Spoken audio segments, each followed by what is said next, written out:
If you like the story, you can support the author on Patreon. Link is in the description. Chapter 51, ch. 51 Myobuki, a tour guide. The unexpected arrival of a massive order, valued at 30 million RY, left everyone in awe. They had never imagined that this invention, as predicted by their leader, would prove to be such a profitable venture. While there was a minor element of deception involved in securing this order, the grass shinobi didn't find it to be a significant concern. They had dealt with selling false information in the past, making this a mere minor issue. However, upon learning that Iwagakure was willing to invest such a substantial amount of money to establish a friendship with the land of grass, it became clear to everyone, just as their leader had mentioned, that the specter of war loomed on the horizon. Despite the underlying worry about the potential inevitability of war, the land of grass recognized that the development of their region was of utmost importance, as emphasized by their leader. Thus, they resolved to continue their efforts, prioritizing the progress and advancement of the land of grass. Internally, a sense of calm prevailed. Apart from a select few informed grass shinobi who were aware of the looming possibility of war, the news did not spread widely. However, behind the scenes, quiet preparations were underway within the land of grass. Recognizing the future prospects of chakra condensers and microscrolls, Akihiko made the decision to construct the factory in advance, setting the stage for further advancements. Despite the fortunate nature of this order, it was clear that amidst the imminent war, few individuals in the entire ninja world would express interest in something that did not offer substantial benefits to ninja abilities, power, or the war effort. However, as the Third Great Ninja War would approach its conclusion, the ninja world would transition into a phase of peace and rapid development. Therefore, it became paramount for the land of grass to capitalize on this opportunity and establish its technological superiority and market presence before that time arrived. By establishing a strong presence in manufacturing, the land of grass aimed to capture the attention of the ninja population, even if other major nations realized its potential later. They were also keen on establishing an upscale, high-quality brand ahead of others. Furthermore, taking advantage of the ongoing war, the production and sale of scientific ninja tools and military supplies presented a profitable opportunity. While other countries were embroiled in conflict, the land of grass could engage in peaceful small-scale business. However, this time they would refrain from selling intelligence to avoid causing unnecessary panic in the ninja world. With an agreement reached with Iwagakure, the land of grass allocated a portion of the 30 million RY to construct the factory, while the remainder was invested in further research and development. Scientific ninjutsu was recognized as the primary driving force behind progress. With all the necessary components in place, the only remaining concern was the shortage of manpower. However, they trusted Myobuki to handle the matters pertaining to Iwagakure, confident in his ability to manage things appropriately. Akihiko delicately affixed his signature to the document, signifying his approval. As he glanced up, he couldn't help but be enchanted by the joyous expressions adorning the faces of Uzumaki Yoshinori and Uzumaki Yonjin, esteemed elders of the Uzumaki clan. They radiated a childlike exuberance, grateful for the opportunity to contribute to the prosperity of the land of grass. In this moment, their hearts swelled with immense satisfaction, as true shinobi should. There's no need to rush the production of this batch. We can arrange for the shipment at a later date. I highly doubt that Iwagakure would take issue with the delay, Akihiko informed the assembly. Upon hearing these words, Uzumaki Yoshinori and Uzumaki Yonjin exchanged concerned glances, their brows furrowing in contemplation. Drawing closer, they engaged in a hushed conversation, their voices laden with apprehension. "Leader, are you suggesting that we default on the order?" they queried.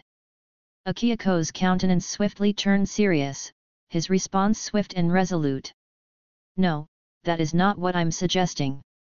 The land of grass prides itself on conducting legitimate business ventures, adhering to the principles that define us as shinobi.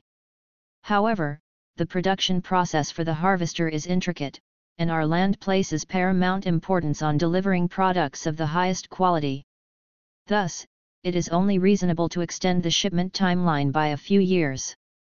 Now is not the opportune moment to deliver these machines. If they were to be handed over now, Iwagakure might fail to grasp their true significance. However, once peace is officially established, a splendid ceremony can be organized to showcase the harvester, transforming it into a remarkable event that effectively serves as an advertisement. Just envision it. Even Iwagakure, one of the esteemed 5 great shinobi villages, has placed an order for 10 units of this cutting-edge product. What an extraordinary promotional opportunity it presents. Releasing it now would give the impression that they are revealing their alignment with Iwagakure even before the war begins. Such a premature disclosure would harm their reputation as a neutral party. Would they still be able to conduct business under such circumstances? Moreover, shouldn't they also be concerned about the potential for betrayal from Konoha? While it is possible that Konoha may harbor suspicions, they lack concrete evidence, don't they? Hence, timing is of utmost importance in this matter. Military technology and civilian technology must be kept separate, and the exported goods require certain modifications.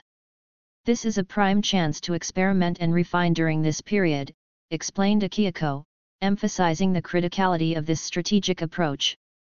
Understood, echoed the individuals present, indicating their full comprehension of the strategy. Once Uzumaki Yoshinori and Uzumaki Yonjin exited the room, Akihiko finally let out a sigh of relief. He leaned back in his chair, savored a sip of hot tea, and mused to himself, I wonder what Miyabuki is plotting. He surely wouldn't genuinely intend to aid Iwagakure, would he? Come, come. Look over here, exclaimed Miyabuki with unwavering enthusiasm, pointing in a specific direction. This is the border where the land of grass and Iwagakure meet. The terrain is intricate, the environment treacherous, and it's enveloped by majestic mountains. It's a rare gem of natural beauty within the land of grass.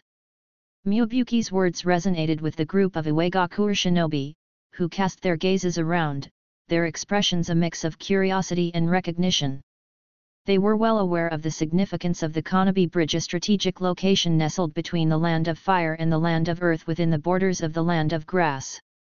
The bridge boasted complex topography and was encircled by rugged cliffs, rendering it an ideal setting for covert operations.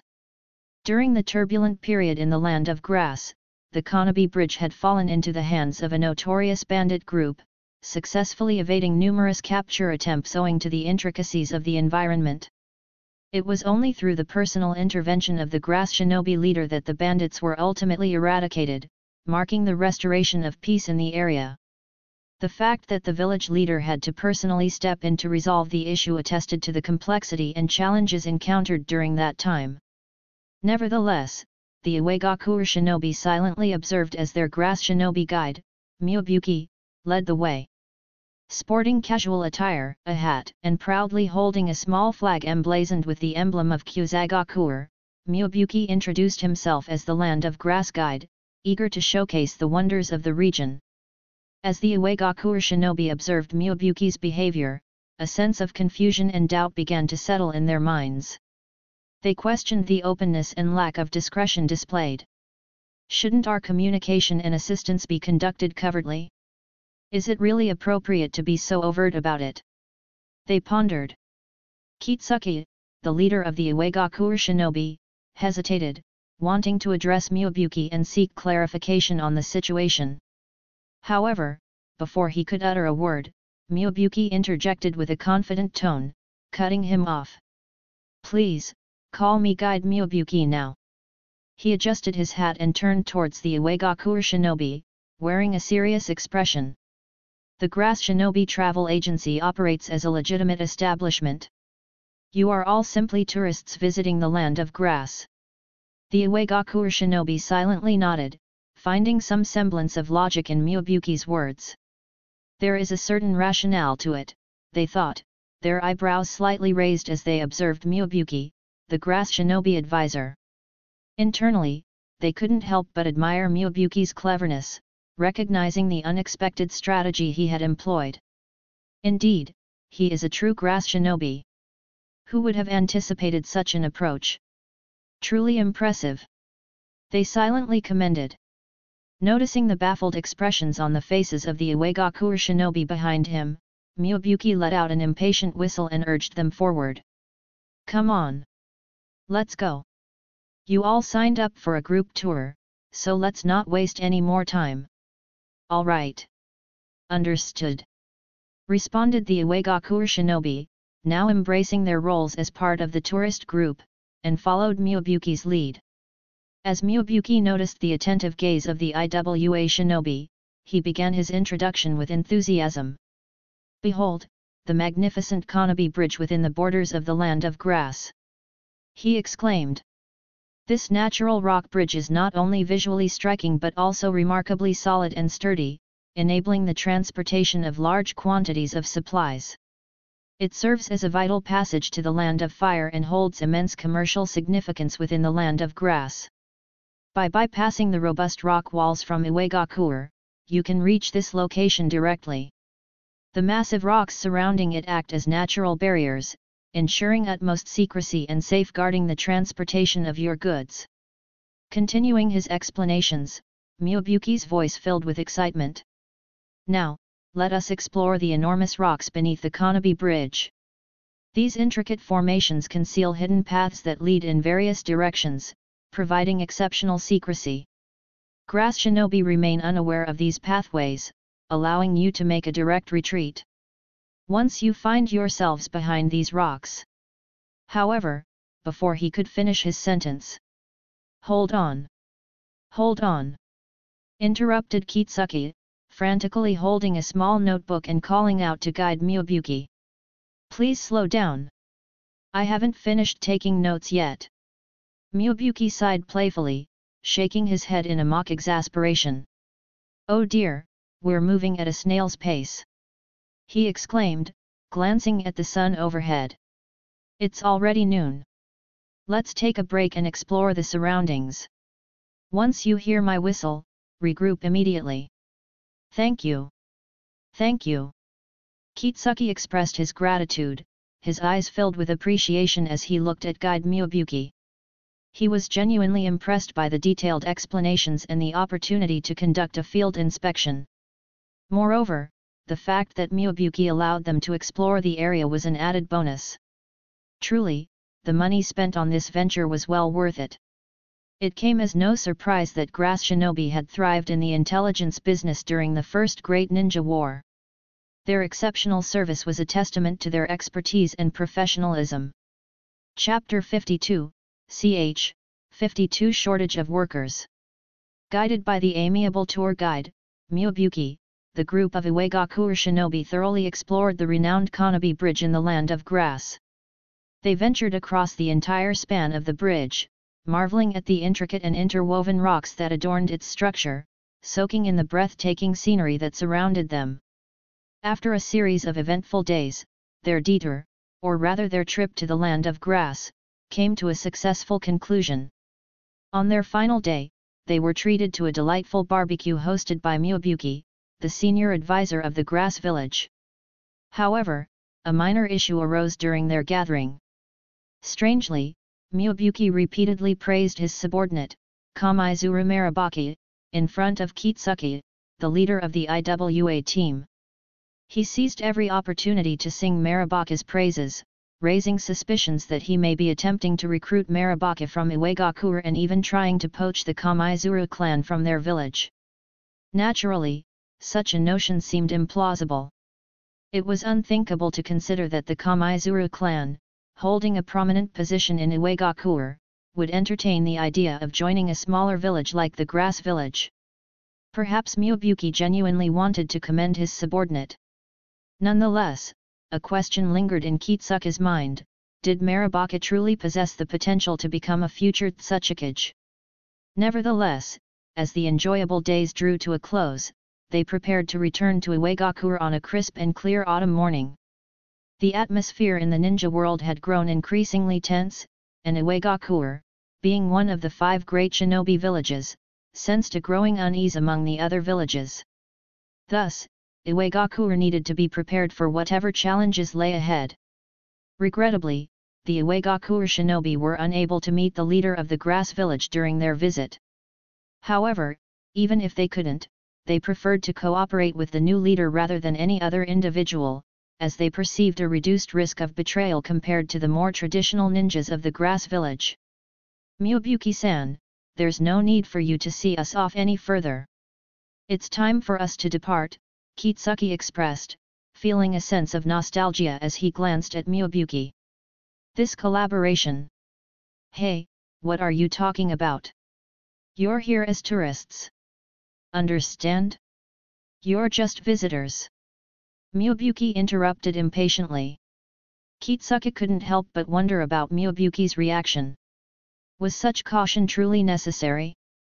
Why worry when there were no other ninjas around? However, as a seasoned genin, Kitsuki nodded in acknowledgement. This journey to the land of grass has been truly remarkable. When we return to the grass village in the future, we hope to see you, Miyabuki-san, leading the villa. Stop. I've already told you. What are you trying to imply? I am devoted to our leader and have no intentions of seizing power. Miyabuki hastily corrected Kitsuki once again. Observing Miyabuki's response, Kitsuki couldn't help but think that despite Miyabuki's cunning and greed as the grass village advisor, he was still fundamentally a decent person. Perhaps he simply lacked confidence. Given the circumstances, why did he persist in hiding and pretending? Did he truly aspire to become the leader of the grass village? If he continued on this path, it seemed unlikely that many ninjas would support him. Disdain subtly flickered in the minds of the Iwagakure shinobi.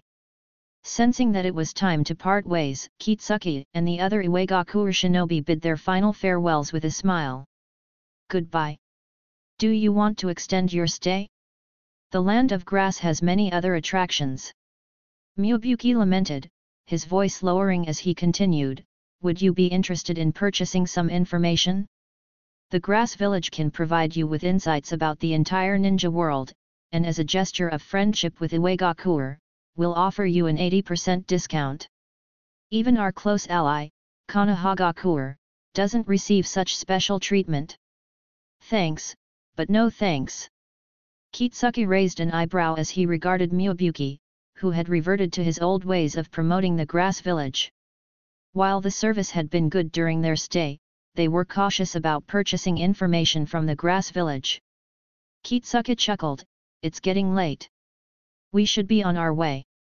Is that so? Well, if you ever need anything in the future, feel free to make a purchase.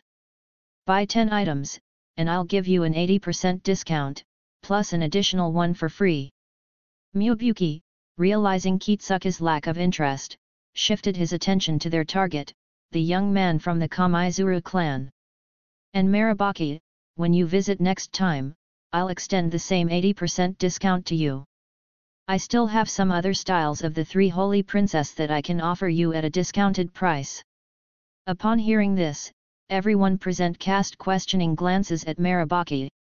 Sensing the peculiar gazes, Kamaizuru Marabaki quickly stepped forward and exclaimed, let's go, let's go. The Tsuchikage is waiting for us to report our mission.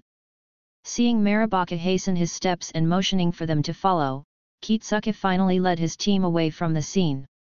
Goodbye. You're always welcome to come and visit. Come back anytime. Miyabuki waved enthusiastically, wearing a smile as he watched them depart.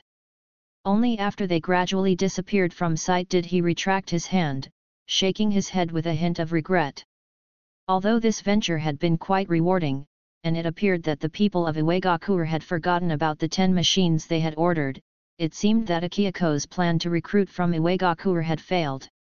After all, poaching someone from the 5 great shinobi villages couldn't be so easily accomplished, could it? The leader, well, he's a bit delusional. Just as Miyabuki muttered those words, a calm voice spoke up beside him, who's being delusional? Upon hearing those words, Miyabuki involuntarily trembled. He quickly forced a sheepish smile as he turned to face the leader who had suddenly appeared. Inwardly, he complained, the leader's paper style, body flicker is truly terrifying. I never sensed someone appearing behind me. I mean. Miyabuki's eyes darted around, and he swiftly adopted a serious expression. I was referring to Konoha. They're the ones being delusional. Akihiko looked at Miyabuki with a bewildered expression, wondering, what does this have to do with Konoha? You see, even though our grass village and Konoha are allies, like brothers. But this relationship needs nurturing, right? Miyabuki noticed the leader's narrowed eyes and hastily continued, take Iwagakure, for example. Even though they are not allies, they still strive to maintain good relations with us by placing orders and showing their support. But Konoha, they do nothing. They haven't sent a single ninja, they refuse to invest even a penny. He sighed, it's difficult for us to take care of Iwagakure for them like this. Akihiko's mouth twitched at Miyabuki's shameless behavior, and he couldn't help but inwardly complain, you just betrayed them a moment ago by aiding Iwagakure, and now you have the audacity to say you want to take care of Iwagakure for them. No one in Konoha would believe that. Even Akihiko himself, the leader of the grass village, couldn't help but slightly twitch his mouth. He couldn't help but praise and scold at the same time, truly a grass shinobi. But, hasn't Miyabuki learned anything during this period of time? Miyabuki, I must criticize you here. Our grass village is not the type to waver and be indecisive. Akihiko stated firmly. I understand. Our grass village remains neutral. We are a shinobi village that upholds peace. Miyabuki hastily responded, aware that he shouldn't say too much. Saying too much might betray his lack of conviction and result in him being sent for re-education. Ignoring the somewhat regretful look on Akihiko's face, Miyabuki pressed on, we simply enjoy making friends. Akihiko observed Miyabuki speaking so eloquently and thought, this guy has become clever, hey.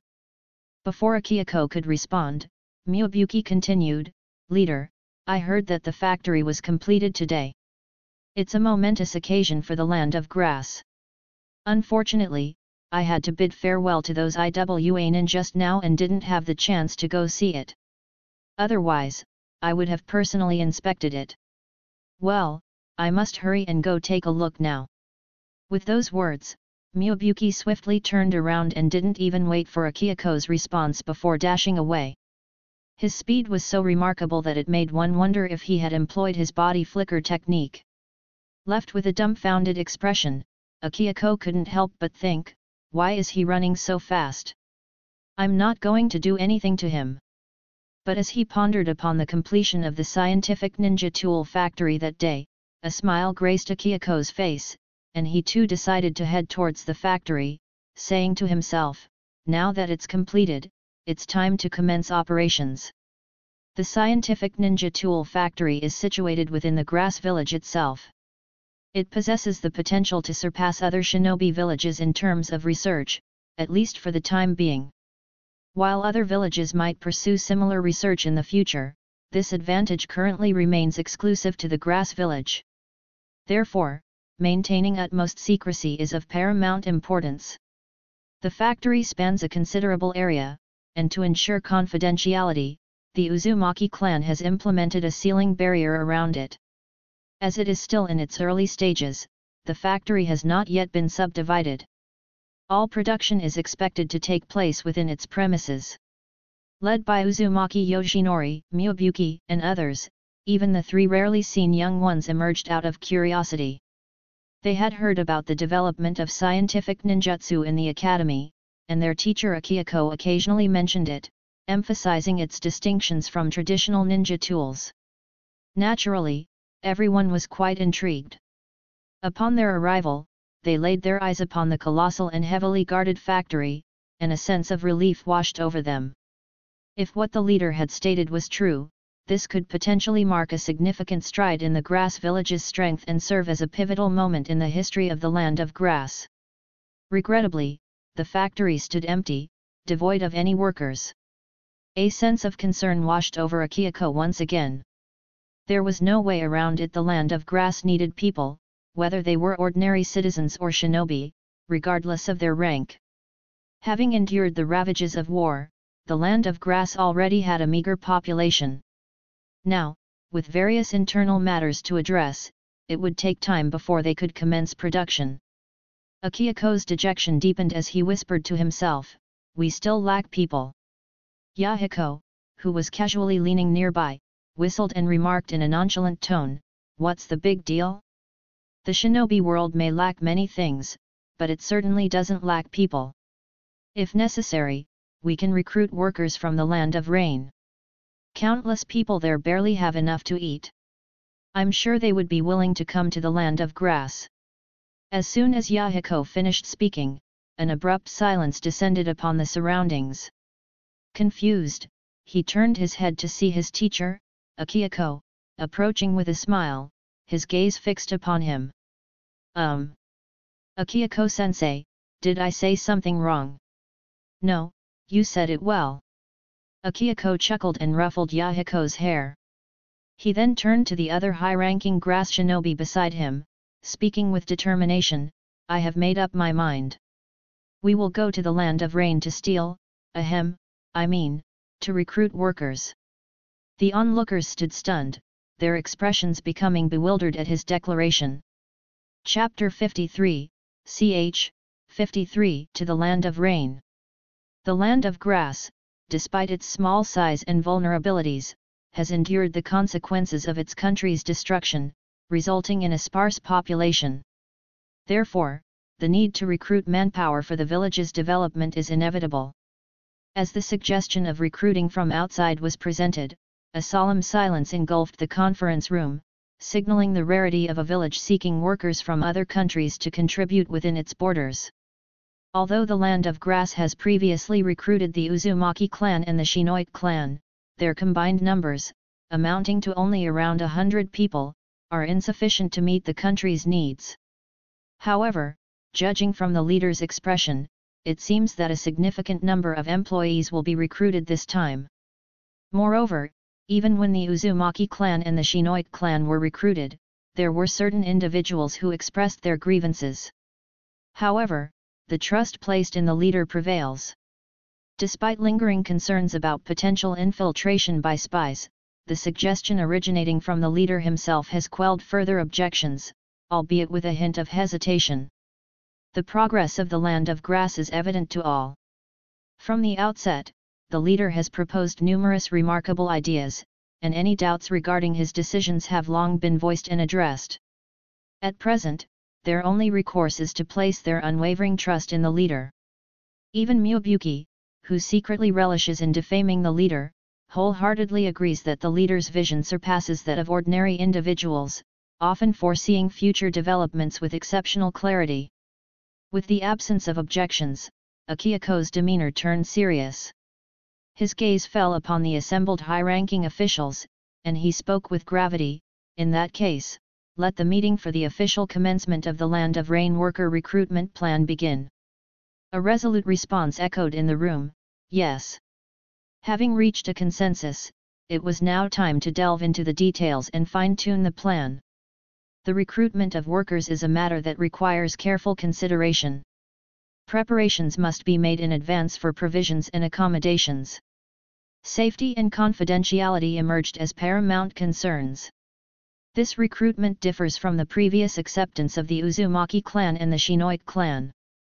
Therefore, discussions and decisions regarding post-recruitment arrangements must be thoroughly addressed.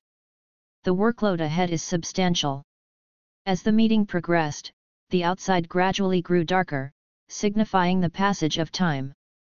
Akiako and the Grass Village leaders concluded their deliberations and finalized the Land of Grass large-scale worker recruitment plan. The plan's central theme is, "If you come to the Land of Grass to work, you will become one of us." This theme represents the forward-thinking, open, and inclusive values of the Land of Grass. It reflects the village's commitment not to discriminate against outsiders, but rather to work together with them in constructing a better future for the Land of Grass. Once again, Akiako, as the leader of the Land of Grass, will take charge of the recruitment process. Time pressed on, and as soon as the meeting concluded, Akihiko hastened back home to inform Kana about taking charge of the affairs in the land of grass. He assured her that he would return promptly. Using the paper style, body flicker technique, he transformed into a paper form and effortlessly leapt over the wall, making his way to Nagato's nearby house. However, upon encountering Nagato's resentful gaze fixed upon him, Akihiko forced a smile and swiftly repositioned his feet away from the meticulously tended flowers. Sincerely apologizing, he said, "I'm sorry. I'll be more cautious next time." Rolling his eyes in annoyance, Nagato replied, "Ah, Akihiko-sensei, you said the same thing last time. And yet, you still manage to step on them every time. This time, I deliberately chose a different spot. It was entirely unintentional this time." "I assure you," replied Akihiko with a sheepish smile. In truth, after mastering the paper style, Akihiko had further developed it by merging it with the body flicker technique, resulting in the paper style, body flicker technique. As part of his training for the body flicker technique, he incorporated ninjutsu into his daily routine. Therefore, for a period of time, he would employ the body flicker technique whenever he went out. Consequently, during his previous visits to Nagato's house, he had used the technique directly. Initially, teleporting accurately proved challenging, but now, it happened purely by accident. You see, this time he intentionally shifted to the left, but to his surprise, the flowers in Nagato's vicinity also shifted in the same direction. Observing Nagato's eyes filled with resentment and his impassive countenance, Akihiko's expression grew serious. He sternly inquired, "Have you completed your assignments? Have you finished your ninjutsu training? What about taijutsu and sealing techniques? Have you mastered them all? Why do you have so much idle time to stand here and admire flowers? I have dozens of test papers awaiting me. Since you seem to have free time, fetch them for me later. When I return, I'll bring you several hundred more. If you haven't completed them to my satisfaction, I will need to have a serious conversation with your mother." As expected, as soon as Akihiko finished speaking, Nagato immediately stood upright, his resentful expression vanishing as he became dumbfounded. Internally, Nagato complained about Akihiko's bothersome behavior. Although Akihiko-sensei is good, sometimes he can be unnecessarily strict. After a moment, appearing to have forgotten the previous incident, Nagato spoke with a puzzled expression, "Flowers? What flowers? Never mind. They're not important." A slight frown formed on Akihiko's brow as he pondered for a moment, then asked, "Akihiko-sensei, are you planning to go to the land of rain?" "Yes. I came here to inform all of you that you should not slack off in your studies and training while I'm away," Akihiko emphasized. "When I return, I will personally review those dozens of test papers." Nagato rolled his eyes and was about to respond when suddenly two small figures emerged from the side. They carried a large package and approached with a slightly embarrassed expression. "Ah, Akihiko-sensei, we might not be able to complete our assignments. We also plan to accompany you this time." Akihiko was taken aback by the three pairs of eager eyes fixed upon him. After a brief moment of hesitation, he remarked, "Could it be that the reason you're considering running away from home is because of the overwhelming number of assignments? Is that the excuse you're using?" "No." The three of them had perplexed expressions and sighed internally. Are we being seen as the type of people who would neglect their assignments? "I simply want to revisit the land of rain." Yahiko sheepishly scratched his head and smiled. "Even though I've found a new family in the land of grass, it's been a while since I checked on the kids at the orphanage." Yahiko crossed his arms and burst into laughter. "Now that I've become a formidable ninja, I'll show those who used to mock me just how powerful I've become." Ha ha ha. Akihiko was left speechless, thinking that Yahiko seemed determined to return to his hometown and show off his skills. Turning to Konan, Akihiko asked, "And what about you?" "Ah, Akihiko and I want to go back and visit my mom and dad," Konan said, sticking out her tongue with a hint of embarrassment. It's been so many years since I last saw them. Despite her parents having passed away, Konan still had the desire to visit their graves. Before Akihiko could inquire about Nagato's reasons, Nagato spoke up, "Yahiko dragged me into this, but..." He hesitated for a moment. "I've lived in the land of rain for so long, yet I have no idea about the current situation back home. So, I thought it would be good to go and see for myself." Akihiko wore a puzzled expression as he asked, "You three, aren't you members of the Akatsuki organization? Aren't you searching for a poop ghost student?" Just as Akihiko finished speaking. "It's fine. We haven't found anything after all this time, so it doesn't matter if we postpone it. I will definitely unravel the mysteries of the academy," Yahiko exclaimed with determination. "I'm not searching for that kind of stuff," Akihiko nii Konan quickly clarified her stance. "Who said I'm searching for it? Besides, I'm not one of those comedic organization members." Nagato chimed in, expressing his dislike for the Akatsuki. The three of them, except for Yahiko who was enthusiastic, made it clear that they had no such intentions. Konan swiftly clarified that she had no plans to go on a search, while Nagato distanced himself from the Akatsuki organization, firmly stating that it was merely a comedic group. Hearing this, Akihiko was left speechless. It was amusing how the original members of the Akatsuki organization regarded it as a comedic group. The future of the Akatsuki seemed uncertain, to say the least. Nevertheless, he remained silent, and the three of them, thinking they were about to be rejected, looked at him with pleading eyes. "Oh, Akihiko-sensei, oh, Akihiko-nii, oh, Akihiko-sensei." Akihiko observed their attempts to be endearing, and finally, he seemed to accept his defeat as he consoled himself, "Forget it, forget it. In any case, I had planned to bring along a few people for assistance." He swiftly recruited some individuals and promptly returned with them, completing the task quickly. Since the three of them wanted to go, it was all right. Moreover, he needed a few people to help distribute flyers. Akihiko nodded helplessly and said, "All right." As soon as the words left his mouth, the three of them jumped up in excitement. "That's fantastic! Oh, Akihiko-sensei, nii, you're so kind." They cheered at his words.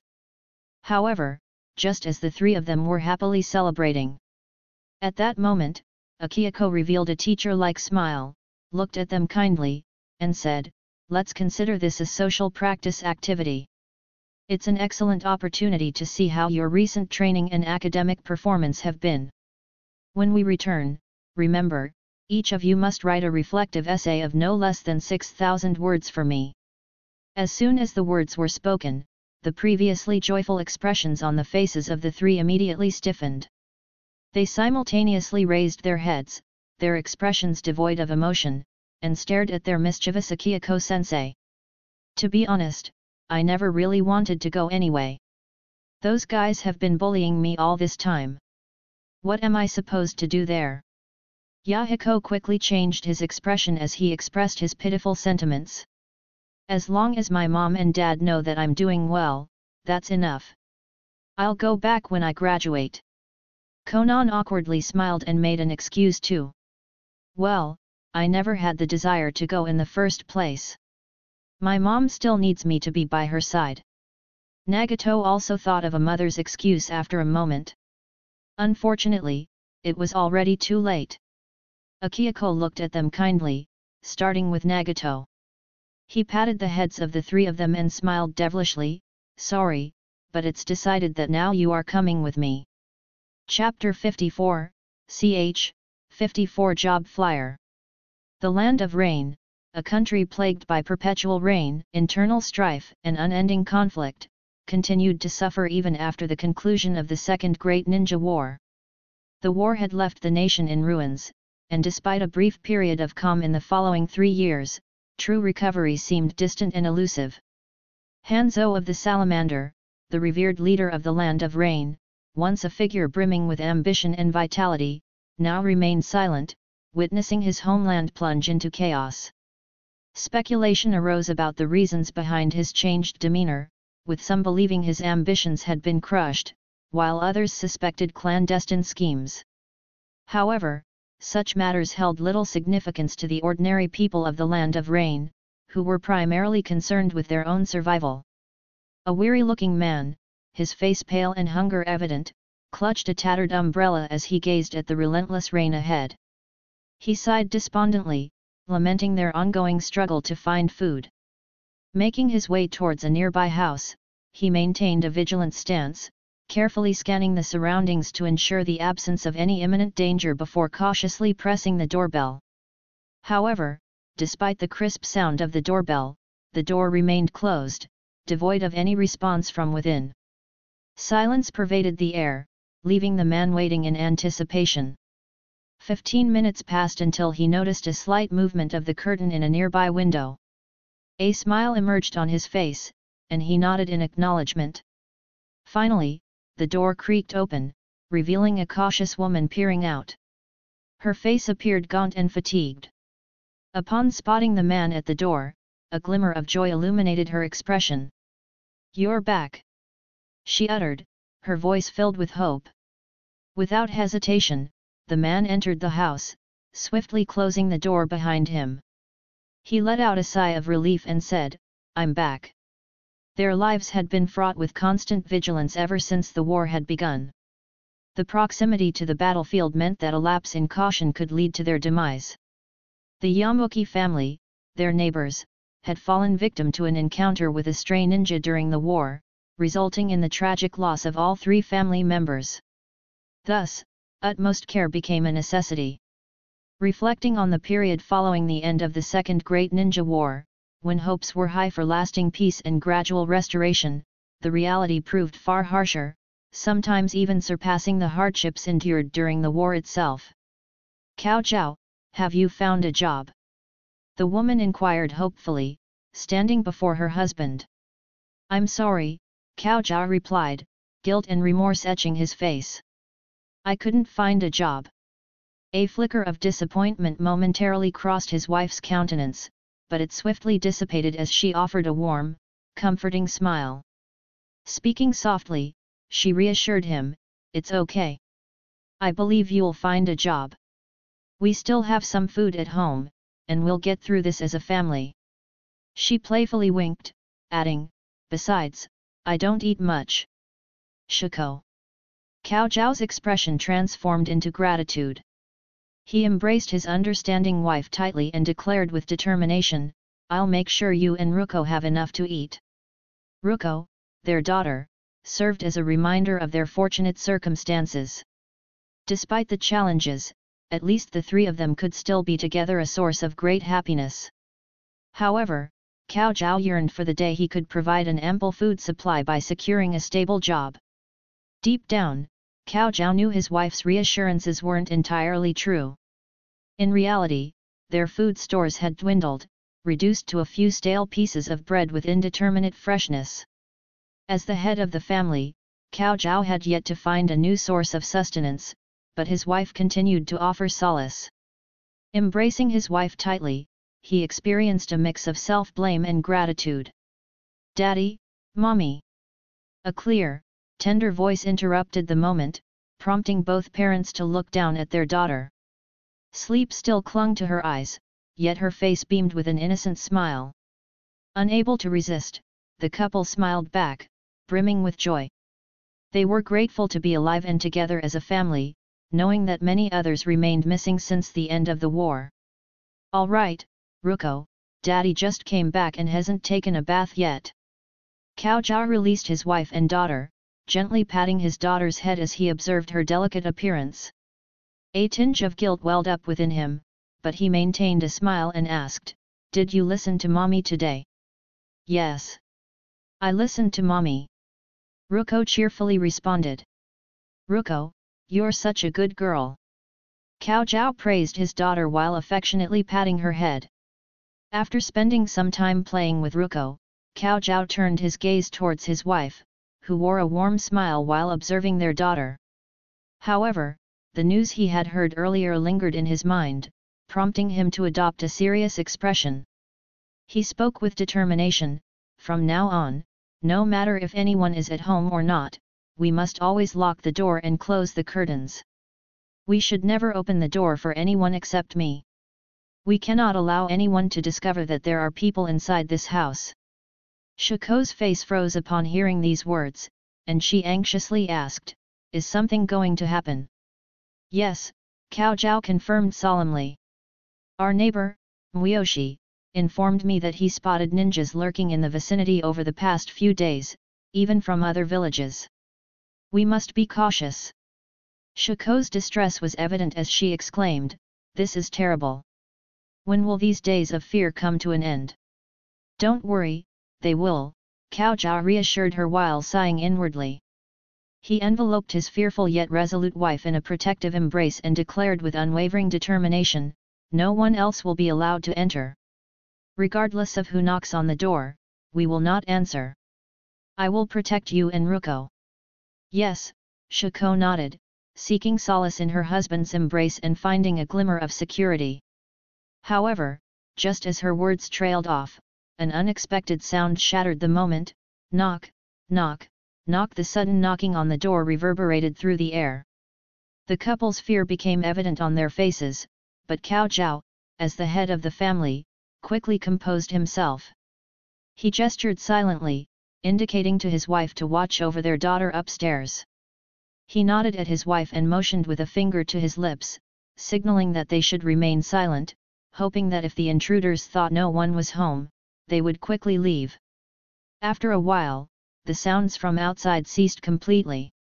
Cao Zhao wondered if the intruders had departed and was about to breathe a sigh of relief when the knocking on the door resumed. Cao Zhao's body tensed up. Glancing at his wife, who was already cautiously making her way upstairs, he took a deep breath, picked up a stick from the side, and approached the door. He clenched his teeth and stood ready beside it. His eyes betrayed a hint of fierceness. Could it be those despicable ninjas? Why haven't they left yet? Have they discovered our presence? These thoughts raced through his mind as he tightly gripped the stick, torn by conflicting emotions. Suddenly, a voice with a childish tone came from outside. "Hey? Is no one inside?" Cao Zhao was taken aback. He wondered if it was a child. Despite feeling a momentary relief, he still held onto the stick tightly. After all, even children could be ninjas. He remained silent, silently praying not to be discovered. However, the small ninja outside persisted in speaking to himself. "Is there anyone here? We are currently hiring. We proudly represent a multinational corporation that has established partnerships with the 5 great nations. We possess substantial financial resources and offer secure job positions with generous salaries. Moreover, we are prepared to provide food and accommodation. If you have a wife and child, rest assured that you can bring them as well, and we will prioritize their safety." Cao Zhao and Shiko, eavesdropping from inside, found themselves bewildered by these unexpected words. Hiring? A multinational corporation? Was this some kind of twisted joke? Who in their right mind would come to the land of rain to recruit people during these desperate times? They couldn't help but suspect a conspiracy orchestrated by the ninjas lurking outside. A flicker of curiosity flickered across Cao Zhao's face, but he quickly dismissed it, shaking his head with resolve. Firmly gripping his stick once more, he stood steadfastly by the door, remaining silent as ever. At that moment, the little ninja outside muttered to himself, "Is there really no one here? Oh well, I'll just leave the flyer then." Before Cao Zhao could react, a neatly printed, vibrant paper slipped in from under the door, accompanied by fading footsteps in the distance. Has he truly left? Cao Zhao pondered silently. Using his stick, he nudged the paper cautiously, hesitating momentarily before carefully retrieving it. Quietly and slowly, he lifted the curtain of the window, peering outside. A small figure with fiery red hair gradually disappeared into the distance. He really left? Cao Zhao exclaimed in a tone filled with disbelief. After a moment, Cao Zhao let out a sigh of relief, his tense shoulders relaxing. However, his moment of calm was interrupted by a gentle voice calling out his name, Cao Zhao. Turning his attention to his wife, Cao Zhao saw Shiko standing before him, a kitchen knife clutched tightly in her hand and a pot precariously balanced on her head, a comical yet endearing sight. A smile spread across his face as he reassured her, "It's all right, Shiko. They've already left." Relieved, Shiko cautiously set aside the kitchen knife and removed the pot from her head, her tense expression softening. She nodded in gratitude, thankful that their safety had been preserved once again. As her gaze wandered, Shiko noticed the paper in Cao Zhao's hand and couldn't help but ask, her voice laced with confusion, "What is that, Cao Zhao?" Cao Zhao lowered his head, examining the paper in his hand. Recalling the words of the little ninja, he hesitated for a moment before responding, "It seems to be a job advertisement." "A job advertisement?" Shiko's surprise mirrored his own. "A ninja distributing job flyers." She leaned closer, her eyes fixed on the paper spread out before them. Illustrated on the flyer were 3 cheerful children, their smiles radiating warmth. Accompanying the drawings were the words, "A multinational corporation is currently hiring. Ranked among the top 100 enterprises in the ninja world, we have collaborated with the 5 great nations, offering generous salaries with inclusive food and accommodations." The couple exchanged perplexed glances, their faces reflecting their surprise and confusion as they found themselves once again caught off guard by this unexpected turn of events, realizing that they were indeed holding a job flyer. Meanwhile, Nagato, who had ventured out from the house, suddenly felt a peculiar sensation and came to a halt. He turned his gaze back toward the house where he had just inserted the flyer, a faint smile playing on his lips. However, as he glanced down at the stack of thick job flyers in his hand, his expression soured instantly, and he muttered to himself, "I should have realized it was a mistake to come here from the start." Chapter 55, ch. 55 Unlucky Yahiko? Let's organize this area. We can set up the table here and create a simple advertising stand using paper. A group of voices resonated from a specific location in the land of rain, indicating ongoing construction. And over here, let's tidy up. We need to showcase the excellence of our multinational corporation. Remember, we have collaborated with the 5 major ninja nations, ensuring strong financial backing and guaranteed qualifications. Giving instructions with confidence was a red-haired child named Nagato, accompanied by his friends Konan and Yahiko, who assisted him. "Let's hang the banner at the entrance. Konan, use your waterproof paper. Remember, we should apply our ninja skills in all aspects of life." Nagato directed Konan, utilizing her paper-style technique. Applying ninja skills. Applying ninja skills means utilizing our ninja techniques to solve practical problems. Nagato finished his statement, prompting Yahiko to repeat the phrase to himself as he hung the banner. It seemed that he recalled something he had learned in school. Nagato noticed Yahiko's repetition and raised an eyebrow, presenting a question that resembled their homework. "Here's a question for you. Your comrade is injured, and blood is gushing out like a fountain. You're about to administer a blood transfusion when the enemy stabs your comrade from the other side, causing additional bleeding. It takes you 10 minutes to complete the blood transfusion alone, and it takes the enemy 15 minutes to finish stabbing and bleeding your comrade to death. If both of you start simultaneously, how long will it take for you to rescue your comrade from danger?" While Yahiko hung the banner at the entrance, his lips twitched in response to Nagato's unexpected question. He leaned in closer to speak to Nagato, who was assisting him below, and whispered, "Honestly, wouldn't it be wiser to eliminate the enemy first before attempting the blood transfusion? Can't we save our comrade without engaging in simultaneous blood giving and blood taking?" Internally, he couldn't help but grumble, thinking, and is a blood transfusion really that straightforward? His mind wandered back to the numerous peculiar questions he had encountered in school, like calculating the trajectory of a shuriken thrown from a distance of 800 miles, factoring in its initial velocity of 40 m/s and acceleration of 4 m/s superscript 2. How absurd! Which ninja would even consider throwing a shuriken from such an extreme range? And that was just the beginning. There were even more nonsensical questions, such as the one about a sealed space housing an excessive number of one-tailed and nine-tailed beasts. Trying to determine their count based on head and tail calculations seemed preposterous. Were there truly that many tailed beasts? Weren't there only supposed to be 9 in the entire ninja world? And could someone even contain and seal such a multitude of tailed beasts within themselves? Nagato listened attentively to Yahiko's grievances and shook his head. It doesn't matter why they pose these questions. What truly matters is grasping the main concepts and problem-solving approaches they represent. We can apply that mindset to tackle the challenges we encounter. As Yahiko finished hanging the banner, Nagato handed him the remaining items and remarked, "Now, the only thing that concerns me is the 6,000 word reflection we'll have to write once we're done here." Upon hearing Yahiko's suggestion, Yahiko swiftly carried on with his tasks, completing the hanging of items. He nonchalantly commented, "Let's just write about our experiences since we arrived in the land of rain." As he continued his work, he added, "For instance, today's weather was quite chilly.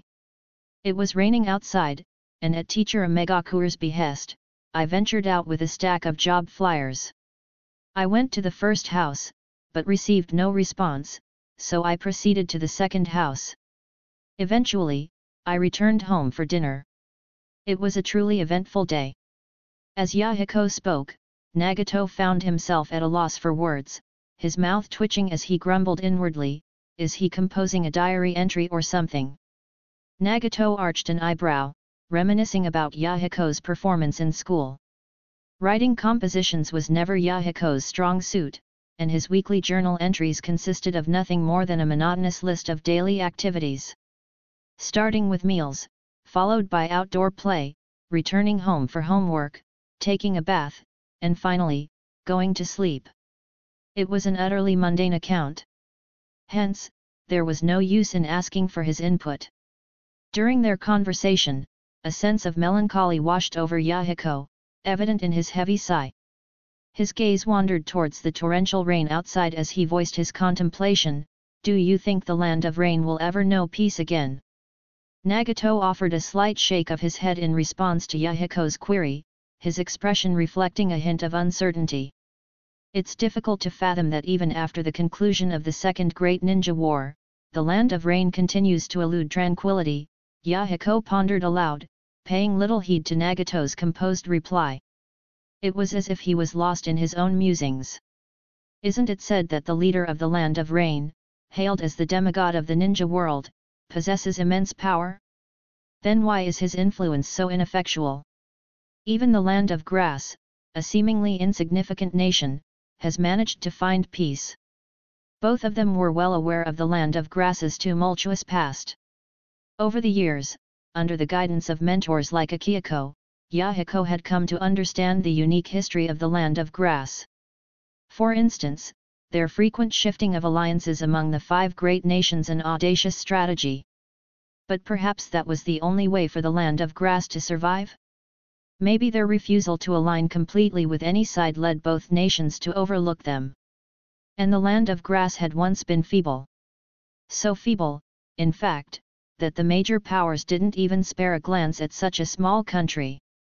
Nagato even entertained the notion that had the land of grass not engaged in reckless actions during the First Great Ninja War, they might have avoided devastation. Of course, that was all in the past now. Presently, they focused on studying the newfound spirit of the land of grass and dedicated themselves to its development. They were the next generation of grass shinobi, or rather, not quite grass shinobi yet. They were still in school, but they represented the future successors. Nagato sighed, his voice tinged with a touch of emotion, as he remarked, that so-called demigod of the ninja world is nothing more than a formidable shinobi lacking the qualities of a true leader. Perhaps he never had the opportunity to receive an education, Yahiko responded, his words more of a muttered soliloquy. I've heard that the demigod of the ninja world was an orphan in his youth, and the Land of Rain lacked proper educational institutions for orphans. Just as their conversation came to a halt, a calm voice interjected, interrupting their thoughts. What education? What orphan? Do you two plan on running away from home just to avoid your homework? You should be diligently working, like Conan over there. Yahiko and Nagato fell silent as they turned their heads to face Akihiko, their expressions helplessly resigned. Who said anything about running away from home? We're not. And we've already completed our tasks, Yahiko quickly clarified. Completed. Akihiko raised his head and surveyed the surroundings. His eyes settled on the neatly arranged banner that proclaimed recruitment open, and he nodded in approval. Very good. His gaze then roamed the area, a simple and straightforward idea forming in his mind. The entrance boasted a welcoming banner, while the surroundings displayed information about their robust financial support. Given more time, he might have even contemplated fabricating a picture of himself shaking hands with the leaders of the 5 great shinobi villages. This place had previously been a disorderly empty room, marked by bloodstains in one corner, indicating its past encounters with certain ninjas. As for the owner of the building, they had likely met their demise and been laid to rest by someone else. Since they hadn't encountered anyone upon their arrival, Akihiko had decided to establish this location as a temporary recruitment site. It would save them the hassle of running around, and any potential interviewees could simply come here. It was a convenient solution that spared them valuable time. Time was now of the essence, and they needed to swiftly complete the recruitment process and bring the new recruits back with them. Moreover, their arrival in the Land of Rain had been kept a secret. As the leader of a nation, the consequences of being discovered by Rain Shinobi were uncertain. How would the so-called demigod of the ninja world interpret their intentions? Therefore, they had to act swiftly and depart as soon as possible. Oh, I see, Akihiko said, his gaze shifting between Nagato and Yahiko. How did the flyer distribution go? Upon their arrival in the Land of Rain, Akihiko had assigned tasks to each of them. Nagato and Yahiko were tasked with distributing the flyers, while Conan remained by Akihiko's side to assist him. It was an essential part of their social practice, providing them with practical experience. As Nagato began to speak, a faint twitch appeared on his face, reflecting the challenges they had encountered during the past few days of distributing flyers. However, he composed himself and nodded, replying calmly, "We distributed them in the nearby areas. Although some people were cautious, I managed to slip the flyers through the door crack. And a few individuals showed genuine interest after hearing my explanation." Yahiko, standing beside Nagato, couldn't hide his surprise at his friend's words. "You actually encountered people? Someone actually listened to you?" Caught off guard by Yahiko's reaction, Akihiko turned his head towards him, his expression filled with confusion. "What happened? Didn't you distribute the flyers?" Yahiko let out a sigh and responded, "I did distribute them, but I didn't directly hand them to anyone." Akihiko's tone grew serious as he addressed Yahiko, "Are you slacking off? With this attitude, how can you expect the teacher to give you a favorable grade for this social practice?" Yahiko rolled his eyes and let out a sigh, recalling the frustrations he had faced during the past few days of distributing flyers. He began to explain his approach to Akihiko, saying, "Akihiko-sensei, you encouraged us to consider the perspective of the common people here in the Land of Rain and the current situation. Taking that into account, I thought I could use my status as a local to my advantage. I mean, I am technically considered a local of the Land of Rain, right?" Yahiko continued, feeling a mix of frustration and disappointment that his efforts had gone unnoticed. "I thought that would help put people at ease, but it seems that wasn't the case." Akihiko and Nagato exchanged puzzled glances, trying to make sense of the situation. They thought to themselves, "It does make sense, doesn't it? Why wouldn't anyone open the door for Yahiko? Could it be that he just had the unfortunate luck of encountering extremely cautious individuals?" Nodding in agreement with Yahiko's explanation and considering the possibility of his bad luck, both Nagato and Akihiko showed their understanding. However, before they could delve further into Yahiko's approach, he let out a sigh filled with melancholy and continued, "When I came across a house with drawn curtains, I figured someone must be inside. So, with a smile on my face and the flyers in hand, I approached the door, knocked, and said." Yahiko paused for a moment, before adjusting his tone to a more enthusiastic and persuasive salesman approach. He spoke with confidence, saying, "Greetings, dear villager. Would you kindly open your door and lend me your ear? I have an incredible opportunity to share with you. Are you interested in a job that offers free food, free lodging, and generous wages? Rest assured, dear villager, my words hold true." Both Nagato and Akihiko were left speechless, realizing the reason why no one had responded to Yahiko's attempts. Chapter 56, ch. 56 Interview. The following day, the rain continued its relentless downpour in the land of rain, casting a familiar grey and gloomy hue over the sky. In Cao Zhao's eyes, he saw himself as an ordinary resident of the land of rain, a man with a loving wife and a cherished daughter eagerly awaiting his return home. Clutching his worn umbrella tightly, Cao Zhao stood at a short distance from a nearby house, covertly observing it. Memories flooded his mind as he remembered that this house was once occupied by a family of 3.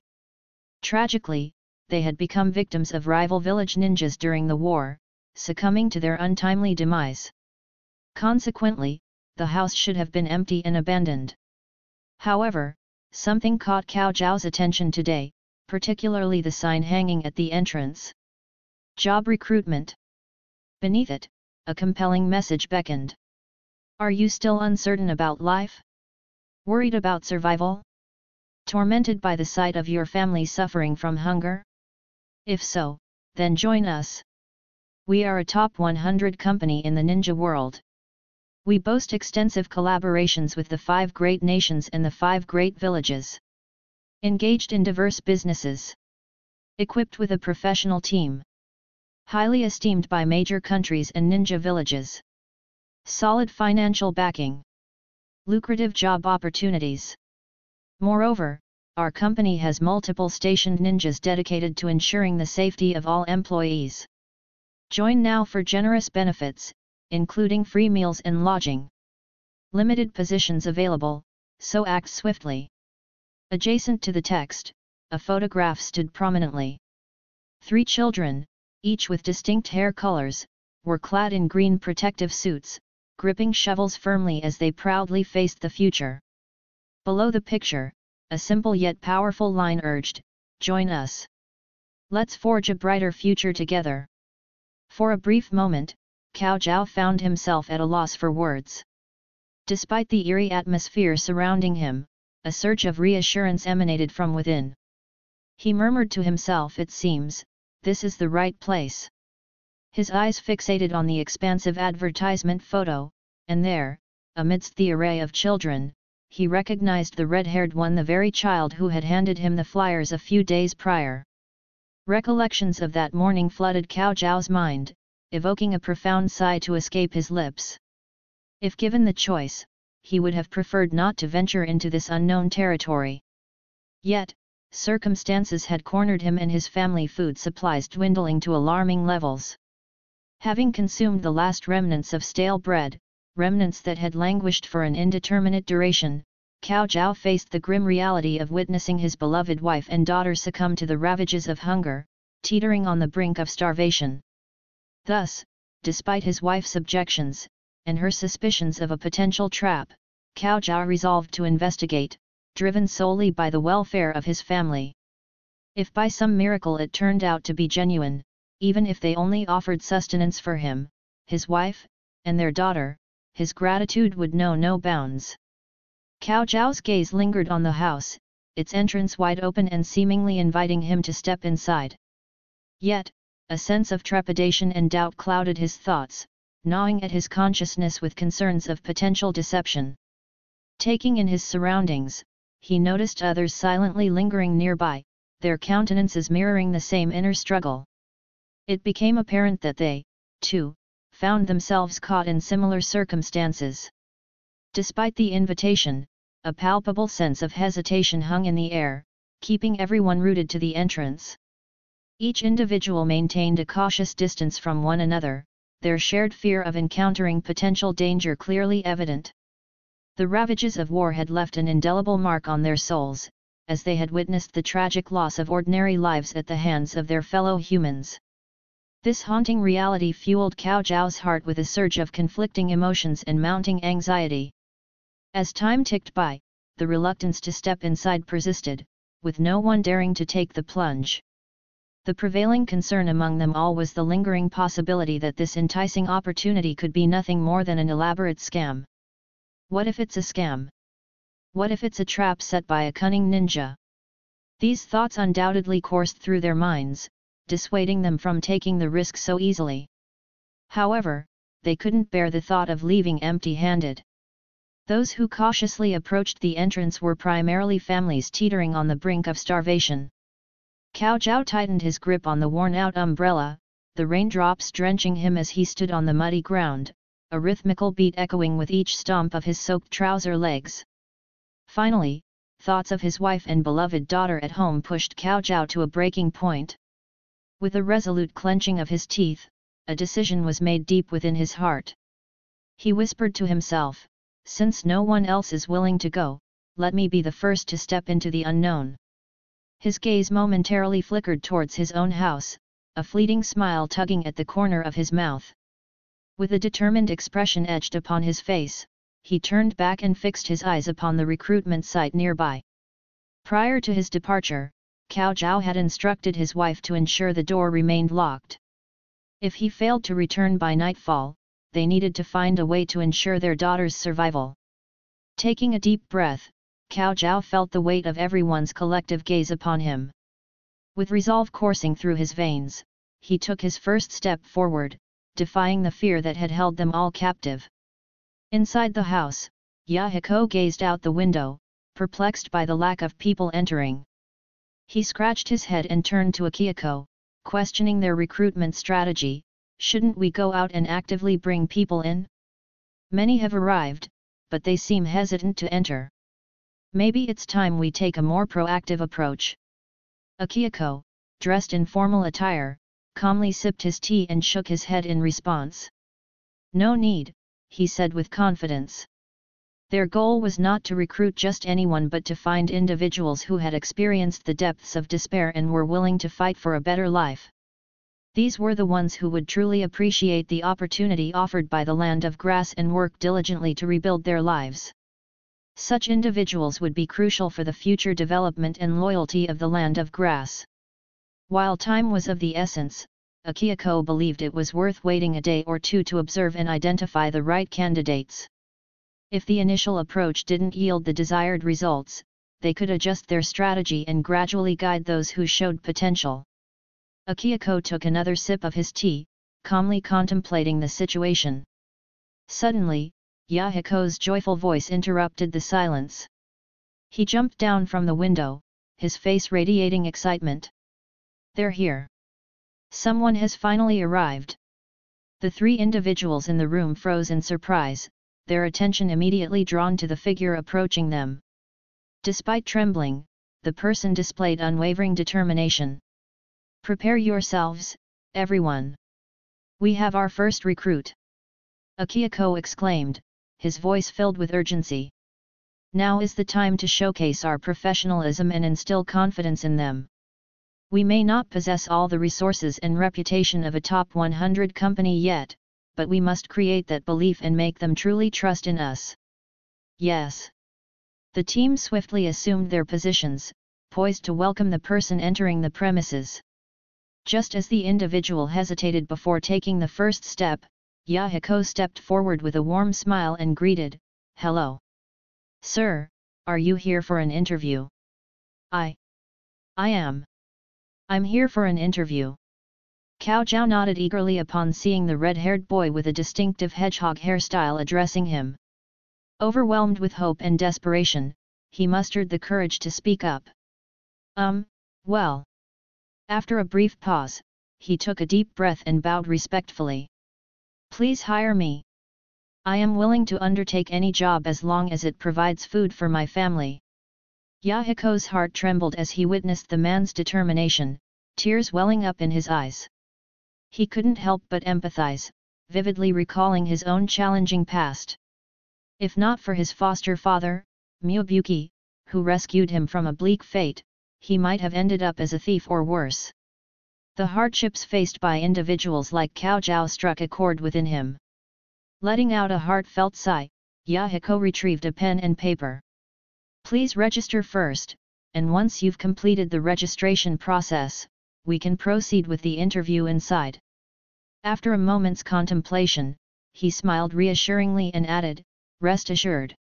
You will be proud of your decision of coming here today. Meanwhile, Cao Zhao, with a sense of relief and gratitude, felt a warm sensation enveloping his heart. I'm relying on you. Realizing the need for efficient organization, Yahiko swiftly continued, his tone gentle yet focused. You mentioned registration. May I know your name, please? Seeing Cao Zhao gathering his confidence and speaking more steadily, Yahiko decided to move forward with the process. Cao Zhao. Cao Zhao replied, his voice quivering slightly. After swiftly completing the registration process, Yahiko instructed him, take this inside and submit it to proceed with the interview. Thank you. Cao Zhao gratefully received the paper, bowing once again to express his appreciation. With a deep breath, he gathered his resolve and stepped inside. Having come this far, he was determined to forge ahead. As the scene unfolded, Yahiko closely observed the man's resolute yet slender figure walking into the house, his eyes reflecting a mix of determination and confusion. Nagato, who stood beside Yahiko, nudged him and asked, "What's wrong?" Yahiko turned back, shook his head, and hesitated for a moment before posing a question of his own. Nagato, if we hadn't come to the land of grass and remained here, how do you think our lives would have turned out? I don't know, Nagato pondered for a brief moment before a smile graced his lips. Why worry about that? We're already living in the land of grass, after all. Chapter 57, ch. 57 Success. On the other side, following the given instructions, Cao Zhao stepped into the room with a tinge of anxiety. He handed the paper to the blue-haired girl standing before him and said, "Here you go." Then he followed her inside. At this point, the thought of deception no longer troubled him. Logically, a genuine ninja wouldn't resort to such elaborate schemes just to harm ordinary people like himself. However, as he witnessed the professional and unprecedented interview process unfolding before him, a new worry crept into his mind. What if he wasn't even selected among the ordinary individuals like himself? "Please have a seat," instructed a young man seated behind the table, emanating an aura of authority through his attire and demeanor. Perhaps he was their leader? Okay. Upon hearing the words of the formally dressed young man, Cao Zhao quickly took his seat. He glanced around, marveling at the surroundings, and couldn't help but be impressed. Internally, he nodded, acknowledging the professionalism and status of this esteemed company. Akihiko rested his hands on the table, looking directly at the man before him. He inquired, "So, you have a total of 3 people in your family?" "Yes, sir, that's correct." Cao Zhao snapped back to reality, a sense of determination in his voice. "My wife and my daughter. Please don't worry, we won't be a burden. I am fully committed to working diligently, no matter the task assigned to me. Don't be nervous." Akihiko reassured Cao Zhao, subtly nodding in approval. He thought to himself, he has a family. He's not demanding and is willing to do anything. That's very promising. "Now, I have one final question for you." Akihiko observed that Cao Zhao met the criteria he was seeking, so he proceeded to ask the crucial question. "Sir, please go ahead." Although Cao Zhao didn't quite understand why the young man had skipped the previous questions and jumped straight to the last one, he still responded, albeit nervously. Are you willing to voluntarily join, work in another country?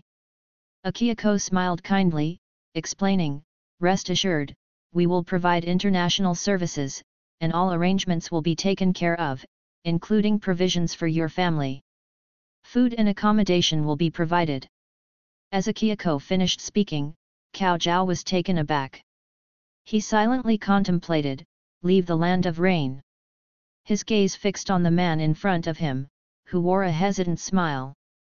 However, after a moment of reflection, Cao Zhao seemed to recall the words of the young boy from earlier and the hardships his wife and child endured at home. Should I continue subjecting them to the suffering of hunger?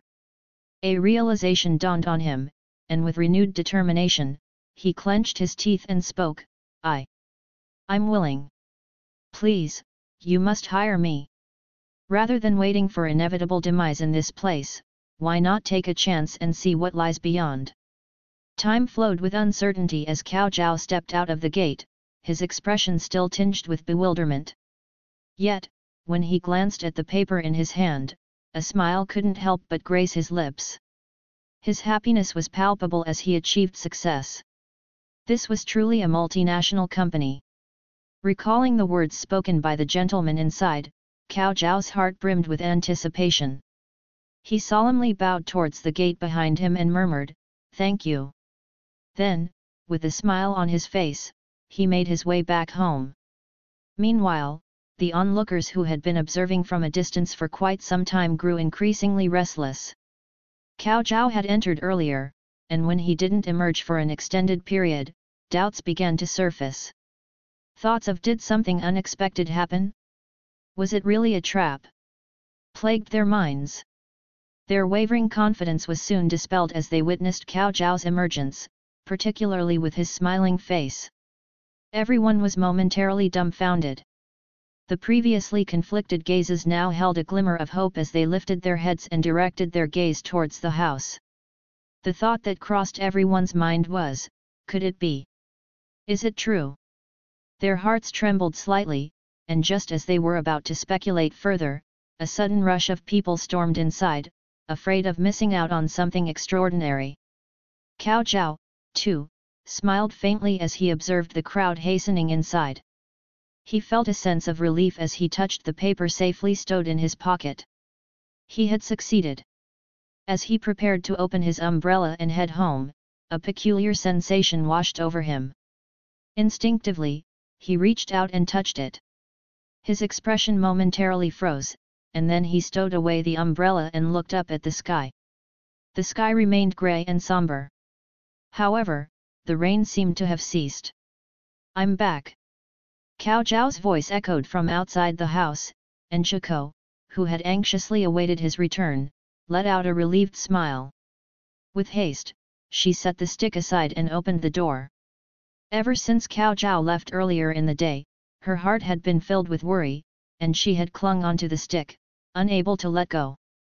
The question of whether the recruitment was genuine or a hoax lingered in her mind. Neither she nor Cao Zhao could be certain. Yet, for the sake of their family, even in the face of danger, Cao Zhao had resolutely chosen to investigate. As time passed, she remained inside the house, unable to release her grip on the stick, constantly filled with worry. Even when Ruko innocently asked her several times, "Did Daddy go out to find something delicious for Ruko again today?" she could only force a smile, nod her head, and reassure her child, saying, "Yes. So, Ruko needs to be good and wait for Daddy to come back, all right."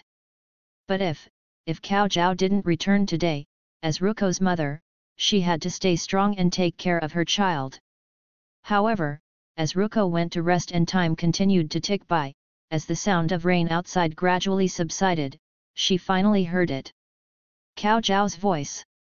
Although perplexed by why Cao Zhao would make a sound at this moment, when she saw that it was indeed him through the window, she quickly opened the door. Then, she tightly embraced him, a smile gracing her face, and said, "Welcome back, Cao Zhao." "I'm sorry." Cao Zhao patted his wife's back, a smile appearing on his face. "I made you worry." "I'm fine." As long as you're back, that's all that matters. It's good that you're back. Looking at her husband, who returned empty-handed, Shiko's eyes held a tinge of disappointment, but she refrained from delving deeper. Despite the slight disappointment, her thin face still wore a smile, and she said, "It's okay. We still have food at home. Even if it was a deception, as long as we're alive, we'll be fine. We'll find a way." Before she could finish her words, Cao Zhao carefully retrieved a piece of paper from his pocket and handed it over with a smile. "It's not a deception. I've been hired. There's a salary and provisions. I succeeded." Shiko was momentarily stunned, then eagerly took the paper. "Is it true?" "Of course, it's true. That gentleman is a good person. He gave me hope, and this paper is proof of my employment." Cao Zhao nodded, but as he spoke, he gazed at his wife, who held the paper with joy and caution, his expression tinged with conflict. However, hearing her husband's conflicted tone, Shiko also sensed that something was amiss. Her previous calmness wavered, and she looked at Cao Zhao with a puzzled expression. "What's wrong? Is the amount of provisions provided meager?" "It's not that." Cao Zhao shook his head and hesitated for a moment. Finally, he decided to reveal the truth. "It's just that, we might have to leave this place." "Leave this place?" Shiko repeated his words, her face displaying confusion. "Yes. It's a multinational corporation. They came here to recruit people because they need a larger workforce." Cao Zhao explained to his wife, and gradually, Shiko grasped the implications. Her expression froze momentarily, but soon, a smile returned as she earnestly looked at Cao Zhao. "It's all right. We can all go together as a family. As long as we have you and Ruko, that's home." Upon hearing her words, Cao Zhao stared at his wife in astonishment and then smiled as well. "You're right. As long as we have Shiko and Ruko, that's home." The two of them embraced tightly, cherishing the moment. After a while, they finally let go. But Shiko seemed to recall something and spoke with a concerned expression, "If we're leaving, what should we bring? Will the journey be dangerous? The rain country is in chaos everywhere now." "Don't worry. They said they would transport us safely and take care of us." Cao Zhao shook his head, smiling as he reassured her. "As for what to bring, just some everyday essentials will do. They mentioned that everything will be provided once we arrive." "Really? That's wonderful." Shiko's eyes sparkled with joy at his words. "By the way, the benefits there are quite good. Let me tell you, I heard that if things go well, our child can even attend school there." Cao Zhao added, sharing one of the benefits that had appealed to him. "Is that true?" Shiko looked at her husband hopefully as he finished speaking. Chapter 58, ch. 58 Left foot? "Sorry. We are currently hiring. We are currently hiring." A young boy with red hair stood outside the recruitment venue, using a loudspeaker to address the crowd. "Feeling lost in life? Worried about survival? Troubled by your family suffering from hunger? Join us. Let's work together for a better life." As Nagato noticed that people weren't paying much attention, he decided to share life-changing success stories, even if they were fabricated. His teacher had told him they are effective for people who are still hesitant. Once upon a time, there was a single mother who endured the hardships of war. In a moment of despair, someone introduced her to a job opportunity. After hesitating for a moment and thinking about her child, she courageously embarked on a journey of work. From that point on, she lived a happy and fulfilling life. As expected, many people in the crowd, after listening to him, decided to give the recruitment a try. Nagato continued to tell stories. There was once an orphan, without parents, enduring the cold and hunger alone. Suddenly, one day, someone appeared and introduced him to a place where there was enough food, warmth, and no war. He didn't believe such a place existed, but with courage, he joined us. In the end, he found a new family and started a happy life. Seeing some people still considering, he urged them, "What are you waiting for? To follow beggars and beg for food? To follow the land of rain and starve? Or to join us where a better tomorrow awaits you? The sun always shines after the storm. Trust us. Take a step forward without spending a penny, and let us bring you a happy life." Nagato's broadcast continued, and more people walked in with hesitation, witnessing the first person walk out of the recruitment gate with a smile. "Hurry up, limited positions.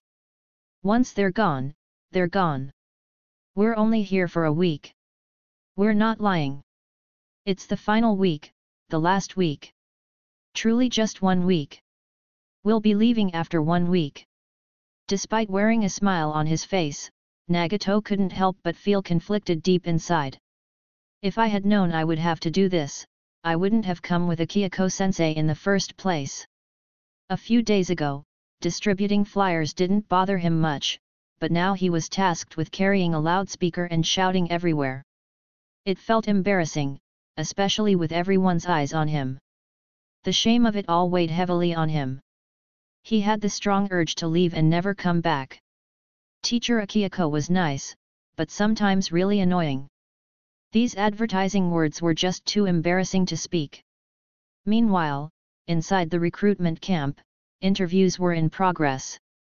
Akihiko, with a slightly rugged appearance, directed his attention towards a man and began asking questions. "Could you please provide me with your name? I am Shiba, a wandering ninja. Hurry up and register me. You should consider yourself lucky that I am even considering joining you." The man spoke with an air of pride, as if bestowing them with an honorable opportunity. "Thank you for your consideration. Are you open to voluntary overtime?" Akihiko's lips twitched slightly as he listened to Shiba's arrogant words, but he responded with a faint smile. "What?" Shiba replied, puzzled by Akihiko's question. While observing Shiba's persistent arrogance, Akihiko silently concluded that he wasn't the right fit. Instead of outright rejecting him, he decided to playfully tease him for a moment. Adopting a serious expression, he inquired, "No, I mean, which foot did you step in with first?"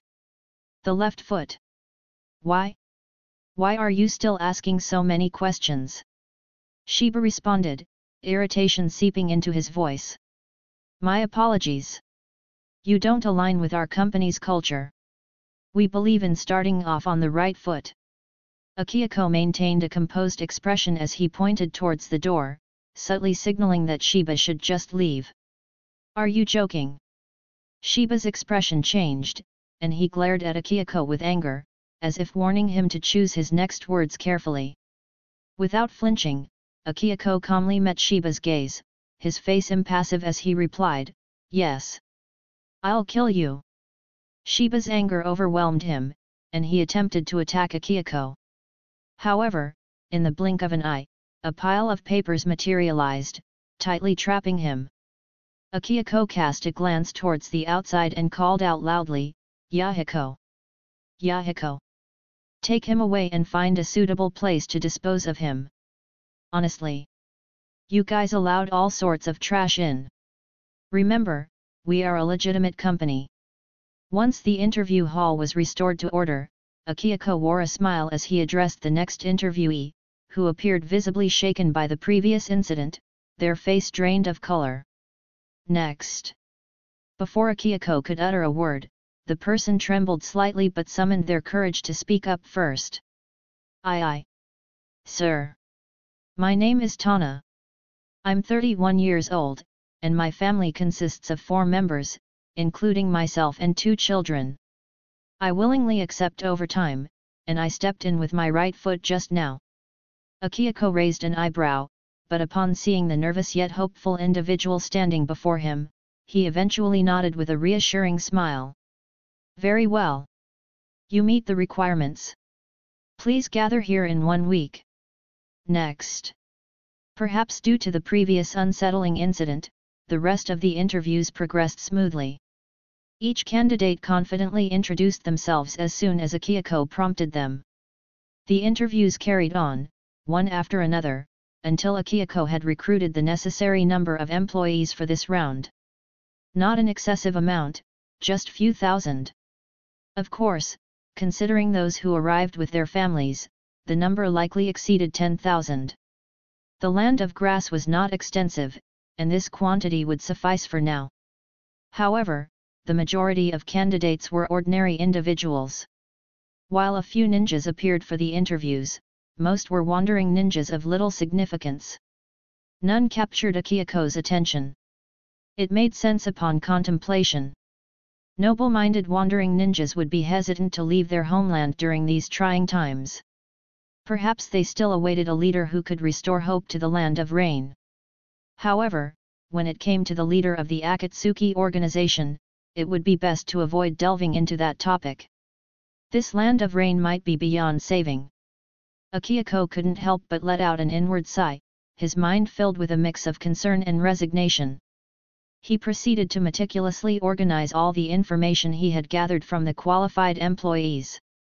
As he glanced at the three tired children standing before him, he smiled and nodded appreciatively.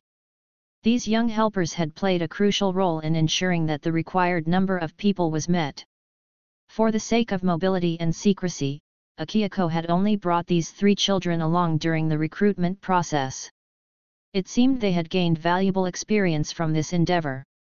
Now that we have achieved our goal, it is time for us to depart, Akihiko announced. The sudden statement caught the three youngsters off guard, but soon a sense of relief washed over them, and involuntary smiles appeared on their fatigued faces. Their thoughts echoed with joy, finally, it's over. We are so exhausted. However, noticing their relaxed expressions, Akihiko quickly regained his seriousness. Do not forget, you still have a 6,000 word reflection to write. Do not let the excitement distract you from completing your assignments. The three children fell silent, feeling a slight resentment towards Akihiko. They inwardly complained, who got carried away and had fun. They cast slightly annoyed glances at their teacher. In that moment, Akihiko lowered his head and examined the specially prepared map of the land of rain. His brows furrowed as he let out a helpless sigh, muttering to himself, it seems, leaving won't be as straightforward as we had hoped. Upon hearing his words, the three children also fell into silence. As students, they understood the gravity of the situation Akihiko was referring to. This was not merely about a small group of individuals, but over 1,000 people. Especially during the recent recruitment period, they had made no efforts to conceal their activities. It would be surprising if the village hidden in the rain hadn't taken notice. Even the smaller ninja villages surviving in the shinobi world, though not as influential as the 5 great shinobi villages, possessed their own capabilities. For example, the village hidden in the grass excelled in intelligence gathering, while the village hidden in the rain specialized in assassination. Their respective skills in these areas were renowned throughout the shinobi world. The village hidden in the rain, in particular, had a reputation for its exceptional assassination techniques, while the village hidden in the grass was highly regarded for its intelligence capabilities. However, currently, there was no demand for information from the village hidden in the grass.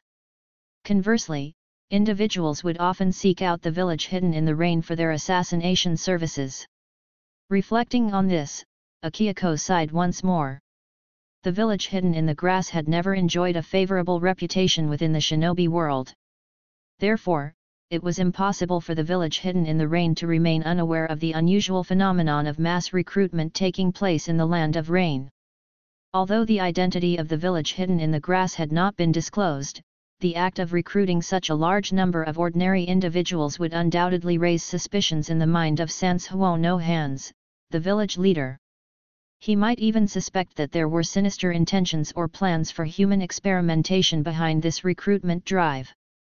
After all, what legitimate nation in the shinobi world would venture to another nation to recruit people on such a scale? Such actions were inconsistent with the conduct expected from a recognized nation. Thus, the decision is made. Akihiko rubbed his chin, a hint of a knowing smile playing on his lips as if he had remembered something crucial. He narrowed his eyes and gestured towards the three young individuals before him. Tomorrow, we shall return. Chapter 59, ch. 59 Enemy is here. Meanwhile, in Omegakure. As Akihiko and his group suspected, news of the unusual recruitment activities in the rain country had reached the village hidden in the rain.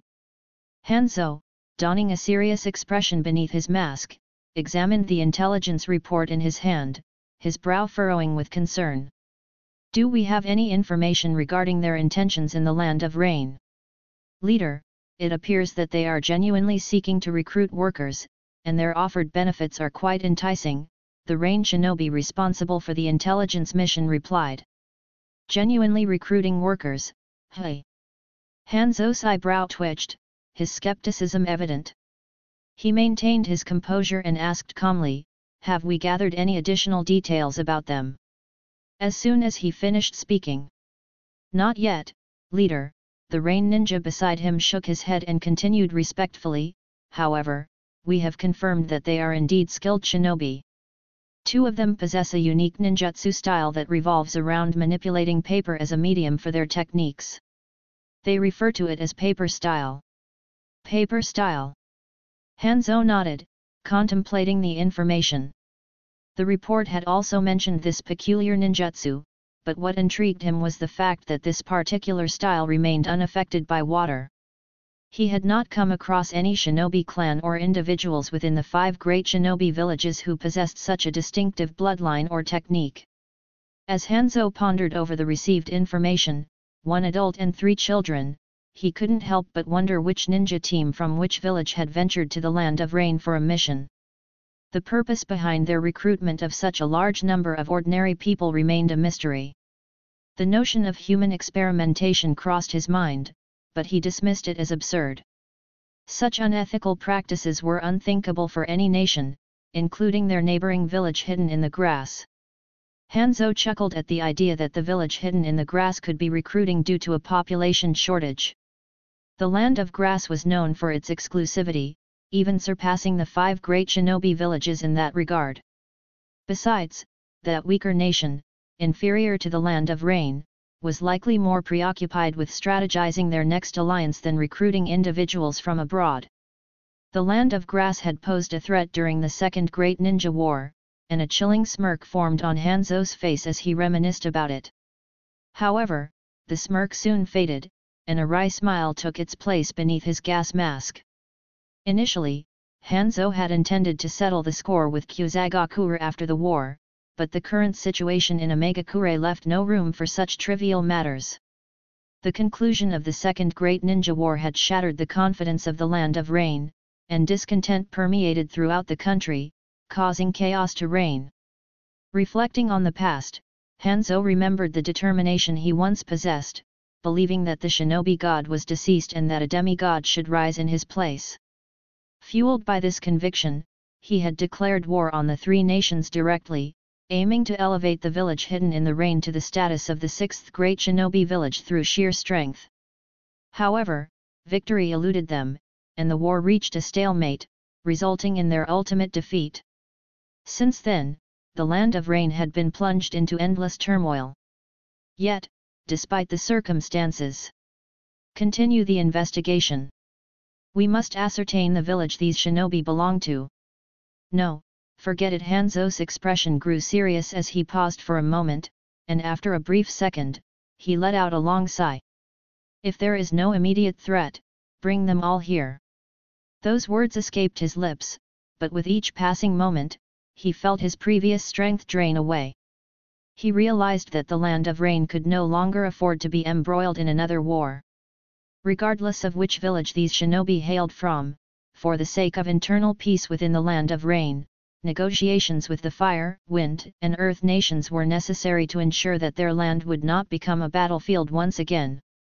Thus, in order to achieve this crucial goal, Hanzo understood that he now had to make compromises with the 3 great nations. The following day, the sky remained overcast, but no rain fell. Interestingly, there had been a shortage of rain in the land of rain lately, with only occasional light drizzles.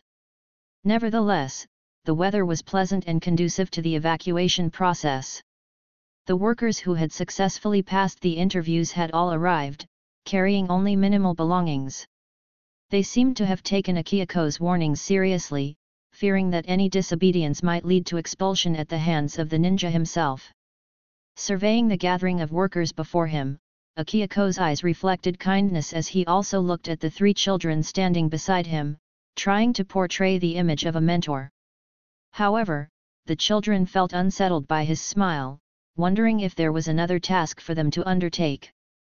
Although they knew Akihiko-sensei didn't hesitate to seek their help when needed, they couldn't help but feel a sense of unease.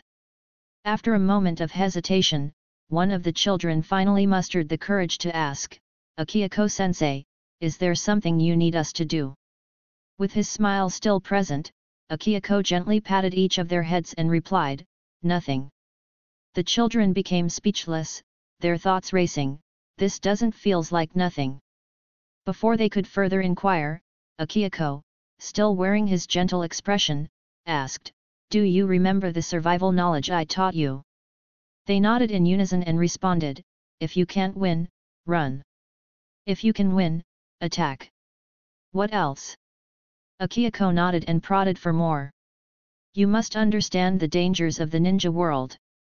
When you see someone fall, don't rush to help them directly, throw a shuriken first, preferably with an explosive tag attached," one of them answered after a moment of contemplation. "What else?" Akihiko continued nodding, prompting them to recall more. "Never raise a flag." They engaged in a question-and-answer session with Akihiko, easily reciting the knowledge points they had diligently memorized. Satisfied with their responses, Akihiko nodded approvingly and said, "Very good. Akihiko-sensei, are you sure there's nothing else for us to do? If there is, please tell us. We will complete the mission diligently." Nagato sensed that something was amiss and hurriedly asked. "That's right. Once we return, we'll write the 6,000-word reflections as promised," Yahiko chimed in, also sensing that there might be more to the situation. Akihiko Nii Konan called out to Akihiko innocently. "It's all right. It's all right. There's nothing else for you to do." "Well." Akihiko shook his head with a smile, then shifted his attention back to the assembled workers before him. He raised his hand grandly and exclaimed with enthusiasm, "Now, let's go." Upon hearing Akihiko's words, a wave of surprise rippled through the crowd.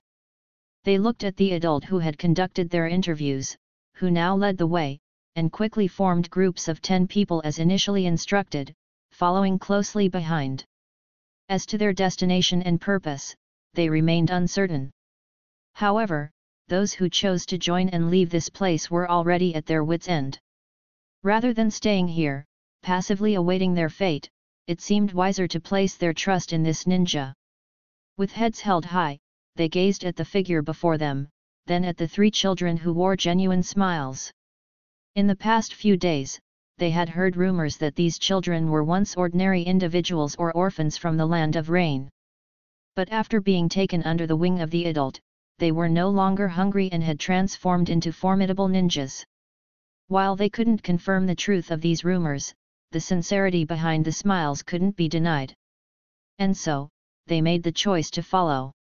Perhaps, just perhaps, the rumors held some truth?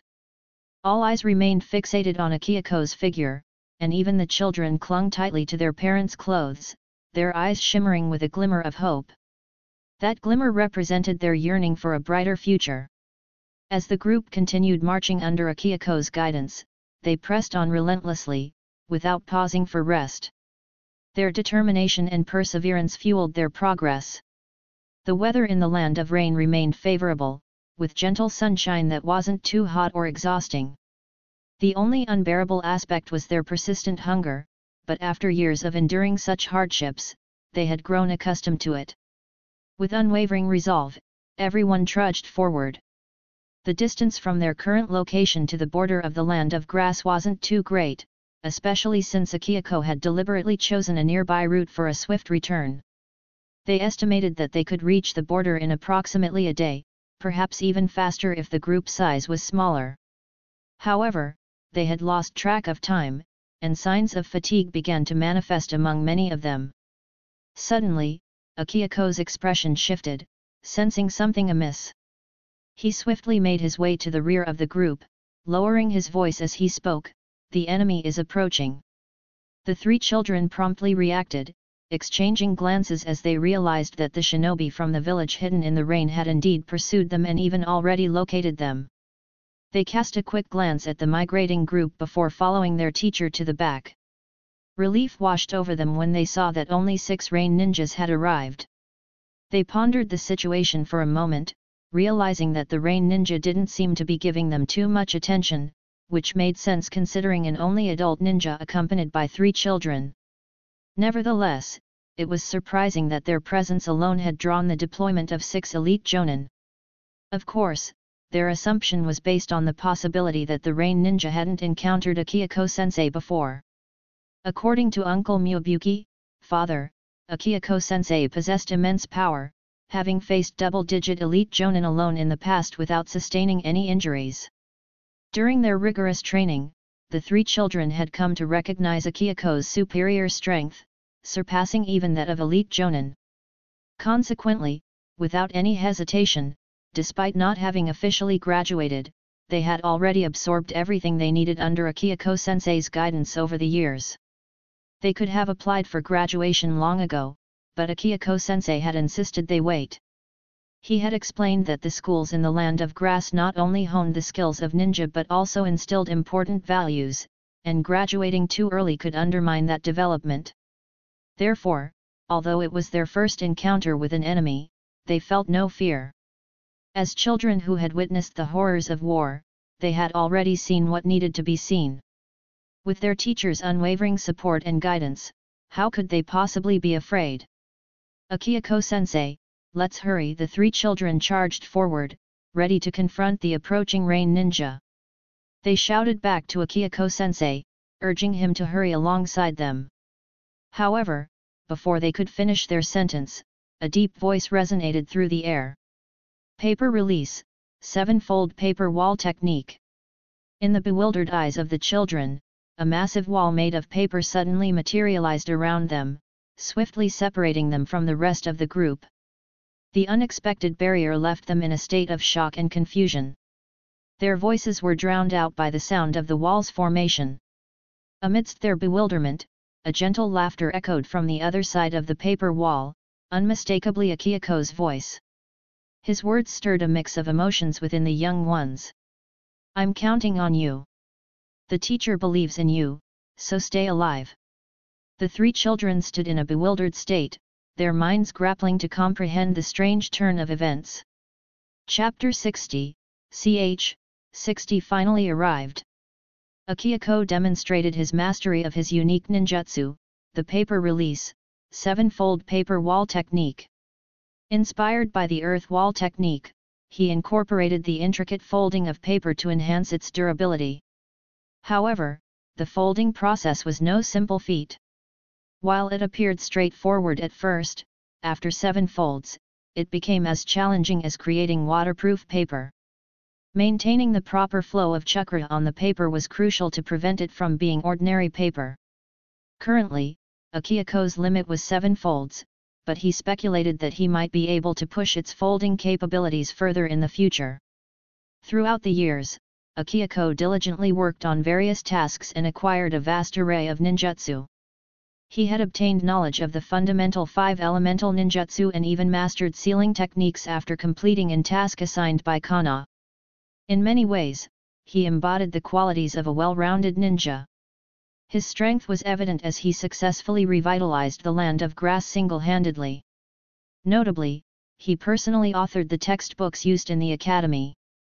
Intending to provide tailored instruction, Akiyoko dedicated significant time to organizing all the elemental ninjutsu he had learned, incorporating them into the textbooks.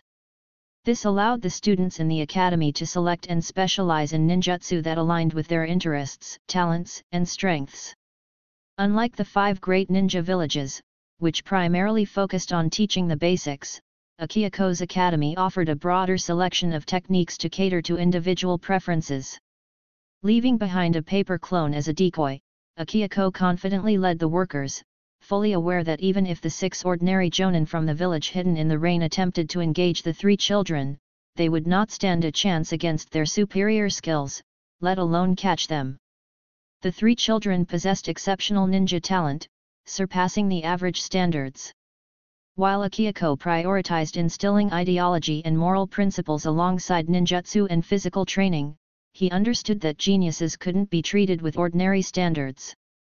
Although he had delayed their graduation, exposing them to the strength of jonin from other villages would undoubtedly contribute to their growth. Akiako sighed inwardly, realizing that all his efforts were for the sake of these children. As he observed the labor force before him, he noticed a tinge of fear on the faces of ordinary people, likely due to the sudden ninja attack. However, under his guidance, everyone pressed on without faltering. In fact, their pace seemed to quicken. It was reasonable to assume that during the Second Great Ninja War, the people of the Land of Rain had experienced multiple infiltrations by the Leaf Village and the Sand Village. They had likely become accustomed to the harsh realities of war, and this small-scale situation only momentarily startled them. As they marched forward under Akiako's unwavering guidance, the group remained resolute and unfazed by the challenges that lay ahead. Despite the muddy ground, the numerous puddles, and the occasional small hills that dotted their path, Akiako's reassuring words and support propelled them onward, their determination unshaken. When they had faced enemies earlier, Akiako had stood by their side, refusing to abandon them. His unwavering faith in their abilities had instilled a sense of resilience within them. Akiako himself was astounded by the unexpected success of their rescue mission. As they continued their journey through the Land of Rain, the familiar rain began to fall. Prepared for such conditions, the group donned umbrellas or feathered cloaks. Sudden rain was a regular occurrence in this land, and they were well acquainted with its unpredictability.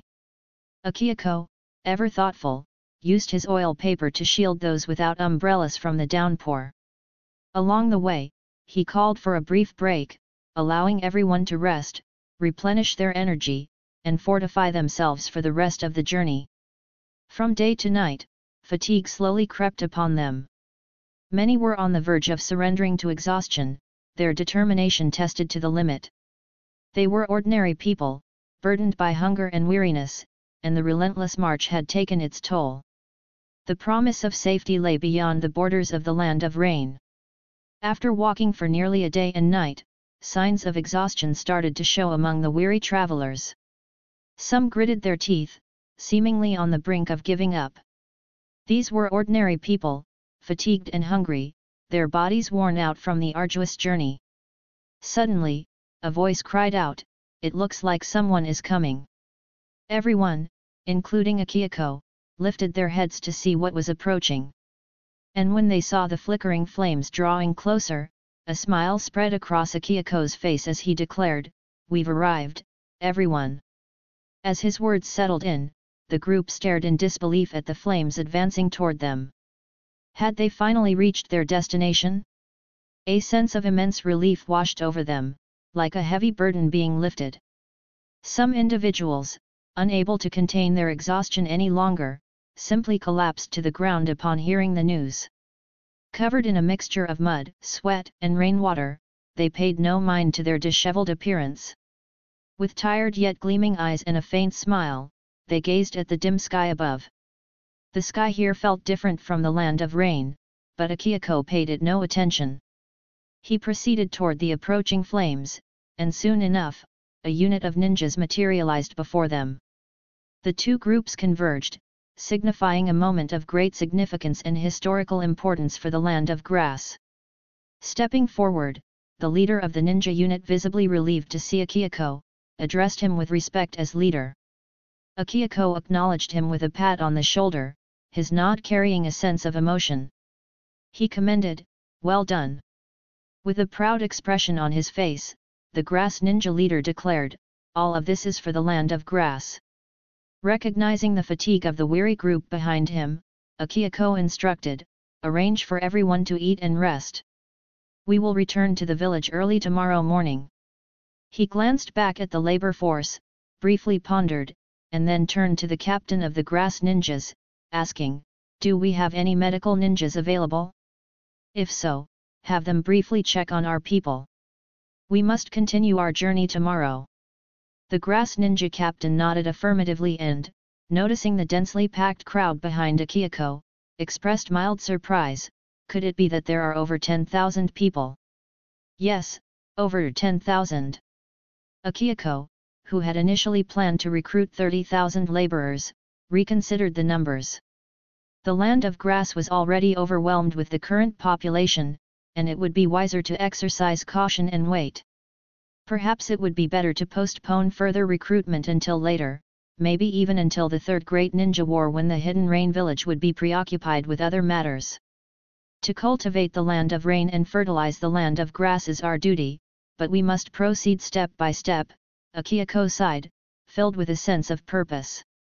As thoughts of the land of rain crossed his mind, Akihiko suddenly remembered something and turned to the ninja in front of him, saying, "Yahiko and the others are still in the land of rain.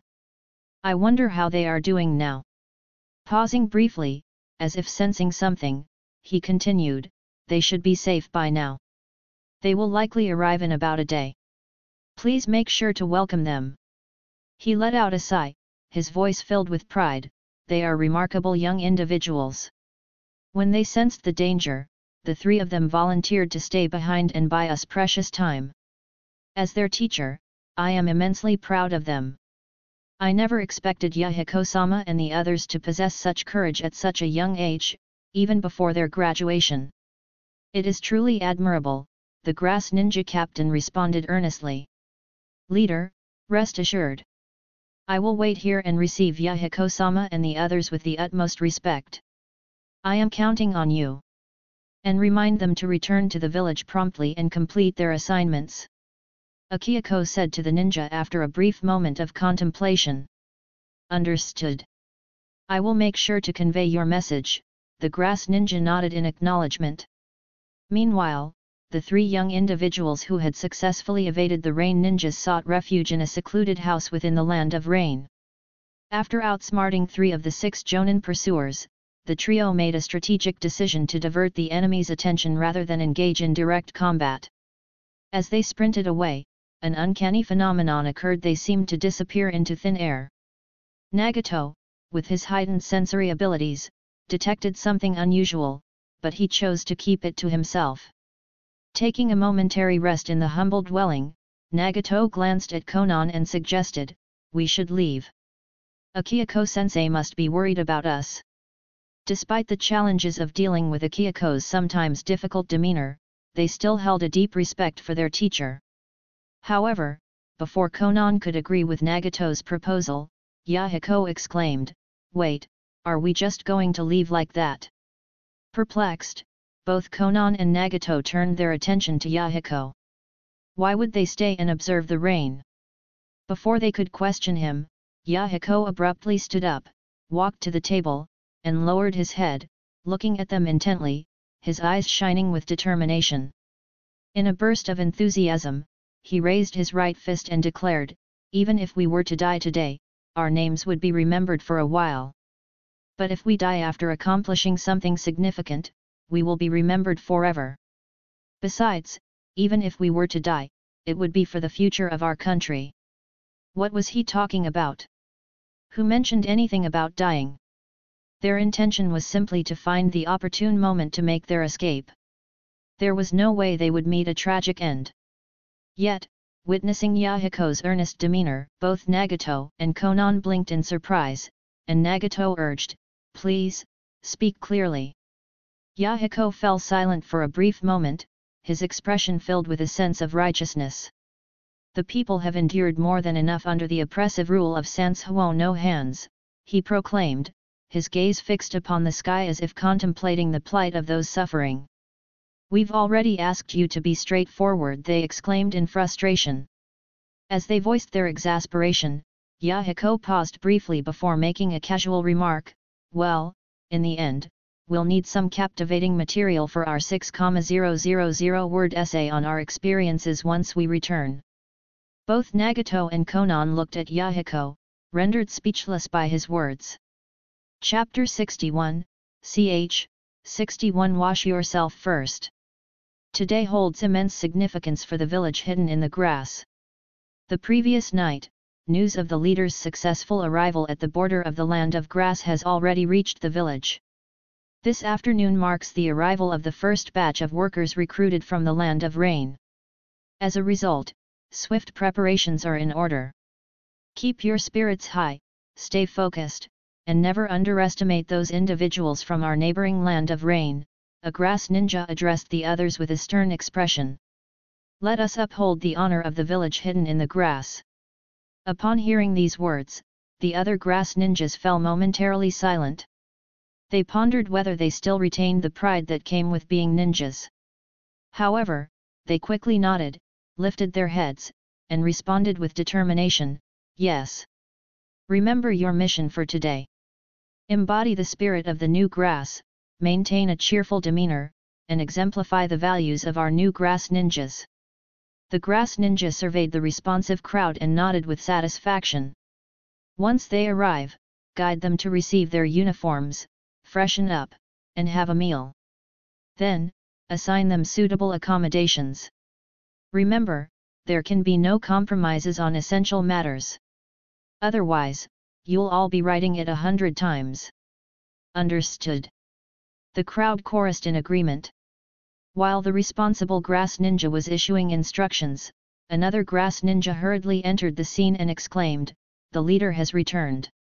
Upon hearing these words, the crowd paused momentarily before the leading grass ninja at the front shouted loudly, "Attention, everyone!" Yes. The crowd responded energetically. Prepare yourselves. The grass ninja declared. As the sun began to set, Akihiko led everyone to the village hidden in the grass, finally reaching their destination. The workers from the land of rain behind him raised their heads, taking in the breathtaking sight before them. A modern-style village unfolded, with wide and well-maintained roads, neatly arranged buildings, and bustling activity that emanated an aura of peace and tranquility, a stark contrast to the land of rain they left behind. Everyone stood in awe, their eyes filled with a mix of admiration and envy. They knew too well the scarcity of peace and tranquility in their former home. At this moment, their hearts swelled with both excitement and trepidation. Had they truly arrived? Could they truly start anew here? The prospect of a fresh beginning ignited their spirits, but the fear of it being too good to be true lingered in their minds. Their attention turned to the leader of the land of grass, standing before them.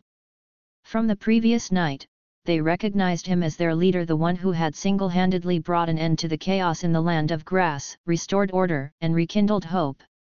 They couldn't fathom a leader of a nation going through all this trouble just to deceive them.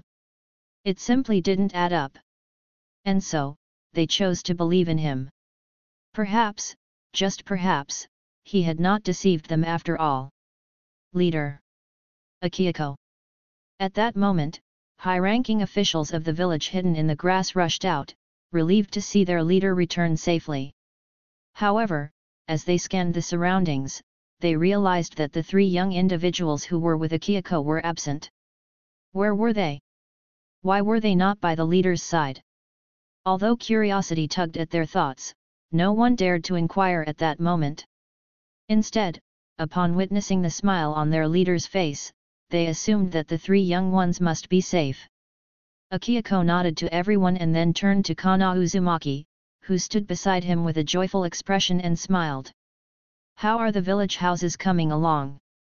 With the assistance of the ninjas, we have managed to construct the employee housing area over the past half-month, Kana Uzumaki replied, regaining her composure as she flipped through the notebook in her hand. She spoke sincerely. Most of the houses are simple, but they provide comfort. The past half-month had been dedicated to the construction of houses in the village. As long as they can accommodate people, that's sufficient, Akihiko nodded, taking out a stack of documents from his pocket. These contain everyone's information. It's in your hands from here on. We can discuss other matters later. With those words, Kana Uzumaki couldn't help but feel a twinge of curiosity about the whereabouts of the three young individuals. However, upon hearing Akihako's command, she solemnly nodded, accepting the documents. Blinking her eyes, she said, "Yes, I promise to fulfill the mission." Taiki. Here. Tanjui. Why? Kaojiao. Here. As the names were called out, the workers were organized into teams, separating men and women. If there were children, they were grouped with their respective parents, or other individuals would take care of them when necessary. Although they didn't fully understand the reason behind this arrangement, they followed the instructions given by the ninja and joined their assigned teams. Cao Zhao glanced at his wife and daughter, who were also separated from him, and felt a sense of confusion in his heart. However, at that moment, he didn't know how to voice his concerns. Now each team has its own captain. If you have any questions, you can ask your respective captains, the red-haired woman in charge instructed. The captains will come to collect clothes for each team later. If there aren't enough, please be patient. They will be sent over in a few days, she informed them. The washroom is prepared with hot water. Everyone, follow your captain and enter the washroom. Those who haven't been called yet, please wait for a moment. Remember, men and women must be separated. It's a matter of principle, she emphasized, pointing to the grass ninjas who would act as captains. If you feel unwell or have any health concerns, inform your captain as soon as possible. They will report it, and rest assured, the land of grass will provide medical treatment for you, she assured them with a serious demeanor, trying to alleviate any worries. Under the serious tone of the red-haired woman, everyone listened quietly. They followed along, feeling a mixture of confusion, nervousness, and hope. Cao Zhao was among them, his gaze fixed on his wife and daughter. His heart was filled with tension. Suddenly, a voice called out to Cao Zhao, breaking him out of his momentary daze. "Hey, you there! Why are you still daydreaming? Hurry up and catch up. Time is running out, move faster." "I'm sorry. I'm coming now."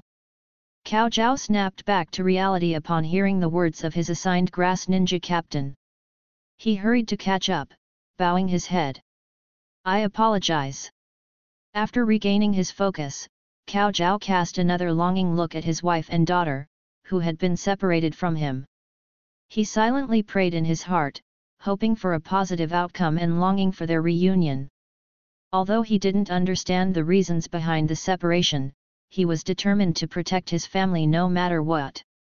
"You, never mind," the grass ninja captain responded, following Cao Zhao's gaze before returning her gaze to him with a calm expression. She continued, "Those were your wife and daughter, right?"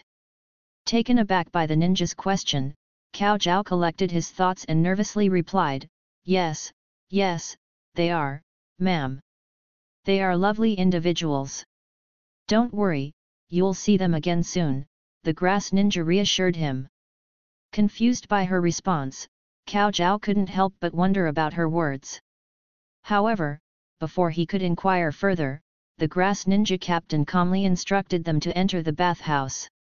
"Let's go inside. It's time to take a bath," she said, without offering any additional explanation. All right, Cao Zhao replied, shaking off his thoughts and nodding quickly. Although he still didn't fully understand the situation, her words brought him some relief. This ninja, she seems different from the ninjas in the village hidden in the rain. Cao Zhao raised his head slightly and observed the captain assigned to their group, murmuring to himself, maybe, what the leader said, is true. They soon entered the spacious bathhouse as directed by the grass ninja, which could comfortably accommodate a significant number of people at once. "Hurry up and wash. Time is limited. Once you're done, others need to wash too. No whispering. Now, immediately." The captain urged them, emphasizing the need for efficiency. Led by the grass ninja, they silently began washing, refraining from engaging in conversation. Cao Zhao, too, avoided asking too many questions and focused on cleaning himself. After all, they had been on the road for 2 days, enduring rain showers that had left them quite dirty. Within the allocated time, they finished washing and received the clothes provided by the grass ninja captain. Cao Zhao, puzzled, changed into the new attire. Weren't they here to work? Why were they given clothes? Cao Zhao stared blankly at his green attire, similar to the clothes worn by the 3 children on the poster. He touched the fabric and realized it was sturdy and comfortable. What are you looking at? Hurry up and come out. Others still need to bathe. Another shout interrupted his thoughts, urging him to move along. All right. Cao Zhao regained his senses and nodded, quickly following suit. As they exited, another group of people entered the bathhouse. Cao Zhao followed the grass ninja captain back to the main hall. The main hall was now crowded with many individuals, most of whom were wearing the green clothes provided by the grass ninja. It seemed that they had completed their bathing. Daddy, an excited and familiar voice called out, followed by another voice sharing the same enthusiasm. Cao Zhao. As Cao Zhao curiously looked around, he heard the familiar voices and turned his head, spotting his wife and daughter running towards him, both dressed in the same attire as him. Cao Zhao couldn't help but be taken aback when he noticed that even his daughter had been provided with a smaller-sized outfit. He marveled at how much more lively and energetic she seemed after the bath. Today had been full of surprises for him. Overwhelmed with emotions, he bent down, scooped up his daughter, and planted a loving kiss on her cheek. "Hey, Daddy!" Ruko exclaimed, turning her head and beaming mischievously. "I just finished bathing. You little rascal!" Cao Zhao couldn't help but smile at his happy daughter. He looked around and noticed that the nervous expressions from before had been replaced by relaxed and contented smiles on everyone's faces. He turned to his wife, who was also wearing a smile. Seeing his family dressed in new clothes, his heart swelled with warmth. Perhaps, that leader truly is different from the village hidden in the rain. Maybe he is a genuinely good person. Just then, their captain's voice resonated once again. "Regroup." Following the captain's command, Cao Zhao gently set his daughter down, and as a family of 3, they joined their respective teams. The captain paused briefly before continuing, "Next, it's time to eat." Chapter 62, ch. 62 Feast. With a mixture of apprehension and excitement, the group followed the captain to what was referred to as the cafeteria. The grass ninja captain addressed them, her demeanor calm but firm, as she explained the rules of the dining area. "From today onwards, anyone working here can eat in this cafeteria," she announced, her gaze sweeping across the assembled individuals. "Help yourselves to as much food as you want, but remember not to waste anything." She gestured towards the plates placed beside her. "Take a plate here, then form a line. Let me tell you something. You're in luck. Our leader has ensured that there is an abundance of food prepared for all of you. You can enjoy any dish you find here. But remember my earlier warning about wastage. If anyone wastes food, you won't be welcome here. Now." She waved her hand. "Form a line." Despite her instructions, no one moved. The group exchanged uncertain glances, their eyes scanning the well-organized windows and spotless tables in the cafeteria. They stood rooted to the spot, unsure of how to proceed and wary of upsetting the group of ninjas who watched them intently. However, the irresistible aroma drifting from the windows, combined with their enduring hunger over the past 2 days, made it difficult for them to resist. Their stomachs growled in response to the tantalizing scent. Still, no one dared to take a step forward. Cao Zhao, positioned towards the back of the line, also gazed blankly at the window, unable to catch a glimpse of the food inside. However, the distinct aroma of meat wafted towards him, triggering memories of the chaos-stricken land of rain. It had been so long since they had tasted meat, even stale bread had been a scarce commodity. The fear of running out of food had plagued their daily lives. Cao Zhao felt the urge to approach and indulge in the delicious meal, but fear held him back. He swallowed, noticing that those around him were experiencing the same inner conflict. Everyone's mouths watered in response to the fragrant scent. At that moment, a realization struck Cao Zhao, and he turned his head to look at his wife and daughter. His wife and daughter were equally captivated by the enticing aroma emanating from the window, yet they hesitated to approach. Ruko, his daughter, appeared eager to step forward, but her mother tightly grasped her hand, silently forbidding her from going ahead. Indeed, everyone was hungry. The thought of his wife and daughter enduring hunger weighed heavily on Cao Zhao's mind. He glanced once more at the mouth-watering display behind the window, torn by indecision. Then his gaze shifted to the grass ninja standing silently on the side, almost as if they were encouraging the group to proceed. It felt as though they were silently assuring them that there was nothing to fear. Filled with a mix of hope and caution, Cao Zhao pondered Leader Sama's intentions. After all, they had been brought here, and food had been provided for them. It seemed unlikely that they would be harmed. With these thoughts swirling in his mind, Cao Zhao steeled himself and mustered the courage to take the first step forward. Just like he had taken the lead during the interview, where he bravely stepped into the unknown, Cao Zhao found himself in a similar position now. As he walked into the unfamiliar dining hall, all eyes turned towards him, curious and expectant. Once again, he was at the forefront, setting an example for others to follow. Following the instructions of the grass ninja, he made his way to the area with the plates and picked one up. Seeing that no one stopped him, he felt a sense of relief, slowly starting to trust these grass ninjas. With nervous steps, he approached the window. However, when he saw the delectable spread of food, he froze in awe. A loud clang from the chef's ladle startled Cao Zhao, making him worry if he had done something wrong. Before he could react, the chef in his uniform calmly asked, "What do you want?" Apologizing with a timid voice, Cao Zhao responded, I'm sorry. What do you want?" The chef softened his tone slightly. Trembling, Cao Zhao pointed at a dish filled with meat and asked, "Can I have this?" Without acknowledging him, the chef scooped up a generous portion and placed it on his plate. "Anything else?"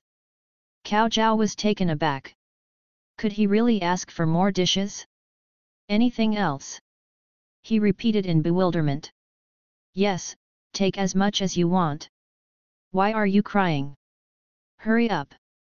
The chef regarded him with a hint of impatience, encouraging him to select more food. Overwhelmed with gratitude towards Leader Sama, Cao Zhao emotionally exclaimed, I'm grateful to the leader. The leader is a good person.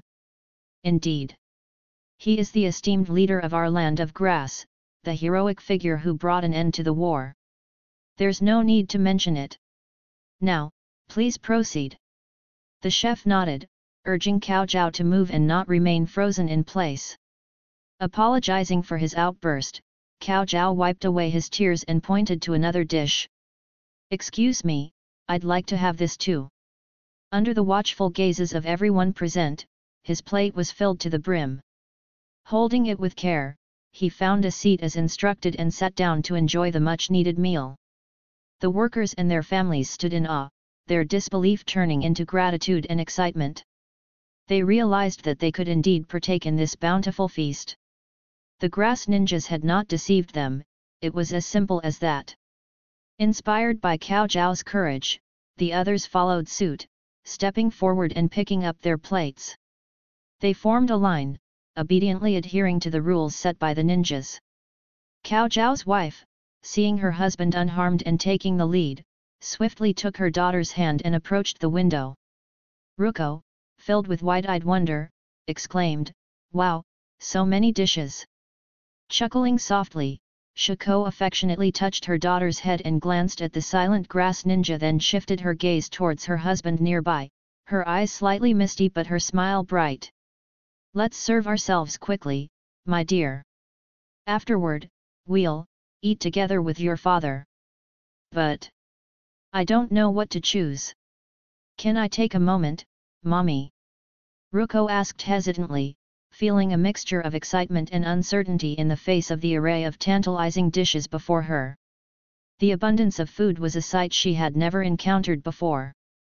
After a satisfying dinner, they followed the established routine and formed a line, filled with assurance that the grass ninja had been true to their word. They eagerly anticipated their new life, grateful to leave behind the hardships of the land of rain. Cao Zhao, Shiko, Ruko, a grass ninja called out their names, causing them to respond promptly, though puzzled by the summons.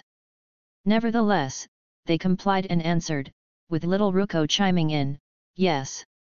These are the keys to your new house," the grass ninja said, handing them a key. "Since your family will be together, the rooms are relatively spacious. However, due to time constraints, the house may not be in the best condition. We hope you can overcome any difficulties and work diligently." Accepting the key, Cao Zhao felt warmth spreading in his heart as he earnestly promised, "Grass ninja, I will fulfill my duties diligently." Ruko nodded with a serious expression and added, "I will work very seriously too.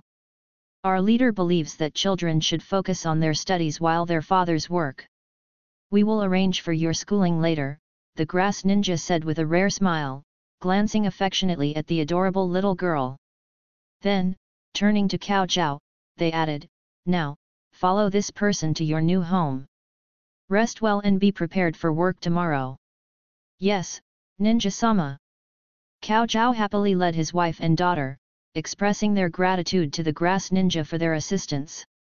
The group walked towards their new home, conveniently located near the factory for better management. The building was taller to accommodate the large number of residents. Cao Zhao's family was assigned a residence on the 3rd floor. "This is where you will live. There should be no room changes without permission. Gather downstairs at 7 a.m. tomorrow," the ninja instructed before departing. Cao Zhao's family gratefully bowed, watching the grass ninja leave. They then directed their attention to their new home, savoring a moment of silence. Instinctively, Cao Zhao and his wife exchanged a knowing smile, understanding that this would be their new life from now on. "Daddy, open the door!" Ruko suddenly exclaimed, diverting their attention to their precious daughter. "All right. Daddy will open the door." Cao Zhao gazed at his joyful daughter and gently patted her head. Recalling the grass ninja's earlier words, uncertain of their sincerity, he muttered to himself, "Regardless, we must work hard. We must not let anything drive us away." With that, he opened the door, revealing a bright and airy space. Despite the modest size compared to their previous home in the land of rain, there was no trace of dissatisfaction in their hearts. Instead, they felt a sense of security. At that moment, as Cao Zhao felt his wife's hand holding his own, he turned his head to look at her, and she smiled back at him. Taking a deep breath, a faint smile graced his lips. "From today, this will be our home." On the other side, Akihiko, having just finished dinner at Fuzu's home, sat in the courtyard and stretched lazily. The journey had been incredibly exhausting. Recruiting people, traveling, it was only natural for him to feel tired. Sensing something, he turned his head and looked at Kana, who had finished tidying up and joined him on the side. Kana must have been busy these past few days. She looked tired, and Akihiko made a mental note to help her relax later. In a short while, Fuzu, who had also finished tidying up, approached with 3 cups of hot tea. Without hesitation, Akihiko smiled and nodded, then leisurely picked up a teacup, ready to take a sip. Curiously, Kana looked at him and asked, "Oh, Akihiko, where are Konan and the others? Why didn't they return with you?" As she spoke, Fuzu also set down her teacup, her expression filled with doubt as she gazed at Akihiko. As a mother, she was concerned about Nagato's well-being. If Akihiko hadn't assured her that Nagato and the others were fine, she would have questioned whether Nagato had been sacrificed. Konan and the others, Akihiko took a sip of the hot tea and noticed the 2 of them staring at him. His eyes flickered slightly, and he smiled, "Don't worry, they're all fine. They took the opportunity to go out and have some fun. They'll probably be back tomorrow." At the same time, inside a cave in the land of rain, Nagato wore a serious expression as he looked at Yahiko and Konan. Approaching a hanging whiteboard they had acquired from somewhere, he began writing a line with utmost seriousness: "Who is our enemy? Who is our friend?" After finishing writing, Nagato turned around, tapped the whiteboard with a serious expression, and looked at the two of them, speaking firmly, "For now, our top priority is to distinguish between who is the enemy and who is the friend." Chapter 63, ch. 63 Let's confront Hanzo. Having decided to temporarily stay in the land of rain, they needed to devise a plan to ensure they remained united and focused. Nagato, to be honest, had reservations about staying in such a dangerous place. The recent act of stealing something from the land of rain felt like a direct challenge to its leader. If their presence was discovered, their lives would be in grave danger. However, Yahiko was not keen on returning too soon. He had grand ambitions and wanted to pursue something significant. Konan, despite expressing concerns about worrying Akihiko, Fuzu, and Kana, seemed secretly excited about staying behind. It was as if she had a strong curiosity to experience the situation. Reluctantly, Nagato made the decision to stay behind, primarily to prevent Yahiko and Konan from getting into trouble. However, deep down, he couldn't deny the thrill that came with secretly remaining in the land of rain. Moreover, he found it increasingly frustrating to be constantly scolded by Akihiko and seemingly used as a scapegoat without any apparent reason. Despite understanding that these were tests, Nagato couldn't help but feel irritated by Akihiko's behavior. Furthermore, he had already received valuable training at the academy and felt that he had learned what he needed to. It had become tiresome to always remain at the academy and follow Yahiko on their quest to find elusive students. In any case, staying for a few more days shouldn't pose significant problems. As for Yahiko's grand plan, Nagato chose to disregard it for now. After all, was it really so simple to eliminate a demigod of the shinobi world? Nagato regarded Yahiko and Konan with a serious expression, emphasizing the importance of identifying their enemies. With determination, he wrote a megakure on the whiteboard, explaining the situation in the land of rain. Due to the misguided decisions of Sansuo no Hands, the leader of Megakure, many people within the land of rain harbor dissatisfaction and resentment towards him. Yahiko raised his hand, seeking clarification. "So, Nagato, are you suggesting that our enemies are solely from Megakure?" Nagato shook his head, elaborating, "It is not accurate to label all of Megakure as enemies. Our primary adversaries are Sansuo no Hands and the ninjas who support him. However, it is crucial to recognize that not all ninjas within Megakure are aligned with him. Some have defected or gone into hiding due to their dissatisfaction with his policies." Konan also chimed in, seeking further clarity. "So, Nagato, you mean we should focus on winning over the dissatisfied ninjas and individuals who oppose Sansuo no Hands?" "Yes, precisely," Nagato affirmed. "Our goal is to win the support of those who are dissatisfied with Sansuo no Hands, be it ninjas or civilians. By doing so, we can not only expand our network of allies but also strengthen the land of grass.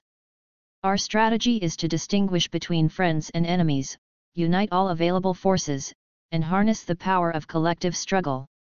Observing the plight of the displaced and hungry people in the land of rain, Nagato recognized the existing dissatisfaction towards the self-proclaimed demigod of the shinobi world. Only by harnessing their dissatisfaction can we have hope for victory, Nagato concluded, receiving applause from Yahiko and Konan. Yahiko sighed and turned to Nagato, expressing admiration. "You're quite knowledgeable, Nagato." "Naturally. Didn't you pay attention during our lessons on the recent history of the land of grass?" Nagato replied, a tinge of annoyance in his voice. Akihiko-sensei emphasized this when he brought order to the land of grass after ending the chaos. How could you forget such important details? Yahiko was probably sleeping during history class. Konan interjected while rolling her eyes at Yahiko. Ha ha ha, you got me. I simply forgot. I simply forgot.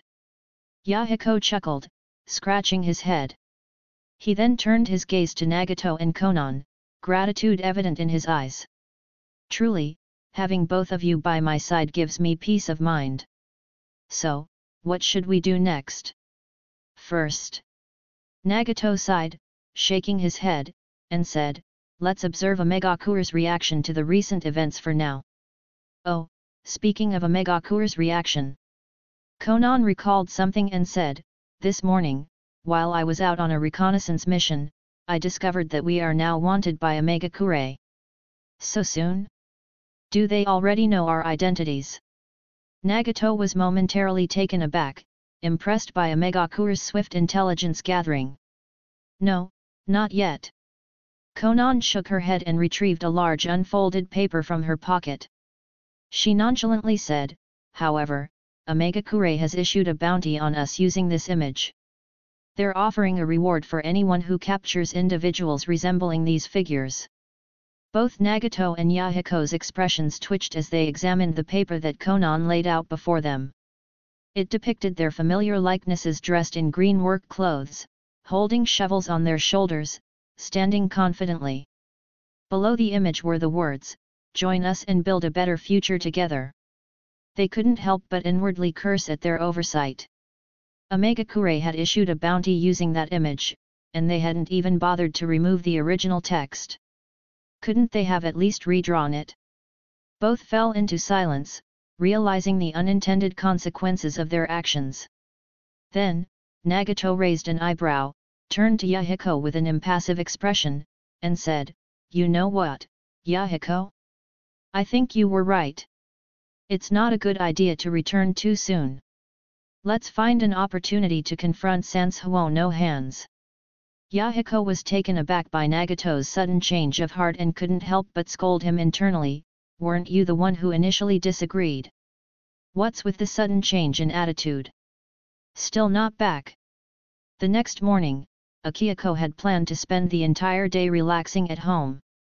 After all, with the children safely returned and Kana and elder Yoshinori taking care of the necessary tasks, he had no reason to worry. Why wouldn't they return after several days? Akihiko's expression froze as he received the letter from Miyabuki's hand and quickly skimmed through its contents. He looked up at Miyabuki and exclaimed, "That's impossible.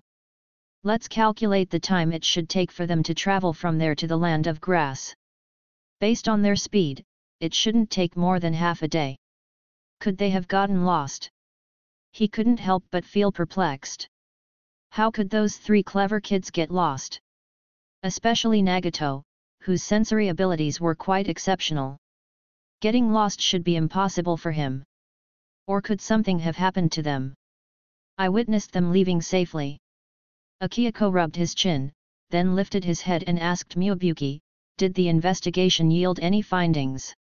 After a moment of contemplation, Miyabuki replied, "We have dispatched a team for investigation and received reports that Yahiko and the others might have been spotted in a small town. However, it appears that Omegakure has issued an arrest warrant for them, but they haven't been apprehended yet. If they haven't been caught, then why haven't they returned? Could they be enjoying themselves too much outside? Are they avoiding coming home because of excessive homework?" Akihiko pondered aloud. Miyabuki couldn't help but roll his eyes at Akihiko's speculations, thinking that Akihiko was overthinking the situation. Forget it. Has the village dispatched ninjas to locate them? Akihiko let out a sigh of relief knowing that the children were safe. Although he understood that even if Sansuo no Hands himself intervened, the worst outcome would be Yahiko and the others sacrificing themselves while Kusagakure remained unharmed, however as their teacher, he couldn't bear to see them in danger. That's why he had left a paper clone to keep an eye on them, only dispelling it after witnessing their safe escape. Find out what they've been up to all this time. They should be aware that their families would be worried sick about them, right? When they return, they will each have to write 5 kilograms of homework. They are acting irresponsibly. Akihiko declared firmly. Miyabuki's mouth twitched, thinking that even the leader himself couldn't measure homework in words and had to resort to weight. He began to suspect that the reason the 3 kids didn't want to come back might actually be because of an excessive workload. After hesitating for a moment, Miyabuki spoke up, "Leader, isn't this a bit too much? This is all for the sake of the children. As parents, we can't spoil them. What if they grow up to become disrespectful and harm their parents and teachers? That's why they must study hard." Akihiko patted Miyabuki's shoulder, speaking earnestly. "Hurry and bring the children back. We can't let their homework be delayed." Then, he let out a yawn and stretched. "I wonder how their first day of work is going. Well, I'll go out for a walk myself." Chapter 64, ch. 64 Yuki Clan Origins. 1 month later. Akihiko and Yahiko, Nagato, and I are doing well. Please don't worry. Nagato also asked for your help in taking care of his mother, Fuzune, and assuring her not to worry. Akihiko was left speechless at that moment. He was taken aback by their words. Was this their rebellious phase? They didn't even want to come back home. Akihiko looked at the letter in his hand, feeling at a loss for words. It was a letter just received from the Kusanin, stating that these 3 kids had informed them that they were involved in a significant undertaking and wouldn't be able to return temporarily. As for the nature of this endeavor, Akihiko had no idea. All he knew was that these 3 kids. It has been over a month since they last studied. Don't they realize how worried Fuzu is? Don't they understand the concern of the teachers at the academy? Aren't they aware of how many people in the village are worried about them? He had initially planned for these 3 kids to experience real-world situations, but now they had turned around and disappeared, and they had been gone for over a month. If it weren't for this sudden letter, he had intended to go there himself in a few days. Although he occasionally received intelligence from the Kusanin stating, Master Yahiko and the others haven't been captured by Omegakure. Akihiko and Fuzu were still concerned that something might have happened to the 3 kids. Akihiko let out a helpless sigh and arranged for the letter to be delivered to Fuzu. Then, he turned his attention to the individuals gathered before him. Today marked an important meeting, with most of Kusagakure's high-ranking officials in attendance. During this period, there had been no significant events in the Land of Grass, or even in the entire ninja world. However, there was a palpable sense of tension in the air, hinting at an impending storm.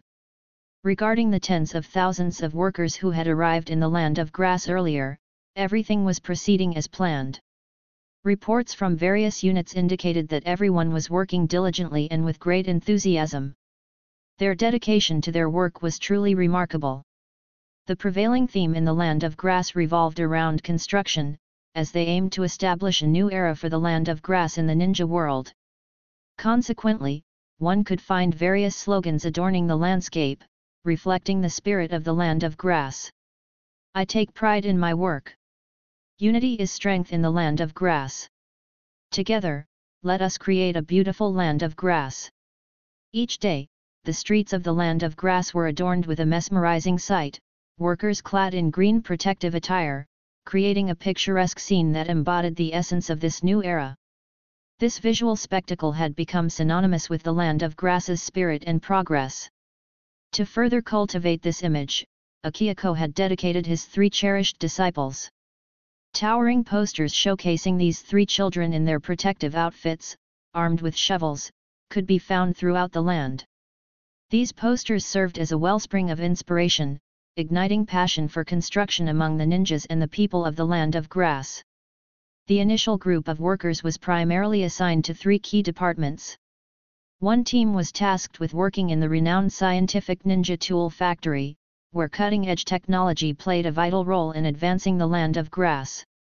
Due to its significance, stringent access controls were implemented within the factory premises. Another group was stationed at the newly established clothing factory, which harnessed state-of-the-art scientific ninja tool textile machines to enhance production efficiency. The majority of the green protective clothing worn in the Land of Grass was manufactured within this clothing factory.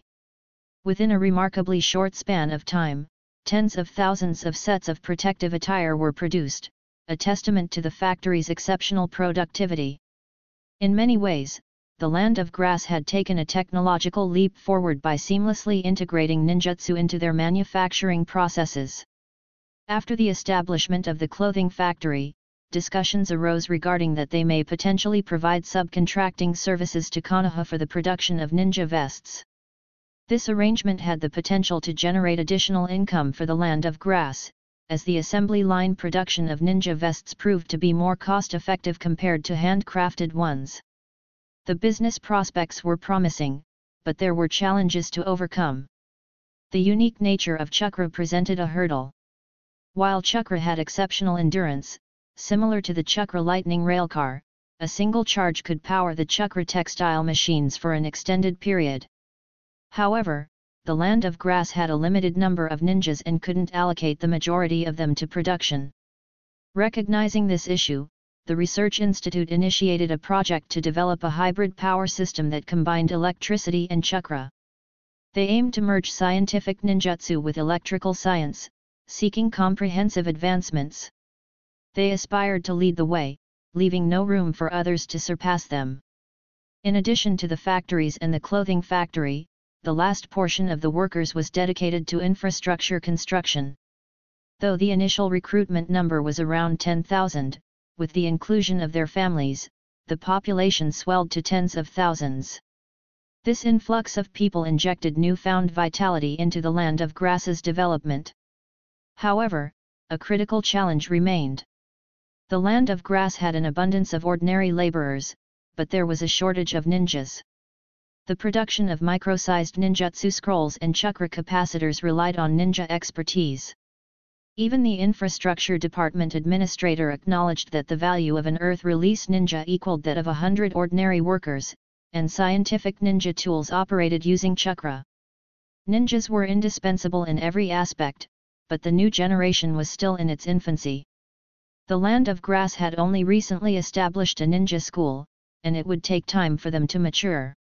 Hiring workers from other ninja villages posed its own set of obstacles, as the Land of Grass guarded its secrets closely. Akihiko couldn't shake the thought of the tens of thousands of laborers buried underground, unable to utilize their potential. He had a strong desire to provide stable employment for those orphaned children who found joy in planting trees. However, the challenge of finding and negotiating with Black Zetsu remained insurmountable. He longed for a way to bring those workers back to the surface, to give them a purpose and a livelihood. It pained him to think that their potential contributions were being wasted underground. Akihiko understood the importance of providing opportunities for those who had been left orphaned and displaced by the turmoil of the ninja world. Yet, the elusive nature of Black Zetsu made it difficult to reach a resolution. Finding and engaging in negotiations with such a cunning and hidden entity seemed like an impossible task. Akihiko couldn't help but feel frustrated by the circumstances, as he knew that securing stable employment for those children was crucial for their well-being and future prospects. Black Zetsu likely remained in the shadows, awaiting the moment when Madara would choose a successor and set his plans in motion, plans that would undoubtedly shake the entire ninja world. That's why this meeting was of utmost importance. Akihiko clasped his hands together and placed them in front of his chin. What are your thoughts on this? Everyone exchanged glances, contemplating the question. Uzumaki Yoshinori, after a moment of reflection, spoke up. How about implementing the Land of Grass' old plan of talent acquisition? There are numerous ninja clans in the ninja world that have not aligned themselves with any ninja villages. For example, the Fuma clan and the Tsuchigyumo clan. Upon hearing Yoshinori's suggestion, Akihiko nodded in agreement. He had already included these two clans in his future plans. In the original timeline, the Fuma clan had experienced a decline after the Third Great Ninja War and had later fallen victim to Orochimaru's manipulation. As for the Tsuchigyumo clan, their fate was even more tragic. Known for their self-destructive technique, the Tsuchikyomo style, they were feared and ultimately eradicated during the Third Great Ninja War. Only a few surviving members remained. These two clans possessed significant ninja prowess and differed from the Uzumaki clan and the Shinoite clan. Akihiko believed it would be wise to wait for the right moment before extending an invitation. They could approach these clans during their time of need and win them over with kindness. It is unfortunate, Yoshinori's side, the Yuki clan, known for their ice-style bloodline limit, has also faced annihilation. Akihiko was surprised by the mention of the Yuki clan. The Yuki clan? Ice style? Aren't they a bloodline limit clan from Kirigakure? Not quite, Elder Yoshinori shook his head. Although some members of the Yuki clan joined Kirigakure, not all of them did. In order to avoid the war, many of them chose to live in a small village surrounded by perpetual snow. However, without the protection of a ninja village, they became feared by others and eventually met their demise. Yoshinori sighed again, reflecting on the fate of the Yuki clan. Then, he noticed the perplexed expression on the leader's face and asked curiously, "Is something troubling you, leader?" "It's nothing," Akihiko shook his head. He realized that his initial assumption about the Yuki clan's affiliation with Kirigakure was incorrect. This new information shed light on why the village in which Haku and his mother lived in the anime was so fearful of the ice bloodline limit. It was likely because the village had never encountered a clan with an ice bloodline limit before, as the Yuki clan had remained independent and isolated from Kirigakure. Additionally, any ninja possessing an ice bloodline limit would have faced great danger and likely been targeted during the violent period of the Bloody Mist era. Akihiko raised an eyebrow, muttering to himself, "Looks like I'll have to pay a visit to the Land of Water." After a moment, he looked up at the pensive group and sighed helplessly. "A few ninjas alone cannot solve our shortage problem, and we do not even know how many members of the Yuki clan are still alive. They may have truly been wiped out. That's why my plan is..." As the others looked on in confusion, Akihiko took out a document from his pocket, leaving everyone stunned. On the document, there were only 2 words written. "That's right." Akihiko nodded, satisfied with their reaction. "Let's launch a ninja literacy campaign in the Land of Grass." Chapter 65, ch. 65 Literacy Campaign. Before the arrival of the Otsutsuki on Earth, humans did not possess chakra. It was only through the efforts of Hago Romo Tsutsuki, who created ninja and spread chakra throughout the ninja world, that the unique order of the ninja world began to evolve and develop. The concept of chakra is indeed fascinating. Take the tailed beasts, for example. Initially, they were small and adorable, but over thousands of years, they grew into massive creatures. This demonstrates that chakra has the potential to increase and is not fixed until it reaches a critical point. After Hago Romo spread chakra, almost everyone in the ninja world became capable of harnessing it, with variations in the amount and possession of Kekei Genkai. Speaking of the Otsutsuki, their pursuit of chakra fruit seems quite misguided. If chakra can naturally increase over time, why go through the trouble of producing chakra fruit? It would be more logical for them to develop a method of creating chakra fruit from the existing chakra. After all, they already possess the ability to absorb and manipulate chakra. This way, they could continue the cycle of absorbing chakra, leaving some for redistribution, and repeating the process indefinitely. It would be a more sustainable approach, avoiding the need to destroy a planet for a chakra fruit every 1,000 years. The refinement of chakra is a skill that can be learned by almost anyone. Some individuals may have a natural talent and possess larger chakra reserves, while others can become proficient in taijutsu through hard work and dedication. Although pure taijutsu has its limitations, it remains an essential ninja skill. Not everyone can possess the innate gifts of someone like Hashirama Senju. In the Land of Grass, where the need for missions or assassinations is not as prominent, the focus should be primarily on chakra refinement and the development of production ninjutsu skills. Chakra, with its unique nature, has the potential to bring forth geniuses even among ordinary individuals. It offers a special pathway for advancement and growth in the ninja arts. At this moment, Akihako's plan left everyone astonished. They were well aware of how highly ninja knowledge was valued in the ninja world. Ordinary people were not granted access to such knowledge. Even civilian ninjas from the 5 great shinobi villages only received basic education in the academy as children and were not taught any C-rank ninjutsu. The transmission of ninjutsu primarily occurred within families or through master-disciple relationships. Unless one achieved significant merit, the village might reward them with ninjutsu. Otherwise, it was possible to go through life without ever learning a single ninjutsu. However, the leader not only provided his own ninjutsu as teaching materials in the academy but now also proposed this ninja literacy campaign for ordinary civilian adults. It was truly shocking and difficult to comprehend. The leader's thoughts were often challenging to keep up with. Even the god of the ninja world only distributed tailed beasts, he did not share such extensive knowledge. Nevertheless, Takeshi Shinoike, who had remained silent until now, hesitantly expressed his thoughts. Having an excessive number of ninjas in the land of grass may not be a favorable situation.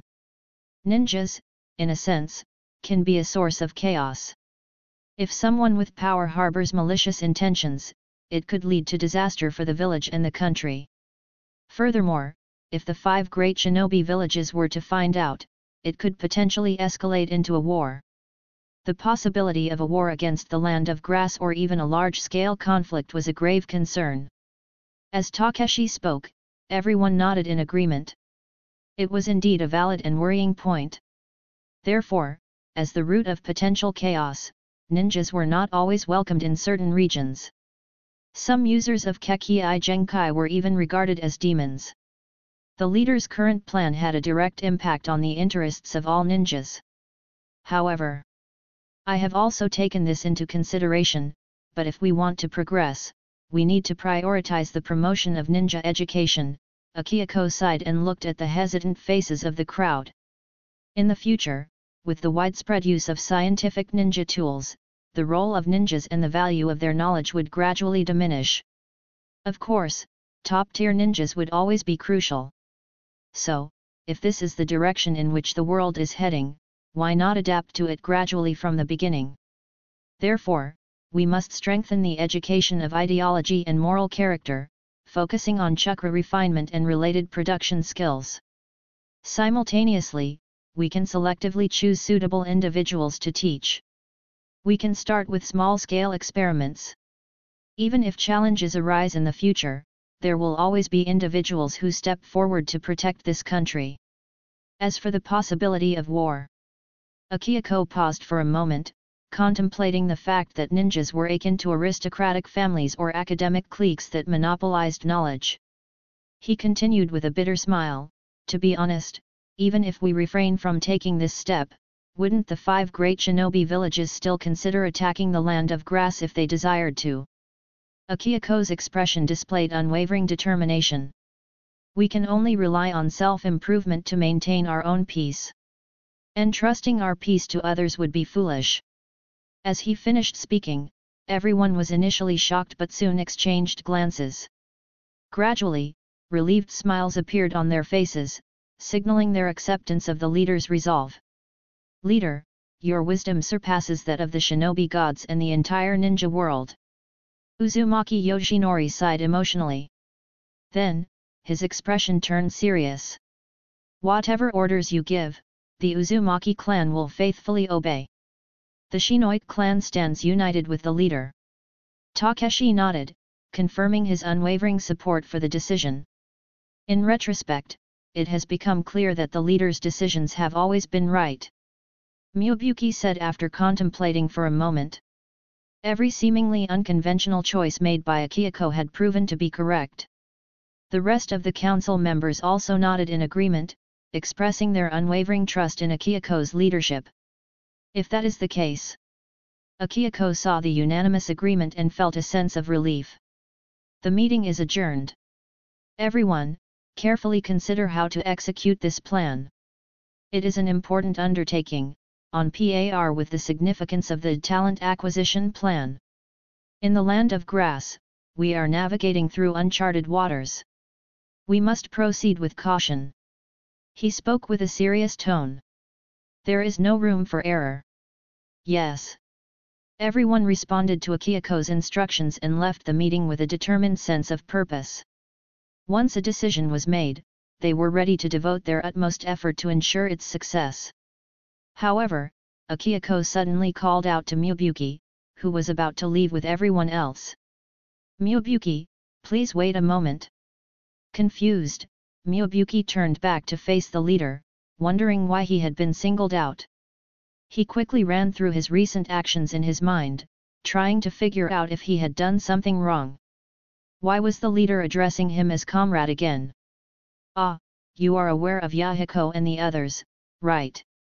Akihiko sighed and continued, the land of rain is embroiled in war, and I don't know what they are up to over there. They haven't returned for such a long time, and their families are worried. As a parent of one of them, you must be concerned too. Besides, they are just children, and falling behind in their studies would be detrimental to their development. So, what exactly does the leader want me to do? Miyabuki asked hesitantly, although he inwardly grumbled about the difficult task that Akihiko might assign him this time. I need you to go and bring those 3 kids back. It has been quite a while, and they might have missed out on a lot of important knowledge. Their homework must have piled up, so ensure that they come back and complete it. Otherwise, I'll assign all of their missed homework to you. Akihiko said with a mischievous smile, his tone slightly teasing. Actually, I just remembered that I have many other pressing matters to attend to, so is there any way I could? Miyabuki attempted to find an excuse, hoping to escape this particular duty, especially when faced with that devilish smile from Akihiko. No, you can't. Get ready and make preparations to go.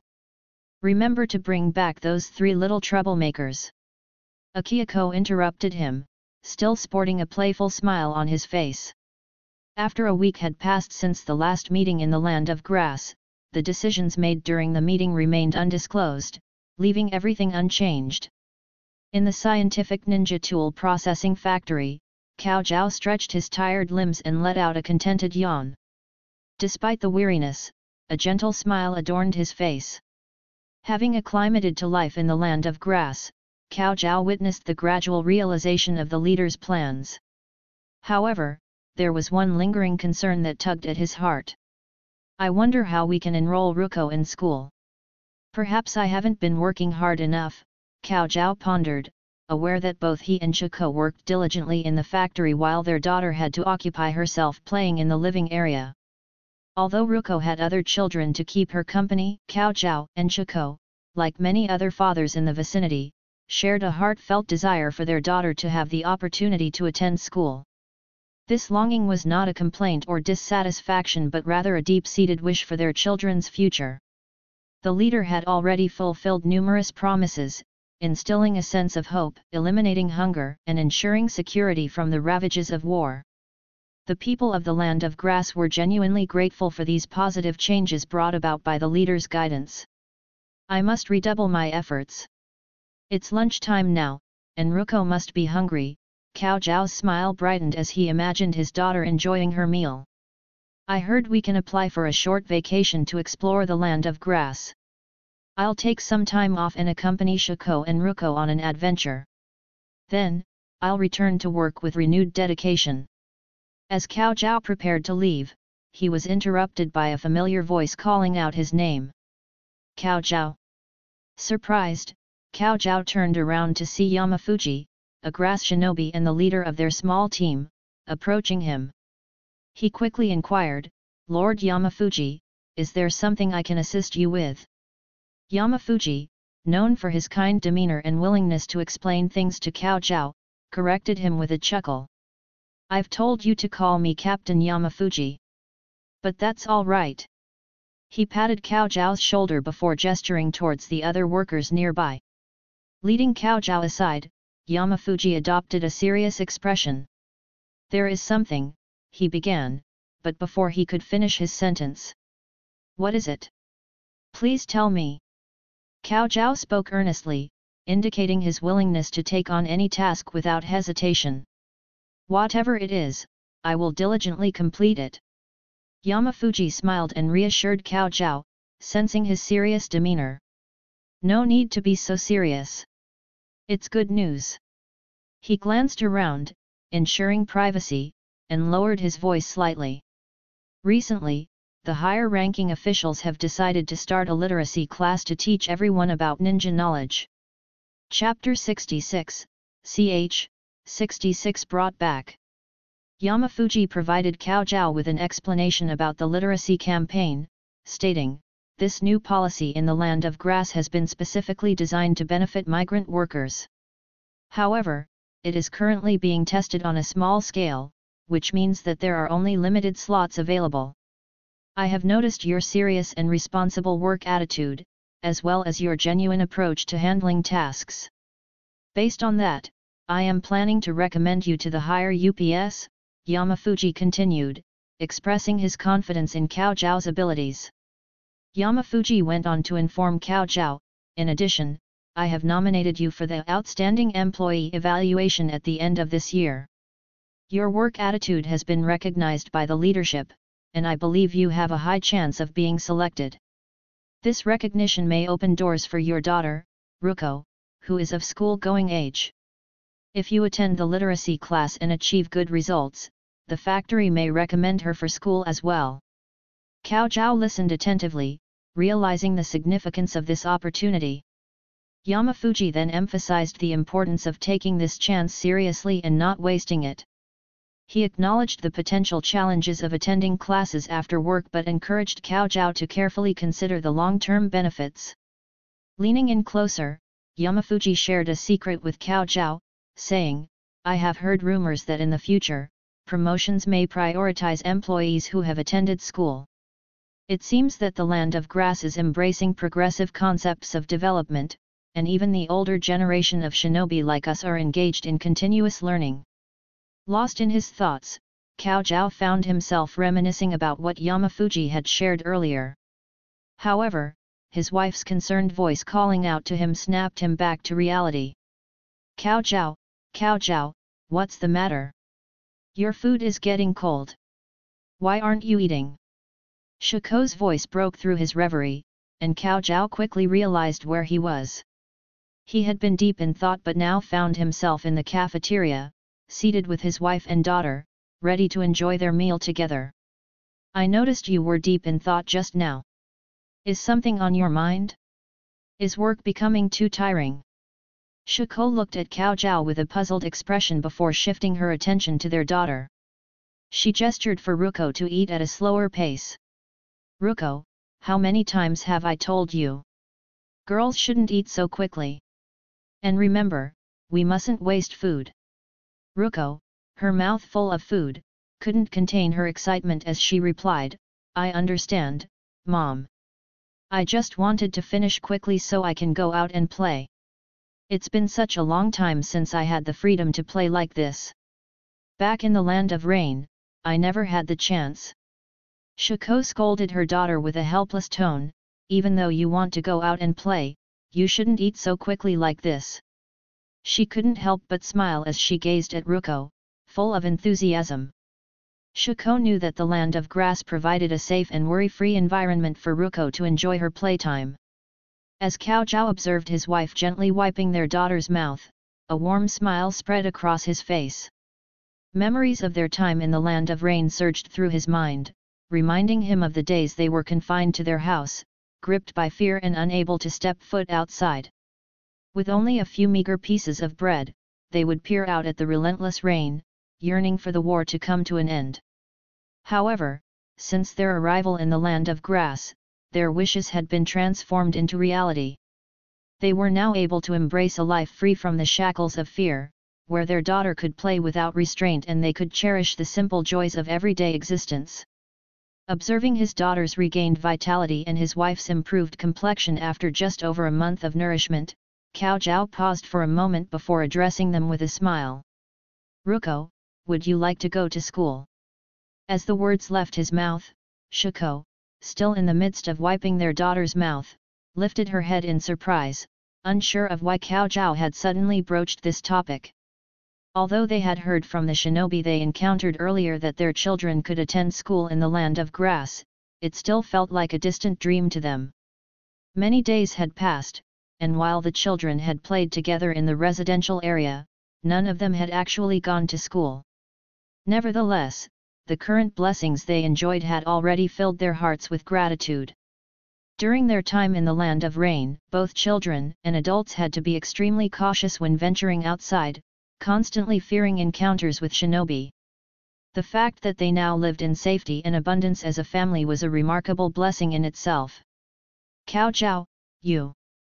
Shiko glanced at her husband, a mix of confusion and anticipation filling her gaze as she hesitated to voice her question. With an unwavering smile, Cao Zhao turned his head to Shiko, shaking it gently as he reassured her, "Don't worry. It's good news." Shiko couldn't comprehend the significance of Cao Zhao's good news, and her curiosity grew. She became eager to know what it could be. Just. Cao Zhao glanced around the bustling cafeteria, ensuring their conversation remained confidential. He leaned in closer to Shiko, speaking in a hushed tone. "Today, Captain Yamafuji informed me of an opportunity." As Cao Zhao recounted his conversation with Yamafuji, Shiko's initial confusion turned into astonishment, followed by a surge of excitement. She verified with a hint of disbelief, "Is it really true?" "Yes. If I receive the Outstanding Employee Award this year, Ruko should have the opportunity to go to school," Cao Zhao affirmed, his smile widening as he shared the news of the award. "That's absolutely wonderful!" Shiko exclaimed, her excitement palpable as she tightly held Cao Zhao's hand. "The leader is truly an amazing person." "Yes," Cao Zhao wholeheartedly agreed, his gratitude towards the leader evident on his face. With a smile, he sincerely stated, "Truly, the leader is an exceptional person." Shiko voiced her concerns, looking at Cao Zhao with worry. "But won't it be very challenging for you, Cao Zhao?" "I will work hard." Cao Zhao replied with determination, fully aware of the effort required to support his family. Shiko reassured him, her own determination shining through. "I'll work hard too." Suddenly, their little daughter Ruko chimed in, her eyes filled with determination. "I'll definitely study hard. Let's all work hard together. Tomorrow, I'll discuss it with Captain Yamafuji. But for now." Cao Zhao gently ruffled his daughter's hair, playfully comparing her to a mischievous doll, before picking up his chopsticks. "Let's eat."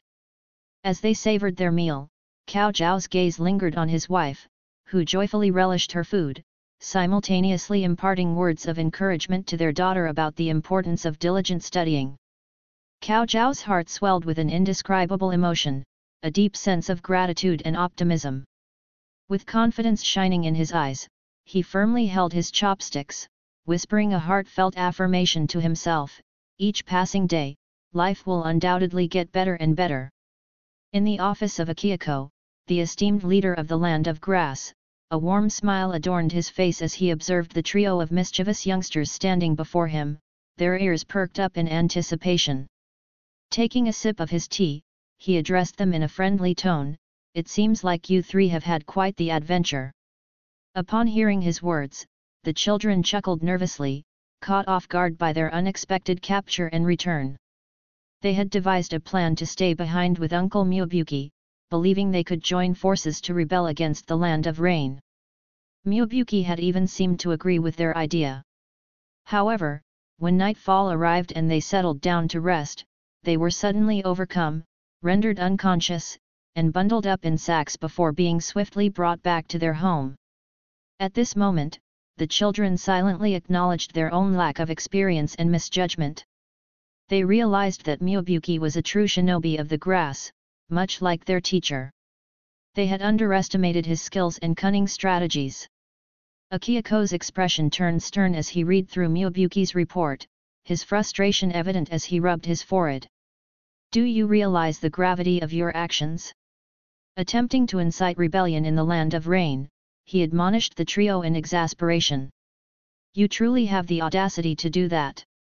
Word had spread about their reckless actions, causing unnecessary trouble in the land of rain and driving the rain shinobi to madness as they relentlessly pursued the youngsters. Even Hanzo, the formidable leader of the rain village, known as the demigod of the ninja world, had vowed to make them pay for their actions. Fortunately, the quick-thinking youngsters managed to escape after causing chaos. Reflecting on the gravity of the situation, Akihiko pondered what could have happened if they hadn't been able to escape. Perhaps in the future, when they would meet again, Nagato might ask him, "Teacher, do you know pain?" Attempting to calm Akihiko's displeasure, Yahiko quickly interjected, "Akihiko-sensei, let me explain. Many people in the land of rain are dissatisfied with Hanzo, known as the salamander. If we work hard, the land of rain can be transformed into the land of grass. The people in the land of rain also yearn for peace." Yahiko let out an emotional sigh, expressing his heartfelt desire. "Even though I am a shinobi of the grass, I was born in the land of rain. I want to bring peace to this suffering country."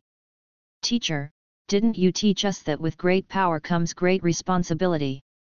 "You have a point," Akihiko smiled, patting Yahiko's shoulder as he observed the remorseful expression on the young boy's face. "But for now, what's most important for you is your studies. We, as adults, will take care of matters related to peace.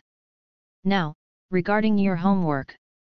Suddenly, Yahiko interrupted with a dramatic exclamation, placing his hands on his chest.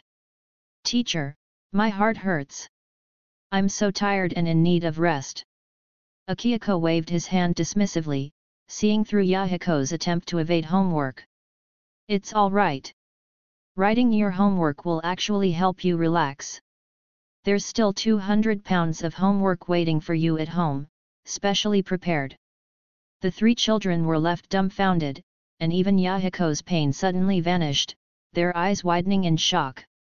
Did they hear correctly? 200 pounds of homework? They stared at Akihiko, unable to comprehend the magnitude of his statement. "Wasn't it just 20 pounds?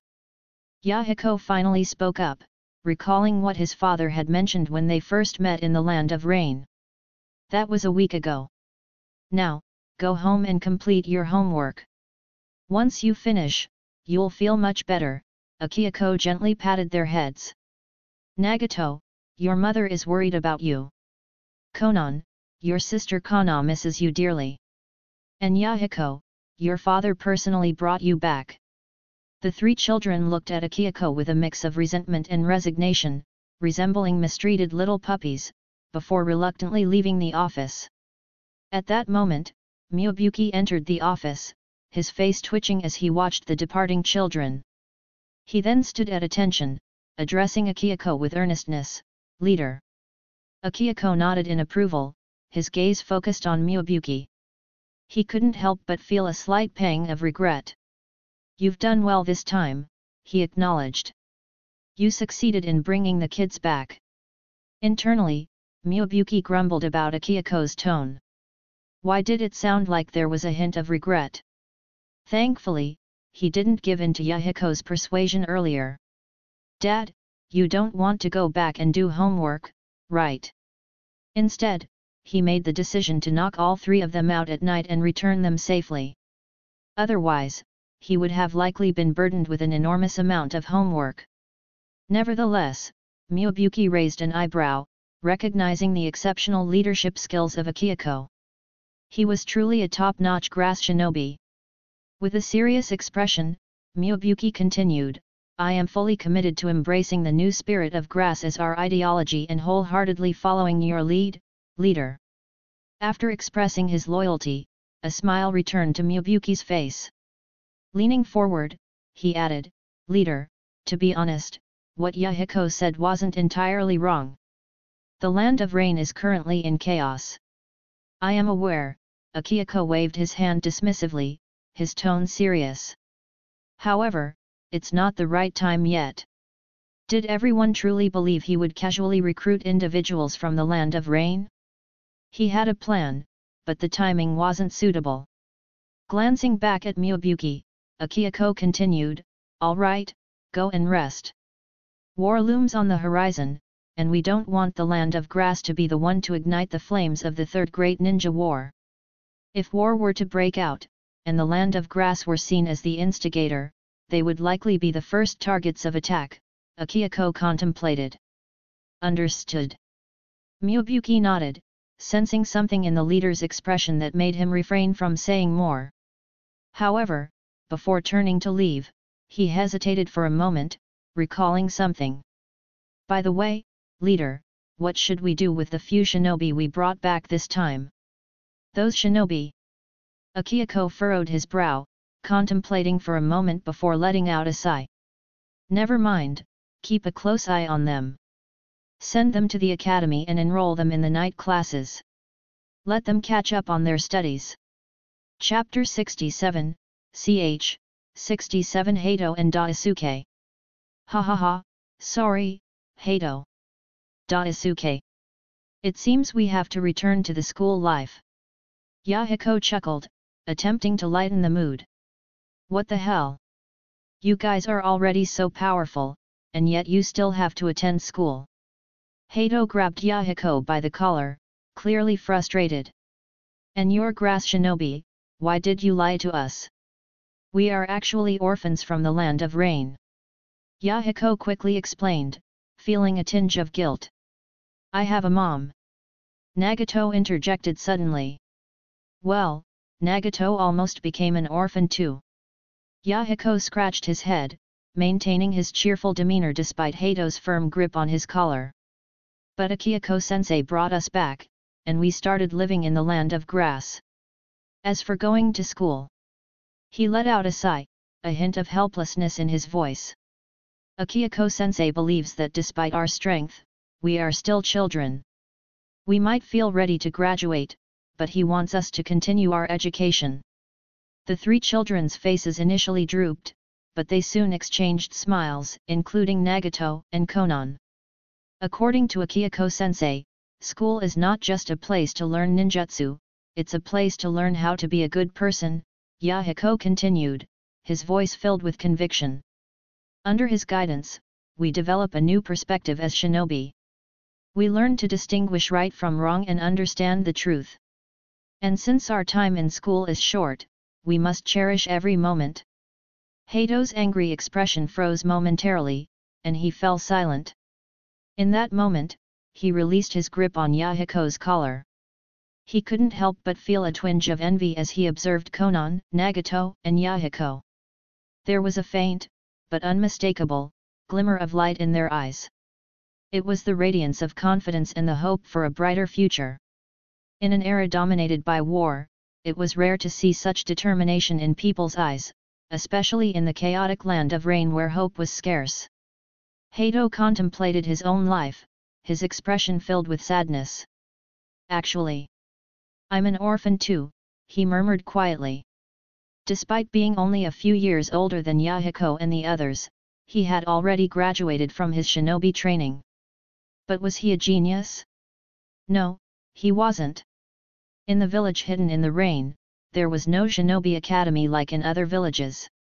The new generation of shinobi learned assassination techniques directly from the rain shinobi.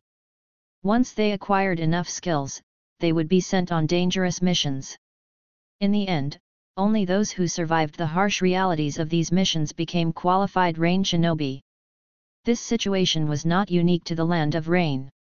It was a common practice in small ninja villages across the world. Even in the esteemed 5 great shinobi villages, when war loomed on the horizon, exceptionally talented individuals like Yahiko and his companions would be given the opportunity to graduate early and participate in missions. As long as the ninjas followed orders, that was considered enough. Understanding right from wrong and discerning the truth seemed inconsequential in comparison. After a moment, he pushed aside his lingering sadness and directed an angry glare at Yahiko, questioning him fiercely, "Why did you deceive us? It's not really deception. We truly intended to find an opportunity to assassinate Sanshuo no Hands." Yahiko replied earnestly, his serious expression revealing the sincerity of his intentions. Hato was left momentarily speechless, realizing that Yahiko misunderstood his question. Exasperated, he sighed inwardly, never mind, let's not dwell on that. Let's forget about it for now. We still have 200 pounds of homework waiting for us, Yahiko continued, his face drooping at the thought of the daunting task. Nevertheless, he maintained a cheerful demeanor as he addressed Hato and Daisuke. Since Akihiko-sensei wants you to study here, give it your all. Actually, studying here is quite beneficial. You can learn a lot. I'm a rain shinobi, you know, Hato sternly reminded Yahiko of his origins. It's all right. If you do anything harmful to the land of grass, someone will apprehend you. Yahiko waved his hand dismissively, considering Hato's relative lack of strength. There was no need to worry about them. Hato and Daisuke inwardly cursed, thinking, that doesn't sound reassuring at all. Their faces twitched as they observed Yahiko's carefree and smiling demeanor. We're heading back for now. We'll come back to see you in a few days, Yahiko waved his hand, still smiling. Don't worry, even the ordinary people who came from the land of rain are living well here. The land of grass has treated them kindly. I heard they even have literacy classes now. He chuckled, I've only been back for just over a month, and Akihiko-sensei has already introduced some interesting things. With that, the three of them left, feeling a bit dejected at the thought of the homework awaiting them at home. Hato and Daisuke watched in silence as Yahiko and the others departed. Despite their desire for Yahiko to stay, they knew that the vigilant grass shinobi would prevent any trouble. They realized that with their knowledge of the land of grass's secrets, escaping would be nearly impossible. Hato's face shifted between pale and blue as he muttered, they were orphans from the land of rain. Humph, chosen as disciples by the leader of the land of grass. Is the land of grass truly that exceptional? Daisuke calmly shook his head in response. Their smiles won't deceive us. Daisuke. Hato's anger flared as he stomped his foot. You're a shinobi from the village hidden in the rain. How can you trust the words of shinobi from other villages? I am not a shinobi from the village hidden in the rain. I am just a wandering shinobi from the land of rain. Daisuke fell silent for a moment before turning to walk away. Hato quickly caught up with him, questioning, where are you going? Back to the dormitory. To study. Daisuke's reply was resolute. Do you really believe in this land of grass? The idea of allowing ordinary people to attempt chakra refinement is just a joke. Hato expressed his disbelief, shocked by Daisuke's sincerity. True or false, I will witness it with my own eyes. Daisuke paused for a moment, his determination evident as he continued walking toward the dormitory. And so, this unexpected group of individuals brought to the land of grass found themselves under the watchful eye of the grass shinobi, embarking on their studies. On the other side, Nagato walked back to his home after bidding farewell to Konan and Yahiko. As he approached the front door, his gaze fell upon the flattened flowers beside it, causing his mouth to twitch slightly. He took a deep breath, opened the door, and called out loudly, I'm home. As he stepped inside and surveyed his surroundings, a sense of comfort washed over him.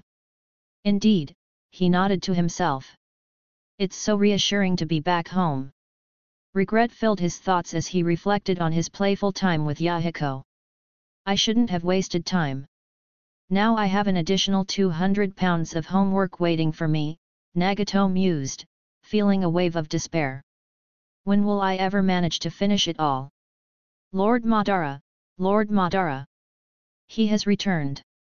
An enthusiastic voice called out to Madara, who had been peacefully resting with his eyes closed. He's back. Madara slowly opened his eyes and looked at the smiling white Zetsu standing before him. With a calm demeanor, he remarked, I thought those three little brats would have graduated by now. Given the considerable strength possessed by those three youngsters, Madara believed that any village would have chosen to graduate them early, allowing them to further develop their skills through missions. They were discreetly brought back on the orders of the leader of the village hidden in the grass, White Zetsu explained, maintaining a cheerful expression. The leader believes that children should prioritize their studies and that their young minds are not yet ready for the battlefield. As he spoke, a sense of relief resonated in his voice. Thank goodness! Otherwise, I would have had to send other White Zetsu to keep a close watch on them. After all, those eyes belong to you, Lord Madara. What if an unexpected event occurred and the outer path, demonic statue was summoned? Your life is at stake. Upon hearing this, Madara nodded, acknowledging the truth of the situation. A hint of nostalgia flashed across his face, and his expression turned contemplative as he softly murmured, "This was the dream of that foolish Hashirama and myself, to keep children away from the battlefield." Quickly regaining his composure, Madara's eyes sharpened once again as he continued, "I underestimated the leader of the village hidden in the grass. In comparison to Hashirama's hypocritical younger brother, he is far more understanding. He also grasps the importance of children focusing on their studies." White Zetsu was left momentarily speechless, realizing that Madara seemed to have missed the main point. "Lord Madara, the crucial aspect is your eyes. Your eyes. That's what matters. You should be concerned about that." White Zetsu's original form's mouth twitched, but he continued to look at Madara with admiration, clapping his hands with a smile. "Lord Madara, your genuine desire for peace is truly inspiring. I firmly believe that with your unwavering efforts, you can create a world of true peace among shinobi. Alright then, it's getting late. I need to rest. Where is that fool? Did he sneak out again?" Madara furrowed his brow, scanning the surroundings, before calmly deciding, "Never mind, don't bother searching for him. Wake me up when he returns." As he finished speaking. "Very well, Lord Madara." White Zetsu's original form glanced silently at the ground, his thoughts drifting to the whereabouts of the fool. He let out a helpless sigh. "I suppose I'll have to discuss him with Black Zetsu. I hope that fool hasn't forgotten about our mission." Just as White Zetsu prepared to depart quietly and glanced at Madara's closed eyes, something unexpected occurred. "The heart of gratitude," echoed the sound of a voice reading aloud from above. White Zetsu instantly became puzzled. What's happening? Just as he lifted his head in confusion. At that very moment, Madara slowly opened his eyes, gazing at White Zetsu with a puzzled expression. "Is it morning already? Why do I feel like I just closed my eyes?" Lord Madara, you did just close your eyes." White Zetsu awkwardly clarified to Madara, equally perplexed. He couldn't comprehend why there were still people studying at the academy at such a late hour. Shouldn't it be nighttime? Chapter 68, ch. 68 Black Zetsu's worries. Lately, Black Zetsu found himself increasingly troubled. It couldn't be helped. Uchiha Madara, who had always been aloof and silent, had suddenly become quite talkative, often missing the main point of things. His demeanor had undergone a complete transformation, now spouting positive quotes and engaging in lengthy lectures. In the past, when White Zetsu tried to engage Madara in conversation, he would respond with no more than 10 words, as long as the topic didn't touch upon Senju Hashirama. But now, he seemed to relish in delivering positive speeches. Black Zetsu, who had spent a long time observing the changes in the shinobi world while lurking in Madara's shadow, was well aware that this shift had started with the reconstruction of the village hidden in the grass. The plan was to guide Madara to this village, a place perpetually engulfed in war but not as powerful as other villages, so that he could spend his remaining years in peace.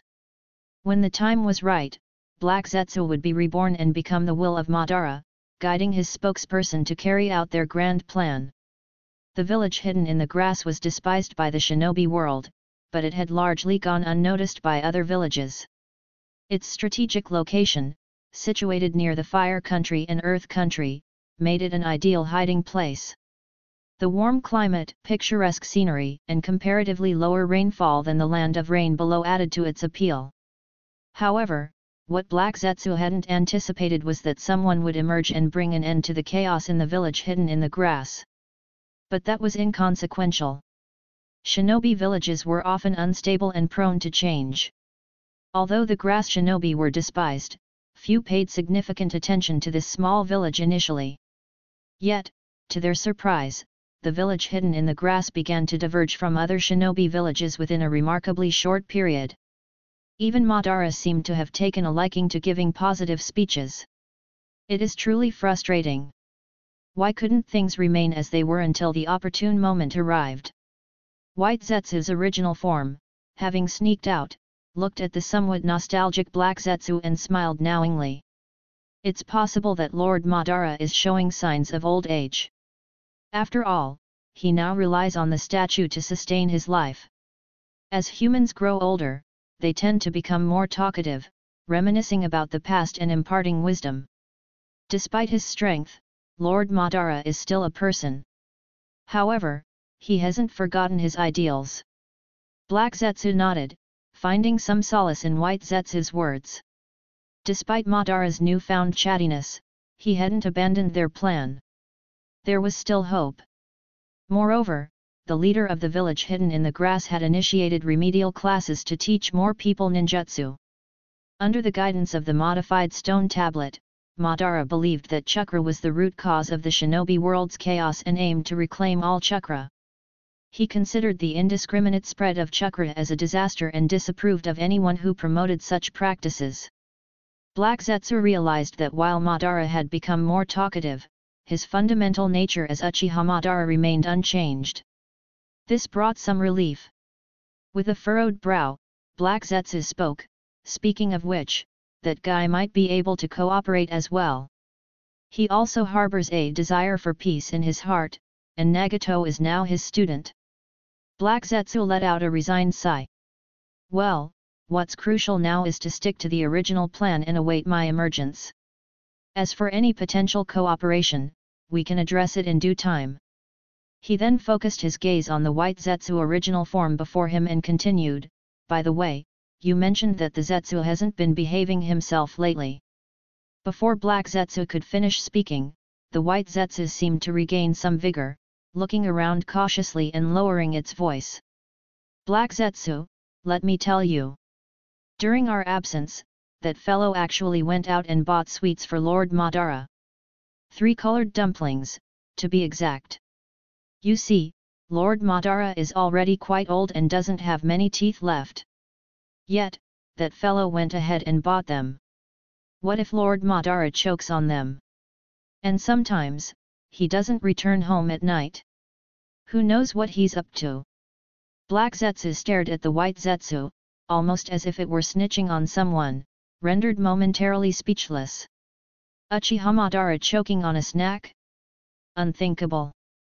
Thinking of the spiral-faced guy, Black Zetsu found him to be a constant source of headaches. Despite being assigned to take care of Madara, he often wandered off on his own whims. Last time, he even ventured out to buy paintbrushes and canvases, nearly getting into trouble due to his lack of money. He seemed to have a remarkable talent for forgetting about the repercussions of his actions. That guy had been created by Madara himself, infused with cells from Senju Hashirama. As a result, he underwent a mutation and gave rise to another White Zetsu form with its own will. There was undoubtedly an abnormality about him, but as long as he remained obedient to the will of the God Tree and stayed true to their purpose, it was good enough. Leave him be. As long as he doesn't expose our presence, there's no need to give him too much attention. However, we should investigate what he's up to when he doesn't return home at night, Black Zetsu stated, his voice tinged with a hint of annoyance. Just as Black Zetsu was about to continue speaking, the White Zetsu original form's gaze fixed on something in the distance. It seemed to have noticed something of interest. Curious, Black Zetsu furrowed his brow and inquired, "What's the matter?" Trembling slightly, the White Zetsu extended its hand and pointed ahead.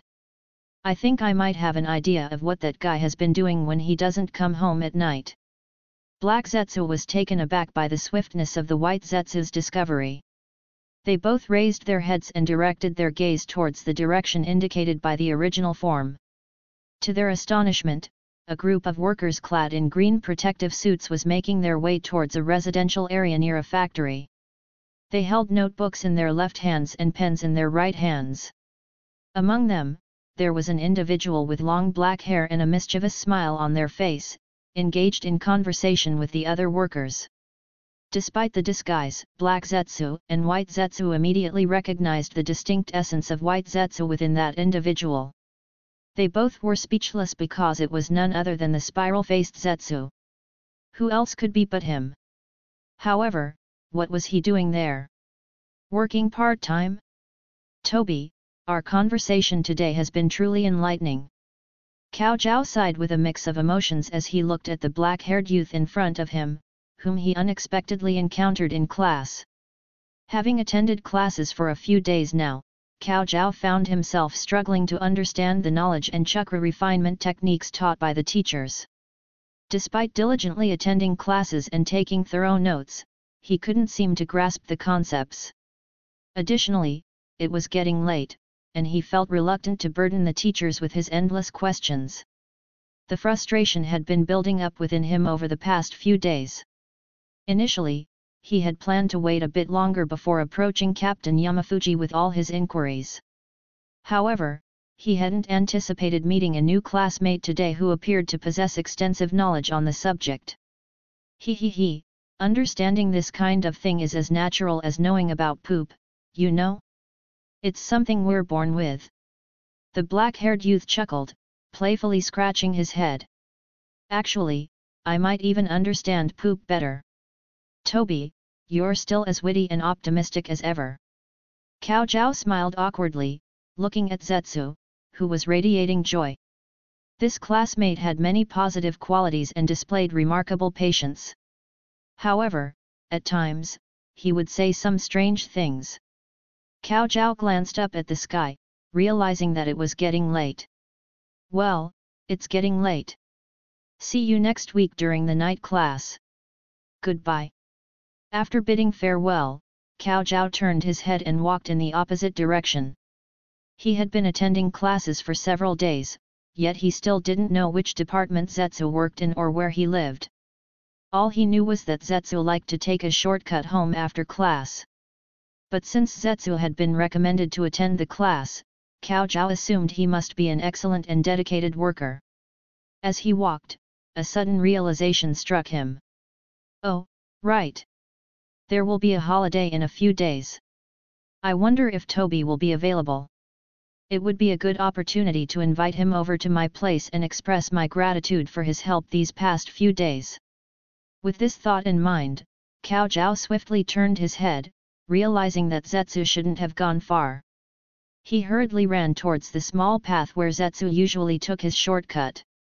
Upon reaching the path, he spotted Zetsu with his back turned, wearing a contented smile. Cao Zhao tried to call out to him, "Tob." However, just as he was about to speak, the figure in front of him vanished. Chapter 69, ch. 69 Mysterious Worker. Have you heard? Have you heard? There was a rumor about a mysterious worker among the night shift workers last night, and then he vanished. Yahiko excitedly shook Nagato's shoulder while he was doing his homework. They're saying he's a ghost who has a strange affinity for, well, you know.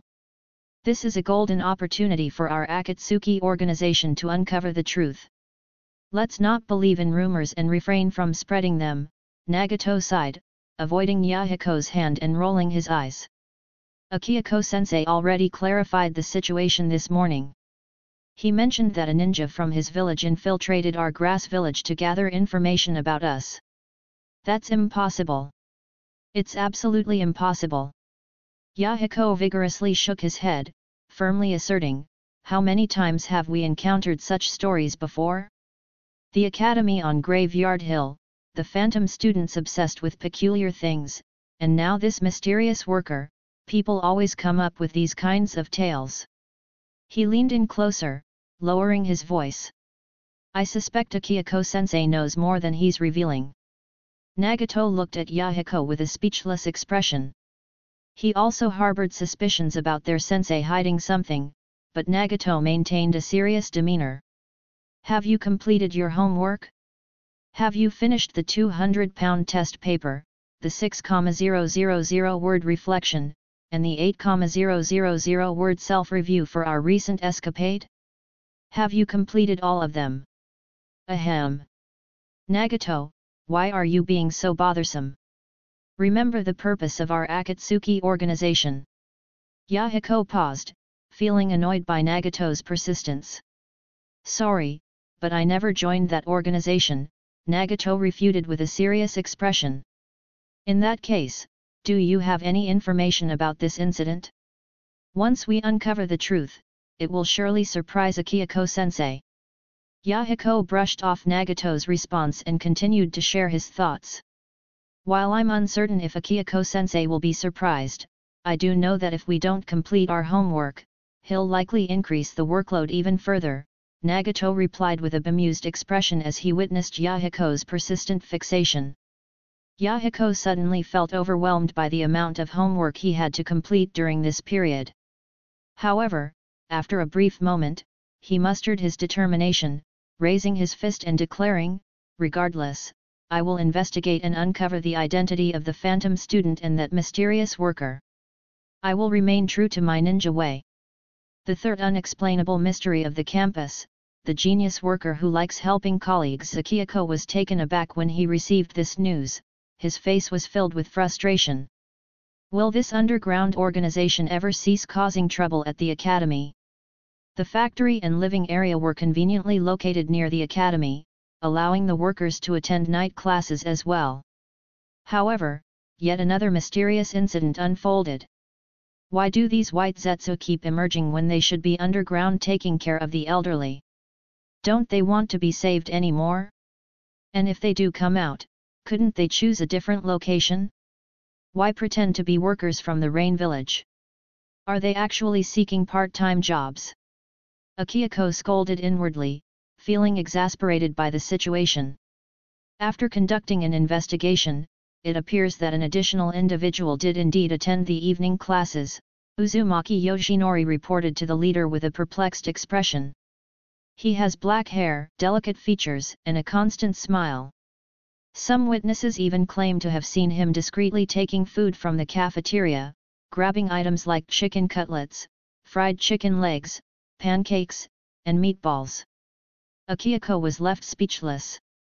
Not only is he dining without paying, but he's also taking food to go? Aren't these white zetsu supposed to have no need for sustenance or bodily functions? What could they possibly be doing with the food? Preparing midnight snacks for their beloved leader. Akihiko's eyebrow twitched as he pondered the peculiar situation. Yoshinori observed Akihiko's perplexed expression and hesitated for a moment before asking, shouldn't we investigate this further? Forget it, let's assume it's a matter of respecting our elders, Akihiko replied, shaking his head. Yoshinori grew even more puzzled. Shouldn't they be conducting a thorough investigation into such an incident? How could someone infiltrate without being noticed? It seemed like a matter of concern. Don't worry, I'll handle it. Let's treat it as a case of enemy ninja infiltration. Akihiko waved his hand dismissively. Right now, your focus should be on monitoring the academy, research institute, and factory. Provide reassurance to the ordinary people and attribute the blame to, yes. He slammed the table with a serious expression. This is the work of Omegakure. They're envious of our peaceful development in the grass village, so they're intentionally causing trouble. Yoshinori's mouth twitched upon hearing these words, but he understood that Akihiko likely had information that he didn't. As ninjas, it was their duty to follow orders. Uzumaki Yoshinori nodded solemnly. You're right, leader. We won't let our guard down against Omegakure. It's a good time to strengthen our defense and remain vigilant, Akihiko stated, looking satisfied with Yoshinori's response. I've heard there's been a lot of activity in the hidden sand village. We don't know how long this peace will last. We need to be prepared in the grass village. Peace. Yoshinori sighed, nodding in agreement. I will reassure the workers. Akihiko then inquired about the progress of the literacy campaign, realizing that he hadn't paid much attention to it in recent days. Everyone is studying diligently. Although it's a bit late to refine their chakra, once they succeed, it will greatly benefit us. Yoshinori smiled and nodded.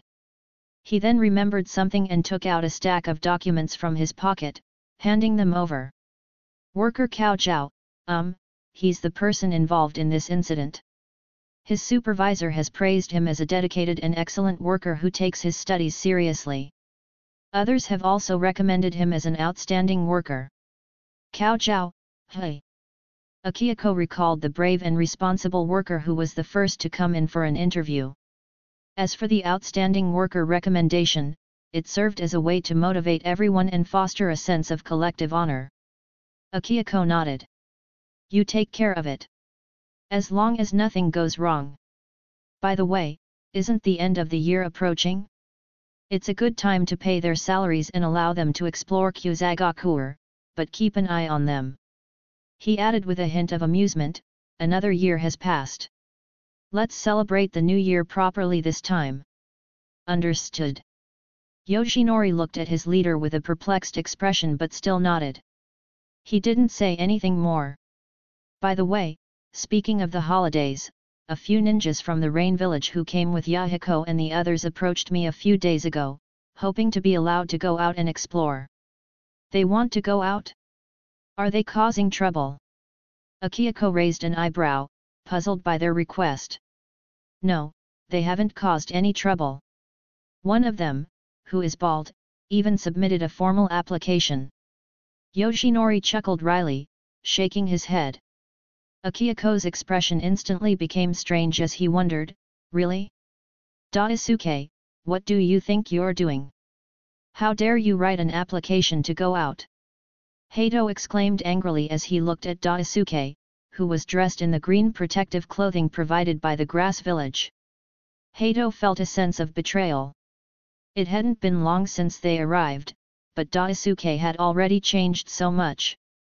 Fuming with anger, he said, "We're from the Rain Village. How can you wear the clothes they gave us?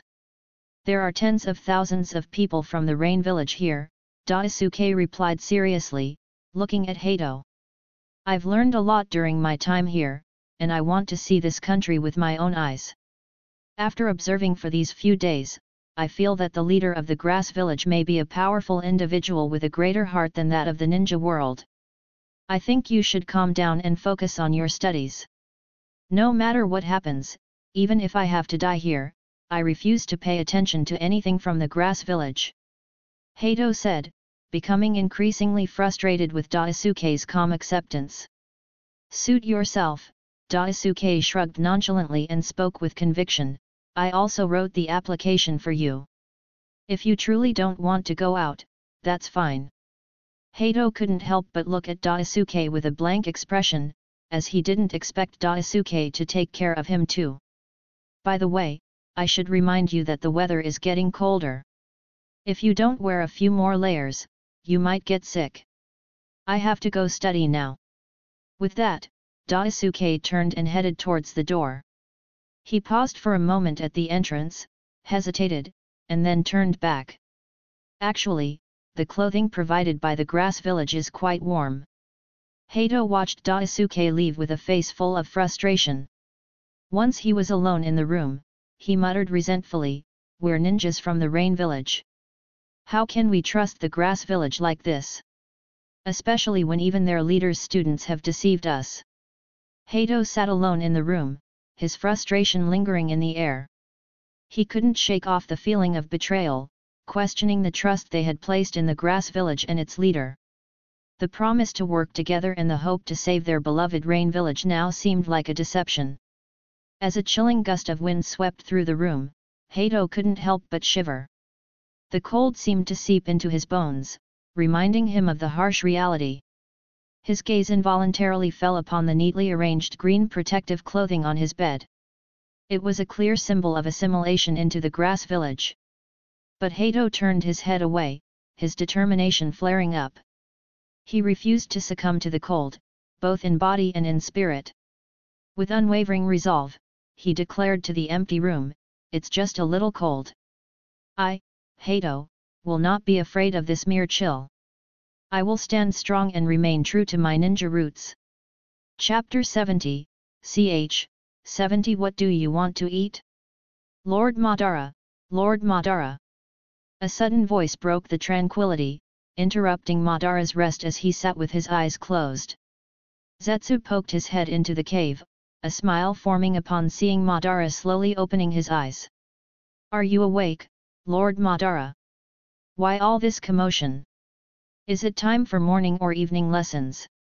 Didn't we have a break during this period? Why did you wake me up?"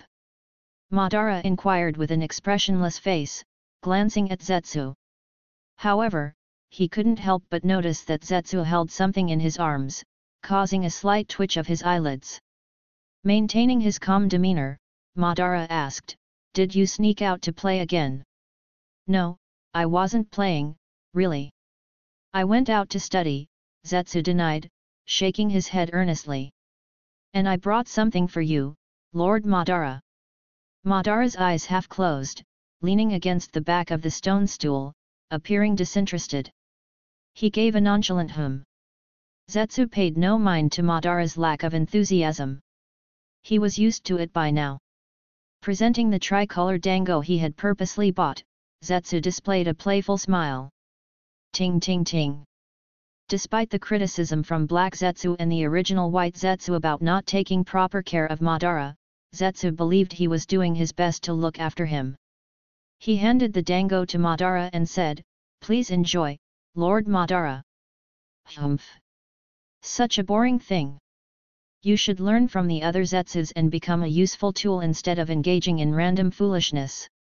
Madara snorted coldly, showing a hint of disgust as he reluctantly took a bite of the dango. "Still tastes terrible. He maybe the food here isn't as delicious as in Konoha, and Lord Madara isn't accustomed to it," Zetsu laughed while responding to Madara's comment. He paid no attention to Madara's lecturing and disgusted expression as he sat down beside him, took out his own sketchbook, and said, "Lord Madara, may I ask you a question?" "No. You're just a fool who asks silly questions like poop," Madara responded uninterestedly, as if he already knew what Zetsu wanted to ask. "Oh, Lord Madara, you guessed it again," Zetsu said in a tone as if it was unexpected. "Humph, just like that idiot Hashirama." "No, that idiot Hashirama was even more foolish, a complete idiot." Madara sneered as he chewed on the dango and looked around. "Where's the original White Zetsu? Did he go out to gather intelligence again?" "Yes," Zetsu nodded with a smile. "By the way, I heard that the atmosphere in the ninja world is very tense lately, especially in the hidden sand village. It seems like they're searching for something. Could it be that war looms on the horizon once again?" "Humph, this world is truly flawed," Madara commented with a nonchalant air, gazing at the wooden sign in his hand. "What have you been up to lately? Why did you return so early today?" "Forget it, damn it. I got discovered. I was about to get paid too," Zetsu grumbled, visibly annoyed. He paused his sketching on the notebook, feigning indifference, and patted his chest. "But don't worry, Lord Madara, I managed to slip away without being caught. That grass village leader is such a fool. He actually believes I'm a spy from the Rain Village." Madara nodded, seemingly unfazed by the revelation. And, that grass village leader is teaching ninjutsu to ordinary people, but they are absolute fools. They can't even grasp something as simple as that.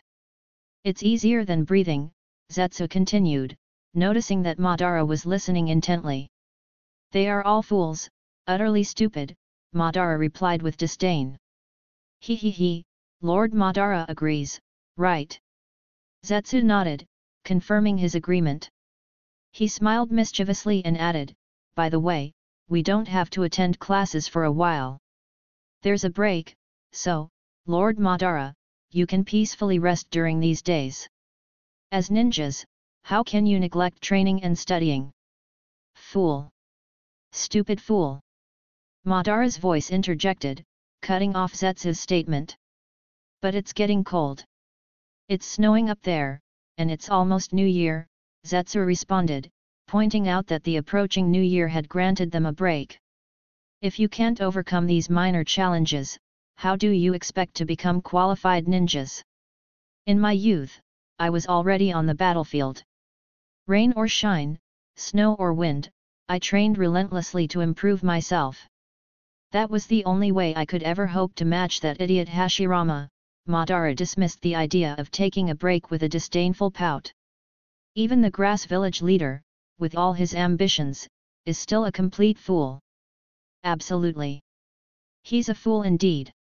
He even believed I was a spy from the Rain Village. Zetsu nodded in agreement, echoing Madara's sentiments. Then, with a playful smile, he added, "Oh, by the way, there have been significant changes in the land of grass recently." Madara snorted indifferently, showing little interest in the matter. "They've been busy constructing roads, which are nearly reaching the land of rain," Zetsu informed Madara about the developments in the grass village.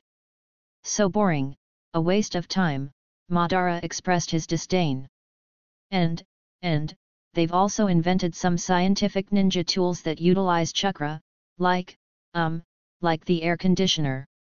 It can blow cold air even during hot weather," Zetsu continued, undeterred by Madara's lack of reaction. "Frivolous gadgets." Madara continued with a disdainful tone. "Moreover, they've had a bountiful harvest in the fields this autumn with the help of a ninja tool they made. They did it so quickly with that. I heard even the Kusagakure bought 10 sets, Zetsu added. "Useless things for ninjas, and you, a fool, should focus on gathering useful intelligence instead of wasting time on trivial matters," Madara scolded, emphasizing the importance of gathering valuable and relevant information. Unfazed by Madara's dismissive response, Zetsu scratched his head, looking at the discarded wooden sign. A mischievous smile spread across his face as he said, "You know, Lord Madara, the new year is almost upon us." Madara, resolute in his position, responded curtly, "Such information is useless." But Zetsu persisted, waving his hand, trying to coax Madara. No, I was just thinking, what would you like to eat for the new year? I can secretly bring it back for you." Madara's expression turned serious as he firmly replied, "Am I a ninja who indulges in trivial desires? Stay here obediently." Undeterred by Madara's response, Zetsu continued to persuade him playfully. Don't worry, everything will be fine. That grass village leader won't find out. So, what do you want to eat, Lord Madara?" Madara's resolve held strong as he firmly declared, "I have no desire to eat. I don't. And as for you, cease your antics outside and stay here obediently." Achoo! Achoo! Akihako's sudden sneezes caught Kana's attention. "Akihako, you've been sneezing a lot. Is it because of the cold weather? Do you need my help?" Kana asked, her brows furrowing with concern. "No, I'm not sick," Akihako paused, sensing something unusual. He furrowed his brows while organizing his things and continued, "I don't know why, but it feels like someone just cursed at me, and it was really offensive." Kana was taken aback by Akihako's words. She furrowed her brows and responded, "That's impossible. Akihako is such a good person. Everyone in the land of grass says so. How could anyone curse at you?" Just as she finished speaking, "Akihako-sensei, Akihako-sensei!" Cheerful voices suddenly came from the door. Akihako narrowed his eyes as he saw Nagato and Yahiko entering, both dressed in thick clothes. He spoke kindly, "Have you finished your assignments?" Both of them suddenly froze, inwardly complaining, "It's rare to have a break, so why does Akihako-sensei have to bring up such an annoying thing?" Nagato and Yahiko exchanged annoyed glances, then quickly interrupted Akihako. They said, "Hold on. Akihako-sensei, we were actually planning to visit the factory area. It's been several days since we last saw Hato and Daisuke. We thought of dropping by, but we heard they might be busy. We're not sure if it would be bothersome. Since they are also ninjas from the Rain Village, we wanted to ask if they have any arrangements. That's why we came to ask you. If you want to go, go ahead.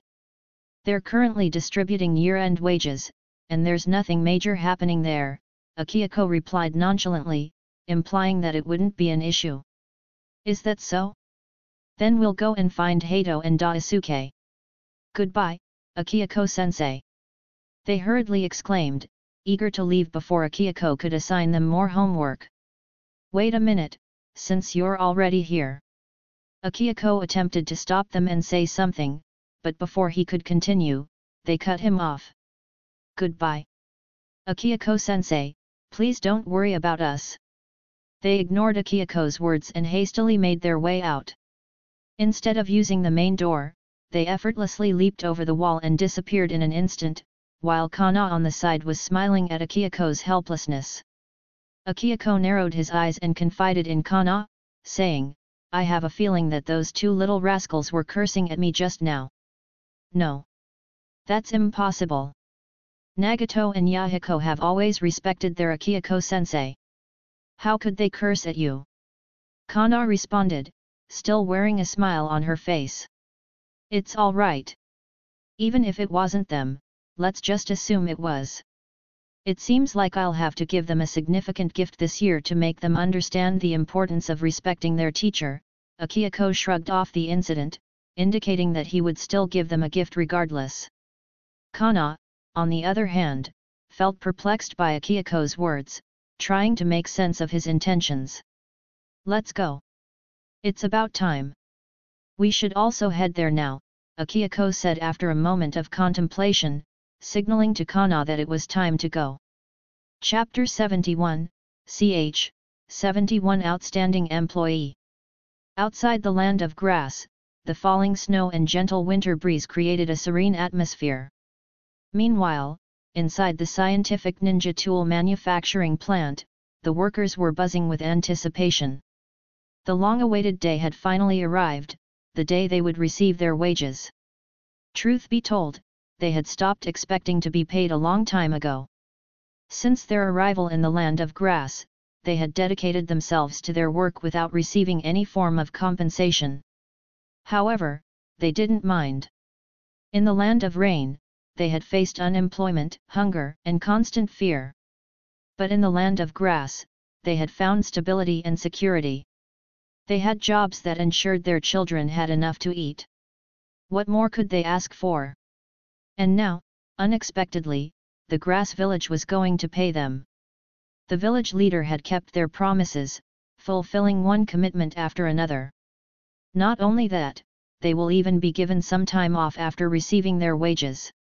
So, despite the late hour, all the workers obediently gathered in their green protective suits provided by the land of grass, their faces beaming with excitement. Among them stood Cao Zhao, positioned at the front, stealing glances at his wife and daughter nearby. A faint smile graced his lips as he took in the sight. Even his daughter wore a smaller version of the green protective suit, providing warmth in the winter and comfort throughout the year.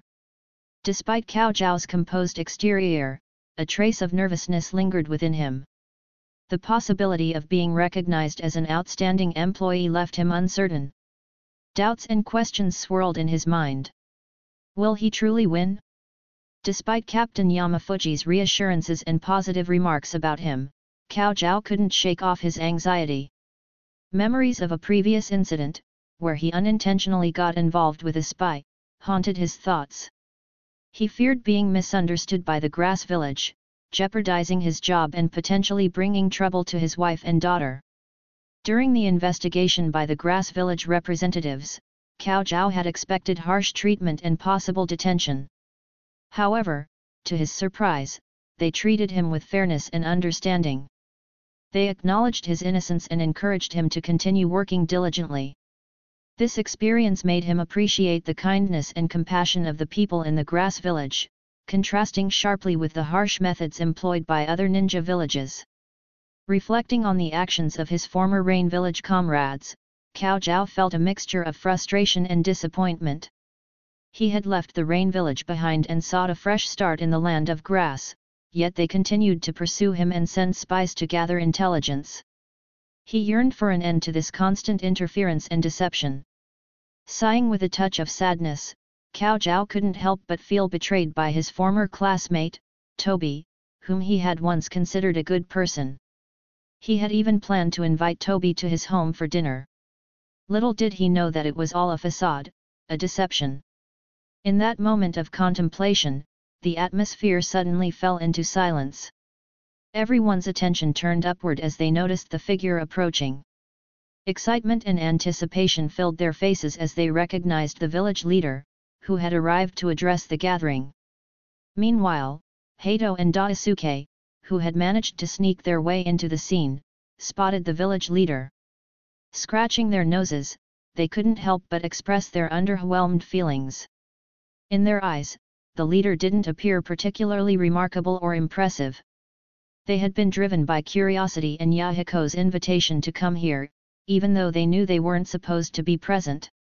"He's not all that special," Hato muttered with a hint of resentment. "I should have just stayed back in the dormitory and caught up on sleep. This is so boring." However, before Hato could finish his sentence, "Shut up!" Daisuke quickly covered Hato's mouth, realizing their conversation was drawing unwanted attention. He apologized and smiled at the people around them, trying to defuse the situation. "He didn't mean it. He's just straightforward with his words, you know." Internally, Daisuke couldn't help but curse his friend's lack of restraint. He wondered why Hato is speaking so freely, disregarding the potential consequences. Wasn't he afraid of getting into trouble? Yahiko and Nagato, standing beside them, exchanged a helpless glance. They knew that deep down, Daisuke was a good person, but his sharp tongue sometimes got him into trouble. Meanwhile, Konan shot Daisuke an angry glare, feeling irritated that he had insulted Akihiko-sensei. Akihiko-sensei had always been kind to them, except for when it came to assigning homework. But insulting him was unforgivable in Konan's eyes. "You're still talking back." Daisuke, noticing Konan's glare, quickly realized the inappropriateness of their conversation and wanted to prevent any further trouble. He shifted his attention to Hato's green protective suit and decided to change the subject. "Just make sure you behave, all right?" I'm wearing this suit because my clothes got chewed up by a dog. I don't have any other clothes to wear." Hato explained, feeling a tad embarrassed when he noticed Daisuke looking at the green protective suit he was wearing. "I know," Daisuke nodded with a calm expression, choosing not to dwell on the topic. Instead, he continued, "I heard that the project team leader approached you recently, offering generous wages and requesting your assistance. How did you know that?" "I didn't mention it." Hato's face instantly froze, and Daisuke understood his concern. Keeping his composure, Daisuke explained, "I applied for a job a while ago, hoping to find some short-term employment. I'm running low on funds. However, since my ninjutsu skills aren't exceptional and I can't take on missions, the higher UPS noticed that I have a knack for water-style jutsu. So, they suggested that I contribute by doing some manual labor in the fields." Daisuke observed Hato's surprised reaction and asked, "Did you agree to it?" "No. Absolutely not. I'm from the Land of Rain."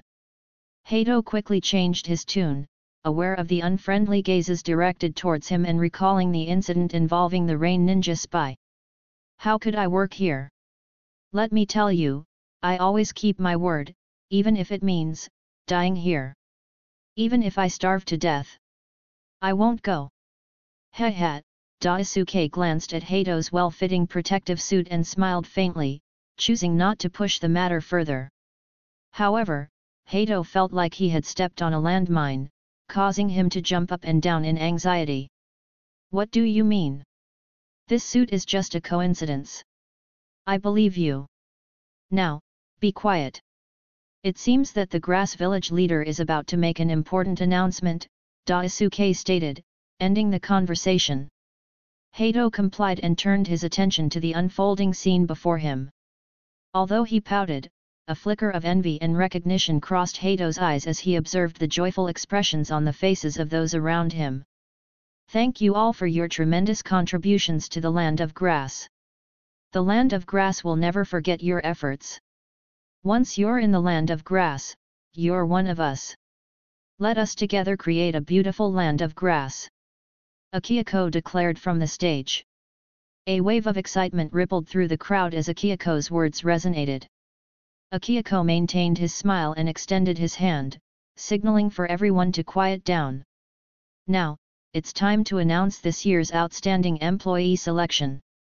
He's always been proactive at work, quickly learning the required skills and techniques. He actively seeks guidance from experienced employees to overcome his weaknesses. Never complacent, he strives to acquire advanced knowledge, Akihiko praised, his voice carrying through the crowd. Meanwhile, as Cao Zhao stood among the crowd, awaiting the announcement, his heart beat a little faster. The anticipation was both exhilarating and nerve-wracking. He tried to maintain a calm demeanor, but inwardly, his thoughts raced. What if there's someone else who's more deserving? What if they've achieved greater feats than me?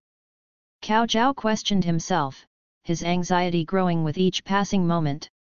He glanced around, observing the faces of his fellow workers. They all seemed hopeful, eagerly awaiting the outcome. The atmosphere was filled with anticipation and excitement. Cao Zhao couldn't help but wonder if his efforts were enough to stand out among the dedicated individuals who had contributed to the land of grass. The sound of his racing heartbeat echoed in his ears as he waited for the announcement. The suspense was almost unbearable.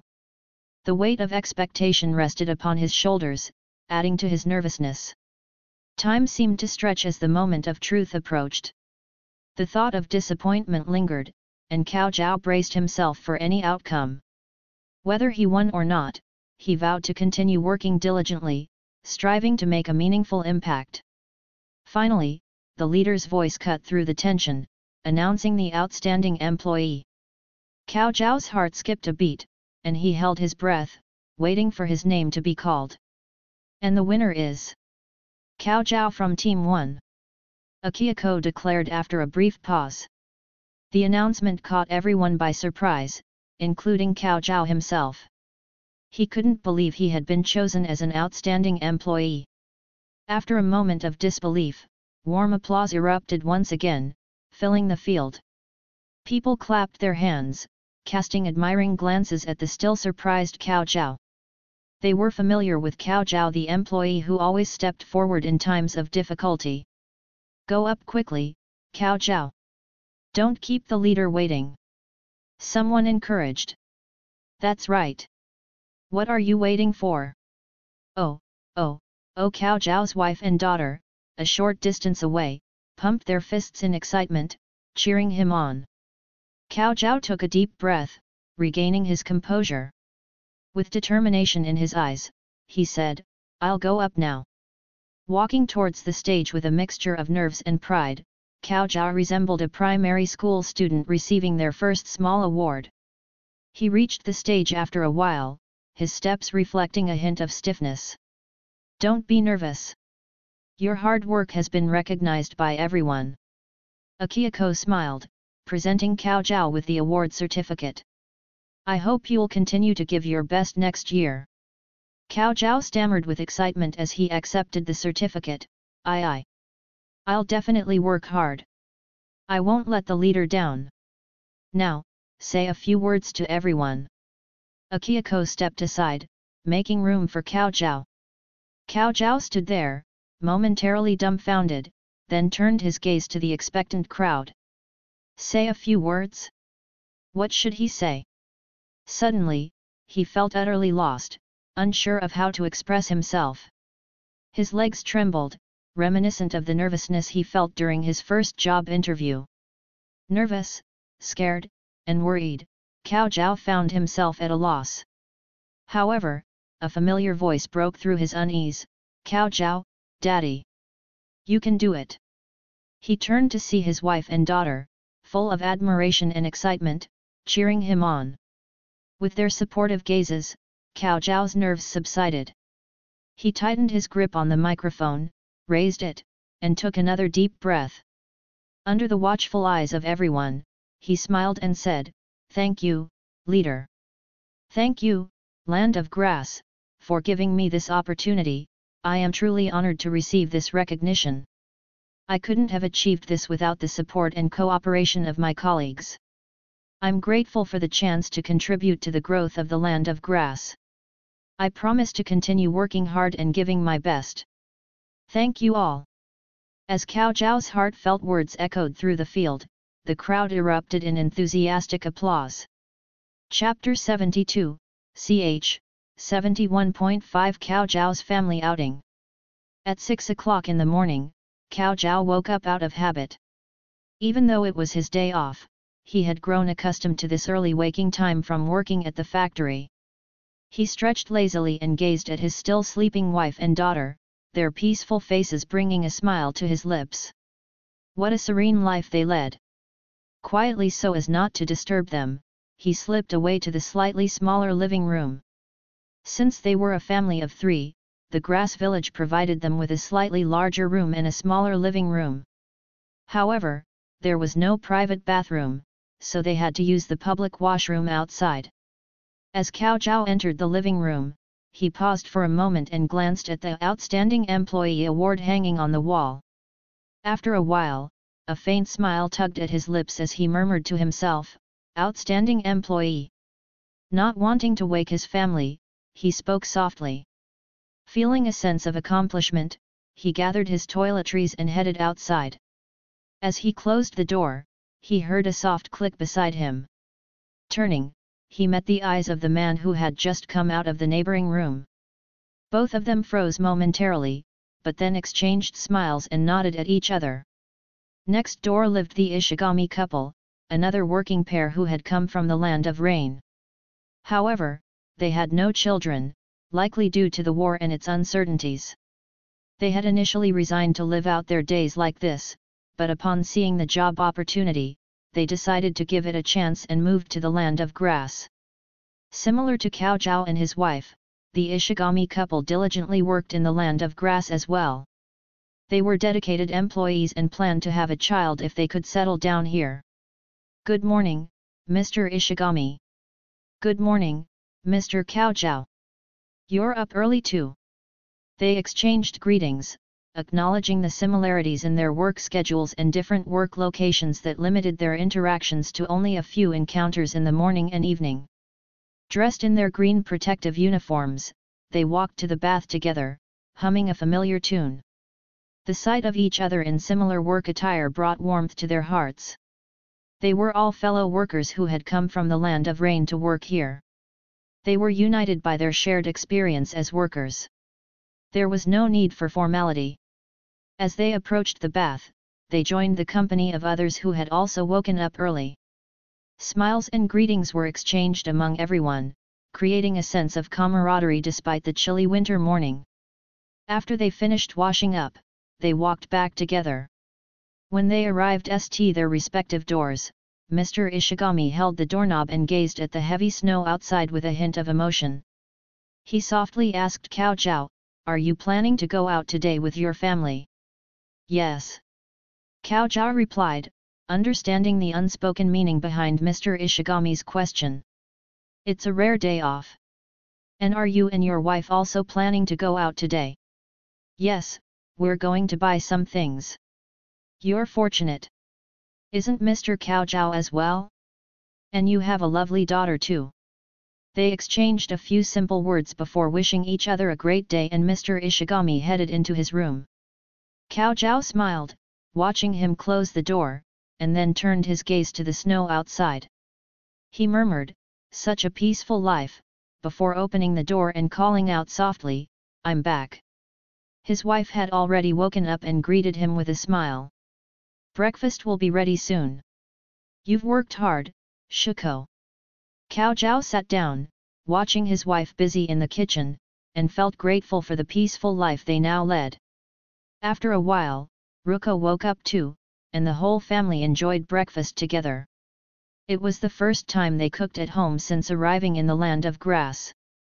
Initially worried about how they would manage meals during the holidays without the cafeteria, they were relieved when they received wages and a year-end gift package containing food from the grass ninjas.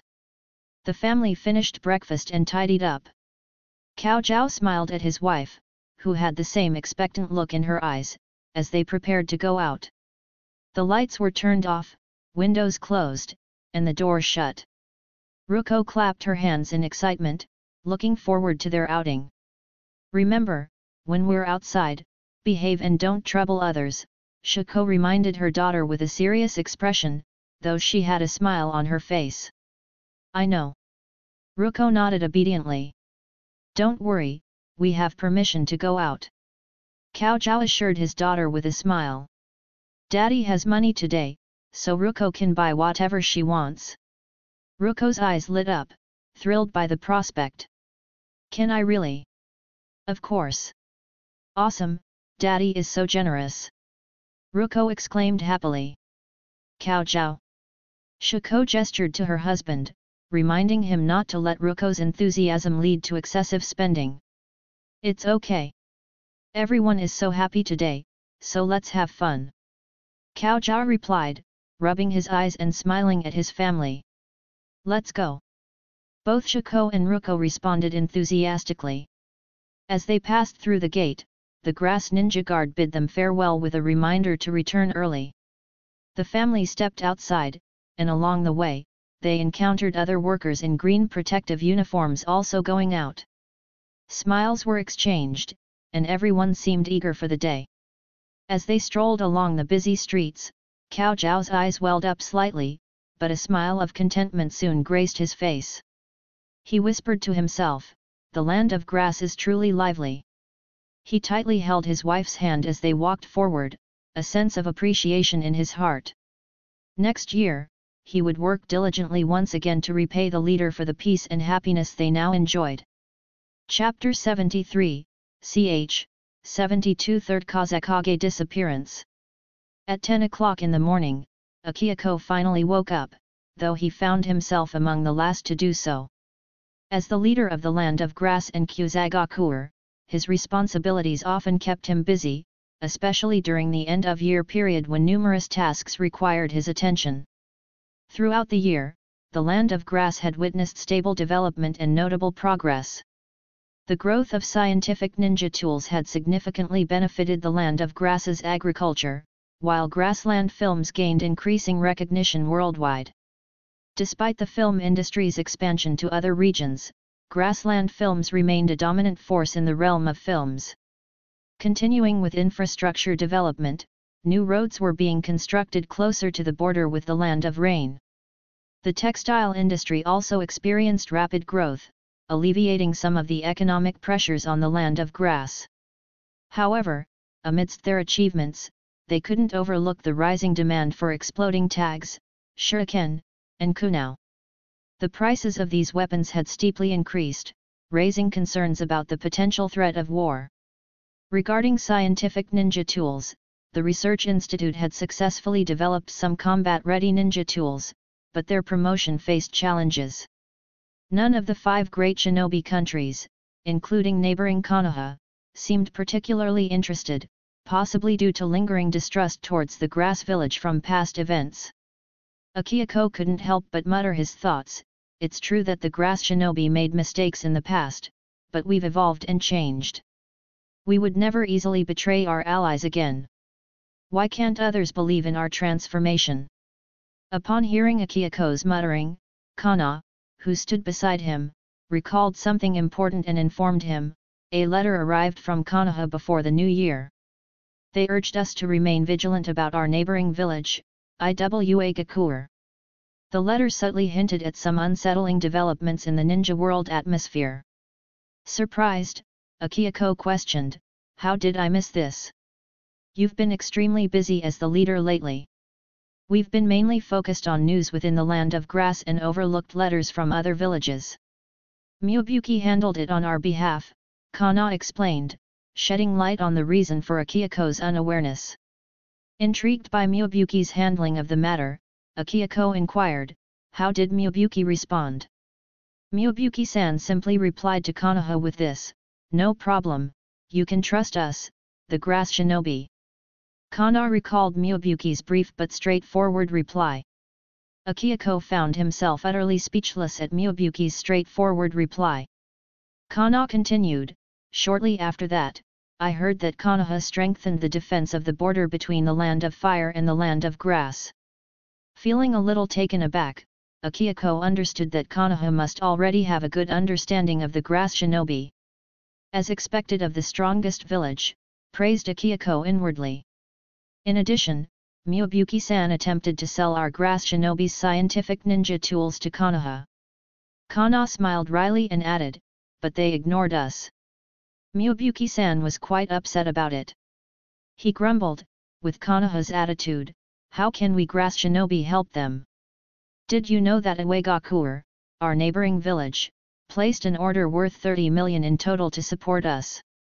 Akihiko shook his head, trying to change the subject. Never mind. It's New Year, let's not worry about it. He couldn't help but sigh at Miyabuki's actions. Not long ago, he had taken the Iwagakure tourist group around the Konobe Bridge and assured Konoha afterwards. Miyabuki's behavior seemed rather shameless, as expected of an experienced grass shinobi. As the founder of the new generation of grass shinobi, Akihiko valued morals and ideals. However, he couldn't help but also acknowledge that Konoha, as an ally, provided little support to the grass village, making it challenging for any grass shinobi to offer assistance. As Akihiko spoke, they arrived at Nagato's home. They were ready to enjoy their New Year's meal together.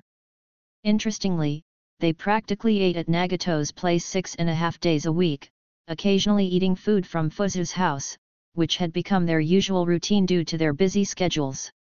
Both Akihiko and Konoha rarely found time for leisurely meals. Akihiko-sensei!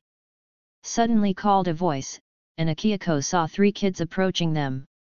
The children had grown since the last time he saw them, and he greeted them warmly, patting their heads. Konan had arrived early in the morning to help, while Yahiko only joined them for lunch and will leave as he has plans for dinner with his dad, Miyabuki. Later in the evening, the 3 kids, along with their 2 friends from the land of rain, Hato and Daisuke, also have plans to play together. Speaking of which, not long ago, Yahiko had invited Daisuke and Hato to join his Akatsuki organization to investigate the ghost student and colleagues and uncover their secrets, but they declined. Daisuke mentioned that, besides work, he wanted to focus on studying and becoming a model New Age worker, speaking and acting professionally. As for Hato, he still harbored a grudge, feeling deceived and unwilling to trust Yahiko. Interestingly, according to Nagato, Hato seemed to have secretly found a job and would often watch the workers from the land of rain with a face filled with envy, melancholy, and complex emotions. In a sense, the Akatsuki organization had become somewhat of a failure. Nagato considered it a useless organization, Daisuke showed no interest or time for it, and Hato openly disliked it. Only Konan found it somewhat intriguing, but even she only occasionally participated in the group's activities. Thus began the Akatsuki, with few supporters for the idea of joining such an organization. Konan went along with it, while Yahiko was the one persistently pushing for its existence. Their future seemed uncertain, and the organization was at risk of becoming second-rate. Humph! Humph! Humph! I won't give up. Sooner or later, the Akatsuki organization will be known throughout the ninja world. Yahiko declared with unwavering determination, raising his fist. Then, he turned to Akihiko with a playful grin and asked, by the way, Akihiko-sensei, shouldn't we be able to graduate now? Not yet. You still have some time remaining of compulsory education, Akihiko replied seriously, indicating that graduation was still a distant goal. But Hato and Daisuke both said we are very strong and should be able to graduate. Yahiko said hesitantly, expressing his doubts. Our grass shinobi village's educational philosophy differs from that of other ninja villages. We place great emphasis on instilling correct moral values and overall child development. Look at other ninja villages, where incidents like students killing their masters or fathers are not uncommon. Akihiko explained, stifling a yawn. It's because their moral education is lacking. I wholeheartedly follow Akihiko-sensei's teachings and embrace the spirit of the new generation of grass shinobi. I feel that my spirit has been elevated. I believe I am already a qualified grass shinobi. Yahiko said, demonstrating his understanding. You still have a long way to go. You should know that, for you. Akihiko replied earnestly, the teacher's expectations are somewhat higher. What requirements? Yahiko asked, still doubtful if Akihiko was serious or simply making things up. With curious eyes from the four people, including Kana, on the side, Akihiko felt a bit amused. He sat up straight, pondered for a moment, and then said in a serious tone, well, at the very least, you have to be able to perform a ninja technique with just a hand clap. The three of them stared at their teacher in disbelief, thinking that executing a ninja technique without hand seals and solely with a clap was impossible. How is that even possible? Yahiko exclaimed. Even the demigod of the ninja world can't do that. Graduating with such a requirement seems almost impossible. The requirements are indeed demanding, but I have faith in you all. I believe you can do it. You must believe in yourselves as well. Remember, you must have dreams. Akihiko said, wearing a reassuring smile. Yahiko was taken aback, gazing at their teacher Akihiko, who seemed to be looking at them with hope and anticipation. Suddenly, his eyes lit up as if he had an idea, and he grinned, then, can you do it now, Akihiko-sensei? Of course. Would you like to see it? Akihiko replied confidently. Yes. The three of them replied eagerly in unison. In that case, I'll show you. Akihiko smiled and nodded, no need to go outside. Let's stay right here. As Akihiko's words fell, the three of them couldn't help but wonder what kind of ninjutsu he could possibly perform inside the house. Akihiko's expression turned serious, his eyes intense as he clapped his hands and shouted, paper style, happy winter vacation gift package release technique.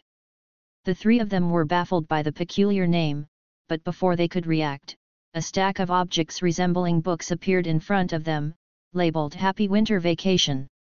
They felt a bit disoriented, trying to make sense of what had just happened. At that moment, Fuzu brought the food out, smiling at them and asking, time to eat. She then glanced at the three stunned kids and inquired, what's going on with you guys? It's New Year. They are just feeling happy. Akihiko chuckled and sat down. Come on, let's eat first. Even if you're happy, don't forget to eat. Happy winter vacation. The three of them remained motionless, still trying to process Akihiko's earlier actions and the sudden appearance of the happy winter vacation items. Time passed swiftly, and once again, spring arrived.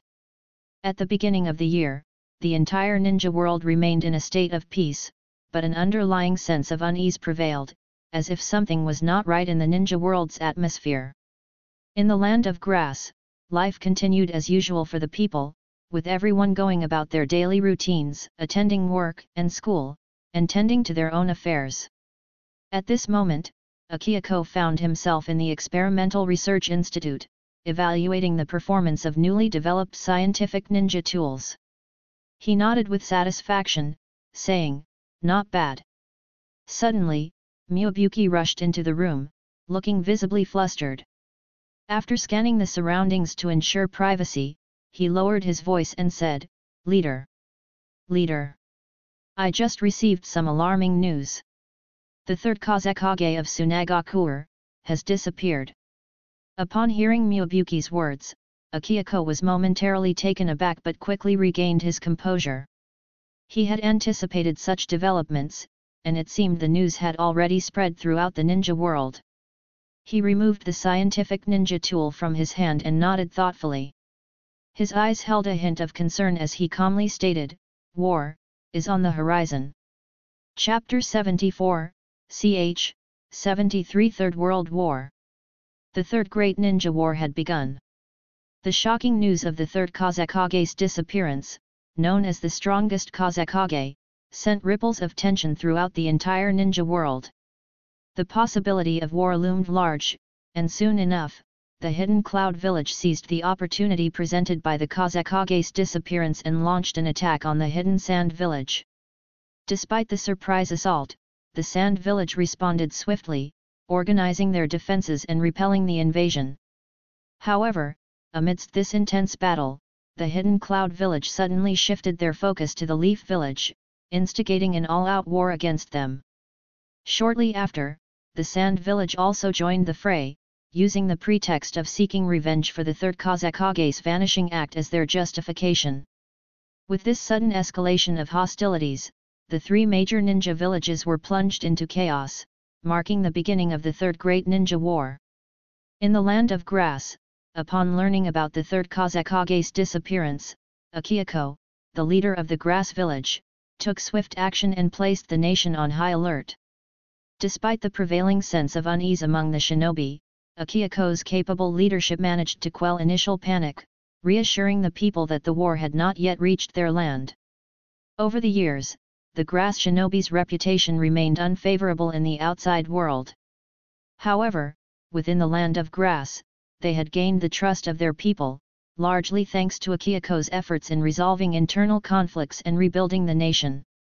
Inside the meeting room of the Grass Shinobi village, all eyes were fixed solemnly on their leader occupying the head position. Finally, the war had arrived, and though it had not yet breached their borders, an air of unease gripped the hearts of everyone present. The magnitude of this war could potentially engulf the entire ninja world. Kana's serious expression conveyed the gravity of the situation as she continued, "Having experienced wars in the past, we understand the critical importance of food. Our food reserves are indeed in excellent shape. We've been preparing meticulously since before the war, and the implementation of advanced scientific ninja farming tools has resulted in a bountiful harvest in the Land of Grass." She paused, looking at the data in her hands, and then continued, "Based on the statistics and projections, even if we were to completely open the food supply within the Land of Grass right now, it could sustain us for 3 years." Her words brought a collective sigh of relief to those present. The significance of ample food reserves during wartime couldn't be overstated. The Grass Village had taken proactive measures, and their preparation would be vital in ensuring the well-being and resilience of their people in the uncertain times ahead. Having experienced wars in the past, they understood the crucial importance of food.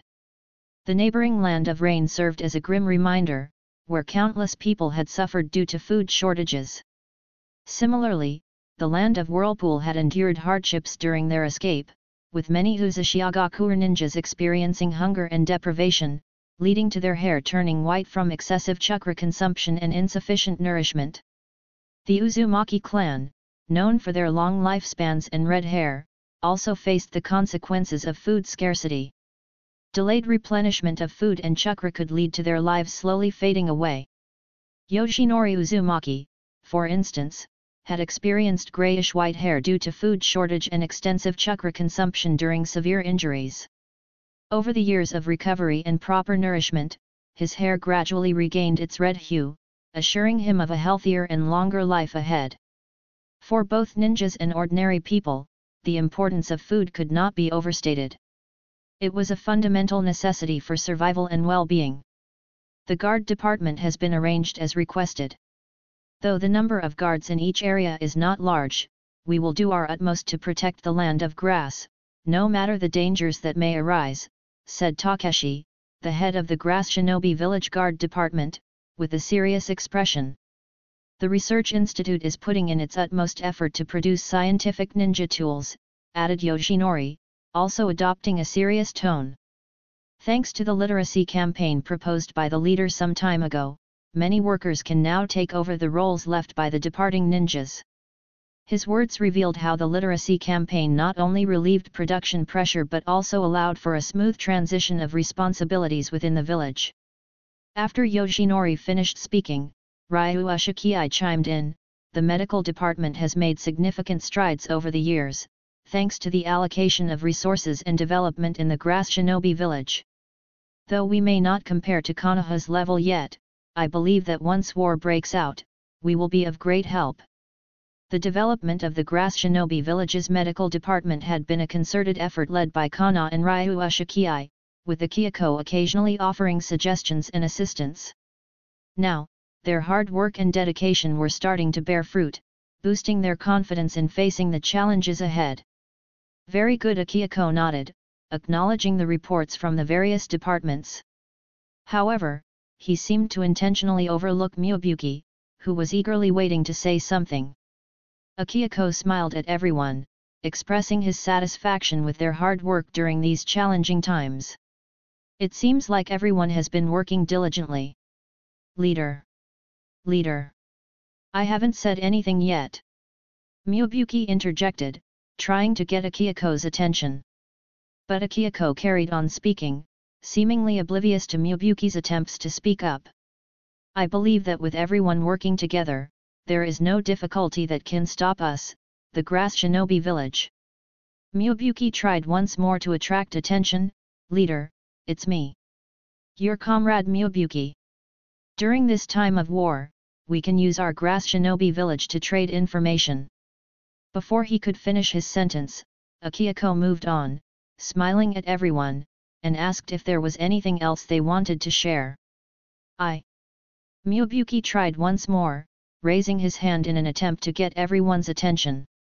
However, just as he was about to speak, Yoshinori interrupted him again. "Oh, that's right." Yoshinori suddenly remembered something and spoke up with a smile. "It's time for the first batch of students to graduate from the academy." The news of the first batch of graduates from the Grass Shinobi Village's academy brought smiles to everyone's faces. It was a significant milestone for the land of grass, as children represented the future of a shinobi village. Besides, the leader had emphasized before that children were the future of a shinobi village, which made everyone pay close attention to the academy graduates. "I almost forgot, indeed it's time for them to graduate," Akiyoko sighed, then looked at Yoshinori with a serious tone. "But let's remember, we shouldn't burden the children with thoughts of the war. 1 or 2 freshly graduated students can't possibly impact the current situation in the land of grass. Let them focus on completing their studies." As Akiyoko finished speaking, Yoshinori nodded earnestly, realizing the importance of not burdening the students with the troubles of war. Indeed, it shouldn't affect the students' studies. Seeing their leader's concern for the children's well-being, the others present couldn't help but feel admiration for Akiyoko's compassionate leadership.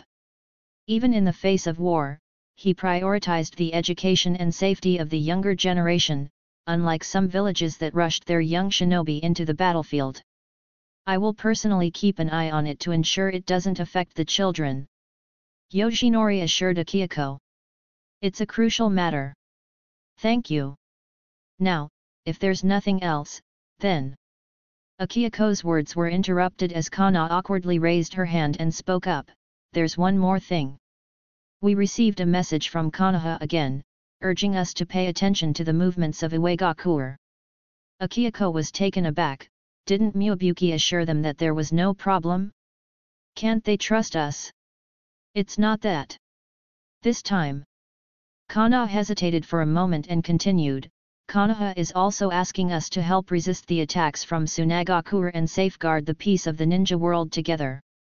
Akiyoko's expression turned perplexed, taken aback by Konoha's unexpected request. Chapter 75, ch. 74 Iwagakure joins the war. As the meeting came to a close, Kusagakure decided to ignore Konoha's impolite request. They were not willing to offer their assistance in resisting Sunagakure's attack without any form of compensation. Despite their previous betrayal of Konoha, Kusagakure still considered the two villages as allies in their eyes. As for the potential alliance with Iwagakure, they dismissed any intentional action on their part. The recent visit of Iwagakure ninjas to various scenic spots in the Land of Grass was purely coincidental, and Kusagakure had no prior knowledge of it. The Iwagakure ninjas had scouted the Kanabi Bridge independently. Furthermore, it was a well-known fact that Konoha had a history of frequently betraying their allies. Those who had previously maintained good relations with Konoha often found themselves in dire situations. The Uzumaki clan, once powerful, had already been wiped out, and the Tsuchigumo clan seemed to be heading down a similar path ahead. The Uchiha clan, too, will eventually face a similar fate. Interestingly, these three clans shared a common characteristic: they were all considered powerful and had close relations with Konoha. The reputation of the Uzumaki clan's sealing techniques and physical abilities had made the entire ninja world wary of them. The Tsuchigumo clan's self-destructive abilities were also considered overly formidable, resulting in the loss of a member of the clan after each self-destruction. Under Konoha's persuasion, they had chosen to go into hiding. As for the Uchiha clan, it was better not to mention their tragic story. Given the past and future events, Akihiko deduced that it was best to take Konoha's words with caution and not trust them wholeheartedly. Blindly believing in them could be deathly or disastrous. While the Grass Village valued peace, they recognized their own limitations in the face of an attack from Sunagakure, one of the 5 great shinobi villages.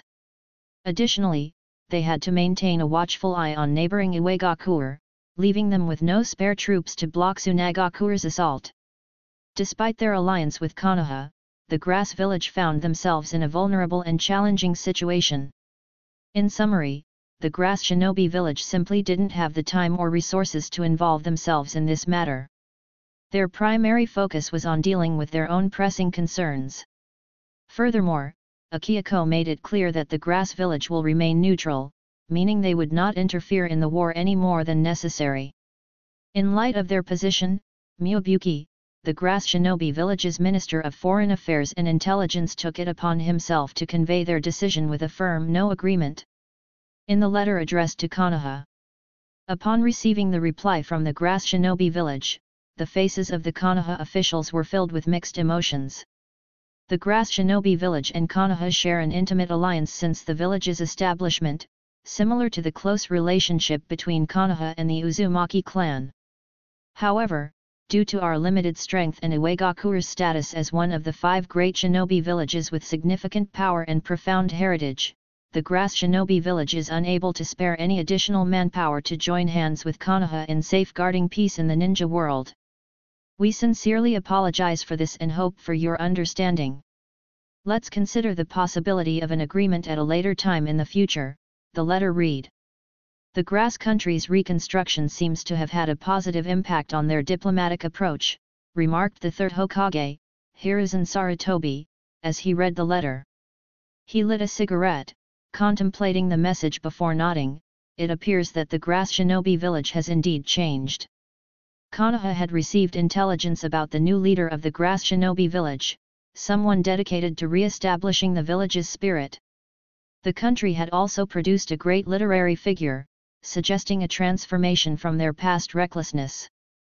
The Grass Village seemed to have evolved into a more mature and responsible entity, reflecting positively on their diplomatic dealings. Despite the relief felt by Konoha upon receiving the reply from the Grass Shinobi Village, they hadn't completely let their guard down. They were well aware of the village's history of causing chaos during the First Great Ninja War, betraying allies shortly after forming alliances. As a result, Konoha remained cautious in their approach. The fact that the Grass Shinobi Village was genuinely focused on monitoring Iwagakure was a welcome sign for Konoha. It showed that the village was serious about avoiding any meddling or double-dealing this time. In the past, the Grass Shinobi Village had a reputation for being untrustworthy, willing to profit from both sides, and acting as swindlers. However, it seemed that they were genuinely steering clear of such actions this time. Konoha had been preparing for the war and was ready to defend itself against attacks from multiple shinobi villages. The Grass Shinobi Village's decision to keep an eye on Iwagakure offered some relief to Konoha. Though weaker, if the grass village could resist Iwagakure's advances for a while, it would buy them some time. However, Konoha remained aware that the grass village might eventually align with Iwagakure, recognizing their limitations in the face of a formidable enemy. Hiruzen Sarutobi placed the reply down and turned to the high-ranking members of Konoha, letting out a thoughtful sigh. "What are your thoughts on this?" The others exchanged glances before Homura Mitokado stepped forward to address Hiruzen Sarutobi, carefully considering his words. "While the grass shinobi village may have a reputation for deceit, we cannot discount their strengths, particularly in intelligence gathering. If Iwagakure were to join the war, they might hold their own for a while." It was true that most of the intelligence sold by the grass shinobi village turned out to be false. Nevertheless, their capabilities in gathering information were noteworthy, as evident from other shinobi villages seeking their services. In addition, we've been assisting the Land of Grass with internal trade within the Land of Fire, especially in the film and mystery box industries. Since they ceased selling information, they've relied on these industries for financial support. It's unlikely they'll easily betray Konoha, Homura Mitokado further explained, highlighting the ongoing cooperation and economic ties between the two villages. While the idea of the grass shinobi village transforming into a commercial ninja village might seem unusual compared to traditional villages prioritizing obedience and strength, Konoha understood that they were a different entity. As long as the grass village kept a vigilant eye on Iwagakure, it would be enough for Konoha. "I agree," Koharu Yudata nodded in agreement. "Now, our primary focus is dealing with the attacks from Kumo and Suna." Peace was short-lived, and though we anticipated it, the sudden outbreak of this war caught us off guard. Despite the challenges, she found a glimmer of hope. "Thankfully, the new batch of students is about to graduate. Their arrival will inject fresh vitality into our forces. Even if Iwagakure joins the war, it should alleviate the pressure of having a shortage of Konoha ninjas." Hiruzen Sarutobi smiled, acknowledging the significance of the new generation. Indeed, the children are the future of Konoha. However, his expression turned serious. "We must also prepare for the worst. Intelligence reports indicate that Iwagakure has already deployed a considerable number of ninjas for covert operations. Though the grass shinobi village may buy us some time." "Hokage-sama." As Hiruzen Sarutobi was about to finish his sentence, a sudden interruption occurred. A member of the ANBU appeared, his face tense and urgency evident in his voice. "Iwagakure has joined the war." The room fell into a stunned silence. They had just discussed the possibility, and now it was already a reality. Hiruzen Sarutobi was taken aback as well. He let out a sigh and spoke with a serious tone. "Although we were prepared for this possibility, I didn't expect Iwagakure to initiate the war so suddenly." He turned to the ANBU member before him, instructing, "Notify the ninja stationed at the border to prepare. The grass shinobi village might not hold out for long." However, as the ANBU member hesitated, it seemed there was something else he needed to share.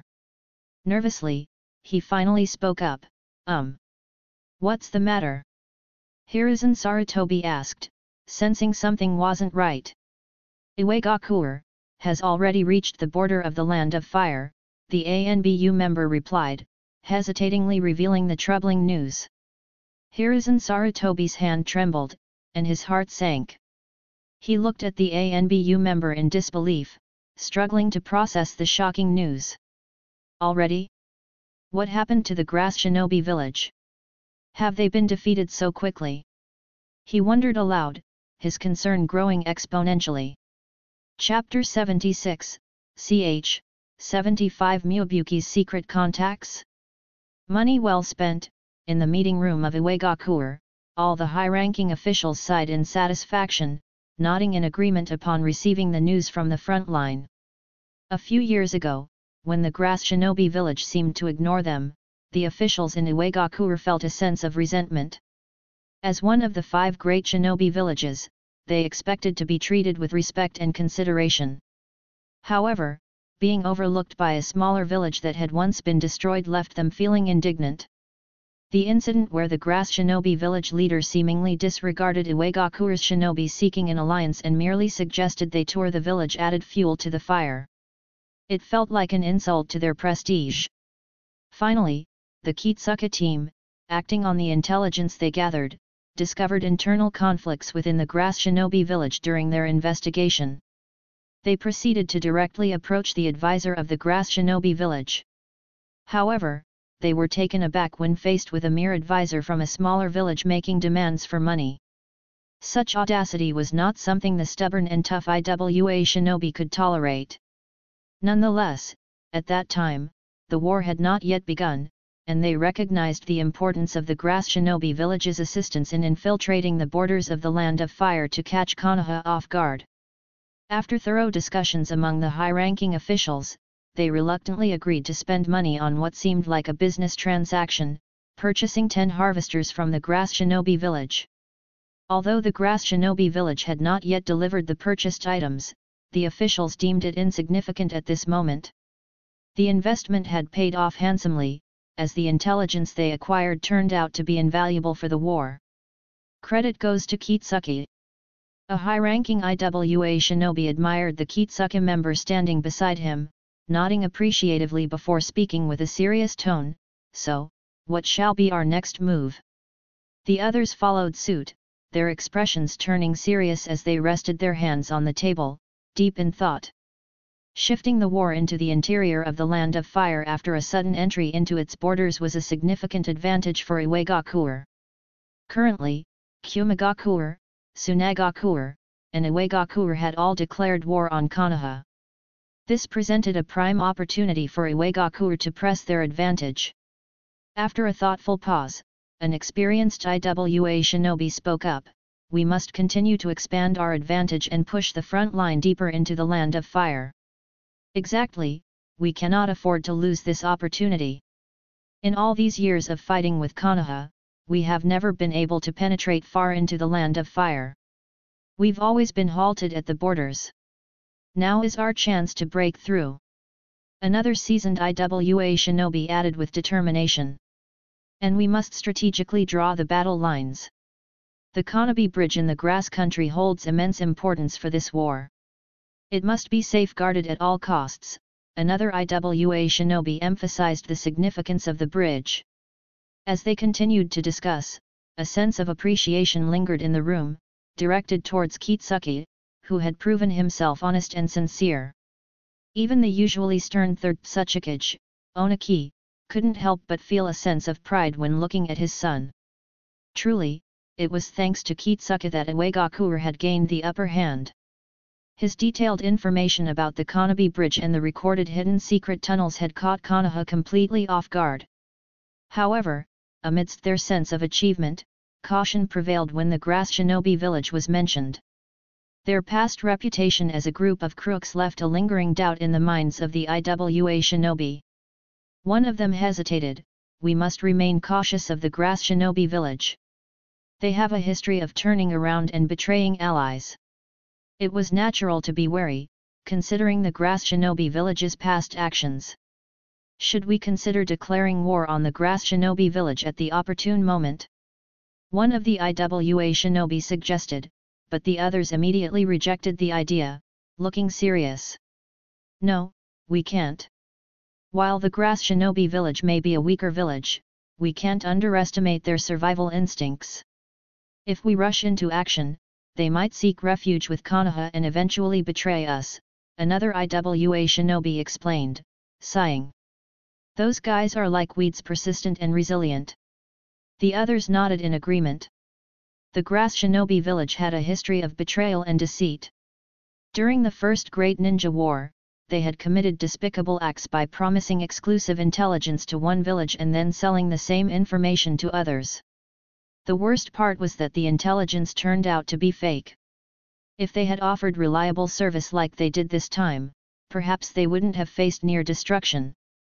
At this moment, the third Tsuchikage, Onaki, furrowed his brows and said, "Considering the changes in the grass shinobi village and the new leadership, it might be prudent to seek Kitsuka's opinion. He's familiar with the village."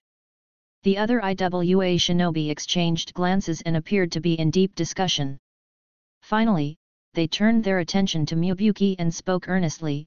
Based on the information you gathered, it appears that the grass shinobi village's advisor, Miyabuki, is a traditional old grass shinobi. The phrase traditional old grass shinobi seemed to carry a negative connotation, and everyone was aware of the grass shinobi village's past. However, Kitsuka shook his head seriously and addressed the others, although advisor Miyabuki is an old grass shinobi. As he spoke, he seemed to be reflecting on the past, a hint of nostalgia in his eyes, as if recalling something from years gone by. He spoke with emotion, but I must admit, his services are indeed reliable. He paused for a moment. Once he takes your money, he delivers what he promised. The IWA shinobi listened attentively, and once again, the meeting room fell into silence. All the high-ranking officials of Iwagakure furrowed their brows, deeply contemplating the situation. After some whispered discussions and nods, they turned to look at the third Tsuchikage sitting in the main seat. The third Tsuchikage, Onaki, seemed to understand their collective thoughts and nodded in agreement. He placed his hands together on the table, pondered for a moment, and looked up at Kitsuki. With a serious expression, he spoke, "Let's give it a try." In a few days, when Miyabuki, the advisor of the grass shinobi village, received the letter from Iwagakure, he was slightly taken aback. He looked curiously at the leader and the others, scratching his head. Why would Iwagakure send a letter to me? I don't recall having any connections with them. They even seem to be so secretive about it. Just take a look, it might be related to Konoha's condemnation. Let's see what they want, Akihiko replied, also puzzled by the unexpected letter. It could be anything, so let's not jump to conclusions. What could Iwagakure possibly want from a mere advisor like me? Besides, the leader barely pays any attention to me these days. Miyabuki looked at Akihiko with a hint of resentment, recalling the last meeting and expressing his bitterness. I doubt they want to buy intelligence from me. As he finished speaking, he opened the letter and allowed everyone to read its contents. However, as they read the words written on the top of the letter, the entire meeting room fell silent. Miyabuki's forehead started sweating, and his hand holding the letter trembled, feeling a chill in the air. The words in the letter read as follows: Miyabuki, my friend, I heard that you aspire to become the leader of the grass shinobi village. The room was filled with tension as the members of the grass shinobi village stared at Miyabuki, who was now pale and visibly shaken. The others exchanged glances, trying to comprehend the situation. The revelation in the letter hinted at some connection between Miyabuki and Iwagakure, something unexpected and possibly deeply personal. I have no grievances or enmities with you. Why would Iwagakure want to harm me? Seeing others' reactions, Miyabuki couldn't help but curse and feel inwardly distressed at Iwa for causing this misunderstanding. Chapter 77, ch. 76 Reply to Konoha. When Miyabuki saw the Uzumaki clan and the Shinoite clan standing behind him, his face turned pale. He couldn't comprehend why Iwagakure would turn against him when he had no grievances or enmity with them. After all, he was the one who had found and brought the Uzumaki clan and the Shinoite clan back to the village. How could they doubt his loyalty? Miyabuki quickly shook his head and denied the accusations. No, I didn't do anything. They are lying, I am loyal to the leader. Besides, I am not the kind of person who wavers and betrays. The others fell silent, uncertain of whom to believe. Akihiko, the leader, narrowed his eyes and fixed a serious gaze upon Miyabuki. He spoke, Miyabuki, what do you think happened? Miyabuki's body trembled as if he had recalled something. He looked enlightened and quickly said, wait, I remember now. Last time, when I led the Iwagakure shinobi ahem, when I worked as a tour guide to earn some money, I encountered a few Iwa shinobi. And then? He winked, leader, you know what I mean. The others suddenly understood, recalling the large order they received from Iwagakure. It was true that Iwa had placed a significant order, prompting the grass village to decide on building a factory. If not for that order, they might have overlooked the situation. As the discussion continued, Akihiko patted Miyabuki's shoulder and said with admiration, "Miyabuki, I never doubted you." Although Miyabuki sensed Akihiko's lack of complete sincerity, he played along, saying with flattery, "You have a discerning eye, leader." Changing the subject, Miyabuki frowned and rubbed his chin. "So, this letter is probably from Iwagakure after their successful operation in the Fire Country border. It seems they want to continue cooperation. Speaking of the last order, Konoha no longer shows trust in us, so we can't help them. We should also be cautious about involving ourselves in Iwagakure's matters. Let's focus on our village," Akihiko concluded, aware of the grass shinobi village's delicate position between Iwagakure and Konohagakure. Akihiko then turned his attention to the upcoming graduation of their academy students, an important event for the village. As the meeting concluded, Kana, the secretary, asked, "What should be our response to Konoha?" "Konoha?" Akihiko pondered for a moment, then turned to Miyabuki. "Miyabuki, I leave it to you." Confidently, Miyabuki replied, "No problem." Regarding this unexpected incident, the Grass Shinobi village expresses deep apologies. After conducting a thorough investigation, it was found that our senior advisor, Miyabuki, acted on his own accord and caused this without the knowledge of the village. Please understand that the Grass Village has always been an ally of Leaf Village, and our friendship dates back to the founding of the village by the first Hokage, tracing back to the Shinobi God. Please trust the Grass Village. We have taken strict measures to reprimand our senior advisor, Miyabuki, and have revoked his position, ensuring he receives appropriate punishment. By the way, would you like some intelligence? As a gesture of apology from the Grass Shinobi village, all intelligence is discounted by 80%. Again, please forgive us. The high-level officials of Konoha looked silently at the response from the Grass village. Removing an advisor for such a serious matter? Speaking of which, this sounded eerily familiar, thought Sarutobi Hiruzen and other elders. As for the intelligence advertisement, they ignored it completely. The intelligence from the Grass village was always unreliable.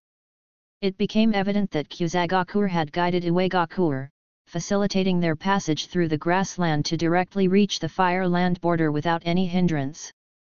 Konoha's ANBU investigation confirmed that the IWA shinobi were remarkably familiar with the Konobi Bridge, both the main road and the chaotic underground stone passages. It was evident that they had been expertly guided by Kusagakure, making them feel at ease as if they were in their own territory. The claim of a profound friendship with Konoha by the Grass Shinobi village was laughable and an obvious lie. Everyone's mouths twitched at this assertion, and they thought, Grass Shinobi will always be Grass Shinobi swindlers. They couldn't fathom why the Grass village expected Konoha to buy intelligence from them after this betrayal. Hiruzen Sarutobi, the wise Hokage of Konoha, raised an eyebrow but remained composed. He sighed and said, "We should be grateful that this group of Grass Shinobi didn't genuinely join Iwagakure in declaring war on us." He continued in a sarcastic tone, "The only regret is also that this group of Grass Shinobi didn't genuinely join Iwagakure to declare war on us." The sarcasm was not lost on anyone, and they nodded in agreement. Indeed, these scammers had a reputation for being untrustworthy.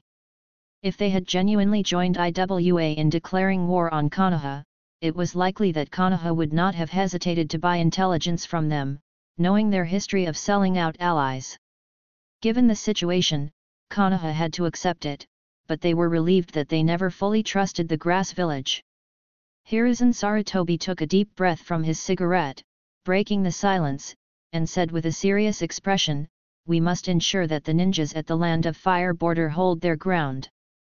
We absolutely cannot allow Iwagakure to enter the Land of Fire." Understood. Everyone nodded, fully grasping the gravity of the situation. Meanwhile, in the underground of the Grass Country, inside a cave. Lord Madara, it's just as you predicted, war has come. The enthusiastic Zetsu looked at Madara with admiration and a wide grin.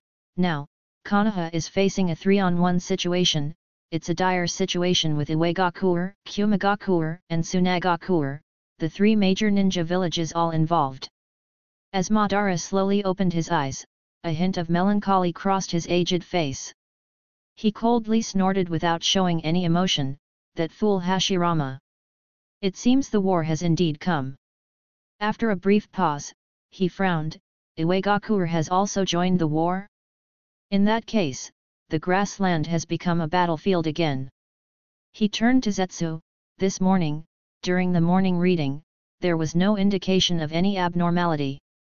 It seemed that the grass shinobi village's leader is more principled than Tobirama's students, and the children haven't. Before he could finish his sentence, Zetsu raised his hand and interrupted, still grinning, "That's not the case. The grass shinobi village had long betrayed Konoha.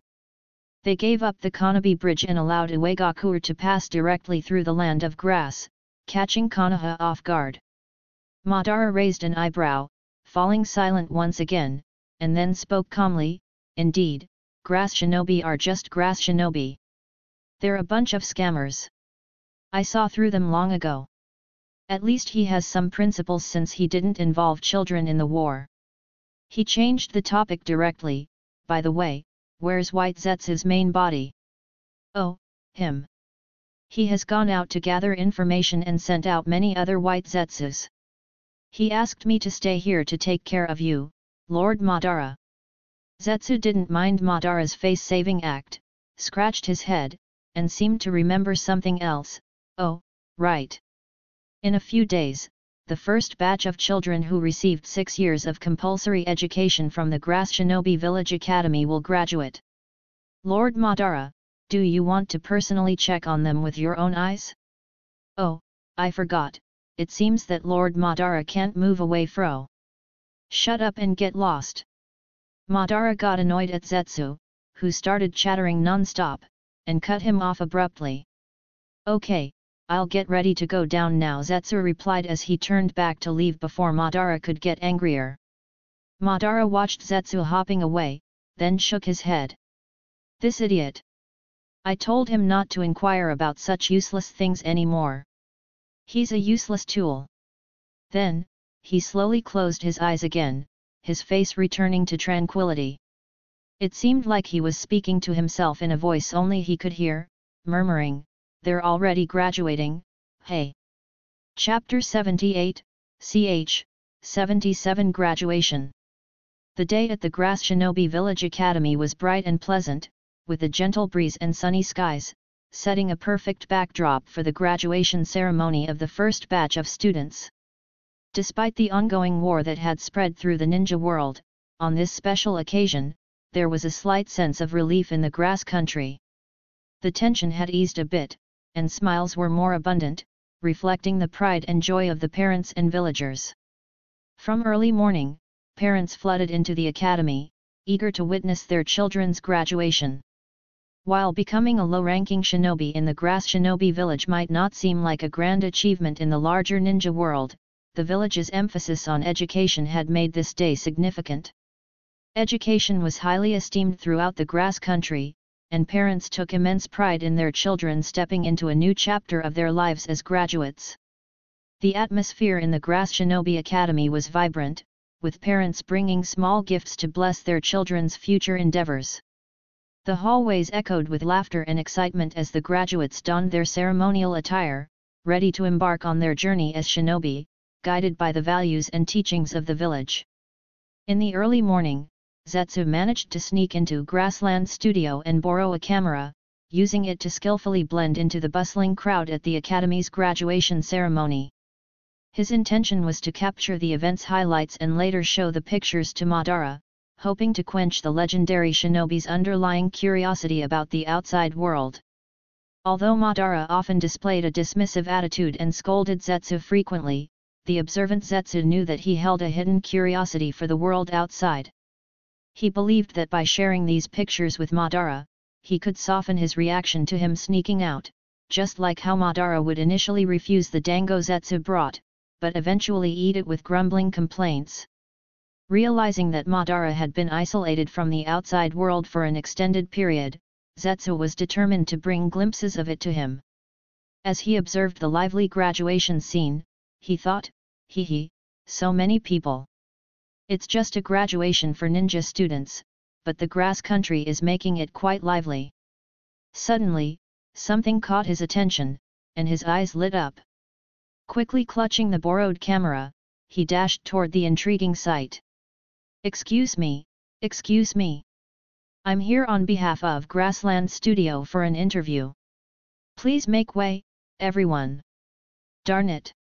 The three most perplexing mysteries on campus, and our Akatsuki organization hasn't made any proper progress investigating them. Yahiko expressed his frustration, dressed in the grass country's distinctive graduation protective suit for students. Unlike the adult versions, this suit exuded youthful energy and sporty vibes, almost resembling trendy sportswear for teenagers. Graduation day had always been an exciting prospect for Yahiko, but now that it had finally arrived, he felt a mixture of nerves and reluctance.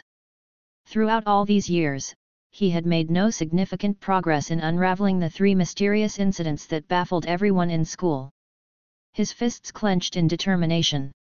Why does the academy's underground emit eerie noises? Why do some students suddenly appear and vanish without a trace? And what is truth behind the genius employee at the night school? The Akatsuki organization will undoubtedly unveil the truth, sooner or later. Having said that, Yahiko glanced at Nagato, who seemed completely uninterested, and nudged him. Nagato, what are thinking? We're about to graduate, and you should totally join my Akatsuki organization. Nagato responded irritably, leave me alone. I have other things to deal with. Besides, your so-called organization is just a silly joke. You barely have enough members to count on one hand. It's better to disband it before it becomes embarrassing. Frustrated with Yahiko's persistence, Nagato couldn't understand why they were still trying to keep the organization going after graduation. In his mind, it was time to let it go and move on. Unfazed, Yahiko retorted, come on, don't call it a joke.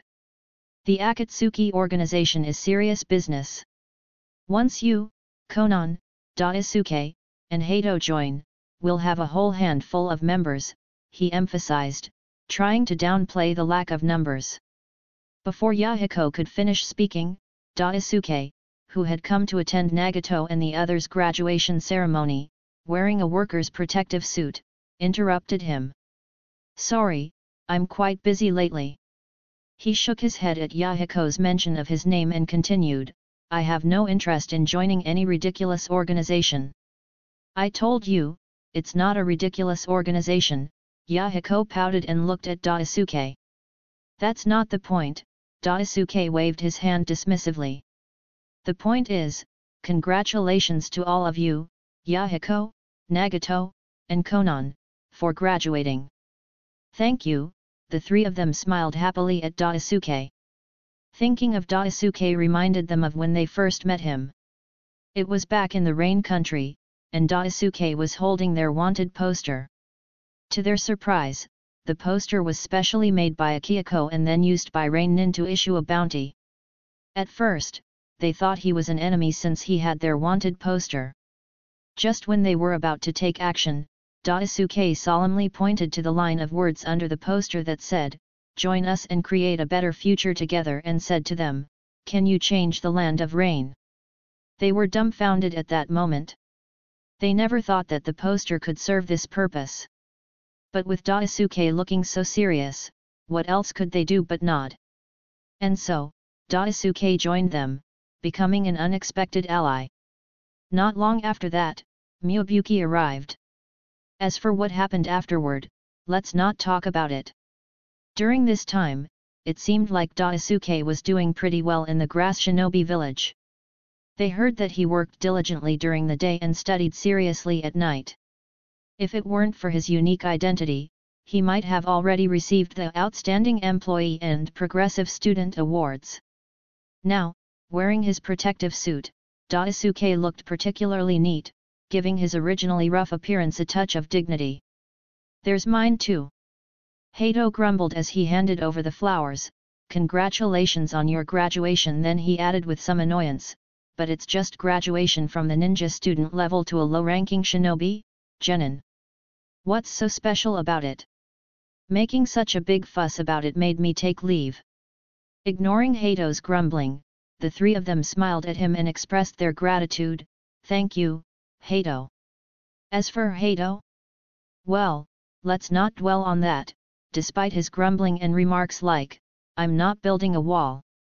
It's normal for a ninja to accept a commission, complete a mission, and get rewarded," he still worked diligently. It was during this conversation that they noticed the mud stuck to Hato's shoe, which made them realize how much they had all changed over time. Suddenly, a cheerful voice interrupted their thoughts, saying, "Hello, sorry to disturb you." They turned to see a guy who introduced himself as a reporter from Grassland Film Studio, expressing his interest in filming and conducting interviews with them. Everyone present was taken aback by this unexpected invitation, unsure of how to respond to the surprise interview request. Chapter 79, ch. 78 Interview? Zetsu couldn't help but smile, carefully observing the three of them and recalling the information on each individual. Nagato, the one bearing Madara Uchiha's eyes. Yahiko, the founder of the Akatsuki organization, appeared to be investigating something related to him. Zetsu. Konan, is nothing particularly special, just a student of the village leader. Moreover, both Yahiko and Konan had strong ties with Nagato. As Zetsu was about to inquire for an interview, Yahiko's curiosity was piqued. He stroked his chin thoughtfully, scrutinizing Zetsu in disguise, and asked, "You look familiar. Have we met before?" For a moment, Zetsu's cheerful face stiffened, but he quickly regained his composure and chuckled, "Ah, it must be my ordinary appearance that gives you a sense of déjà vu. In any case, I'm here to conduct interviews on behalf of our leader. He sent me specifically to capture this important moment, your graduation." Leader. Hearing that it was Akihiko behind the interview request, Yahiko's doubts vanished, and he nodded casually, saying, "If it's from sensei, then sure." Zetsu smiled reassuringly, "I only have a few simple questions to ask, so don't be nervous." With their consent, he continued, "First, may I ask, are you all happy at school?" "Happy?" Yahiko answered promptly, "Thanks to Akihiko-sensei, we've learned a lot here. We've gained knowledge and understood many truths. Plus, the Akatsuki organization is now recruiting members. Once you graduate from the academy, you can join us and explore the secrets underground and uncover the mysteries of the ninja world. Please refrain from advertising during the interview, thank you." Zetsu's face stiffened as he requested, disapproving of Yahiko's attempt to promote the Akatsuki organization. He also inwardly sneered at Yahiko's proclamation of finding his secret. "You want to find out about me? Just dream," he thought. However, he remained polite on the surface and said, "Thank you for your cooperation." Then he turned to Konan and asked, "What is your dream?" "To no longer starve and protect everyone," Konan thought for a moment and smiled, "and protect the land of grass. A dream of peace." Zetsu nodded, "A dream worth pursuing." Then he shifted his gaze to Nagato, "How do you feel about your eyes?"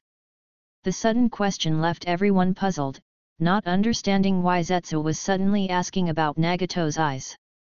But soon, as a student who had received 6 years of compulsory education, Nagato seemed to grasp the hidden meaning. This wasn't just about his eyes, it was about his vision and ideals. He thought, this requires careful consideration. Is it a trap set by Akihiko-sensei? With a serious expression, Nagato responded, "Thank you for this opportunity, Akihiko-sensei. In the academy, we not only gained knowledge but also broadened our horizons. We learned to use our eyes to explore and understand the ninja world, and to envision a better future, not just for ourselves but for the entire ninja world." Zetsu felt somewhat puzzled. What was Nagato talking about when he asked about his eyes? And why was he speaking in a high-sounding manner, like Madara-sama? Despite the confusion, Zetsu maintained a smile and thought of asking about his eyes in a different way. He asked, "Have you protected your eyes? By shaping our views correctly, we can establish our ideals and follow the right path." Nagato replied with conviction. "What are your plans for your eyes?" Zetsu persisted, wanting to inquire about Nagato's eyes. "To use my eyes to observe the world, not only with my physical sight but also with my heart and mind, to perceive and understand," Nagato replied confidently. Zetsu's mouth twitched in an annoyed manner. "I have something to say, but I don't know if I should." "Go ahead. We're listening," Nagato said, wondering what the interviewer wanted to say. Was it about their views or a message from Akihiko-sensei? "Nagato, Konan, Yahiko," a familiar voice called from nearby, and Zetsu's expression immediately changed. "Is he here?" he said inwardly as he recognized that voice. "Thank you for your cooperation, goodbye." Zetsu hastily attempted to slip away. "Never mind, it doesn't matter. As long as Madara-sama's eyes are fine, that's good enough. The rest is not his concern. Better to leave quickly before Akihiko catches him." Hearing Akihiko's voice, the three individuals turned to look at him happily. "Akihiko-sensei. What's going on with you three?" Akihiko asked, puzzled, as he observed the three standing there themselves doing nothing. "Oh, someone from Grass Film Studio is taking our interview," Nagato responded, seemingly pointing to where the interview guy was standing before. But when he saw nothing there, a puzzled expression appeared on his face. "Hey! Where is he? He was here just a moment ago." Akihiko became perplexed listening to Yahiko and thought, did he arrange for someone to interview them? He didn't. Akihiko was puzzled for a moment. Could it have been arranged by someone else? Thinking of this, he couldn't help but nod, realizing that this important moment indeed needed to be recorded. Akihiko patted the shoulders of the three of them and sighed with a tinge of emotion. "You three have also graduated. I still remember when you first came here, you were so small." Calculating their ages, Nagato was probably only 4 or 5 years older than Kakashi. Now, Kakashi is already a well-known genius in the ninja world, while Nagato and the others have just graduated. After all, when they were found, they were already past the age limit of 6 for enrollment. Moreover, according to the requirements of a ninja's education, Nagato and the others had actually met the graduation requirements a long time ago, but he just didn't let them graduate. Akihiko recalled this and sighed, "I didn't expect you all to grow up so quickly." As soon as Akihiko finished speaking, the three of them fell into a reflective silence, their eyes becoming slightly red. Nagato and Konan, in particular, felt the strongest surge of emotions. For Konan, Akihiko had been the one to rescue her when she was on the verge of starvation. And for Nagato, Akihiko's timely intervention had saved him and his mother from certain death when leaf ninjas invaded their home. As for Yahiko, he had almost met his demise while attempting theft in the market, but it was Miyabuki who came to his rescue. Back then, they had believed they would be killed by the adult ninjas, but instead, they were brought to the land of grass. They were sent to the academy to learn valuable skills and lead lives free from hunger and hardship. It could be said that if it weren't for Akihiko, they wouldn't be here now.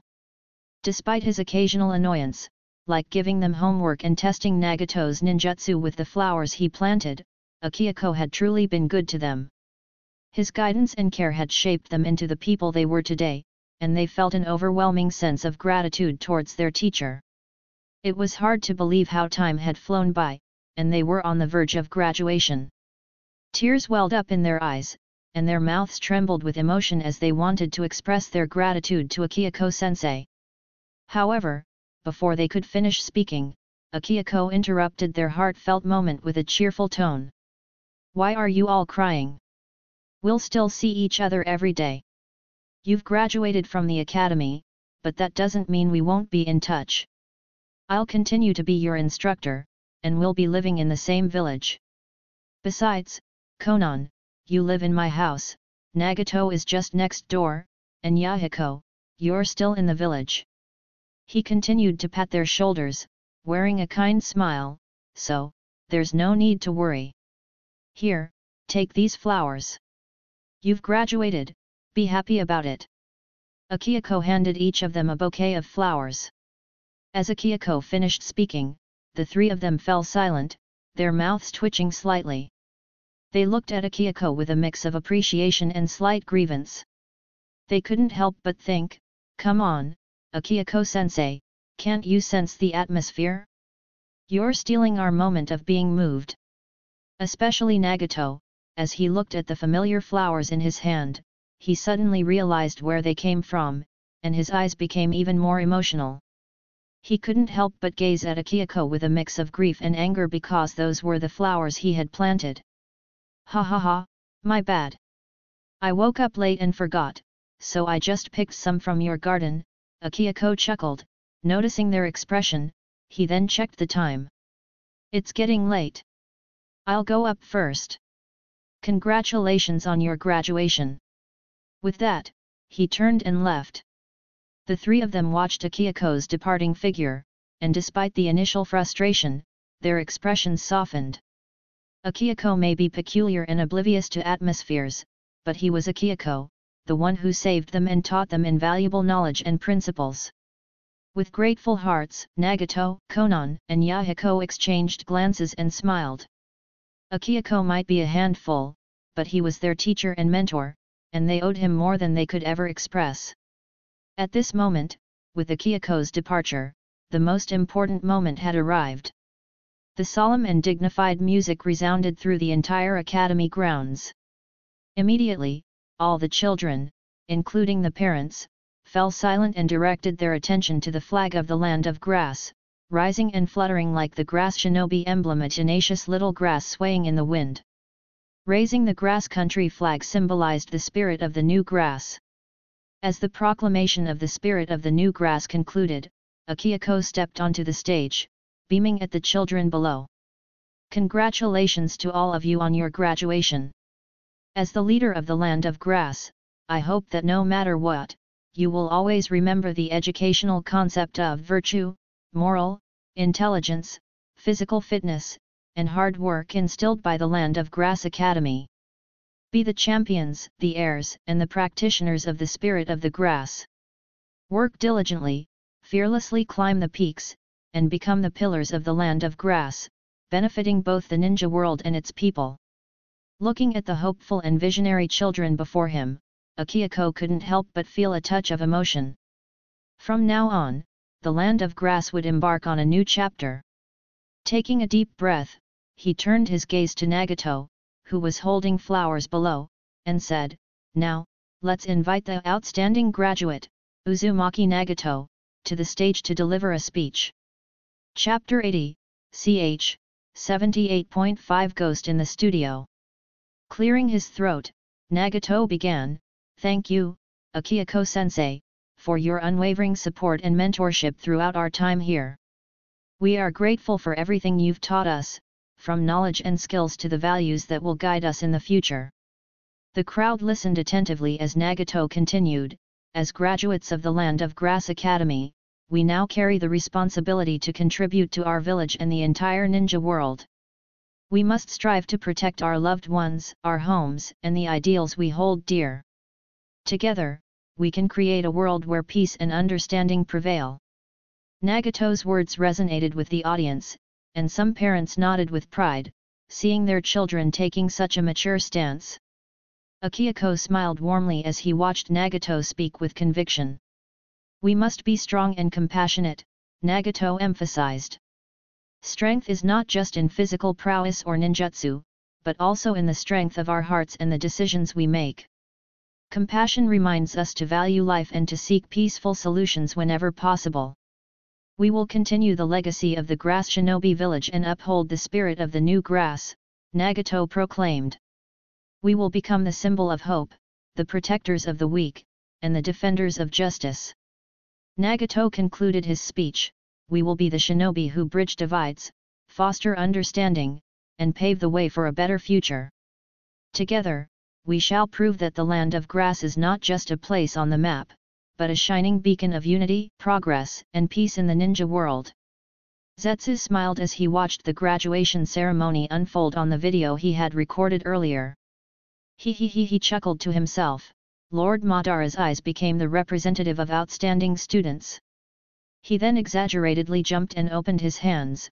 Let me tell you, Lord Madara, it was very lively up there. But his way of speaking is a bit strange. Although the questions asked were very normal, he answered in a peculiar way. Before he could continue, Madara, who had been frowning while watching, threw the signboard aside and expressed his disinterest. Boring. A waste of time. I already said I'm not interested in this. Ninjas should focus on executing their missions. Why bother with so many tricks? After graduation, you should start performing missions and hone yourselves. This is just a waste of time. Zetsu couldn't help but feel a bit frustrated. Lord Madara, you didn't say that last time. He complained inwardly. Despite Madara's dismissive attitude, Zetsu decided to be considerate and respect his desire for rest. All right, Lord Madara, please rest. I'll wake you up when it's time for class in the evening. Zetsu replied obediently. Speaking of which, he decided to put back the borrowed camera and playback device and discreetly returned the items. He knew it would be troublesome if they were discovered missing. Oh right, Lord Madara, do you want anything when you wake up? He asked.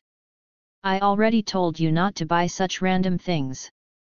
How could I eat such random things? Madara said annoyingly while keeping his eyes closed. Understood. Zetsu nodded, acknowledging Madara's response. He then floated up and headed toward Grass Studio to return the equipment he had borrowed. Once Zetsu left, Madara slowly opened his eyes again and frowned at the discarded signboard on the floor. I said the dumplings here are terrible, he muttered before closing his eyes once more, seemingly unbothered. Meanwhile, Zetsu returned the borrowed equipment to Grass Studio and adjusted everything back to its original state. Done, it shouldn't be discovered now, he said to himself with satisfaction. Afterward, he decided to continue with his daily activities, such as earning money to buy food for Lord Madara. However, he lamented that he couldn't set up his painting stall at the moment and lost his job at the factory. Zetsu couldn't help but become frustrated at the thought of not being able to sell his paintings for money. Really, why are those kids so curious? They even created an organization to find me. They're really bullying me. And at that moment, not long after Zetsu had left, the person in charge of managing Grass Studio scratched his head, wearing a troubled expression, murmuring to himself, who could have taken the equipment without registering it? This is so unprofessional. Earlier, the leader had asked him if he had sent someone to the academy for an interview in the morning, but he hadn't. It didn't make sense to interview a group of graduating lower-level shinobi. After all, it was normal for ninja students to graduate and become low-ranking shinobi. Why would they need an interview? However, upon arriving at the equipment room, he noticed that a shooting device was missing, and even the playback device seemed to have been taken. He wondered what someone could be doing with this equipment. Just playing around at home? He questioned everyone at Grass Studio, but they all denied taking the equipment. So, who could be responsible? It can't be some kind of haunting, can it? The person in charge chuckled at his own silly thought. As the leader said, don't believe in rumors and don't spread them. Besides, as a native of the land of grass, I'm pretty sure the academy isn't built on a graveyard. As he continued to speak, his tone grew more serious. It looks like someone is up to no good. How dare they do something like this during such an important time? Have they forgotten about the spirit of the new grass? Once I investigate and find out who did this, I'll... Before he could finish his sentence, he saw a camera sitting on the counter, and he blinked in disbelief. Why is it back here again? I'm certain no one was supposed to have been in here during this time. Could it be that a ninja snuck in and returned it? As he spoke, he recalled something and turned to look at the shelf where the playback devices were kept. To his surprise, the playback device was back in its place as well. However, in that brief moment, he thought he saw something vanishing into the ground nearby. Hands, perhaps? He rubbed his eyes to confirm what he was seeing, but the neatly arranged playback device was still there. Doubt crept into his mind. Did I just see hands coming out from the ground? The memory of the mysterious events at the academy flashed through his mind again, and he shivered. In a panic, he rushed outside while shouting at the top of his voice, "GG ghosts! I probably haven't been discovered, right?" Zetsu chuckled as he looked up and noticed the terrified person scrambling out. He shrugged and scratched his head. With his face returning to a cheerful expression, he muttered nonchalantly, "Anyway, he's looking for ghosts. What does that have to do with me, Zetsu? He's not a ghost. Besides, the foolish grass shinobi leader would probably assume it was the work of a ninja from another village. He's such an idiot, even more foolish than the way Lord Madara refers to Hashirama Senju." Thinking this way, he didn't care much and submerged into the ground again, continuing his journey towards the outside. He had to find a way to earn money to support Lord Madara. Chapter 81, ch. 79 Poor Village? The next day, Akihiko found himself once again perplexed by the investigation report he held in his hands. He couldn't help but mutter to himself, "Do they think I'm a fool?" It seemed like these incidents were becoming more and more ridiculous. The latest report detailed two seemingly unrelated incidents. The mysterious interviewer at the academy. Trash pickers at dawn and night. Both incidents happened simultaneously, and it seemed evident to him that they were orchestrated by the same group of people. Although Akihiko didn't know that behind all these incidents was only Zetsu himself, he was aware that the White Zetsu group was likely behind these mysterious occurrences. The first incident, the mysterious interviewer, might be overlooked for now. However, the second one was puzzling. Why would someone with valuable skills engage in picking up trash? Not only during the day but even at night. It didn't make sense.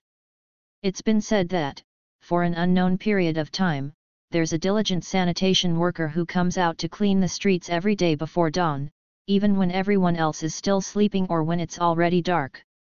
This mystery worker diligently cleans the streets with unwavering dedication, yet their identity remains unknown. This low-key but selfless act of service was witnessed by an enthusiastic ninja citizen in the morning and quickly became known to countless ninjas and citizens of the Land of Grass. The profound impact of this person's actions even reached the other sanitation workers of the Land of Grass, who were deeply moved. They sent a letter, hoping that the village leader could recognize this person's incredible dedication and offer them an honorable position as part of the sanitation team. Despite the heartwarming nature of this act, Akihiko couldn't help but feel perplexed by White Zetsu's involvement in these random incidents, including the trash picking. What was their motive? Why would they engage in such activities? Akihiko wondered if it had anything to do with their factory job, which they have already lost earlier due to the previous incident. Perhaps, unable to find another job, they resorted to picking up trash as a means of earning a living. But then, he questioned, why would this group, who didn't need to eat, sleep, or rest, be concerned about earning money? Could it be that their actions were in support of their boss, Madara? While Akihiko hadn't personally witnessed White Zetsu's diligent group in action, he was certain that they were behind these mysterious events in the Land of Grass. As for Black Zetsu, Akihiko couldn't help but be frustrated with his lack of focus on saving his mother amidst the critical Third Shinobi World War.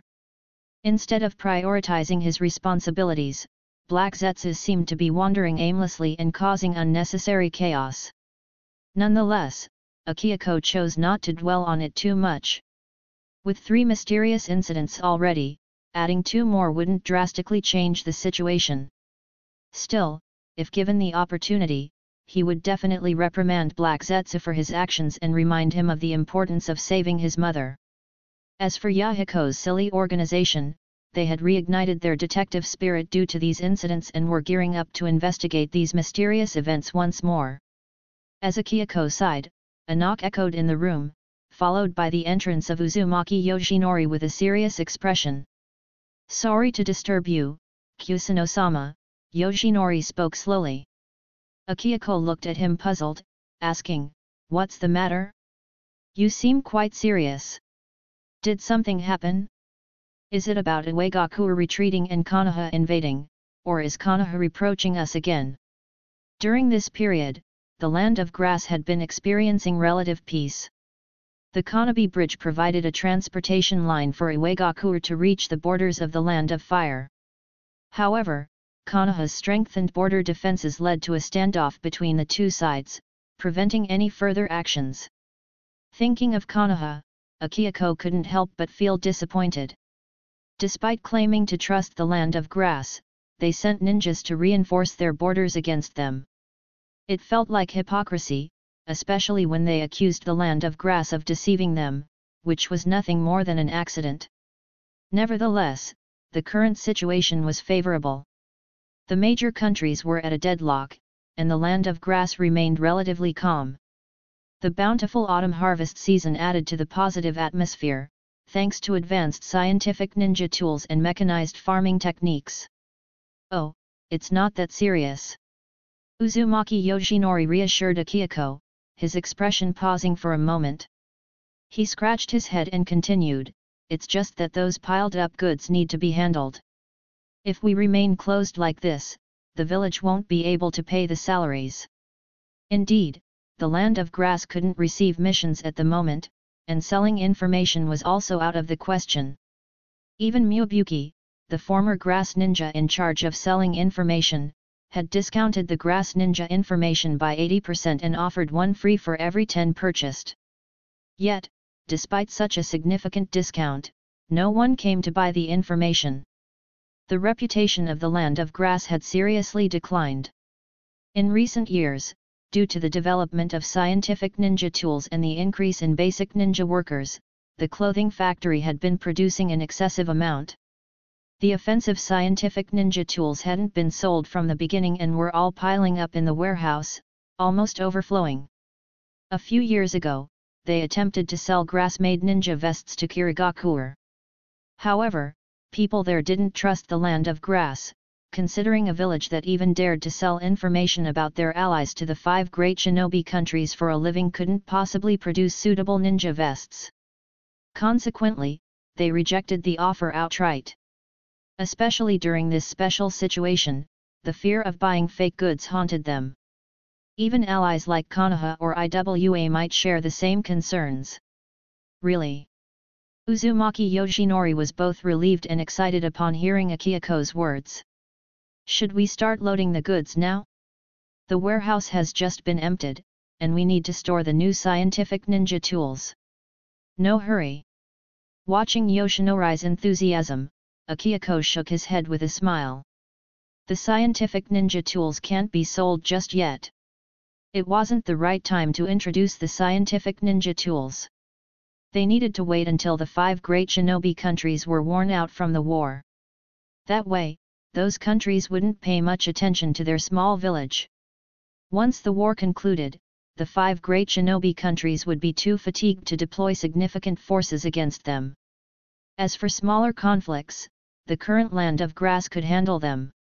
However, you can start preparing the clothing," Akihiko continued, changing the topic. "By the way, were the ninja vests modified according to my request?" "Yes." Yoshinori's face briefly showed a strange expression, but he quickly composed himself and replied, "They have been made strictly according to your requirements." Although he didn't know the reason behind delaying the scientific ninja tools sale, he trusted that the leader has his own plan. However, Yoshinori couldn't help but ask, "Leader, where do you plan to sell this batch of goods?" Akihiko responded naturally, "We'll target villages that are currently facing financial difficulties and can't afford expensive ninja equipment. It may not bring in substantial profits, but it will help us gain some reputation." "Poor villages?" Are you planning to sell to remote small villages? Maybe a megakure? Yoshinori inquired, thinking of the situation in the rain village. Small villages? Those places are even poorer than the land of grass. They simply don't have the financial resources. As for a megakure, it's out of the question, they struggle to afford even basic necessities like food. Akihiko clarified, shaking his head. We want to sell to villages that are less prosperous than the land of grass, but not to the extent that they have to buy on credit. We'll aim for financially challenged villages, but not ones in extreme poverty. He wanted to emphasize that he wasn't considering extremely impoverished villages that couldn't even afford budget-friendly vests. Then, which poor villages are left? Yoshinori's curiosity grew as he looked at Akihiko with confusion. The Sand Village, of course. Akihiko replied matter-of-factly. Despite being one of the 5 great shinobi villages, the Sand Village faces financial challenges compared to the other major villages. Yoshinori froze for a moment, thinking to himself, the Sand Village is still one of the major villages, even if they are facing some financial difficulties compared to others. Can they really be considered poor? Chapter 82, ch. 80 New Vest? During this challenging period, the Hidden Sand Village faced difficult times. Since its establishment, a series of defeats had caused dissatisfaction from the Land of Wind's daimyo, resulting in a gradual reduction of the village's budget. Moreover, the sudden disappearance of the third kusagakure left the village without proper leadership. Although they initially managed to keep these issues hidden and maintain stability, the search for the third kusagakure somehow spread throughout the entire ninja world, causing even more problems. News of the third kusagakure's disappearance reached the Lightning Country, a nation known for its belief in power supremacy and ambition for expansion through military warfare. Seizing the opportunity, the Lightning Country launched a surprise attack on the Land of Wind, further escalating the turmoil in the Hidden Sand Village. Amidst the battles, Tsunagakure also speculated that the third kusagakure had been assassinated by Konoha, leading them to declare war against Konoha as an act of vengeance and, possibly, to divert attention from internal conflicts. With multiple fronts of warfare and their already struggling financial situation, the Hidden Sand Village found it increasingly challenging to cope. Though they managed to resist the invasion from the Hidden Cloud Village, they knew their position was precarious. The absence of the kusagakure, financial constraints, and manpower shortages made the village vulnerable. Raza, who had distinguished himself by repelling the Hidden Cloud Village's invasion and displaying remarkable strength, now found himself as the temporary commander of the Hidden Sand Village. Everyone, including Raza himself, was aware that he was likely to become the next kusagakure soon.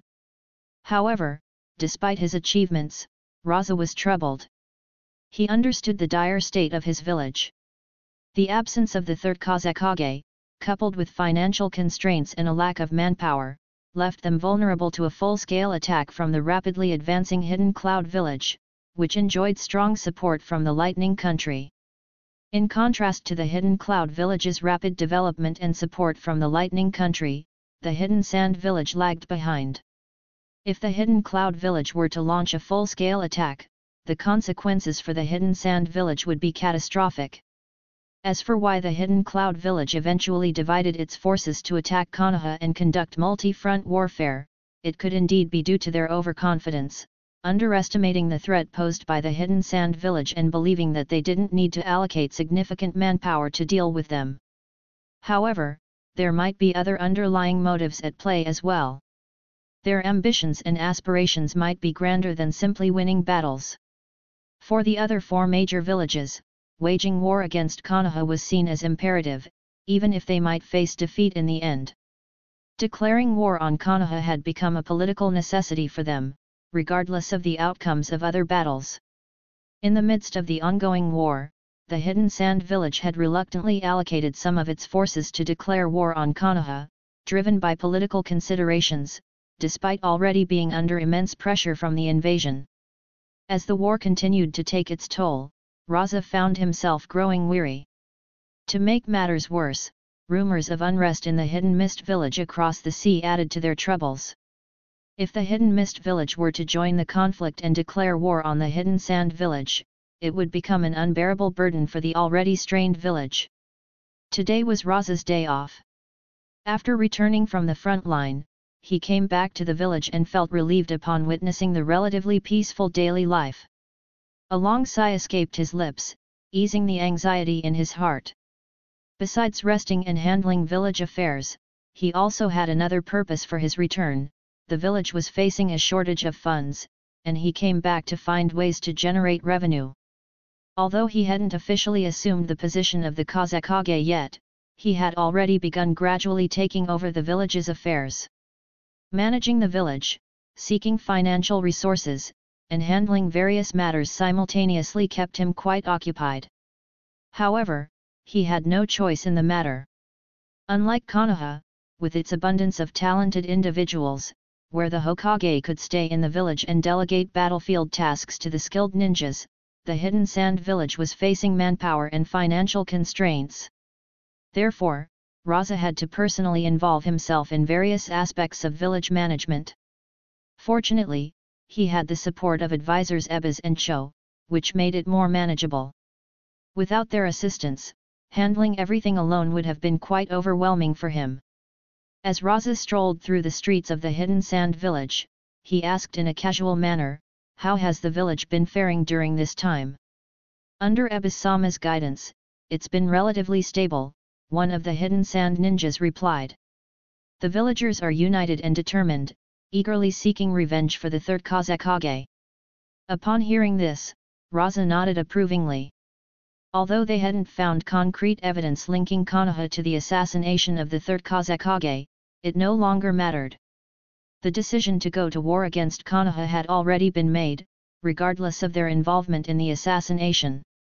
Satisfied that the village was holding up well, Raza didn't continue walking but turned towards the kusagakure building. He had numerous other responsibilities that demanded his attention, leaving him little time to wander aimlessly. After efficiently handling the village's affairs, his next priority was to concentrate on generating funds for procuring supplies at the front line. The inability to take on missions during wartime posed a significant risk of depleting the village's financial resources. As the temporary commander of the Hidden Sand village and the likely future kusagakure, Raza had to ensure that the village remained financially stable to withstand the challenges of war. As Raza continued on his path, he unexpectedly overheard a conversation between two ninjas nearby. Curiosity piqued, he couldn't help but eavesdrop on their discussion. "Kuro, where did you get this ninja vest? It looks amazing," one ninja inquired, clearly impressed by his friend's attire. "Yeah, you just graduated from the academy recently, like us, and have only completed a few D-rank missions. How did you manage to afford such a vest? The village doesn't provide them to genin, right?" Another ninja questioned with envy, aware of the vest's cost. Kuro grinned confidently at first, boasting, "Ha ha ha, doesn't it look great? I actually saved up for it even before graduating." However, when he noticed his friends giving him suspicious looks, he felt a tad embarrassed. After a moment, he regained composure and lowered his voice to share a secret. "Let me tell you a secret, I bought it at half price." This exchange puzzled Raza. As a skilled ninja with heightened senses, he easily overheard the conversation despite their attempts to speak quietly. The mention of a new ninja vest and the fact that it was acquired at a discounted rate intrigued him. He halted in his tracks, frowning, and listened attentively to the rest of their conversation. As Raza observed the group of young genin ninjas, the Hidden Sand ninja standing beside him also halted and followed Raza's gaze. He smiled wryly and commented, "They've just graduated from the academy and have been handling D-rank missions lately. Once they accustom to the ninja life, they'll be sent to support the front line. It's a challenging situation, but I believe their presence will help alleviate the pressure on our forces." The reality of sending freshly graduated genin to the battlefield without extensive training seemed harsh, but the ongoing wartime situation left no room for slow and gradual development. Instead, they had to learn and adapt on the battlefield itself, becoming polished and battle-ready through real-life experiences. It was an unfortunate necessity given the circumstances of the ongoing war. As Raza's expression remained serious, the hidden sand ninja accompanying him understood something. He spoke earnestly, "You're right, Raza-sama, even during your break, it's not advisable to wander around casually in such a critical situation. I'll make sure to send those young genin back for further training." However, before he could act, Raza stopped him with a composed expression, furrowed his brow, and turned to address the other hidden sand ninja beside him. "Has the village recently acquired new ninja vests? In an ideal scenario, the village should provide its shinobi with necessary equipment like new vests, especially considering their participation in the ongoing war. But only some villages could afford to do so, depending on their economic situations." "No," the hidden sand ninja responded, taken aback for a moment before shaking his head. "Given the village's current challenges, the procurement of new ninja vests hasn't been a priority. Besides, most jonin already possess their own vests, so there was no urgent need to purchase new ones." "No." Raza continued to frown, pondered for a moment, and then pointed ahead, asking, "Then why is that genin wearing a new ninja vest?"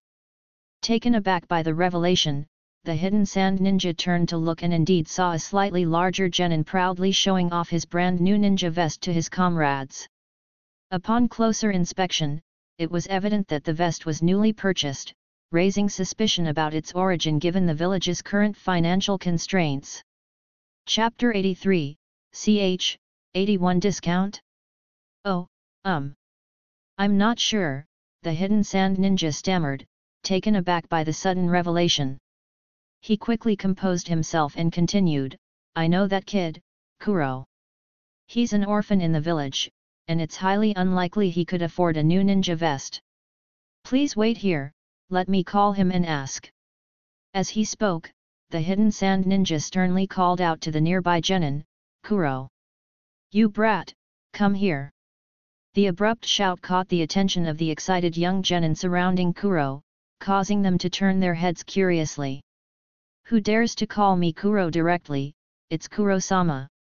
Kuro began to retort, trying to assert his importance when someone dared to call him a brat. However, as he noticed the two adults with stern expressions nearby, his bravado quickly faded. He shivered and hurriedly ran over, addressing them as "Yes, sir." "You little brat, what were you about to say? Kuro-sama? You really think you're someone important?" Mato scolded, delivering a light slap to the back of Kuro's head. Then, Mato's frown deepened as he observed the new ninja vest on Kuro. "Where did you get this ninja vest? Remember, genin aren't qualified to wear ninja vests." "Ah! I bought this myself." Kuro quickly shielded his new possession, eager to defend it. "Senpai, if you want one, you can buy it too. It's available at half price, and if you purchase it now, you get a 100 ryo coupon for your next purchase." "Half price? Coupon?" Mato's face displayed confusion, not familiar with these terms. Cough, cough. Raza, realizing that Mato was forgetting his presence, subtly cleared his throat to get his attention. "Oh, my apologies. I nearly forgot, this is Lord Raza." Mato swiftly turned his attention to Raza, speaking with great respect. "Lord Raza has some questions, and you must answer truthfully and honestly." "Lord Raza?" Kuro was taken aback, quickly turning his head to look at the stern-faced young man beside him. He was well aware of Lord Raza, the hero who bravely resisted the Cloud Ninja's invasion. He had also heard that Lord Raza was likely to become the next Kusagakure.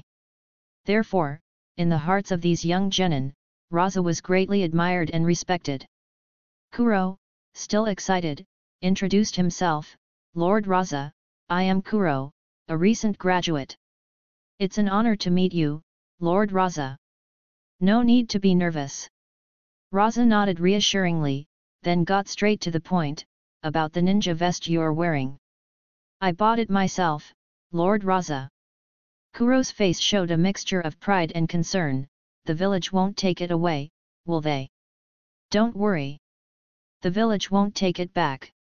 It's perfectly fine for a ninja to have their own personal gear, Raza assured him, understanding that it's not uncommon for shinobi to invest in their equipment, it's just that you mentioned something about half price. Ah? Lord Raza wanted to know about that. Kuro felt relieved, then spoke proudly, yes, it was just half price. I unexpectedly found it during a mission outside the village. The quality is excellent, not inferior to Senpai's ninja vest. Lord Raza, would you like to buy one too? Oh, and I almost forgot. Suddenly recalling something, Kuro took out a well-folded pamphlet from his pocket and handed it to Raza. I'm giving this to you, Lord Raza. With this, you can get a 100 ryo discount on your purchase. Both Raza and Mato were momentarily taken aback. A 100 ryo discount? As the next Kazakage, did Raza really need such a discount? Raza's expression froze, and he looked at the pamphlet with a hint of doubt. When Raza opened the pamphlet, he read the enticing descriptions of the ninja vest. Professionally produced, fits snugly, comfortable, and breathable. Say goodbye to stuffiness. Exquisite craftsmanship, conscientious quality, flexibility like a breeze protecting your safety. To reward customers, the entire store is half price, and group purchases enjoy even more value. Below these words was a detachable coupon, offering a discount, reducing the price up to 100 ryo. Raza couldn't believe what he was seeing. Who had the audacity to bring their business into the hidden sand village with such enticing offers? As Raza and Mato continued to frown, Kuro explained in a somewhat embarrassed tone, although there's a label on it that we can't remove ourselves, the price was really affordable. I had been saving money for so long, and I could finally afford it. Kuro then turned around and pointed to the center of the back of the vest. Raza and Mato's eyes widened when they saw a small, swaying grass symbol, and beneath it, the words produced by the kusagakure garment factory, high-quality product guaranteed. Both Raza and Mato's expressions became perplexed, and inwardly, they couldn't help but curse, realizing that the grass village was behind this scheme. Damn! So, it was this group of tricksters. At the same time, somewhere not far from the hidden sand village, Akihiko and Yahiko were engaged in a conversation, both wearing sand-resistant cloaks. Akihiko-sensei, are you really sure about this plan? Who else would buy ninja vests other than Chunin and Jonin? Especially during these times, regular people wouldn't waste money on such things. They'd rather spend it on food, Yahiko commented sarcastically. His face turned serious as he recalled the refugees they had encountered along the way, who had lost their homes due to the war, and he let out a sigh. I wish we could directly approach the hidden sand village. I believe they would buy it at such a low price.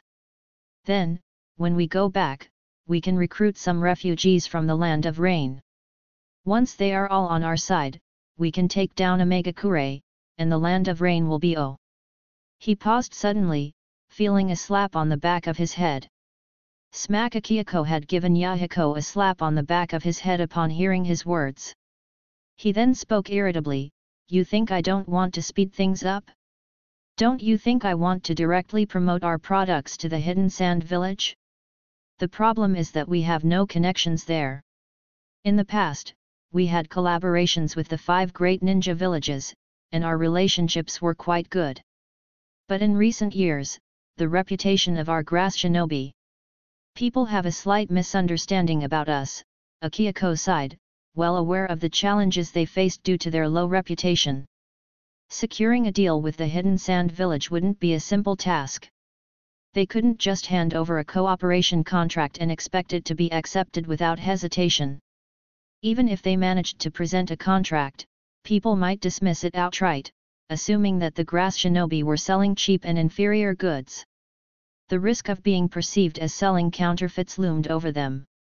Selling in large quantities to normal ninjas also seemed like an unrealistic idea. The sand ninjas, already cautious with their spending during these times, so expecting everyone to buy their own vest is just a dream. As for approaching high-ranking officials, the question remained, who should they approach? Elder Ebizo or Lady Cho?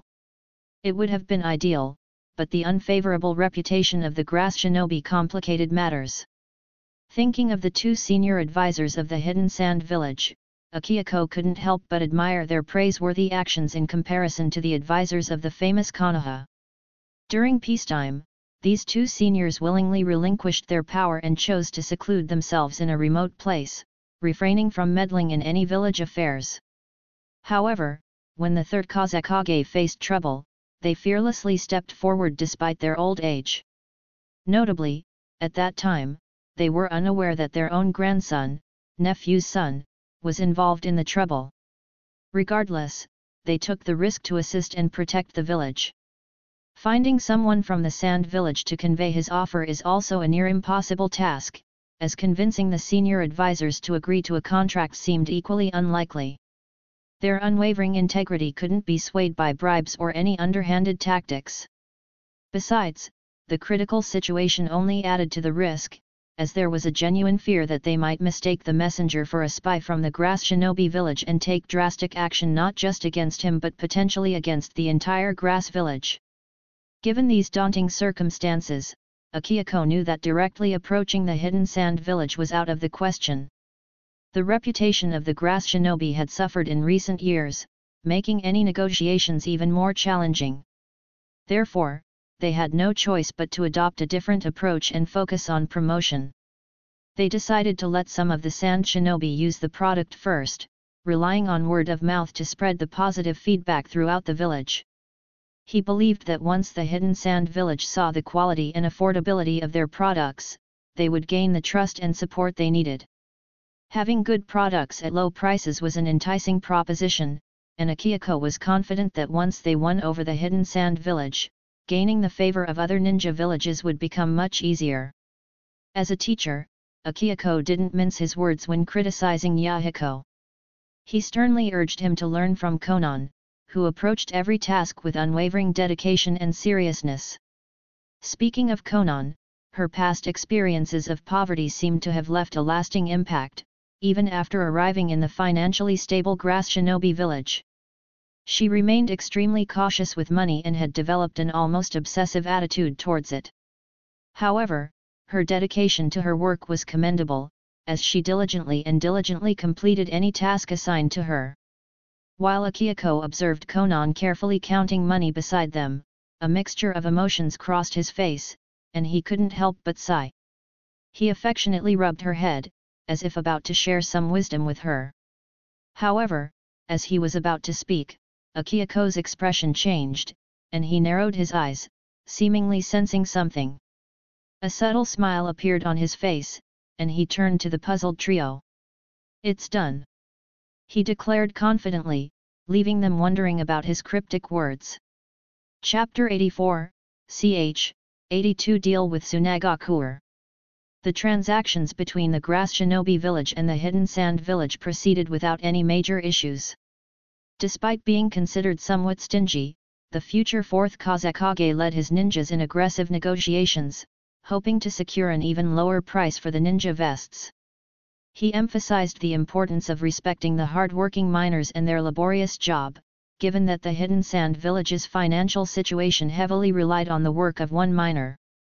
He subtly hinted at the possibility of extending credit. However, the Grass Shinobi village's negotiating team was equally determined. While Akihiko expressed his dream of making ninja vests affordable for all ninjas in the shinobi world, offering a half-price purchase was their firm bottom line. They were willing to be more accommodating if the future fourth Kusagakure paid attention to the final part of their promotion. However, extending credit was out of the question. Nevertheless, considering his position as the future fourth Kusagakure, the Grass Shinobi village did offer a generous 50% discount on intelligence business. They even provided enticing incentives, such as buying 10 pieces of information and getting one for free, along with the option to upgrade to VIP status for free with an 8 million ryo information purchase, gaining access to real-time intelligence services. Moreover, the Grass Shinobi village extended the proposal of forming an alliance between the two nations, highlighting their reputation for generosity towards allies. However, the hidden sand village ninjas appeared speechless and unable to respond for undisclosed reasons. Nonetheless, both parties completed the transaction with satisfaction.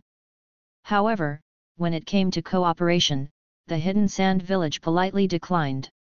Despite parting on good terms, the grass shinobi were promptly asked to leave after delivering the goods.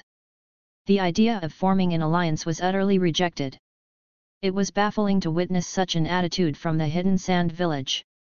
They seemed to have no understanding of how to conduct business, dismissing even the offer of free VIP service. With Raza, the hero of the hidden sand village, observing, the grass shinobi prepared to depart. "Thank you for your hospitality. There's no need to send us off," Akihiko expressed before he prepared to depart. "Oh, by the way, let me share a secret with you," Akihiko whispered, deciding to disclose their policy to Raza. "If you ever find it difficult to thrive in the hidden sand village, know that you are always welcome to join us," Akihiko continued, revealing their invitation. "Should you choose to make the move, we will immediately assign you a new position in the grass shinobi village. We take care of our talents, you'll receive comprehensive benefits, including 5 insurances, a housing fund, and a residence. Any lifelong issues you have will be addressed as well," Akihiko elaborated with a professional smile, presenting their enticing offer. "This is our grass shinobi village's talent introduction plan. Have a look." He handed over a pamphlet boldly labeled Talent Introduction, detailing all the perks. "Feel free to consider it. Welcome to join us," Akihiko concluded before turning to leave. As the grass shinobi group departed, Raza remained speechless, his expression reflecting surprise and disbelief.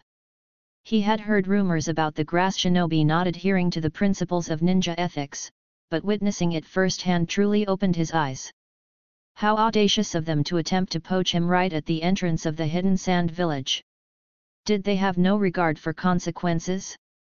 However, Raza didn't take their attempt seriously.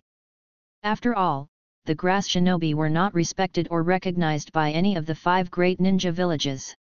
If it were ninjas from one of the other 4 major villages, such a brazen act would have resulted in immediate capture. Examining the absurd talent introduction plan in his hand, Raza shook his head with a mix of disappointment and amusement. He casually glanced at it, then tore it to pieces and discarded it. Why would he even consider leaving when he was flourishing in the hidden sand village? Despite its current financial struggles, the hidden sand village remained one of the 5 great ninja villages, and Raza had no reason to abandon it. After successfully concluding the major business deal, the group heading back to the land of grass couldn't help but break into smiles, feeling relieved and triumphant. Yahiko and Konan, in particular, were relieved that their bold poaching attempt hadn't resulted in a fight breaking out. Even though Yahiko and the others had successfully poached ninjas from the Rain Shinobi village, doing the same in front of the Hidden Sand village, one of the 5 great ninja villages, was an entirely different level of audacity. Akihiko-sensei had truly lived up to his reputation as a bold and daring leader. "It's all right. I have a feeling he might resign from the Hidden Sand village and join us sooner or later." Akihiko patted Yahiko on the shoulder, wearing a confident smile. "Trust me," Yahiko sarcastically retorted, "how could he leave when he's doing so well in the Hidden Sand village?" Yahiko had also discovered that Pakura, a jonin from the Hidden Sand village, had a strong reputation there. If it weren't for Raza's unique abilities and significant contributions during the war, Pakura might have had a chance at becoming the next Kusagakure. Though Yahiko was a recent graduate, he was a skilled grass shinobi with professional intelligence-gathering abilities. Yet, even after all this time, he hadn't uncovered the truth behind the mysterious events at the academy, which sometimes made him doubt his abilities. Now was not the time to worry about such matters. With a smile, Yahiko turned to Akihiko and inquired, "Akihiko-sensei, where should we head next? The Mist Shinobi village or the Cloud Shinobi village? Why bother going there?" Akihiko questioned with doubt, seeing no practical reason to visit those villages, especially at this particular time. Then, should we just head back like this? We still have a large pile of goods in the village waiting to be sold. While we might find buyers in Konoha or the Cloud Village, it's doubtful that the Hidden Sand Village can take on so much. Yahiko explained his reasoning. However, Akihiko reassured him, "Don't worry, the advertisement has been well received. Those who need to buy will come on their own, and those who don't need it won't come back, no matter what. We just need to go back and wait." Akihiko yawned, looking at the seemingly calm ninja world in front of him. "We've been out for so long, I wonder how Miyabuki and the others are doing with their missions," he added with a hint of curiosity. Amidst the ongoing war, the Cloud Shinobi village gradually slowed down their invasion of the Hidden Sand Village, possibly realizing that the impoverished village had little to offer. Instead, they redirected their focus to the Rock Shinobi village and launched a war against them. The Hidden Sand Village felt relieved with the reduced aggression from the Cloud Shinobi village and was preparing to launch a full-scale assault on Konoha. However, their plans took an unexpected turn when the Mist Shinobi village also joined the war and declared war on both the Hidden Sand Village and Konoha. As the 5 great ninja villages joined the conflict one after another, the war escalated further, forcing numerous small clans and villages to get involved in the conflict involuntarily. In the midst of all the chaos, in a serene forest in the ninja world, Kakuzu, accustomed to the war era, found himself in an unexpectedly good mood. Why? Because he stumbled upon money. Seeing a 100 ryo bill on the ground, Kakuzu hesitated for a moment, then quickly stepped on it firmly, his eyes sparkling with delight. However, soon, his expression turned wary and suspicious, and he looked around as if anticipating someone might come to claim the money. Though they were in the wilderness, 100 ryo was a considerable amount, and the original owner might return to look for it. Kakuzu became convinced that someone planned to rob him of the money he found. Determined to keep it, Kakuzu decided that any money he found on the ground belonged to him, and no one else. Picking up the 100 ryo, he was about to break into a sincere smile when he noticed something peculiar. The bill felt thicker than it should be. With his vast experience in handling money, Kakuzu could usually tell its value by just squeezing it. This 100 ryo note seemed off. His suspicion grew, and he speculated it might not be a single bill but rather a stack of 100 ryo bills. Intrigued, Kakuzu tried to check the stack, but somehow it got unfolded, revealing colorful paper beneath, and there was a message written on top of that. "Do you want to know the meaning of life? Do you want to truly live?" The message was accompanied by an image of 3 figures wearing peculiar clothes, holding shovels, and gazing ahead confidently. He stared silently at the colorful paper in his hand, and the image of the 100 ryo he saw earlier was also on it. But, it was at the very bottom. Kakuzu's excitement turned to frustration and anger as he realized it was a 100 ryo discount coupon. His once happy expression transformed into a gloomy one. He couldn't contain his rage and demanded, "Who the hell dares to trick me with a discount coupon? Return the 100. No, 100,000 ryo to me." As Kakuzu's rage echoed through the forest, he couldn't believe that someone would dare to trick him with a mere discount coupon. He crumpled the colorful paper in his hand and looked around, scanning the area with his bean-like eyes, trying to find any sign of the person responsible for this prank. However, the forest remained quiet, and there was no one in sight. Whoever left the coupon had seemingly vanished without a trace. This only fueled Kakuzu's anger further. "I'll find you, and when I do, you'll pay for this," Kakuzu growled, clenching his fists tightly. He wasn't one to take deception lightly, especially when it came to money. Although the coupon had no actual monetary value, the fact that someone dared to play a trick on him infuriated Kakuzu. He was known for his ruthless and violent nature, and anyone who dared to cross him would face dire consequences. Achoo! Achoo! Miyabuki suddenly sneezed. "Why are you following me, Miyabuki-sama?" Wasn't a task assigned to you by the leader? Yoshinori questioned, curious about Miyabuki's sudden appearance. I've already completed it. The leader just asked me to throw the bait down, and the person we're interested in will make their way to the land of grass on their own, Miyabuki responded casually, waving his hand dismissively. But honestly, only 100 ryo, moreover a fake one? I mean, who would fall for such a low amount? Besides, this person supposedly fought against the first Hokage, someone of immense power. It's unlikely that they'd be tempted by 100 ryo. As Miyabuki finished speaking, Uzumaki Yoshinori, who was standing nearby, seemed to be deeply moved. His cloudy eyes held memories of the past. The first Hokage. What an incredibly formidable opponent to have fought against. But enough about that. By the way, have you truly found the Yuki clan here? Don't underestimate the intelligence capabilities of the Grass Shinobi village. During the Great War, we sold intelligence to all 5 great ninja villages, including Konoha. Investigating a fallen clan like the Yuki clan is a piece of cake for us, Miyabuki replied proudly. He then turned to Yoshinori and asked, now that the Mist Shinobi village has joined the battlefield, they won't be paying much attention to us. It's the perfect time to execute the talent acquisition plan. But are you sure you know the Yuki clan well? Of course, our connection goes way back to the Warring States period. Yoshinori confidently assured Miyabuki. Really? The Uzumaki clan had ties with the Yuki clan back then? Miyabuki asked, genuinely surprised, as he had never heard of anyone allied with the Uzumaki clan other than the Senju clan. Not exactly. During the Warring States period, we almost wiped out the Yuki clan. Yoshinori replied nonchalantly. Upon hearing this, Miyabuki fell silent.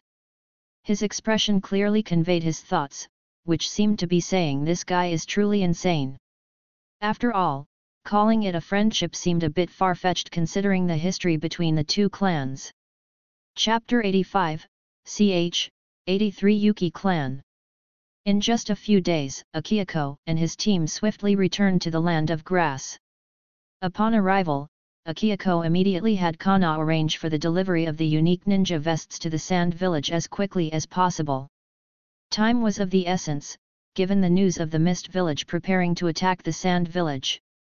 The Sand Village needed to be fully prepared for any potential battle. With the down payment received, the Grass Village was determined to provide top-quality service to the Sand Village. The cooperation between the two parties proceeded smoothly, and the Sand Village kept their end of the bargain by sending the promised gold sand in return. Despite their financial hardships, the Sand Village knew they couldn't afford to default on their obligations during this crucial moment. The smooth cooperation with the Sand Village, as well as the earlier one with the Rock Village, stirred emotions among many Grass Shinobi. Under their leader's guidance, Grass Village was steadily rising towards prominence in the ninja world, envisioning a day when they could regain the glory of doing business with the 5 great shinobi villages during the Great War. Of course, some might see this as a bit exaggerated.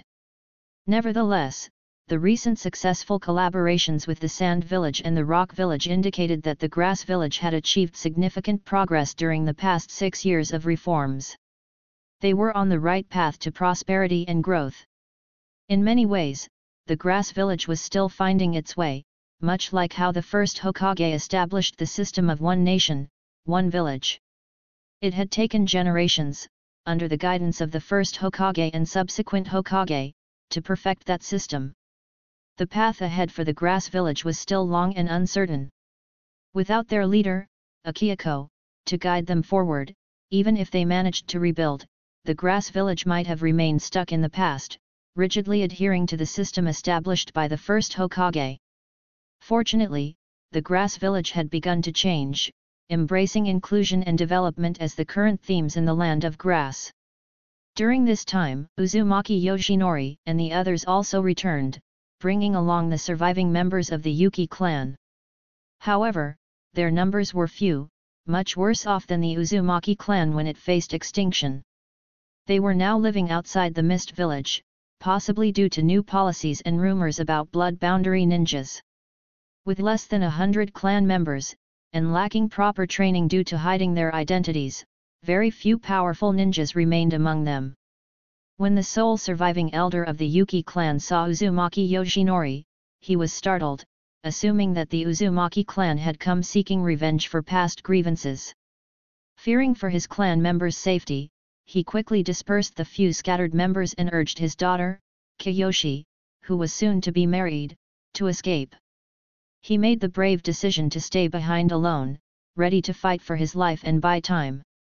However, Uzumaki Yoshinori had undergone significant changes since the past.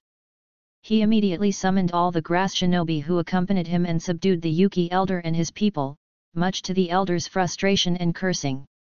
Initially, Uzumaki Yoshinori tried to persuade them, upholding the principles of friendliness and inclusion that the grass village now embraced. However, when the Yuki elder continued to doubt and insult him, he decided to take more decisive action and promptly knocked the elder unconscious. Taking advantage of the situation, he assumed the elder's identity and summoned all the hidden Yuki clan members, capturing them one by one. Using an upper-level chakra sealing technique, he secured them safely and prepared to take them away. Time was of the essence as the war with Mist Village escalated, leaving no room for slow negotiations with the Yuki clan. Hence, they had to swiftly relocate the Yuki clan members before anyone could discover their whereabouts. Upon their return to Grass Shadow Village, the Yuki elder appeared bewildered but was touched by the thriving Uzumaki clan and the nurturing environment of Grass Village. Witnessing the children from the village learning and growing, the elder decided to join forces with Grass Village.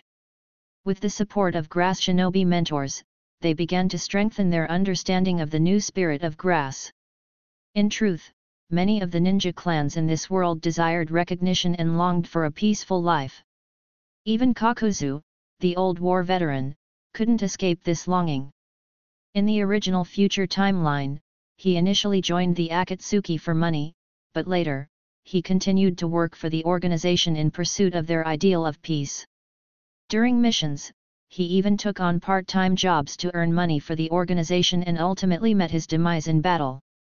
This wandering old man, like many others, yearned to be accepted and recognized by others. Speaking of which, Akihiko couldn't help but wonder why Kakuzu had not responded to the offer yet. Could it be that he genuinely didn't care about 100 ryo, or if there was some other reason for his absence? Amidst the addition of the Mist Village and their declarations of war, the conflict in the ninja world intensified, plunging it into deep chaos. The 5 great shinobi villages found themselves at odds, engaging in fierce and relentless battles. Konoha, in particular, faced immense pressure as they received declarations of war from the other 4 great shinobi villages. Sarutobi Hiruzen couldn't help but express frustration and complain about the other villages. Despite always adhering to the principles of the first Hokage and striving for peace and cooperation, they found themselves repeatedly targeted for war without any just cause. It seemed that whenever a conflict arose, the other 4 great shinobi villages were quick to declare war on Konoha, even without solid evidence linking them to any incident. In particular, Suna had been accusing Konoha of involvement in the disappearance of their 3rd Kusagakure, despite a lack of concrete evidence supporting the claim. Dealing with such baseless accusations was incredibly infuriating. However, there was a slight relief in knowing that Suna's morale weakened as they initiated this war without valid cause and their resources started depleting due to reduced funding from the daimyo. As the war progressed, Suna's strength waned, and they began to face fatigue. As the war raged on, with both Konoha and the other great shinobi villages sending their ninja, including graduates, to the battlefield, a stalemate emerged in the conflict. With a sigh, Sarutobi Hiruzen examined the intelligence report in his hand, his face reflecting deep concern. How did it come to this? Why hasn't Suna retreated yet? He wondered aloud. Mitokado Homura, acting as Konoha's strategist, pondered for a moment before offering some insight. The only fortunate thing now is that Suna lacks sufficient backing. Despite Kumo's troops withdrawing from Suna, they have redirected their forces to the land of Earth. IWA was a different story. Their strength is formidable. Fortunately for us, most of Kumo's forces have been dispatched there. At least that somewhat relieves the pressure on Konoha, he added. Examining the ninja world map, Homura suggested a potential strategy. We should prioritize ending the war with Suna first and then proceed to cut off Iwa's supply lines. This could be a crucial turning point for Konoha's situation. As they contemplated Iwa's supply lines, they couldn't help but feel a headache, silently cursing the troublemakers from Kusa. Nonetheless, they acknowledged that, for the moment, the situation was still manageable. At least, those troublemakers hadn't caused any more disturbances since their withdrawal from the Konobe Bridge. After hearing Mitokado Homura's analysis, Sarutobi Hiruzen also rubbed his forehead, expressing helplessness. All right, let's end the war with Suna as soon as possible. I doubt Suna can hold on for much longer. However, before he could finish his sentence, a sudden interruption occurred. An ANBU ninja rushed in, delivering an urgent frontline battle report. Frontline? What happened? Sarutobi Hiruzen asked, his suspicion evident. Is it from Kumo or IWA? The ANBU shook his head, delivering surprising news, neither. It's from Suna. Suna? Could it be that Suna is withdrawing their troops? Yuditen Koharu, Mitokado Homura, and Sarutobi Hiruzen exchanged glances, their faces showing a hint of a smile. Yuditen Koharu smiled and said, looks like Suna understands that continuing this war is. However, before Yuditen Koharu could finish speaking, the ANBU ninja hesitated for a moment and said, and no, it's not about withdrawal. Hokage-sama. What's going on? Now even Sarutobi Hiruzen was curious and furrowed his brow, urging the ANBU to speak up. Yes. The ANBU ninja quickly continued, the offensive from Suna has grown stronger, and their genins are engaging in battles with ours. Konoha has fallen into a disadvantage. What's happening? The four of them were baffled, and before they could speak again, the ANBU ninja stood up, taking out a piece of clothing and carefully placing it on the table. According to the frontline intelligence report, the new generation genins of Suna are each equipped with ninja vests, significantly reducing their chances of getting injured. And this is the ninja vest we obtained from one of the Suna genins. Upon hearing this, everyone blinked and looked at the ninja vest placed on the table. The unexpected development left them surprised and concerned about the implications of this new advantage Suna seemed to possess. That's simply not possible. Each genin having their own ninja vest. Yuditen Koharu, the person in charge of managing Konoha's finances, immediately shook her head, displaying a resolute expression. Suna is in such dire financial straits that they even sent their third Kusagakure to mine for gold. There's no way they can afford to purchase ninja vests for every genin. It's absolutely out of the question. In the war, although Jonin and Kage are considered the main force with the potential to impact the battle, the reality is that low-level ninjas, particularly genin, make up the largest force and play a crucial role in the conflict due to their sheer numbers. After all, even Kage-level ninjas cannot fight a war alone, let alone Jonin. Therefore, providing ninja vests for such a massive force of genin is not feasible for any village. Please remain calm, Koharu. The frontline ninjas wouldn't spread false information, Sarutobi Hiruzen interjected, halting Yuditen Koharu just as she was about to slam the table. He furrowed his brow as he gazed at the ninja vests laid out in front of him. Since they also sent these ninja vests, it seems they want to convey something to us. He paused for a moment, and the others followed suit, lowering their heads to examine the ninja vests. At first glance, there didn't seem to be anything unusual. The vests looked newly purchased, albeit showing signs of wear from the ongoing war. The colors remained relatively fresh. However, the question lingered in their minds, how could Suna afford this? Could they be hiding something? Under the watchful gaze of everyone, Sarutobi Hiruzen flipped the ninja vest to the other side. It was then that everyone noticed what was wrong. As they closely examined the ninja vests, they found small text and images on the back. It read, "Produced by the Kusagakure Garment Factory, high-quality product guaranteed. And every ninja's dream." Above these words was the unmistakable little grass emblem that seemed to sway in the wind. The revelation left everyone stunned. Although it's not Kusagakure symbol, they understood that this was yet another trouble caused by those grass shinobi. Chapter 86, ch. 84 New Troubles. In Konoha, an emergency meeting was called, and Hokage Sarutobi Hiruzen addressed the attendees with a somber expression.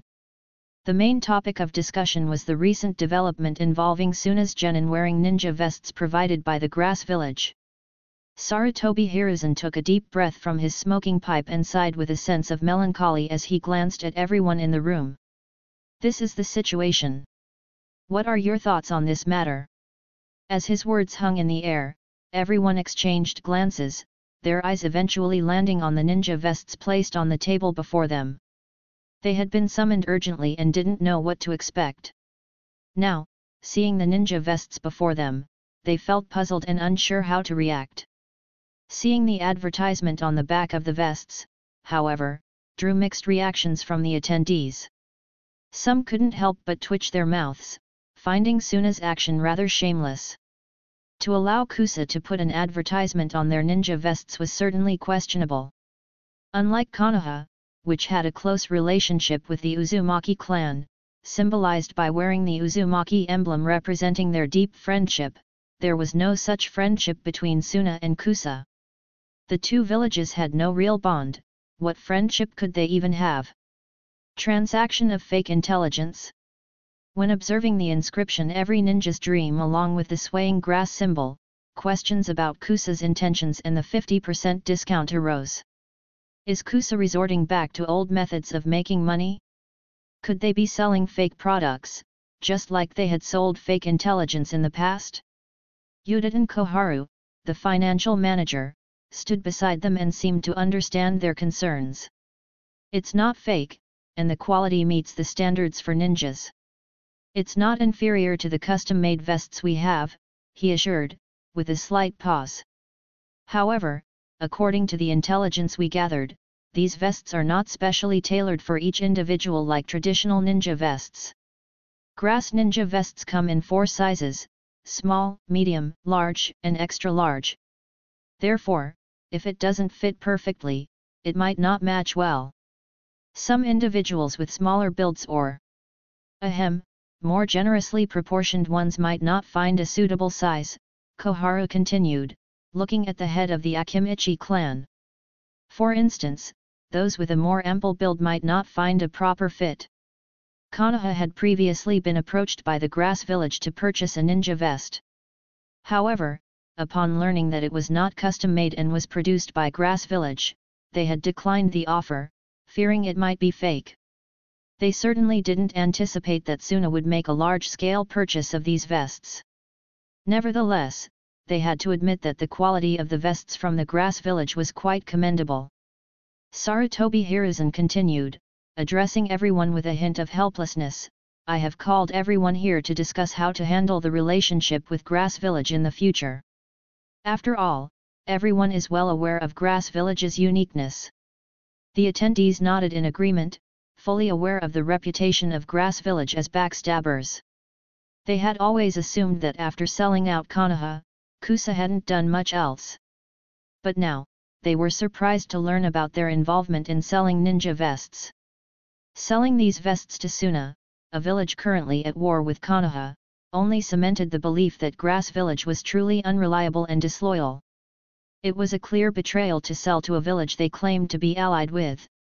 The only consolation is that they are currently selling only to Suna. Sarutobi Hiruzen sighed once again. If they were to extend this offer to other villages, then every genin in those villages would be wearing these ninja vests, and we would be in trouble. While most of the Chunin and Jonin in Konoha already had ninja vests, the freshly graduated genin would be greatly impacted if they started wearing the Grass Village vests. It would create a significant difference in the battlefield. Despite some special cases, the overall strength of the new generation genin in every village was relatively similar. Since they were still in their growth period, their abilities were not vastly different from one another. Thus, wearing the same distinct ninja vests would undoubtedly make them stand out. Thinking like this, if earlier, one strike was often enough to eliminate enemy genin. However, with the added protection of the ninja vests, it would now take 2 strikes. While genin's individual impact on the overall war situation might be limited, not equipping them with vests like other villages could lead to significant casualties among Konoha's genin. Moreover, over time, this disparity could breed resentment and negative sentiments among the lower ranks. Nonetheless, it was a relief that currently, only Suna possessed these vests. The situation between Konoha and Suna had largely been decided, and even if Suna's genin wore the vests, it wouldn't alter the final outcome. The war's conclusion might be slightly delayed, but that was a minor concern. As Sarutobi Hiruzen concluded his speech, the attendees furrowed their brows and began whispering among themselves, engaging in discussions. After a brief moment, Homura Mitokado, standing beside them, also seemed deep in thought. Eventually, he proposed, "Why don't we consider purchasing the vests from Grass Village as well?" However, before Homura Mitokado could continue with his proposal, Shimura Dans, his right eye concealed by a bandage, coldly snorted and cast a stern gaze at everyone present. "In my opinion, it's just a small village. Konoha should declare war directly on them. Why waste money like this? With the current situation, what harm would it do to have one more grass village?" Sarutobi Hiruzen quickly interjected, shaking his head with a serious expression. "That wouldn't be appropriate. Grass Village is still our ally." "Ally? Are you joking, Hiruzen?" Dans retorted, clearly disapproving of the notion. Hiruzen defended his stance, "Well, although Grass Village may lack ninja morals, if we can't swiftly resolve the war, they might truly align themselves with IWA and pave the way for them. That would be detrimental to Konoha's interests. They have already assisted IWA by giving up the Konobe Bridge." Shimura Dans responded sternly, emphasizing the point. "We should focus on ending the war, not escalating it." Sarutobi Hiruzen remained firm in his stand against attacking Grass Village. IWA knows about the Konobe Bridge already. It wouldn't be surprising if they were responsible for that. Moreover, are you seriously considering following Suna's example and buying ninja vests from Grass Village, allowing those disgusting ads on the back of Konoha ninjas? Have you lost your mind, Hiruzen?" Dans pointed at the back of the vests, expressing his frustration and disapproval.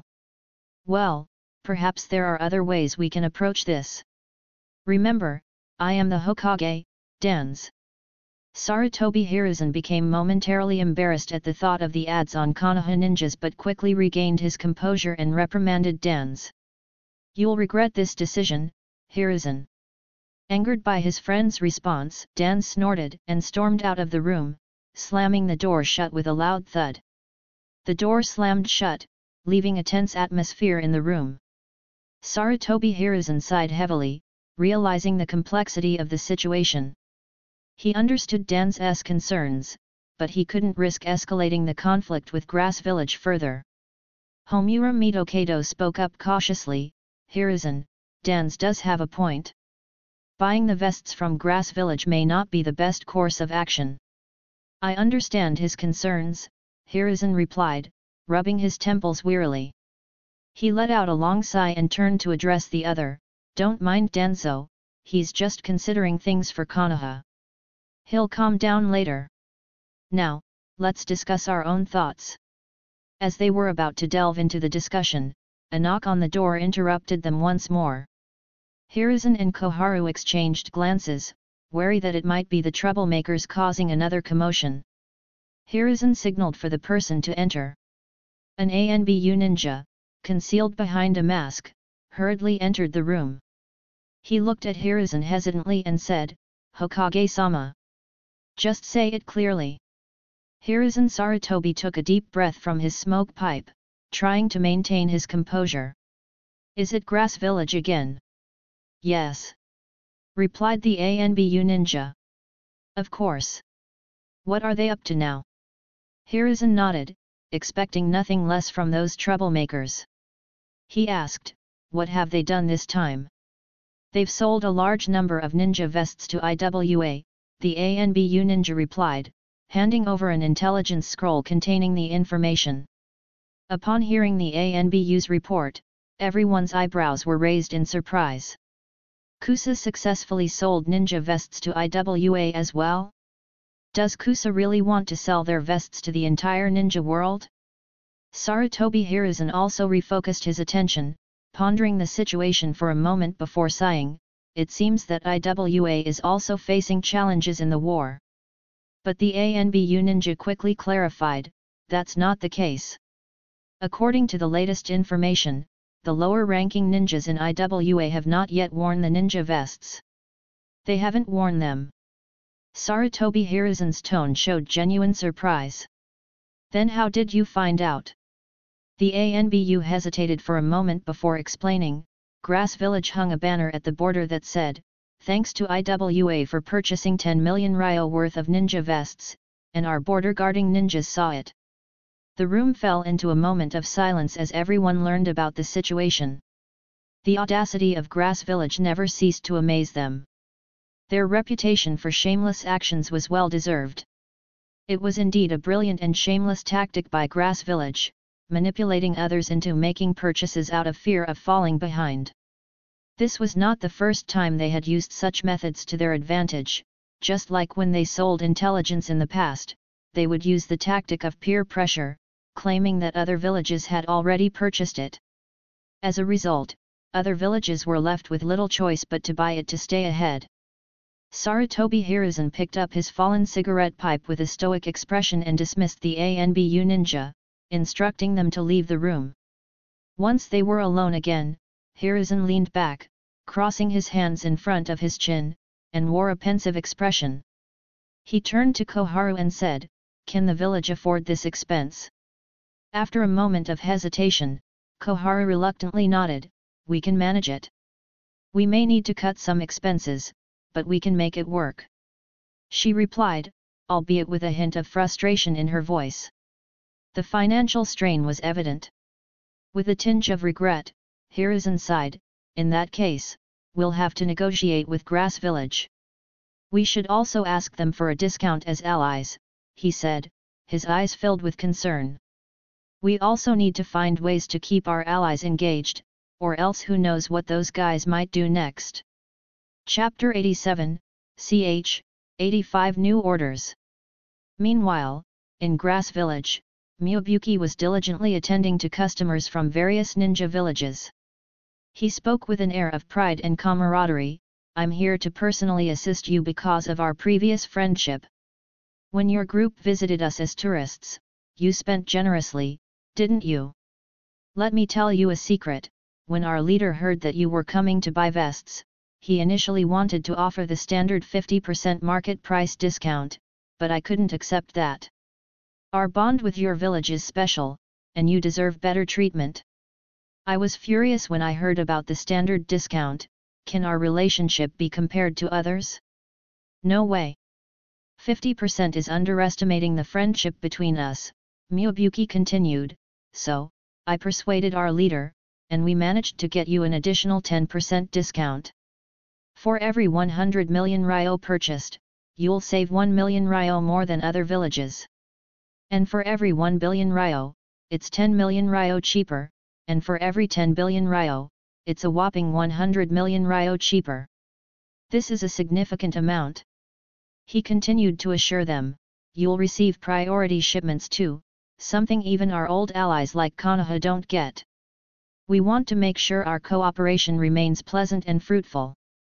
Miobuki's words seemed to have a rehearsed quality to them. In fact, if representatives from different villages heard him speak, they might realize that he used the same persuasive tactics with each of them. "Believe me, I'm here because of the pleasant cooperation we've had in the past." To another group from Kyumo village, Miobuki put on a similar performance, claiming that their cooperation had been the most enjoyable. "What? Grass Village has cooperated with other ninja villages too? That's different. While we have worked with Mist, IWA, and Konoha, our most enjoyable cooperation has been with you from Kumo Village. He proudly showed them a document with the words 10% more discount. Miyubuki emphasized, "Look, I've fought really hard to get you a 10% extra discount. You deserve the best treatment for being such great allies. Rest assured, I guarantee you'll be the first to receive your order." He moved from one group to another, repeating the same claims of exclusive discounts and priority shipments. Each village representative felt special, believing that Grass Village valued their relationship above others. Grass Village had been bustling with activity during this period. After the advertisement of IWA Village purchase, numerous ninja villages rushed to buy ninja vests, aiming to equip their lower-ranking ninjas for the battlefield.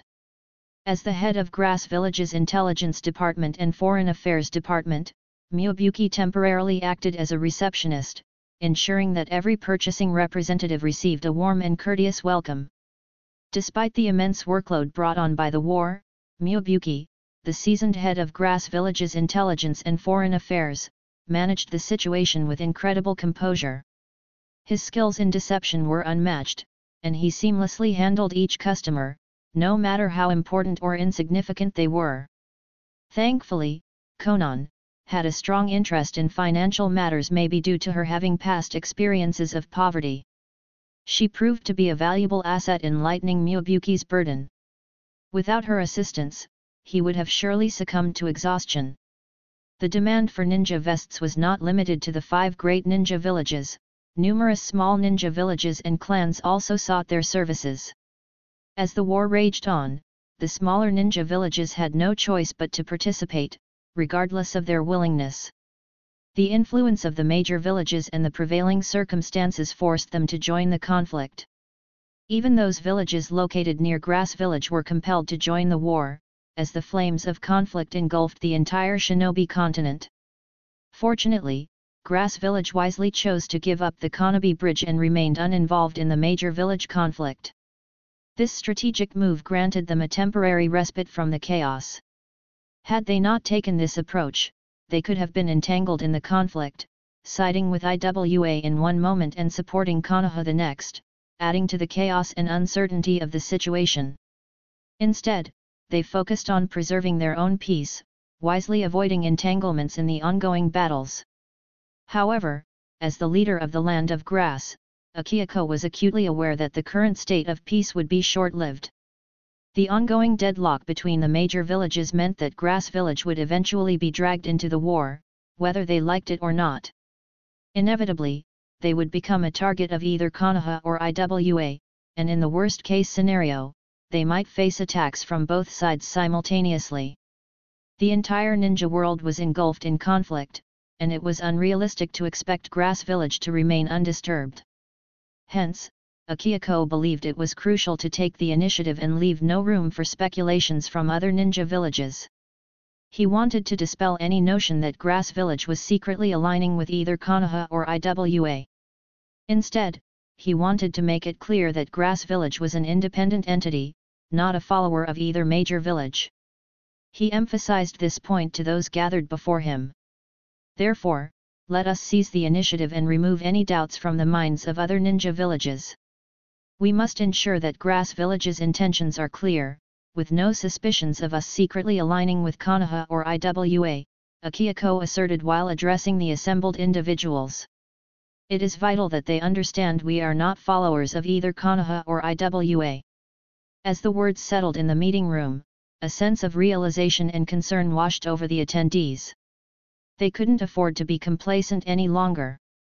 Given Grass Village's strategic location, they were at a high risk of getting entangled in the conflicts between the major ninja villages. It was astonishing to everyone that Grass Village had managed to maintain relative peace during this turbulent war. The village's glorious reputation gained from their actions during the previous wars played a significant role in this. Both major villages were wary of the potential chaos that dealing with Grass Village might bring, so, for now, they had left the troublesome village alone. However, this situation wouldn't last forever. Sooner or later, Grass Village would be pulled into the war. In the current state of affairs, everyone was involved in the fighting, and it would be suspicious if Grass Village remained peaceful for too long.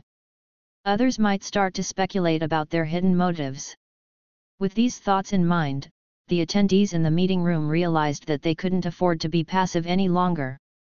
They needed to proactively address their position in the war and make their intentions clear to avoid any misunderstandings from the other ninja villages. As the group contemplated their next move, Uzumaki Yoshinori nodded with certainty after a thoughtful moment.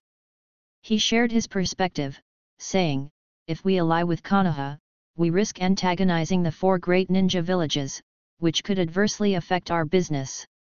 On the other hand, forming an alliance with IWA seems like a viable option. Even if IWA loses the war eventually, we can always realign with Konoha later. I believe Konoha wouldn't reject us either." As Uzumaki Yoshinori concluded his statement, his audience continued to regard him with a mix of surprise and awe. The Uzumaki clan's long-standing friendship with Konoha was renowned, a bond that ran deep through the generations. The idea of Yoshinori considering a casual betrayal of Konoha left them astonished. His words seemed to flow effortlessly, as if he had thought it through many times before. Undoubtedly, Elder Yoshinori of the Uzumaki clan was a truly remarkable ninja from Grass Village.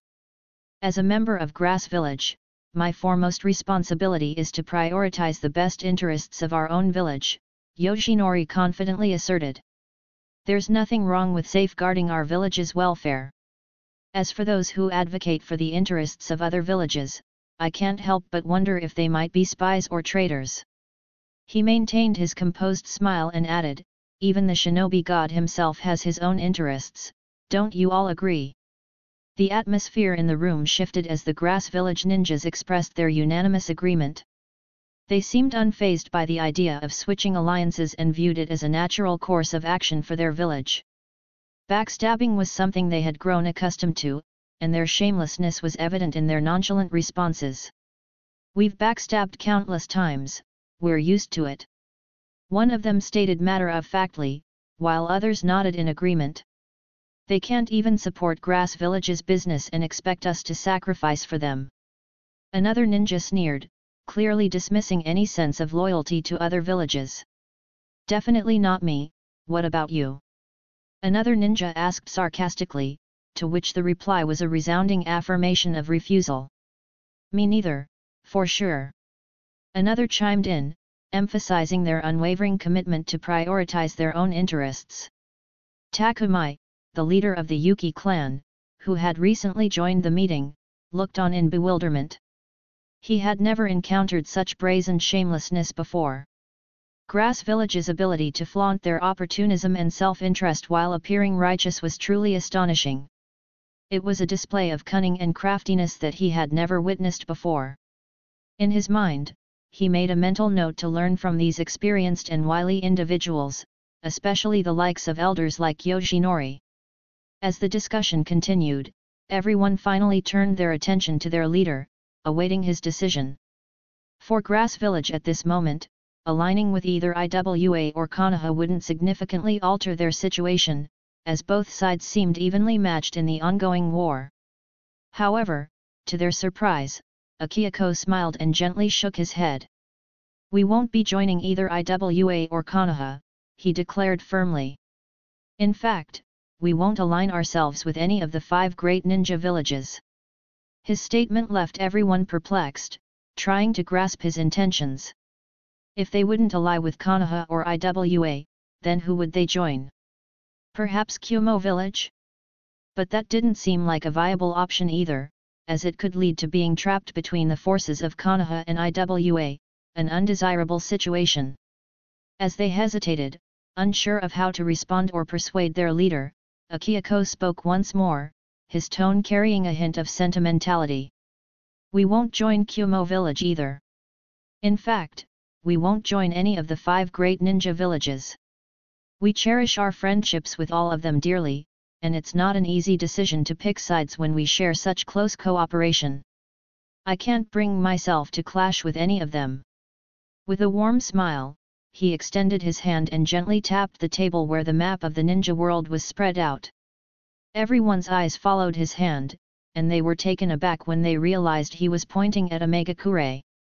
So, let's take action against Omegakure, Akihiko proclaimed, still wearing his smile as he observed the stunned expressions around him.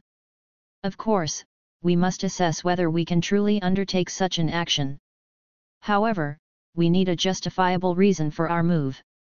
After all, we are a village that values peace.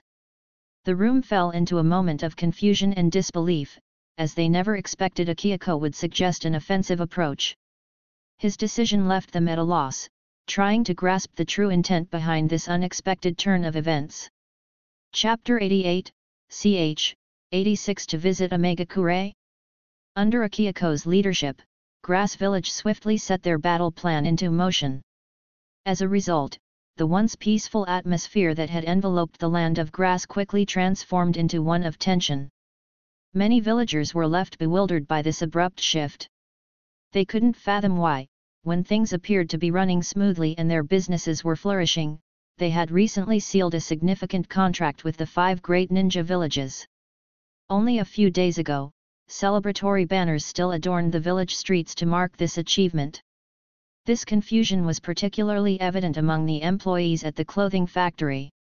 They had anticipated substantial year-end bonuses due to the lucrative contract they had secured. It seemed like a prosperous year lay ahead. But now, a war was unfolding, creating an atmosphere of uncertainty and worry. Throughout the past years, they had been well aware of the turmoil beyond their village's borders. The flames of war were consuming lands far and wide, with reports of freshly graduated ninja being thrust onto battlefields almost immediately. Reports of casualties and chaos were commonplace. Even the area around the Kanabi Bridge in Grass Village was occasionally rocked by explosions. Amid this turbulence, the village itself remained relatively unaffected, prompting gratitude toward their leaders' decisions. The reconstruction efforts in Grass Village had tangibly improved the lives of its residents. Children attended school, there was an abundance of food, and a sense of optimism for the future prevailed. Given these positive changes and Grass Village's commitment to peace, the decision to initiate a war was baffling. Declaring war on their neighbor, Omegakure, seemed out of character for their leader. Their leader had consistently championed peace. The village's newfound spirit revolved around peaceful coexistence, strong relations with the 5 great ninja villages, and a focus on straightforward business and serene livelihoods. It seemed unfathomable that their leader would initiate a war at this juncture. The idea was deemed utterly implausible. Adding to the increased edibility was the fact that Grass Village had recently extended support to many destitute commoners from Omegakure. These individuals, previously on the brink of starvation, had significantly improved their lives upon migrating to Grass Village. The leader even ensured their children's education. The concept of the leader engaging in such dishonorable actions was simply inconceivable. Thus, the only logical conclusion pointed to Omegakure's involvement. Anger and condemnation brewed among the people of Grass Village, directing their furious gaze toward Omegakure. How could they inflict suffering upon others solely because they themselves were suffering? I am planning to personally visit Omegakure, Grass Village's leader, Akihiko, declared, his gaze sweeping over the assembled individuals before him. Among them were members of the Uzumaki clan, Shinoite clan, Miyabuki's family, Ryuuji's family, Yuki clan, and numerous other grass shinobi. Inwardly, Akihiko couldn't help but reflect on the remarkable transformation of Grass Village.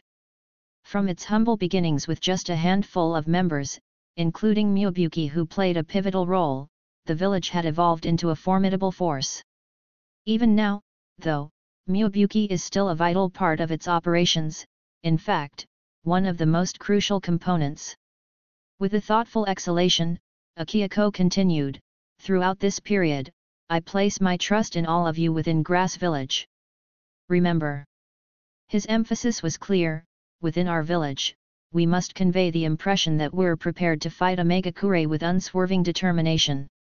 As his statement echoed in the room, a palpable tension settled on the faces of the assembled individuals. Yet, they comprehended that whether they engaged in combat or not was somewhat secondary. What mattered was showing the world that Grass Village was actively engaged, not sitting idle. However, the specifics of how their leader intended to persuade Omegakure remained shrouded in mystery. Just after initiating war, the leader aimed to initiate peace negotiations. This approach seemed rather perplexing to them. Particularly considering they had recently dispatched spies to Omegakure, their leader's arrival might not be greeted warmly by Omegakure's leadership. Initially, they had deemed this mission dangerous and had contemplated sending someone else, like Myobuki, who, despite his unorthodox ways as an advisor, was experienced in these matters.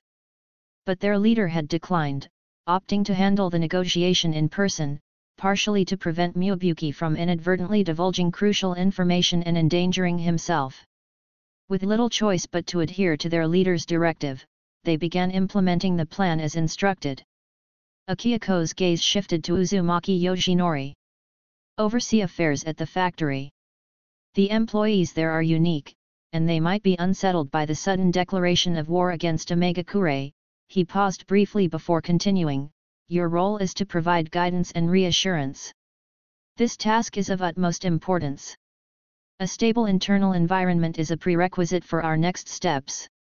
Leader, you have my word, Uzumaki Yoshinori affirmed with earnestness.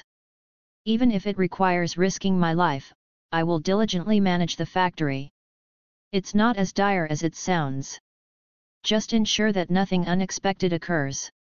We might require their assistance in the future, Akihiko reassured, his tone casual. Perplexed by the leader's apparently nonchalant attitude toward such a weighty matter, Yoshinori couldn't help but feel confused. How could this not be serious? It involved a war, after all. Given that, I entrust all of you during this period. Prepare our ninja forces and set out at the earliest opportunity, Akihiko concluded, dismissing the assembly. As Uzumaki Yoshinori, burdened with significant responsibility, exited through the village gate, he contemplated the leader's unique directions. A deep sigh escaped him as he seemed lost in thought, his emotions in turmoil. However, as he beheld Grass Village, seemingly tense due to the impending war but still maintaining its calm facade, a sense of tranquility settled over him. Observing children at play in the fields, among them members of the Uzumaki clan, Shinoite clan, ordinary citizens and newcomers from the Yuki clan, his heart found solace. In this moment, a fleeting smile danced across his normally melancholic expression, and his posture became a touch more upright. Suddenly a thought resonated within him, with great power comes great responsibility. Joining Grass Village didn't merely entail enjoying its influence but also embracing the weight of responsibility. That was what their leader had emphasized upon their entry. And now, it was time for the Uzumaki clan to shoulder their part of the responsibility. Yet, shaking off these messy thoughts, Yoshinori murmured to himself, why am I thinking about such useless things now? My primary focus should be on accomplishing my work. With renewed determination, he left the premises, heading straight for the village's factory. As arrangements in Grass Village were put in place, Akihiko took a moment to remind the three young ones of his teachings. He urged them to behave well, maintain a peaceful atmosphere in the village, and avoid causing trouble elsewhere. Rest assured, Akihiko-sensei, Yahiko declared, patting his chest confidently. We'll make sure to protect Grass Village. Akihiko was left momentarily speechless by Yahiko's audacious statement. What an unusual proclamation. Raising an eyebrow, he couldn't help but glance at the three young ones, who were all sporting cheerful smiles. Amidst his bemusement, a sense of concern for them emerged. He extended his hand, gently ruffling their heads, and said, remember, be well behaved. And don't give me any reasons to worry while I'm away. With that said, he looked at Kana, who appeared worried but still unwavering in her belief in him. Witnessing her expression, a warm feeling washed over him. He nodded in her direction before turning to set off on his journey. Exhaling softly, Yahiko shook his head and sighed, Akihiko-sensei always treats us like kids. It's a bit frustrating. Observing Akihiko's departure, Yahiko raised his arms in a gesture of helplessness. In truth, the three of us have grown. I mean, we've grown stronger. Even Hato and Daisuke acknowledge our strength. Nagato, however, responded with calmness. Strength isn't the sole indicator of maturity. True growth involves having a steadfast heart, a broad perspective, and the capacity to think independently. Akihiko-sensei places high hopes in us. We mustn't let him down or disappoint the expectations of everyone. Reflecting on their transition from Omegakure to Grass Village, they realized they had been enjoying peaceful lives under Akihiko's safeguard. In contrast, their peers, even in powerful villages like Konoha, had already been embroiled in battle at their age, perhaps even younger. War, after all, does not discriminate by age. However, Akihiko-sensei did. Despite his occasional irksome qualities, they felt fortunate to reside in Grass Village. No matter where Akihiko-sensei goes, we must protect Grass Village, Nagato concluded firmly. Nodding in agreement, Yahiko's expression brightened with a smile. Absolutely. This place is our home. His gaze swept over their surroundings. Speaking of which, where's Konan? Why isn't she with us? She hasn't been gone long, where did she vanish to? I've heard she's been incredibly busy lately. Where could she have gone? Nagato responded, I'm not entirely sure. Reports indicate she's engaged in dealings with other ninja villages at the factory. She's evidently growing more proficient. In fact, even your father has praised her rapid development. Really? Could she be attending secret extra classes? Yahiko speculated, amused. Meanwhile, Konan found herself in a remote area behind the mountain. Blinking her eyes, she surveyed her surroundings before inhaling deeply. With a loud voice, she called out, Kakuzu-senpai, I'm here. Chapter 89, ch. 87 Kakuzu. Hey, little girl, why are you causing such a commotion? Worried that your esteemed Kakuzu-sama, might have slipped by the observation of those Grass Village ninjas. Konan's words had barely faded when a deep voice resonated through the air. In no time, a man with small, pea-like eyes appeared before Konan. Clad in a tightly fitted black trench coat that reached up to his chin, he regarded her with a composed demeanor and remarked, while Grass Village may be relatively small, I must admit that their intelligence-gathering abilities are rather noteworthy. Konan wasn't particularly taken with his tone and attitude. With her hands on her hips, she inflated her cheeks and countered, that's not true. Grass Village is strong and capable. Her initial encounter with Kakuzu on this mountain hadn't been the most pleasant. She had been engrossed in practicing her ninjutsu when she was abruptly interrupted by a deep voice stating, too weak. Such ninjutsu won't even kill a fly. Caught off guard, she had spun around to find an unfamiliar man standing behind her.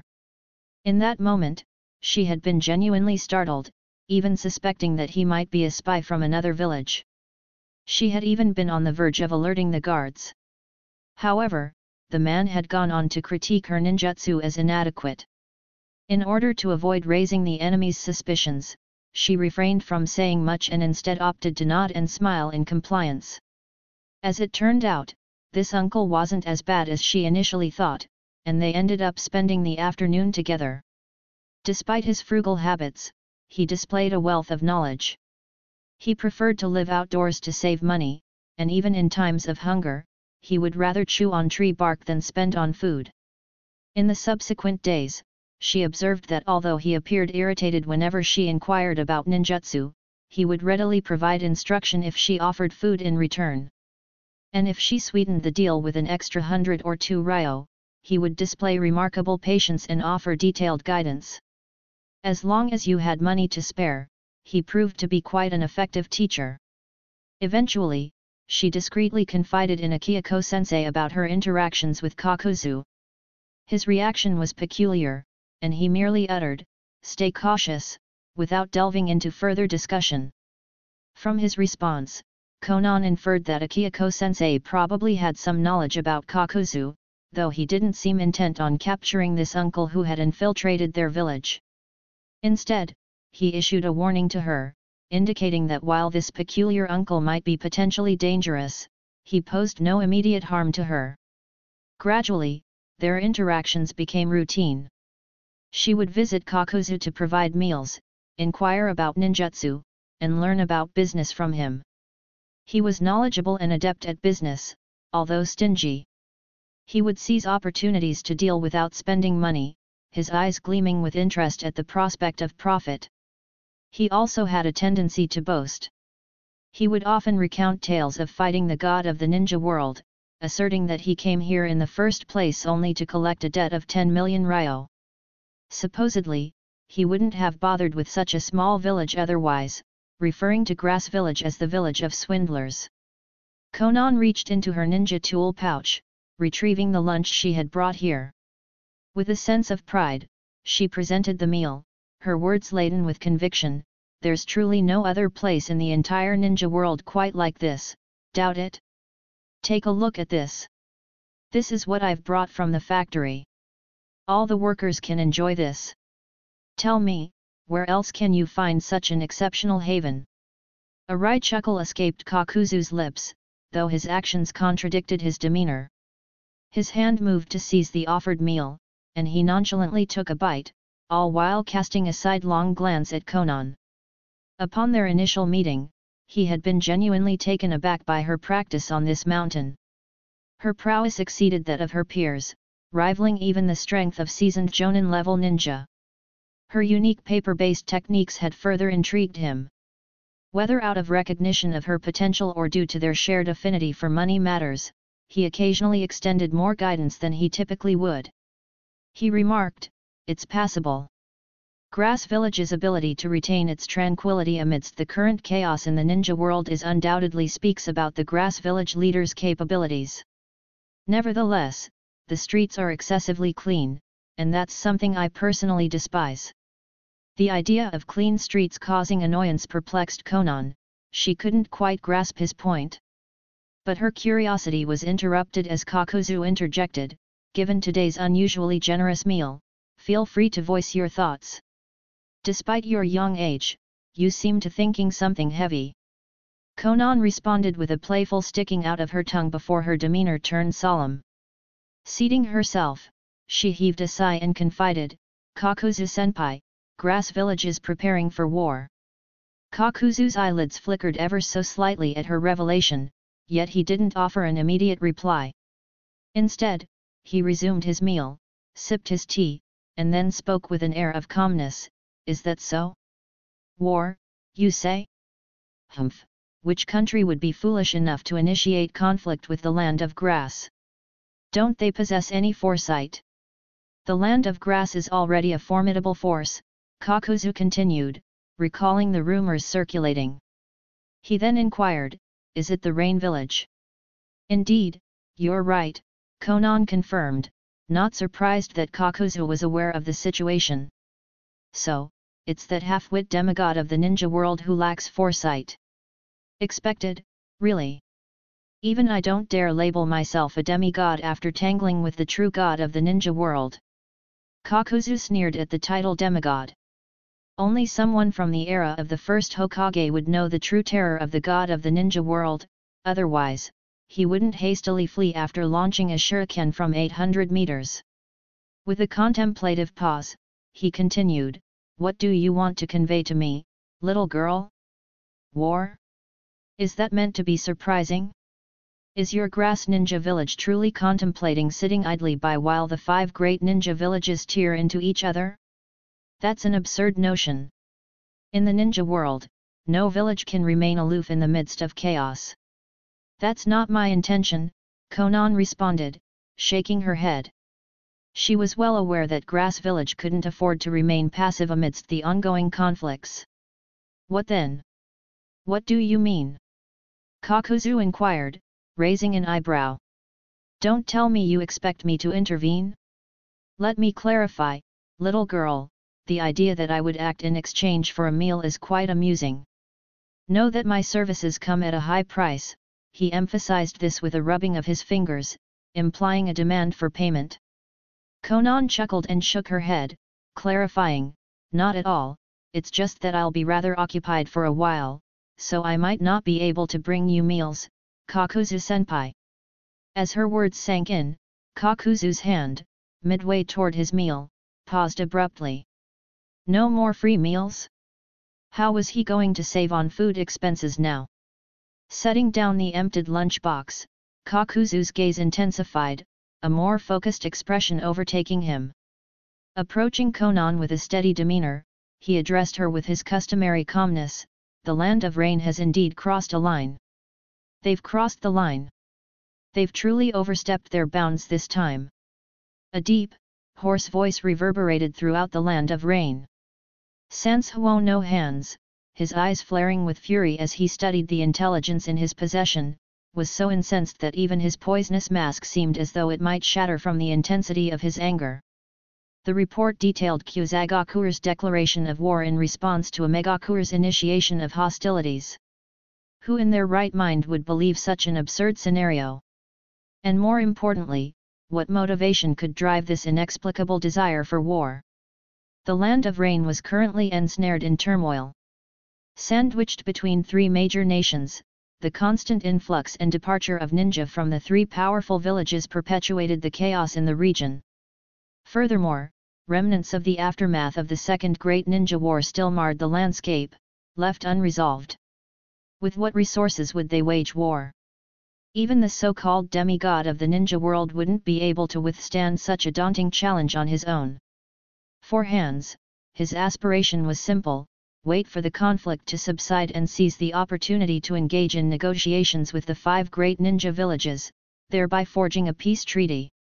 He yearned to explore the possibility of shielding the land of rain from becoming a battleground for the warring great nations. Amegakure was neither inclined nor equipped to enter into battle.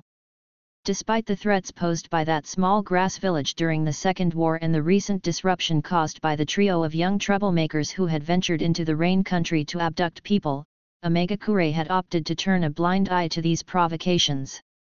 Yet now, this so-called swindler's village had the audacity to level accusations against Amegakure? Where was their sense of honor? Ah, right, perhaps they possessed none. Hans's countenance grew even more somber, his aura radiating a tightly restrained fury that seemed to envelop his entire being.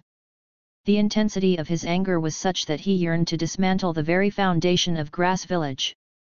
At this moment, the other rain shinobi present were equally consumed by anger, overwhelmed by a sense of injustice. However, witnessing their leader's intense wrath, they hesitated to voice their sentiments. Their expressions were taut with indignation and fury, awaiting their leader's command to unleash the wrath of Rain Ninja Village upon these grass ninjas. At that moment, a rain ninja hurriedly burst into the scene, his voice laden with urgency, "Hanzo-sama." Hanzo inhaled deeply, attempting to regain his composure, and turned his gaze to the newcomer. His words carried an air of calmness tinged with restrained anger. "What's the matter? Why the hurry?" His tone dripped with a cold snort. "Has Grass Ninja Village launched an attack?" Hanzo-sama, Grass Ninja Village hasn't initiated any attack. It's just that." The rain shinobi responded, briefly pausing. "Just what?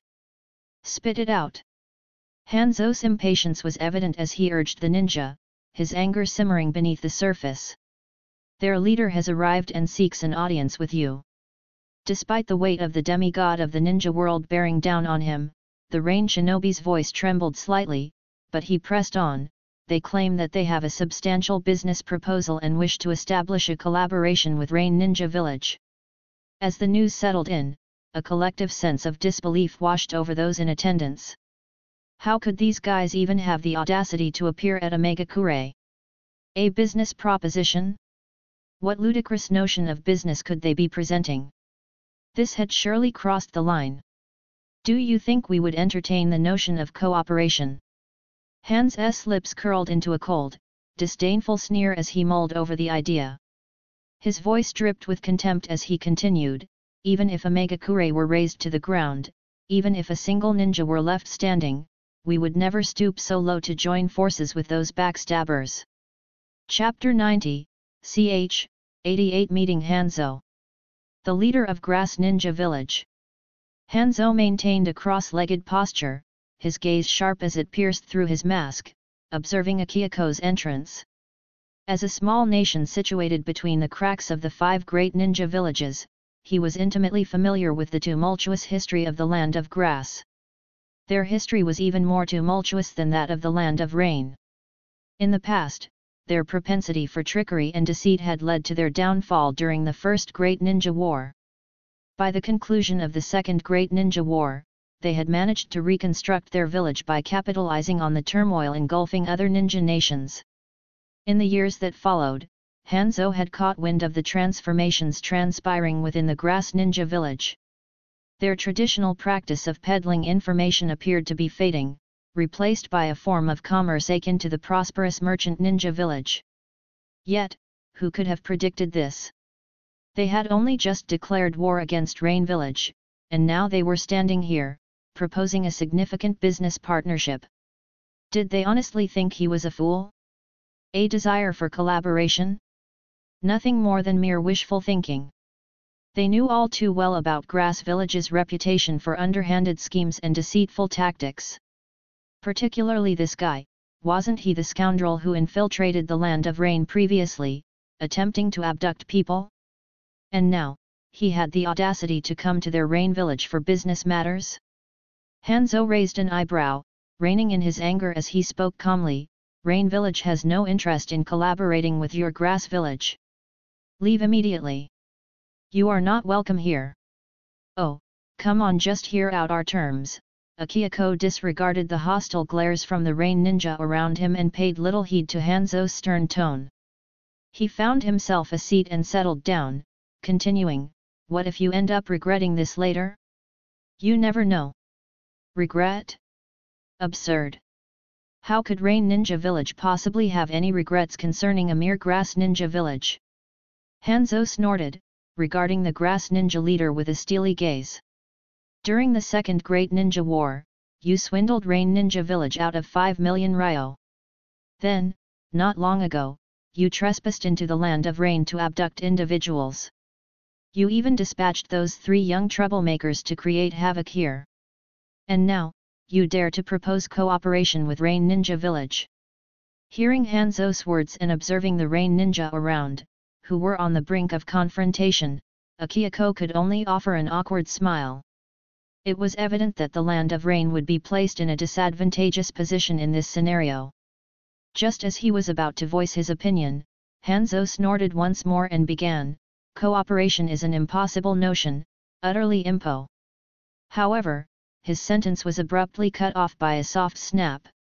A stack of documents materialized before him, leaving the Rain Ninja momentarily stupefied as they instinctively glanced up at the stack. The documents bore titles such as The Land of Grass Aid for the Economic Recovery of the Land of Rain, Land of Grass Assistance for Land of Rain Recovery and Production Plan, Land of Grass Employment Opportunities for Land of Rain Strategy, Land of Grass Acquisition of Land of Rain Iron Mines Strategy. 4 sets of documents were neatly spread out in front of Hanzo. Even Hanzo himself was taken aback, rendered momentarily speechless by the unexpected turn of events.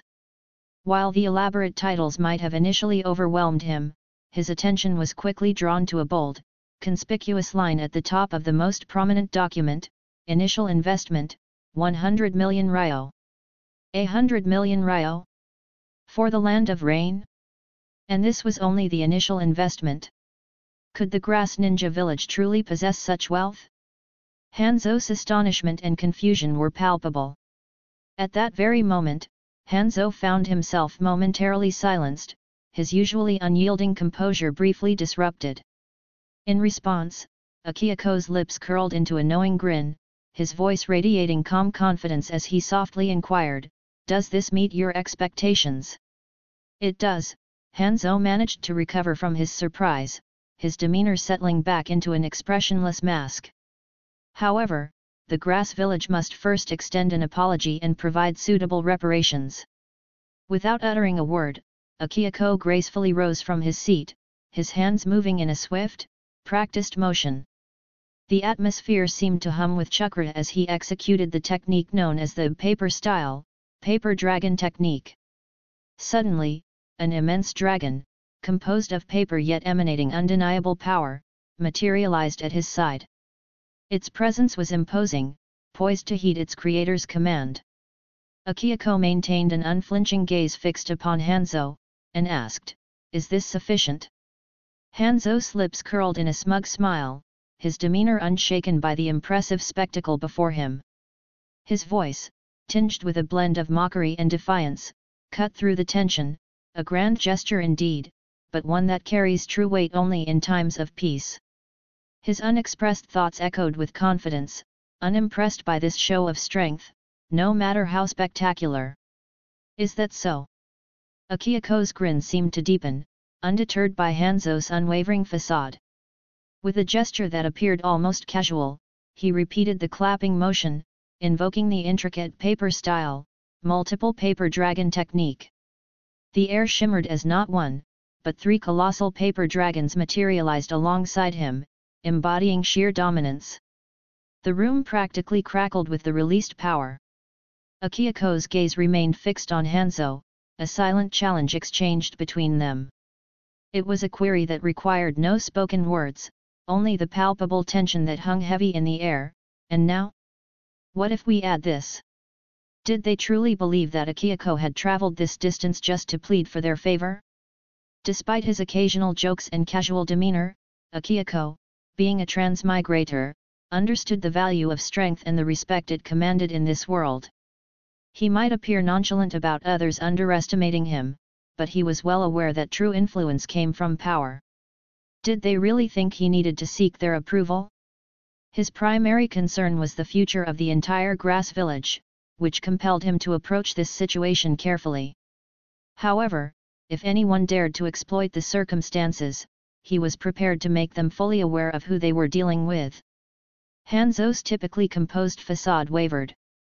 Akihiko's demonstration of power transcended mere spectacle, it hinted at a formidable force far beyond Hanzo's initial estimation. Even the usually stoic Rain Ninja watched in awe, their initial resolve subdued by the sheer grandiosity of this unexpected demonstration. Caught between his pride and the overwhelming demonstration of Akihiko's might, Hanzo struggled to find the appropriate words. The balance of power had dramatically shifted, and Akihiko's composed smile felt almost sinister as he continued, "Shall we proceed with our discussion?" Since the vest incident, Konoha had come to a stark realization about the Grass Ninja Village's intentions. It became apparent that they were planning to distribute ninja vests widely across the entire ninja world, not limiting their sales to just the 5 great ninja villages. Even the smaller, less prominent ninja villages were on their radar. The borders of the Land of Grass were now adorned with banners representing not just one of the 5 great ninja villages, but all of them. It was a bold statement, almost as if the Grass Ninja Village wanted the entire ninja world to know that their ninja vests were being endorsed by all 5 major villages. Konoha understood the gravity of this matter and couldn't afford to take it lightly. Despite being a relatively small village, the Grass Village had managed to steal, copy, a significant amount of jutsu from the 5 great ninja villages, making them a force to be reckoned with. Therefore, caution was warranted. Reflecting on history, Konoha remembered the events of the First Great Ninja War. Back then, they had underestimated the cunning of the seemingly insignificant kusagakure. Believing that such a small village couldn't possibly deceive the mighty Konohagakure, they had readily purchased what was claimed to be crucial information. However, the outcome was quite different. Those clever swindlers hadn't just fooled Konoha, they had managed to deceive all 5 of the great ninja villages.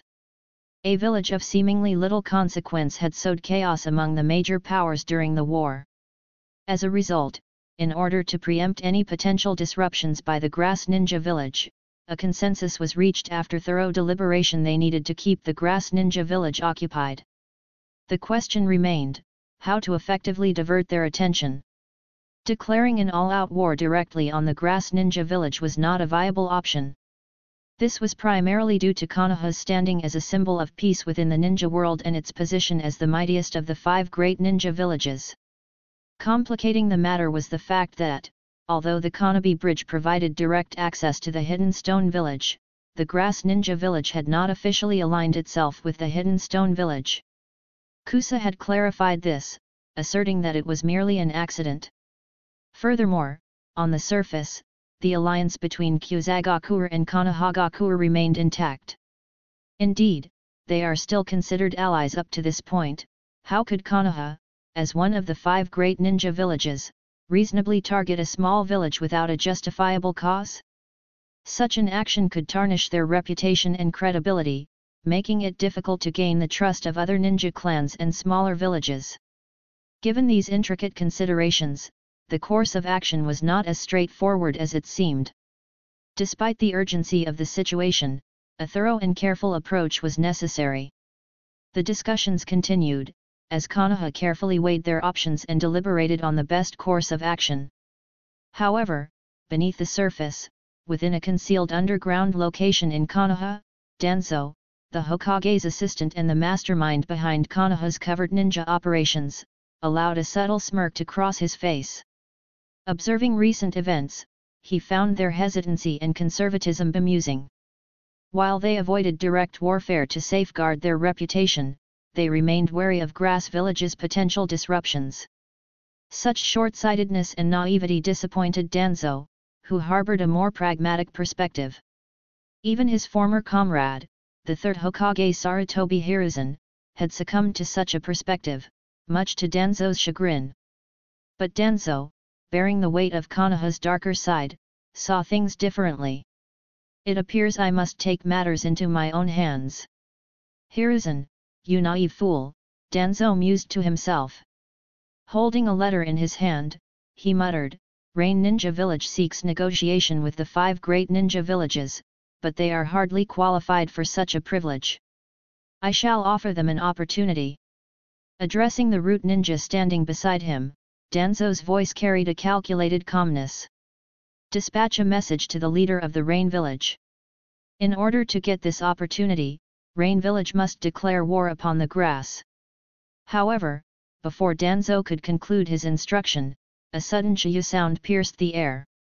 Another root ninja materialized, swiftly assuming a respectful kneeling posture. Danzo-sama. We have received crucial intelligence from the front lines. The Rain Village has officially declared war on the Grass Village. The abrupt news left Danzo momentarily taken aback. His gaze oscillated between the letter in his hand and the ninja before him. Declared war already? His surprise was palpable, as the Rain Village had acted ahead of his planned manipulation. Why have they chosen to declare war? Danzo questioned with a measured skepticism. Well, the specifics are yet unknown, the root ninja responded, his tone reflective of the limited information available. Very well. It seems they have decided to declare war without waiting for a reason, Danzo sneered, tearing the letter in his hand using wind release. I need not intervene further. Let them handle this situation on their own. As his subordinates departed, Danzo, left alone, gazed thoughtfully ahead. Memories of past experiments, the fallen root ninja, and the hidden Uzumaki clan surfaced in his mind. He muttered, Grass Ninja Village. Danzo had long suspected the Grass Village's involvement, but his investigations had been minimal in recent years due to the delicate nature of the situation. He couldn't afford to make drastic moves. Though Grass Ninja Village was weak, its intelligence was invaluable. If the situation escalated and his actions attracted Tsunade's attention, it could spell trouble for him and Konoha. Despite his motives being for the village's greater good, Danzo's actions often went misunderstood. His face expressed a complex blend of sorrow and resolve. His eyes flickered with a hint of indecision. With a sigh, Danzo murmured, so be it. I suppose it's time for me to pay a visit to Rain Village personally. Visit us frequently. Hanzo spoke with an almost friendly tone, as though addressing an acquaintance. Absolutely, without a doubt, Akihiko responded with a nod that conveyed his willingness to oblige. The subsequent course of action rests in your capable hands, my friend Akihiko. Once the grass ninja leader had departed, Hanzo's smile wavered, a trace of uncertainty tainting his expression. As he observed the young figure retreating, his smile gradually dimmed. He watched the departing silhouette, contemplation flickering across his features. Finally, a protracted sigh escaped him, his head shaking slightly. He muttered under his breath, "Even the grass ninja village seems to have produced an impressive shinobi." A sense of nostalgia and perhaps a tinge of regret colored his thoughts.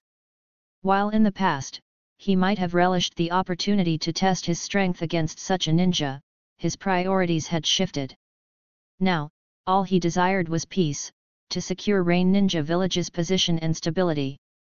On the opposite side, as Akihiko, the leader of Grass Village, continued his stride, he halted momentarily, casting his gaze back toward Rain Village.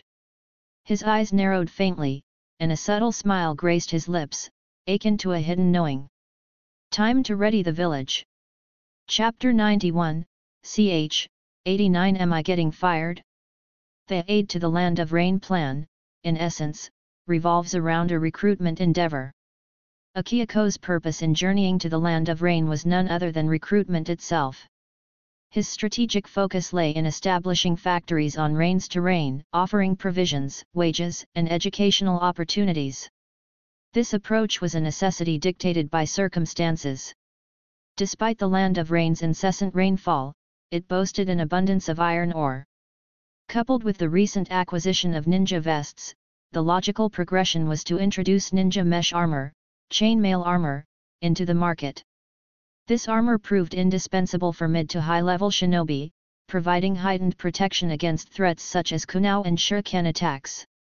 In stark contrast, the Land of Grass lacked significant iron resources. However, the Land of Rain boasted a wealth of iron ore, coupled with a sizable and available workforce. Furthermore, the geographical proximity between the two lands rendered the Land of Rain an optimal location for establishing factories. As for the financial aspect of aiding the Land of Rain, the responsibility naturally falls upon the Land of Grass itself to manage and allocate the required funds. Today, the weather in the Land of Grass was pleasant, but there was tension in the air due to the sudden outbreak of war. The once peaceful Grass Village now feels uneasy. There was a significant worry about the workers who came from the Land of Rain. The recent conflict had caused a great deal of anxiety for them. They were afraid that they might be sent back by Grass Village and not allowed to come back. In recent days, the leader of Grass Village has made a concerted effort to address a pressing issue. To console and reassure the people, skilled grass ninjas were dispatched. The grass ninjas' comforting presence helped ease the anxiety of the workers. They had been worried about being abandoned due to the chaos of war, but their concerns began to fade away. Instead, they became more committed to their tasks and felt grateful for not being left alone during these difficult times. This inspired a newfound dedication to their work. Among them is Cao Zhao. A couple of years ago, owing to his diligence and unwavering effort, he earned a promotion to the position of a team leader. He stands as the foremost example among the workers from the Land of Rain who have achieved the rank of team leader. Presently, he holds a more elevated position, enjoys an improved salary, and his wife is also a part of the workforce here. 2 years ago, their daughter embarked on her educational journey, marking her official entry into school. As a family unit of 3, they've bid farewell to the days of enduring hunger and cold. They now lead a profoundly contented life within the borders of the Land of Grass.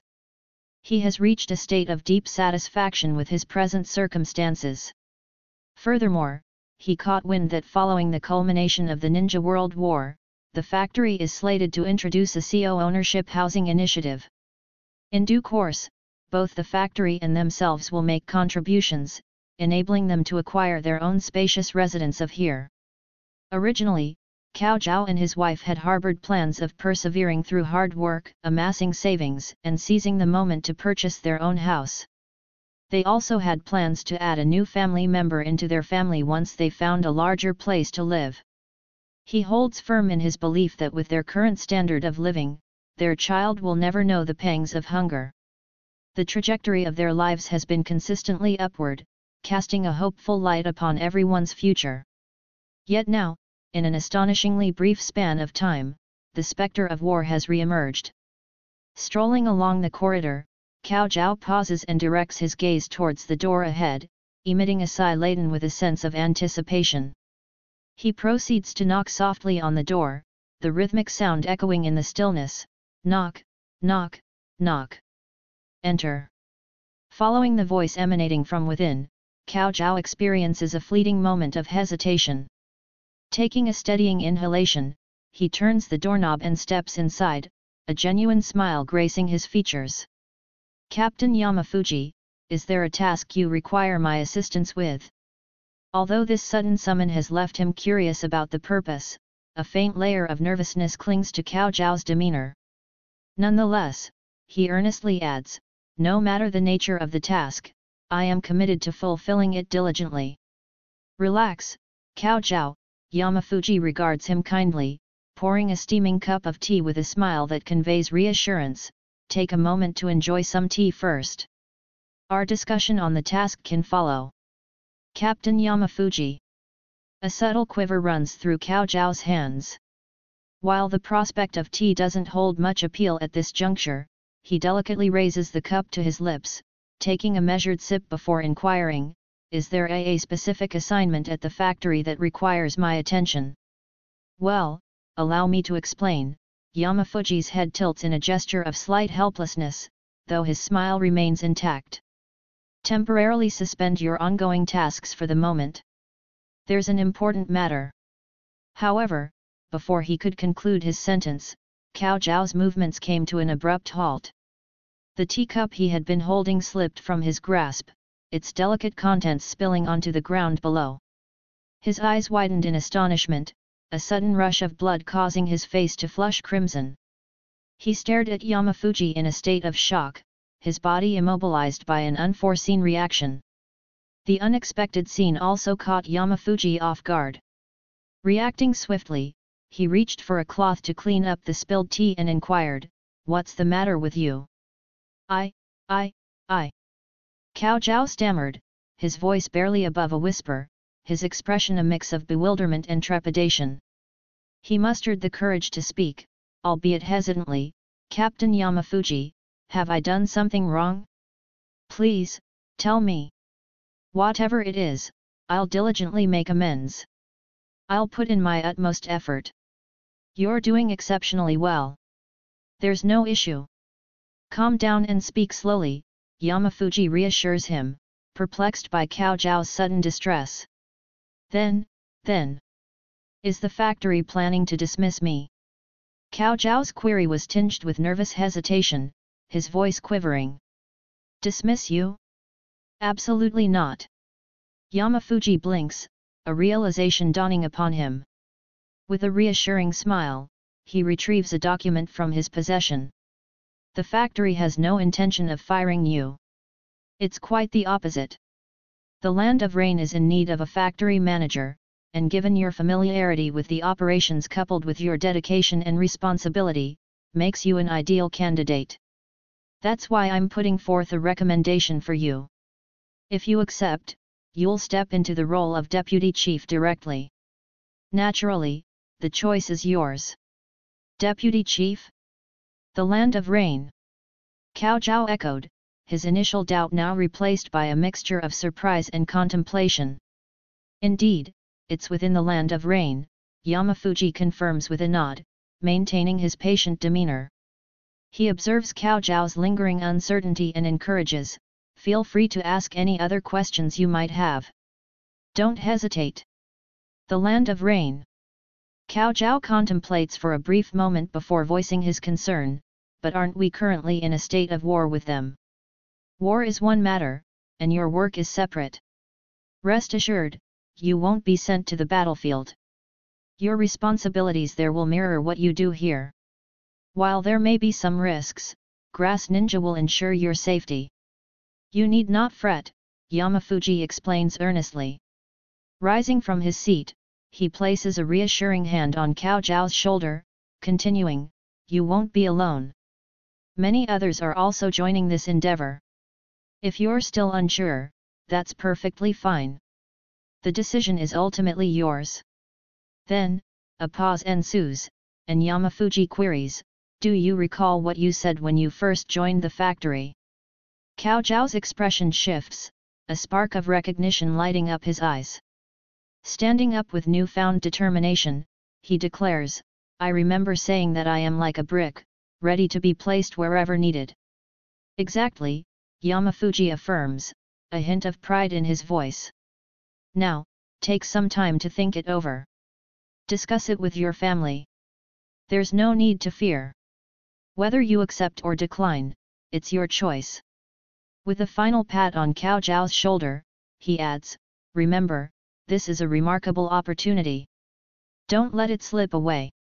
Meanwhile, the entire workforce within the Land of Grass springs into action, mirroring similar scenes unfolding across various departments. The collective effort breathes a renewed vibrancy into the previously somewhat subdued atmosphere. While the reasoning behind their sudden mobilization to the Land of Rain remains unclear, the higher UPS orders are unquestioningly adhered to. The workers, though puzzled, readily comply with the directive from above, demonstrating their unswerving dedication. Meanwhile, at a construction site nestled within the Land of Grass, Daisuke, sleeves rolled up to counter the sweat-inducing labor, wipes his forehead and indulges in a gulp of water. Exhaling a contented sigh, he lets his gaze wander across the expanse of the Land of Grass spread before him. Despite the prevailing state of war, the situation within the Land of Grass retains an air of relative calm, allowing its inhabitants to carry on with their daily lives. In the midst of wiping away his sweat, a voice interrupts Daisuke's actions. Daisuke, still here, hey? Perfect timing, come join us for a meeting. A beckoning call interrupted Daisuke's activity. He paused, turned his head, and directed his gaze toward another robust figure, clad with bared arms and head. Boss. This man was the team leader, and his reputation preceded him, a fair and straightforward individual who treated his subordinates with respect. In a village like Grass Village, stringent management was the norm. There was a recent case where a team leader had abused their authority, resulting in their dismissal and a subsequent requirement to offer compensation and an apology. This incident served as a stark reminder to everyone of the importance of adherence to the village's standards.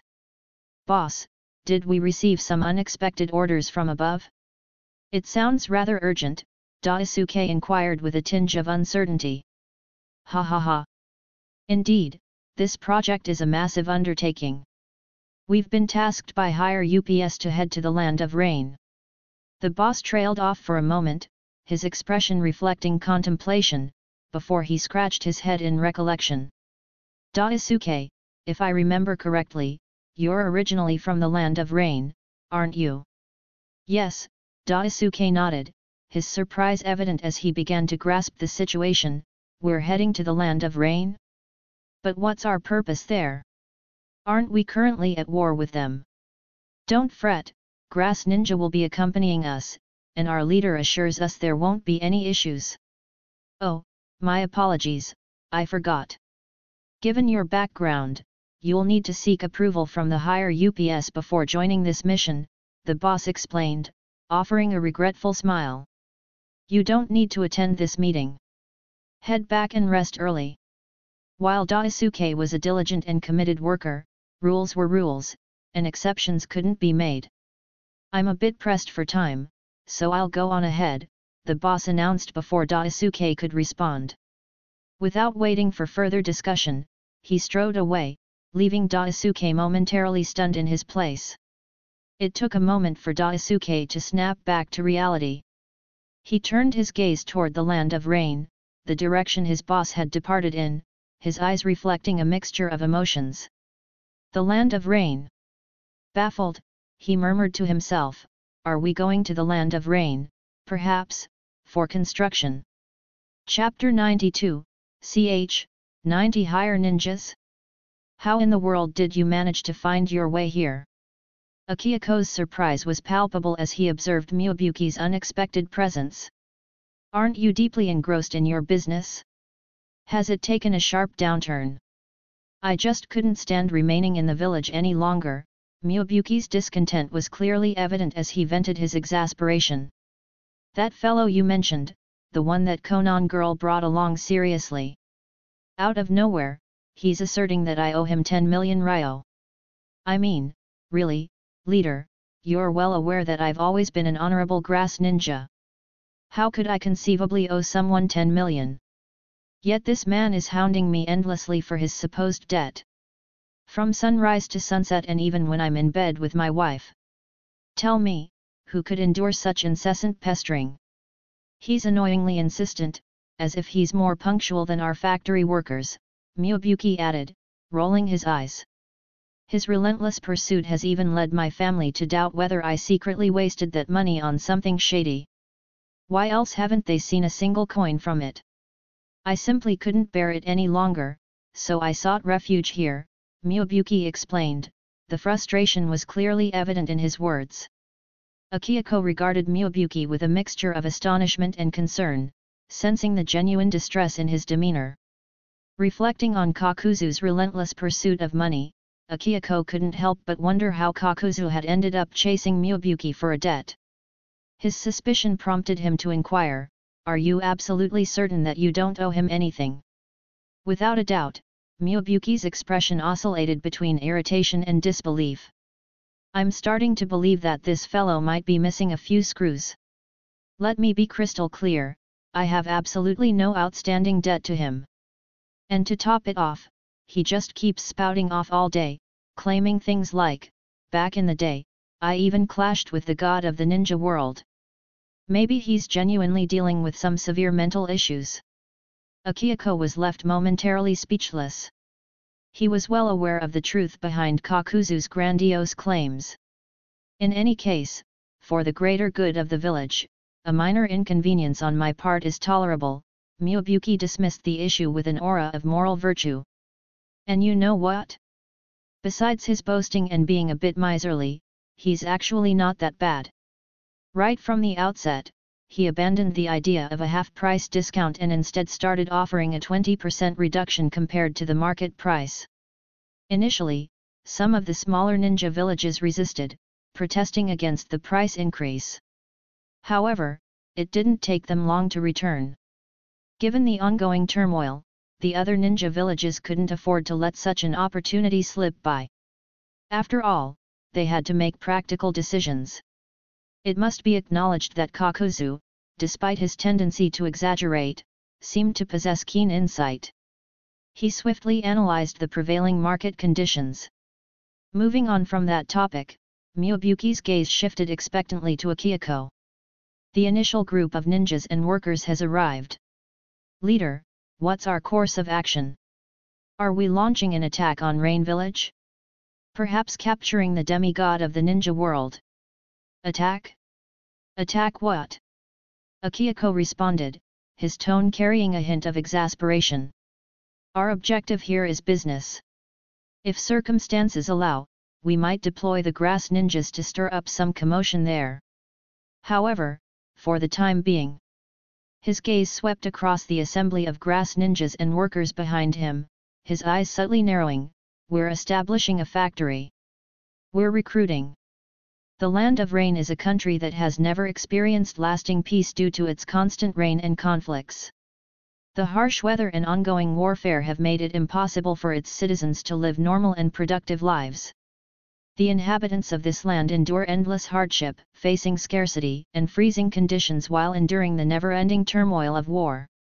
As time passed, many people became orphans while others perished in battles. The Land of Rain was shrouded in sadness due to the combination of hunger, cold, and conflict. Currently, the nation is experiencing another round of warfare, worsening the existing chaos. The Land of Grass has unexpectedly started fighting with the Land of Rain, making the already chaotic situation even more confusing. Adorned in vibrant green protective attire and a raincoat emblematic of the thriving vitality of the Land of Grass, Cao Zhao surveyed the desolate expanse of the Land of Rain, his emotions stirred by the scene of decay before him. The sight of this decayed landscape was a sight he hadn't encountered in years. It appeared that the Land of Rain hadn't undergone any notable changes. In the end, he had opted to comply with the directives from higher authorities, bringing him to the Land of Rain. Of course, Shuko and Ruko remained in the Land of Grass, and he would occasionally return there during intervals and breaks. Regarding the ultimate outcome of the ongoing war, Cao Zhao remained uncertain. Nonetheless, finding himself in this new setting, he resolved to employ the same approach he had adopted in the Land of Grass to conscientiously fulfill his obligations in accordance with the instructions he received from above. Yet, he hadn't foreseen that during his duration in the Land of Grass, the Land of Rain would further sink into desolation. Speaking of which, despite his considerable time spent here, encounters with fellow individuals had been remarkably scarce. Through nearby inquiries, he had learned that the local population had significantly dwindled. Were these inhabitants claimed by the ongoing war, or had they abandoned this region altogether?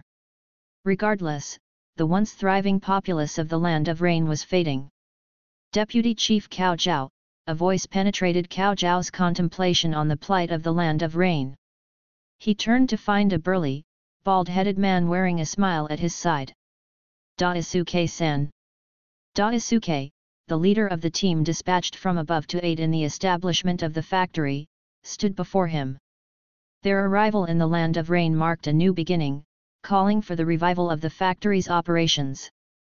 The foundational structure is already in place. We owe much of the rapid progress to the increased workforce and ninja presence from the Land of Grass in recent years, Daisuke remarked, unfazed by the rain droplets peppering his face. His protective gear, crafted by the skilled artisans of Grass Ninja Village, proved effective even in wet conditions, remaining comfortable and non-restrictive. The worker ninjas, among them, were graduates of the literacy class initiated in the Land of Grass a few years prior.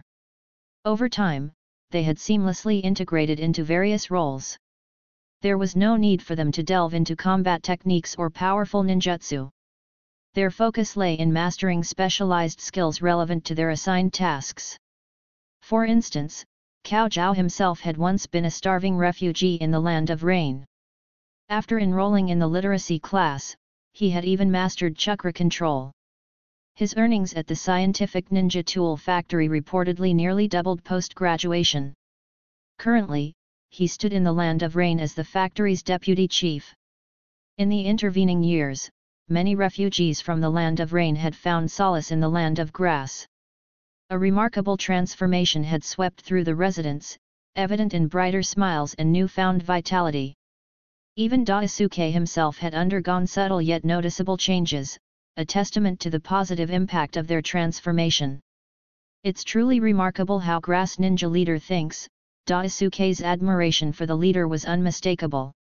In his eyes, the leader's generosity and compassion surpassed even that of the god of the ninja world. While the god of the ninja world might only perceive the ninja aspects, the Grass Ninja leader extended his vision to encompass the broader suffering of the common people. With a sigh, Daisuke spoke thoughtfully, given the unique climatic conditions here in the Land of Rain, we must redesign the drainage system. This task is more complex compared to what we're accustomed to in the Land of Grass, and unfortunately, we're working with limited personnel. Consequently, our pace might be slightly slower, but it's crucial for ensuring top-notch quality. Cao Zhao, expressing his gratitude through a nod, affirmed, your unwavering commitment is truly commendable. No need for gratitude, it's simply part of my duty. Plus, a team of skilled ninjas is scheduled to join us shortly, Daisuke chuckled heartily, exuding confidence. Once they're here, I expect our pace to accelerate significantly. Ninjas. Cao Zhao's confusion was evident, his brows furrowing slightly. Being a worker ninja, he had a clear grasp of the circumstances in the Land of Grass. Due to the need for national security, development, and support for the battlefront in the Land of Rain, the availability of ninjas was scarce. Allocating ninjas for anything other than essential security was out of the question. In fact, they had received a directive from higher authorities, urging them to overcome challenges and push forward despite the manpower shortage. Looking at Daisuke with a mix of doubt and curiosity, Cao Zhao inquired further, "But weren't we told that there were no more ninjas to spare from the front lines?" "That holds true for the land of grass." In response to Cao Zhao's question, Daisuke responded with a hint of intrigue, his expression taking on a mysterious cast as he regarded Cao Zhao. Even now, it was slightly difficult for Daisuke himself to believe it had actually happened. They had managed to pull off the impossible. Letting out a soft chuckle, he allowed a brief pause, a sense of mystery coloring his words as he continued, "However, a rather unique solution was devised.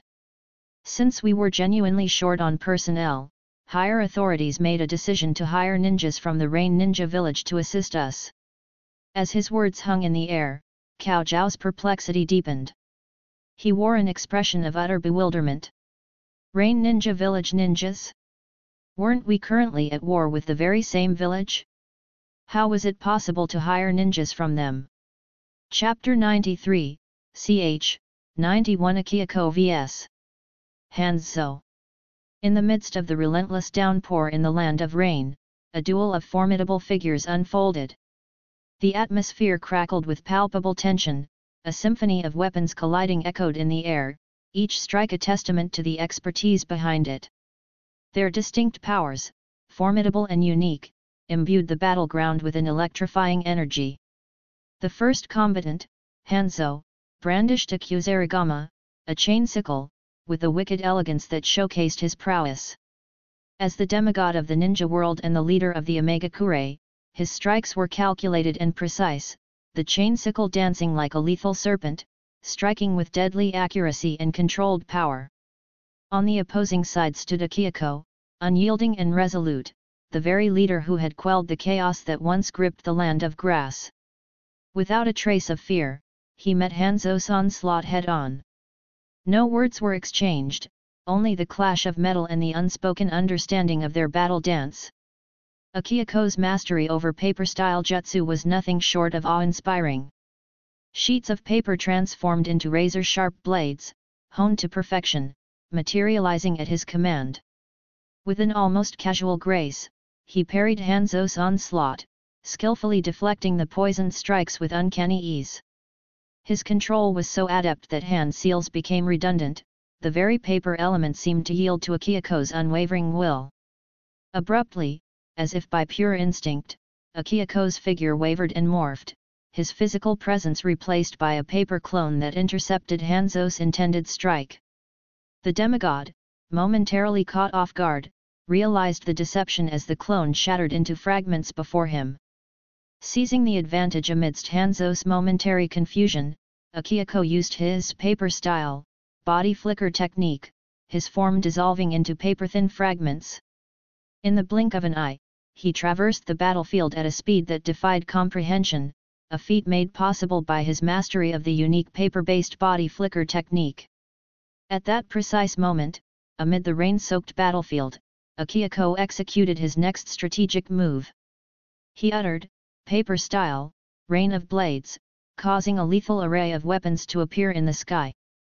An array of katana, kunao, and weapons of deadly shapes descended from above, forming an almost inescapable barrage that rained down upon Hanzo, creating a near impenetrable curtain of threat. Responding with a surge of lightning-swift movement, Hanzo evaded Akihiko's relentless assault. He executed flips, spins, and evasive maneuvers, with grace and precision, each motion a calculated effort to escape the onslaught. Akihiko's mastery over paper was unparalleled, and his paper weapons mirrored Hanzo's every move. The battlefield transformed into a maelstrom of chaos, with one evading while the other pursued, and weapons flying everywhere. As the jutsu reached its climax, the battlefield was left in shambles, with dust and debris swirling in the air as a testament to the power of the technique used. Gradually, as the haze of destruction began to dissipate, a transformed landscape came into view. Standing amidst the aftermath, Hanzo stood unscathed. His eyes locked onto Akihiko with a mixture of awe and respect. "Of all those who have faced my poisonous techniques, none have endured as long as you and still stood firm." Hanzo's laughter echoed like a resounding clap of thunder across the battlefield. Ha ha ha, I, the demigod of the ninja world, am prepared to acknowledge you as the strongest. Despite their torn and battered clothing, their unwavering gazes indicated a fierce confrontation that had taken place. Their unyielding spirits were evident, proving the intensity of the battle they had fought through rain and destruction. A group of ninjas surrounded the performance that was taking place. There were members from different ninja villages such as Grass, Rain, Sand, Leaf, and Rock, all watching the two figures on the battlefield. These two ninjas were considered to be the best in their field. The leader of Grass Ninja Village was particularly impressive. While stories of the demigod of the ninja world had been told since the Second Great Ninja War, it was now clear that the leader of Grass Village had the same level of power. The other ninjas whispered in amazement, "It seems that Grass Village has produced an extraordinary shinobi." However, the 5 great ninja villages were not too concerned. They had already defeated the demigod of Rain Ninja Village before. Furthermore, this display of power was only coming from one leader of Grass Village, not the whole village. While it was impressive, it triggered only a fleeting sense of awe among the ninjas from the other villages. As for the ongoing conflict between the two, it had become almost routine for everyone involved. Since Rain Village's declaration of war against Grass Village, these two forces had been locked in a pattern of minor skirmishes every 3 days, followed by major battles every 5 days. This cycle persisted for about 2 weeks, only to retreat amidst the heart of combat. Naturally, such confrontations were expected.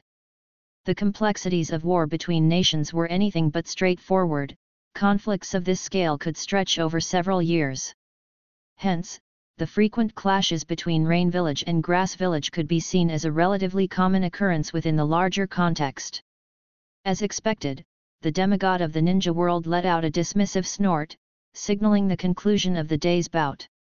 Behind his mask, his eyes remained locked on the Grass Ninja Village leader. "Humph, let's conclude this for today," he declared icily. "In a matter of days, I shall ensure the annihilation of your Grass Village." With this fierce proclamation, he turned and departed, effectively marking the end of today's fight. Observing this development, ninjas from various villages also dispersed, each preparing to convey the intelligence garnered from this latest confrontation. Meanwhile, following today's staged fight, Hanzo made his way back to his village. Indeed, it was a fake fight. Throughout his life, Hanzo had been embroiled in countless battles, but none quite as peculiar as the ones he had experienced in these recent days. Truly, who could have foreseen such an unconventional turn of events? Speaking of this situation, the Grass Village had taken measures to secure a portion of its territory, effectively prohibiting the entry of ninjas from other villages. It appeared that they were earnestly progressing with their plans to establish factories and hire workers. In the meantime, occasionally, these staged fake skirmishes between the two ninja villages will continue to unfold. This strategy served a twofold purpose. Not only did it allow them to trick the watchful eyes of the 5 great ninja villages, but it also provided a distraction from their true intentions. Of course, the 5 great ninja villages were deeply embroiled in their own high-stakes conflicts, leaving them with little attention to spare for the war between the smaller villages. Hanzo couldn't help but feel a pang of regret. If circumstances were different and the Land of Rain's unique geographical position wasn't a factor, perhaps a semblance of peace could have found its way into existence. This somber reflection weighed heavily on his heart. Hanzo-sama, at that moment, a Rain ninja with a scar across his face hurriedly approached and addressed Hanzo, "I want to express my gratitude for your relentless efforts." Hanzo nodded, extending his wet outer coat toward the ninja named Aso, who had been assisting him with various village matters for some time. Removing his coat, he accepted the towel that Aso handed over, using it to dry himself off. His brow furrowed slightly as he surveyed the vacant surroundings. Where is everyone? Why is the place deserted? Hanzo's confusion deepened as he wondered. Despite the staged nature of their confrontations, it was unusual for the village to be so unoccupied, especially after a fake fight. Why were the villagers scattered about instead of convening here? However, as he finished speaking, he detected an unusual expression on Aso's face. An awkward smile appeared on Aso's face, as if seemingly uncertain about how to explain the situation. Hanzo-sama, well. Aso hesitated, trying to find the right words to explain the rather peculiar situation that had unfolded. Yes. Noting Aso's uneasy demeanor, Hanzo's brows slightly furrowed. He regarded Aso with an imposing gaze, his tone tinged with impatience. What's the issue? Is there any trouble or any emergency? Speak up. Why all this hesitation? No one's in any trouble, and there's no emergency. It's just that. Recognizing the growing displeasure in their leader's eyes, Aso steeled himself and continued, everyone has gone out to work. Hanzo's expression shifted to one of perplexity and bewilderment upon hearing Aso's words. Work? What kind of work? They were all skilled ninjas, why would they involve themselves in ordinary jobs? Before Hanzo could respond, Aso hastened to provide further clarification, his expression carrying a sense of helplessness. Actually, everyone has been hired by Grass Ninja Village. They're referring to it as work, like regular employment.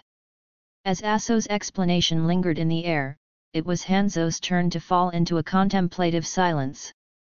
His mind traveled back a few days, recalling the visit of the Grass Ninja Village leader who had expressed an unexpected interest in hiring some rain ninjas.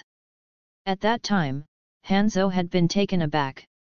While the war between them might not be a real, Rain Ninja Village and Grass Ninja Village were still in a state of conflict, to say the least. The idea of hiring ninjas from what could be considered a rival village, on the surface, was utterly perplexing. Initially, Hanzo had been inclined to reject the offer outright. However, matters had shifted when the issue of compensation was broached, the proposal coming with a standard mission reward. Eventually, he had given his consent, albeit reluctantly. There seemed to be no other option. Rain Ninja Village's specialty lay in assassination missions, and given the ongoing turmoil, Hanzo had imposed limitations on the village's activities. Therefore, Rain Ninja Village had found themselves subsisting on their existing reserves, or one could argue, so had the entire land of Rain, especially since there was no reigning daimyo left. Their resources had dwindled considerably. Moreover, Rain Ninja Village was grappling with a dire financial predicament. Thus, Hanzo had reluctantly acceded. Technically, the hiring procedure was still being followed, albeit in a covered manner.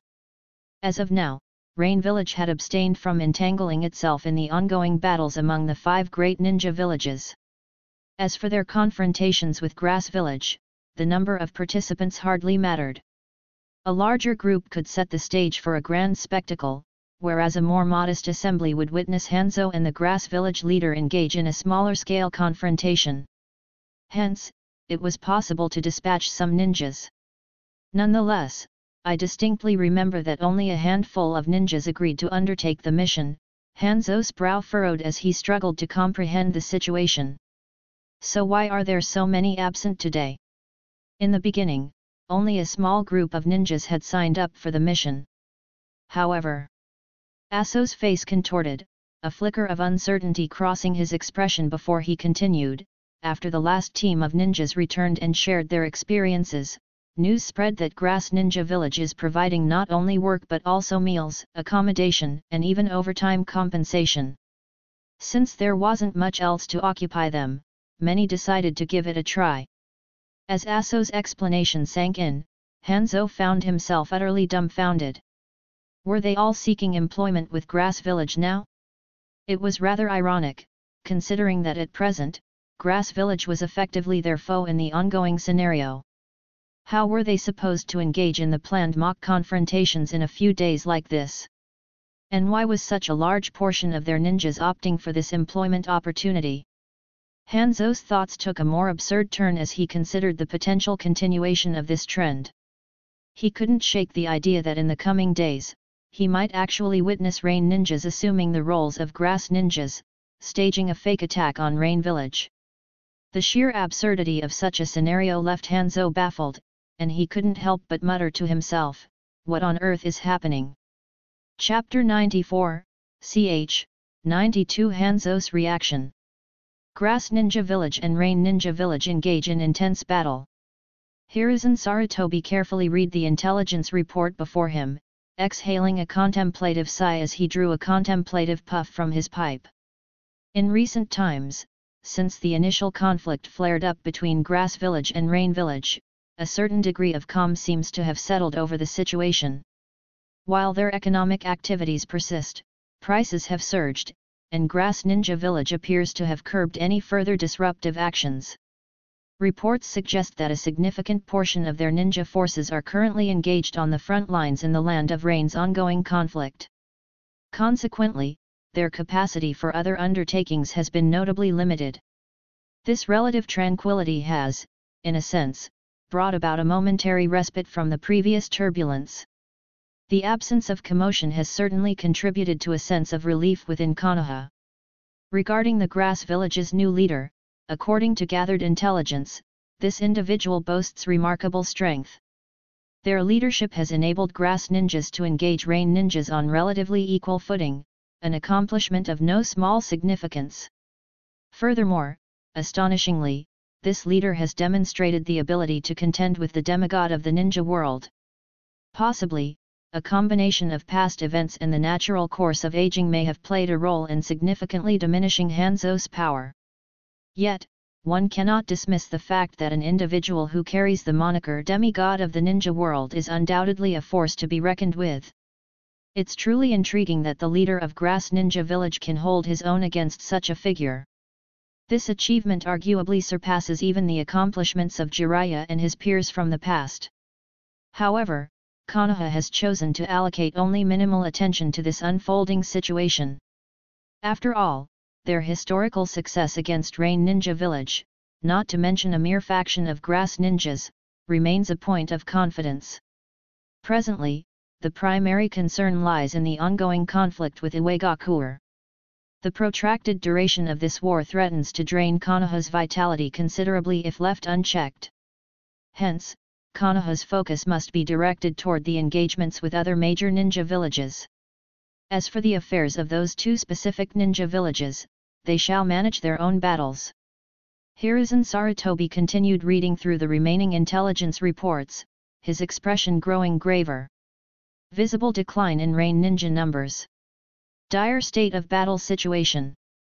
While the outcome may not directly impact him, Hiruzen Sarutobi couldn't help but shake his head in a mix of concern and disappointment. A heavy sigh escaped his lips as he contemplated the situation before him. Should this pattern persist, these two ninja villages will likely meet an unfortunate end. Hanzo-sama, the opposing side is urging us to accelerate the battle. Aso's words carried a tinge of trepidation. As the right-hand man to the demigod of the ninja world, Aso could sense his leader's potential displeasure, even though Hanzo's face was obscured by a mask. With an attempt at a conciliatory smile, Aso continued cautiously, "They're suggesting that if we conclude the battle swiftly, they can quickly receive their pay and return to Rain Village." A brief pause followed before he added, "Despite the situation, the loyalty towards Rain Village and our leader remains intact among the ranks." Behind his own inscrutable mask, Hanzo's expression remained stoic. Despite his concealed eyes, he focused on Aso beside him, wordlessly processing the information. A hushed quiet hung in the air, the absence of words enhancing the gravity of the moment. The situation unfolding before him was nothing short of bewildering, defying explanation or categorization. What had commenced as a fake battle on the battlefield had now evolved into a surreal scenario where their own ninjas were battling amongst themselves, a perplexing turn of events that Hanzo could hardly fathom. Aso's laughter came out nervously as he noticed the leader's gaze directed at him. "Maybe we could suggest a brief break before continuing the fight." However, it appeared that Hanzo was lost in his own thoughts, seemingly oblivious to Aso's words. He inquired in a composed tone, "And where is the leader of Grass Village?" "Ah, you mean Lord Kusano?"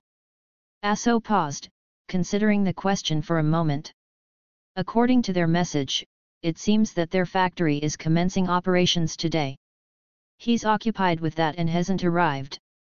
Hanzo-sama, are you contemplating a confrontation with him? Shall I go and inquire? Fight? What is the purpose of our current battle? Hanzo's hand waved dismissively, a slight snort escaping his lips. His expression turned stern as he firmly declared, there will be no more fighting today. As his command reverberated, a sudden call pierced the air, retreat. Retreat? The source of the voice remained unknown, but its effect was immediate. Both sides promptly began to withdraw in an orderly manner. Today, Rain Ninja Village has sustained significant losses and has opted for a temporary truce. The time has come, the time has come. It's time to leave and collect your wages. The resonant clang of a gong reverberated, accompanied by a hearty shout. For the night shift, we will proceed with cave excavation and mining. We require ninja power. Many ninja hands are needed. If you're interested, make your registration right over there. Holding a specially crafted scientific ninja tool from Grass Village, a chakra-enhanced megaphone, with the specialty of loud shouting anywhere, anytime. A Grass Ninja, equipped with the megaphone, continued to announce, in 2 weeks' time, we will require the assistance of 300 Rain Ninjas to take on the roles of Grass Ninjas. The tasks are straightforward and manageable. Enlistments are open now. Meanwhile, rather than returning to the ninja village, Hanzo had arrived at the encampment of Grass Ninja Village under a simple disguise. However, at this very moment, he fixed his gaze on an individual not far away. This person was stationed at a table, utilizing an unusual device to shout. A sense of frustration and fury welled up within Hanzo. These audacious people were shamelessly recruiting personnel, having Rain Ninjas pose as Grass Ninjas. Did these fools forget that he, Hanzo, the demigod, still walked the earth? Were they no longer taking him seriously? Grass Village requires a significant number of ninjas, and the workload is quite substantial. Therefore, when everyone finishes their tasks in the village, if they have any spare time, they come here to take on additional work, Aso hastily clarified, sensing the leader's displeasure. Their intention is simply to earn some extra income. If the village's tasks weren't keeping him occupied, Aso admitted to himself, he would have contemplated coming here for missions as well, purely for the financial gain. As you're aware, Hanzo-sama, the land of Rain has endured years of war. Despite Rain Village's protection and the fact that our ninjas aren't going hungry, many of them have families back home. Their motivation for working so diligently is rooted in concerns for their loved ones' well-being. Aso gestured toward a scarred man nearby. Even Shinda-san is over there. Aso strategically shifted the leader's focus to an important figure. As Hanzo's gaze followed Aso's indication, a momentary bewilderment crossed his face. He indeed spotted a tall, lean man, Shinda of Rain Village, his right-hand man and trusted ally. The surprising sight of Shinda participating in side jobs while donning the unmistakable green protective attire of Grass Village caught Hanzo off guard. Hanzo's expression initially darkened, but with time, it transformed into a more complex one. His gaze remained fixed on the vibrant scene before him, a scene that would rarely be witnessed in the land of Rain. Amidst the cheer, smiles, and a sense of anticipation, the atmosphere felt remarkably different. That man. Hanzo's brow creased slightly. He directed his gaze towards the man who was energetically shouting from the nearby table and remarked, "Why does he strike me as somewhat familiar?" Aso, in response to the leader's inquiry, raised an inquisitive eyebrow and had to suppress a twitch of his lips. After a moment of consideration, he replied, "That man was originally from Rain Village." Hanzo's expression turned even more puzzled, as the man before him seemed to be more aligned with the appearance of a Grass Ninja. Daisuke, a few years ago, was a famous young genius among the new generation in our village. Unfortunately, he later betrayed the village, Aso explained with a wry smile. Betrayed? Hanzo inquired skeptically, unable to recall any significant details about this particular person and wondering what had led to his betrayal. Indeed, Hanzo-sama is also familiar with the matter. It's the incident where Grass Village kids fooled ninjas from the Rain Village, Aso clarified, his smile carrying a tinge of bitterness. That trio of kids. Hanzo's memory seemed to click, bringing forth a recollection. Those 3 youngsters had been remarkably skilled, managing to slip from his grasp. It was a fact that he couldn't easily dismiss. His face darkened once more, and his tone grew somber. Those brats were students of that Grass Village leader, if I recall correctly. I still haven't settled that score with him, he sighed once more, a mixture of emotions welling up. Grass Village seems to have produced yet another set of geniuses. Aso, observing the leader's changing demeanor, paused momentarily before continuing, indeed, but, upon further investigation, it turns out those 3 children were originally orphans from the Land of Rain. They were adopted by the Grass Village leader towards the end of the Second Great Ninja War. Over time, they've grown into exceptional ninjas. A wave of mixed emotions washed over Hanzo's features as he absorbed this information. His expression shifted once more as he observed the scene unfolding before him. The intel he had gathered about Grass Ninja Village during this period resurfaced in his mind: the establishment of a ninja academy, the creation of new income sources, the redirection of IWA ninjas to the Land of Fire, the safeguarding of Grass Village's own ninjas, and the efforts to shield the village's children from the battlefield. The Grass Village leader, it seemed, had undertaken a series of strategic maneuvers. Ultimately, Hanzo released a protracted sigh, his once proud stance seeming to droop, and his voice carrying a faint quiver. Are leaders of small villages like me truly so far behind him? Aso remained silent, his gaze fixed on the leader who appeared to have aged considerably. He watched with a mixture of respect and concern, before earnestly responding, in my view, Hanzo-sama, you are an extraordinary ninja yourself. You guided Rain Village to bring an end to war and dared to stand up against the might of the 5 great ninja villages. Stood against the 5 great ninja villages. A flicker of emotion stirred within Hanzo's heart. Then, offering a self-mocking shake of his head, he lifted his gaze to survey the bustling encampment of Grass Village. Speaking softly to himself, he murmured, "Yet, I've come to regret challenging them, and the war still hasn't come to an end." With that, he shifted his stance and began making his way toward the exit. "Let's depart. It's time we make our way back to Rain Ninja Village." With his statement lingering in the air, it was as though his presence went unnoticed amidst the bustling activity, and he proceeded alone toward Rain Ninja Village. Aso, his gaze fixed on the retreating figure, released a deep sigh, hastening to catch up. While others might have forgotten, Aso still held on to the memory of the Hanzo's past as a hero who once aspired to bring an end to the war that had plagued the Land of Rain. Chapter 95, ch. 93 Kakuzu. Akihiko was well aware of Hanzo's infiltration. After all, he had implemented a thorough lockdown of the entire Grass Ninja encampment.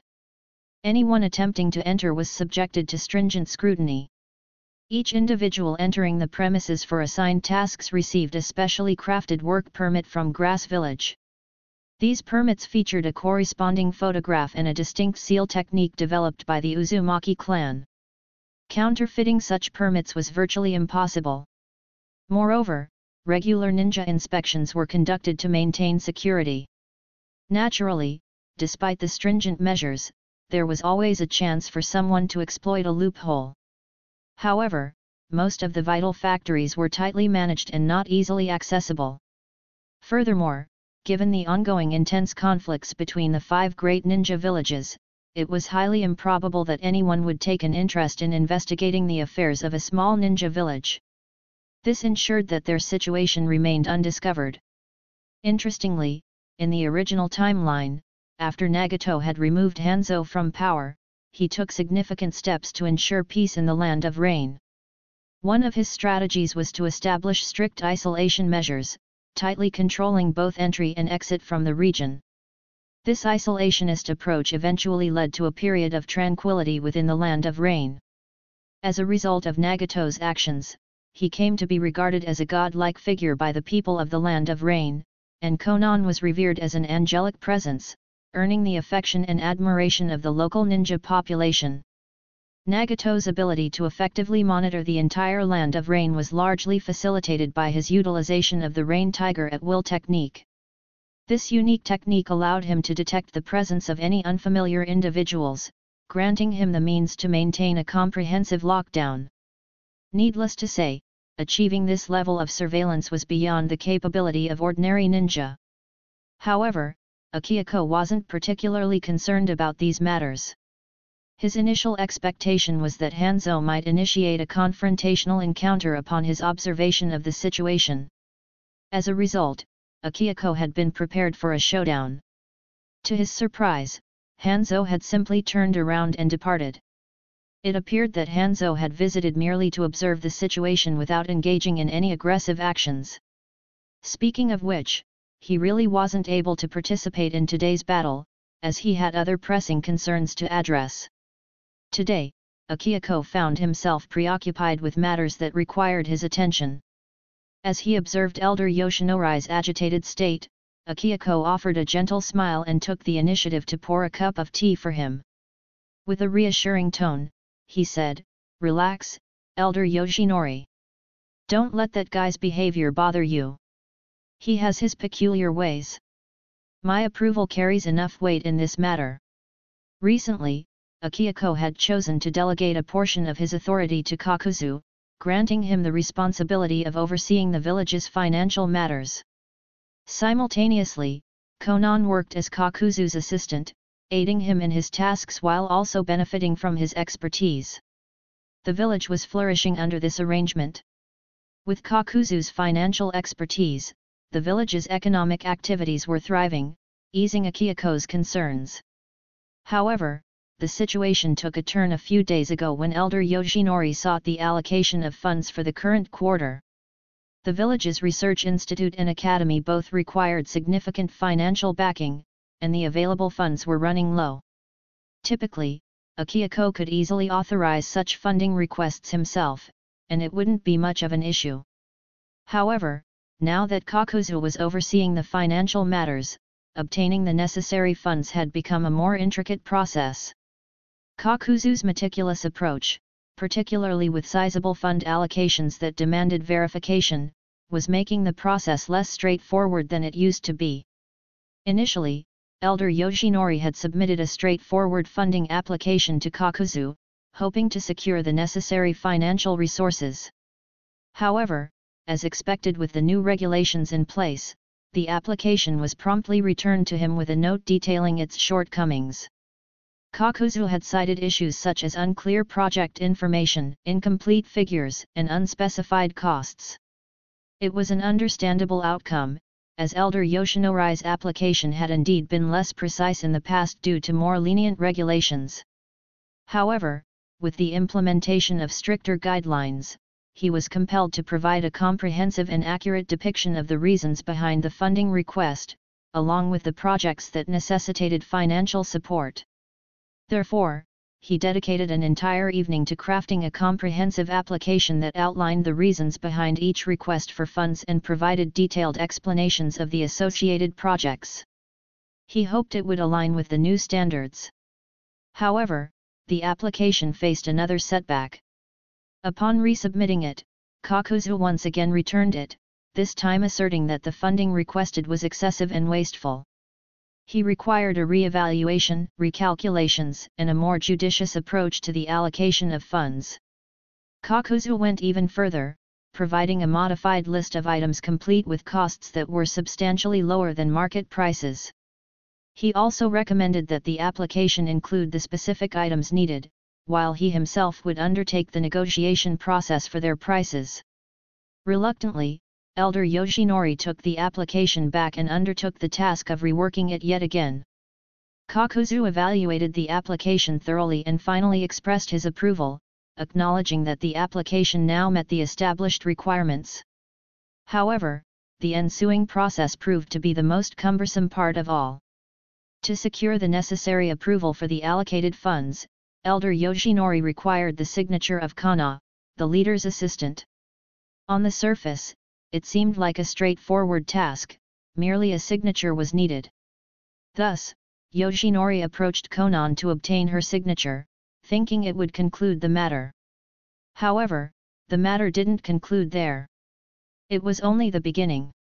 Kakuzu stipulated that ninjas had to be dispatched to perform comprehensive inspections of both the Academy and Research Institute, introducing several additional days into the process. Once these inspections were successfully carried out, Yoshinori was then told that signatures were required from various departments within the village. This task necessitated several more days of concerted effort from Yoshinori as he diligently collected each signature. With these steps accomplished, the ultimate requirement was revealed: the personal signature of the village's leader was needed for final approval. At that point, Yoshinori's frustration peaked.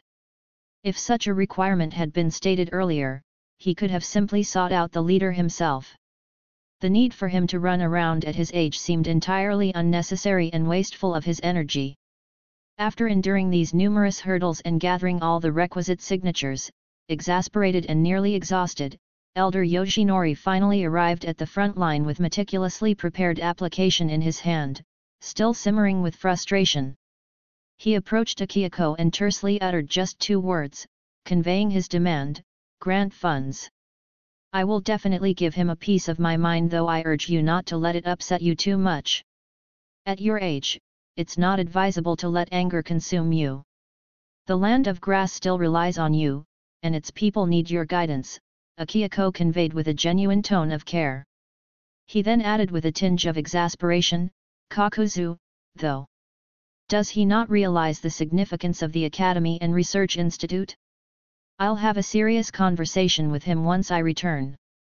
As Akiyako finished his words, Yoshinori's expression seemed to relax. He let out a sigh, saying, honestly, Kakuzu's managing things rather well.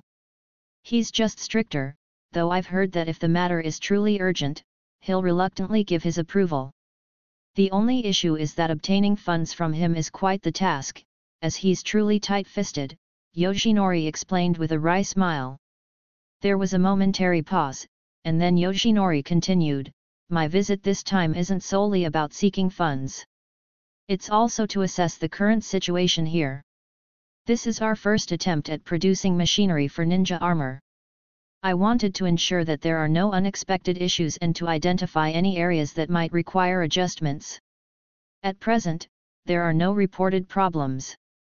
Concerning adjustments, Akiyako took a moment to contemplate before assuring, I will instruct someone to conduct a thorough evaluation later on. No issues had arisen in the factories situated there. The process of worker recruitment had commenced some time ago. Given the prevailing circumstances and the close proximity of the location, with the assistance of Rain Ninja, people were found and subsequently taken to the factories after being rendered unconscious. Initially, this practice had startled the local inhabitants of the Land of Rain. They held the notion that they were being captured by nefarious ninja for experimental purposes. However, this initial fear gave way to reassurance as they discovered that food and lodging were being provided to them. They also came to know that the assistant factory manager himself had once been a refugee from the Land of Rain. He had managed to ascend to the position of assistant factory manager, earning a respectable income and enjoying a stable family life. The specter of hunger had been cast aside, and his daughter was now attending school within Grass Ninja Village. This account triggered a wave of envy, and many among the newly recruited workforce excitedly voiced their sentiments, saying, food and lodging? Lord Grass Ninja, you should have informed us earlier. We would have willingly sought out this opportunity. Subsequently, driven by anticipation for regular meals and the improved prospects, they donned the Land of Grass worker uniforms dispatched by Grass Village. As they learned the spirit of the Grass Ninja, they energetically undertook their assigned tasks. Their eagerness and diligence towards work were notably remarkable.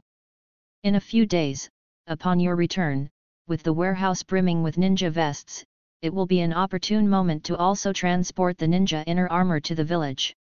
We can then proceed to discuss the strategies for its sale, Akihiko began explaining but was suddenly interrupted. In that very instant, the urgent voice of Miyabuki broke in, disrupting the conversation. His expression bore a sense of anxiety as he exclaimed, "Leader! Leader! There's a major development, something significant has occurred." Both Akihiko and Yoshinori exchanged puzzled glances, their faces reflecting their confusion. What could this significant event be? Was it yet another clash between the 5 great ninja villages? However, before Akihiko could even inquire further, Miyabuki's expression turned somber, and he delivered the news directly. "We have just received intelligence confirming the demise of the third Reikage." Simultaneously, Grass Village was also privy to the same intelligence. The demise of a cage from one of the great ninja villages was no trivial matter. Recognizing the potential for its repercussions, Grass Village promptly heightened its security protocols. Among those informed, Kakuzu clutched the report, struggling to contain his involuntary tremors. Observing his reaction, Konan regarded him with perplexity, inquiring, "What's wrong, Kakuzu-senpai?" Abruptly, Kakuzu's response jolted Konan, his words carrying an urgency that caught her off guard. "We must leave for the front lines. Immediately." Chapter 96, ch. 94 Third Reikage. The unexpected demise of the third Reikage echoed like a thunderclap, a cage falling amid an astounding display of strength, single-handedly confronting and battling 10,000 IWA ninjas over the course of 3 days and nights until exhaustion ultimately claimed him. This astonishing news reverberated across the ninja world, leaving everyone in a state of shock. The abrupt loss of a cage was a jarring event. Whispers of awe arose, and the legendary strongest spear and strongest shield titles were proven well deserved. His prowess seemed to be on par with that of a legendary figure in the ninja sphere. Yet, the astonishment did not stop there.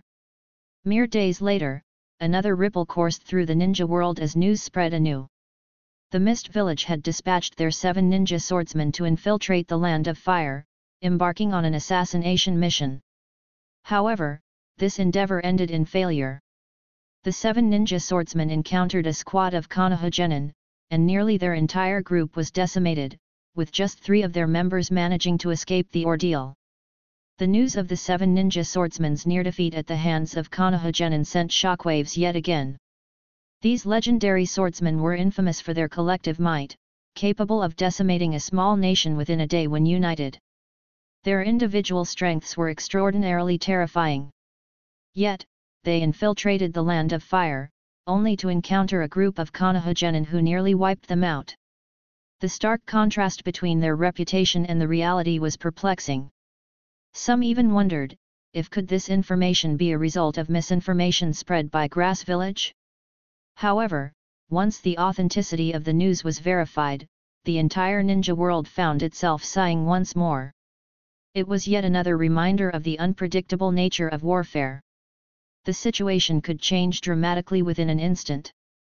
The prevailing notion was that with the 5 great ninja villages locked in warfare and the 4 villages' intentions to overpower Konoha, the latter would be in dire straits. The reality proved astonishingly different. Konoha had yet to make a decisive move. The villages of Iwa and Kumo had already endured substantial losses. Following the incapacitation of the formidable 7 ninja swordsmen by Konoha genin, Kusagakure village also experienced severe setbacks. Amidst this, Konoha must be basking in their success, unable to conceal their amusement. As the sudden changes in the war rippled through the ninja world, Grass Village's temporary headquarters in the Land of Rain was equally stirred into action. The village intensified its production efforts in response to the evolving circumstances. Throughout the temporary base, an atmosphere of dedicated production took hold. Driven by their necessity for living spaces and basic necessities, as well as the promise of substantial rewards, the workers who had known the hardships of war were resolute in their commitment. With unwavering diligence, they carried out their tasks as instructed, throwing their entire selves into the production process. Surveying the report before him, Akihiko's expression reflected contentment. He issued a clear directive: continue the production efforts and also communicate to the village that we can capitalize on the opportunity to sell ninja inner armor. As the production period progressed, the initial challenges posed by integrating new workers into the process began to fade. Under the guidance of their experienced colleagues and with the aid of the machinery developed by the Scientific Ninja Tools Division, the productivity of the workers experienced a notable improvement. With increasing familiarity with their tasks, it was anticipated that their efficiency would continue to rise in the coming days. A significant quantity of goods had been successfully manufactured and stored within the warehouse. Now was the opportune moment to initiate the selling process. This period of heightened tension was the most conducive time for such sales. Once peace was restored, the demand for ninja vests and inner armor would inevitably decrease.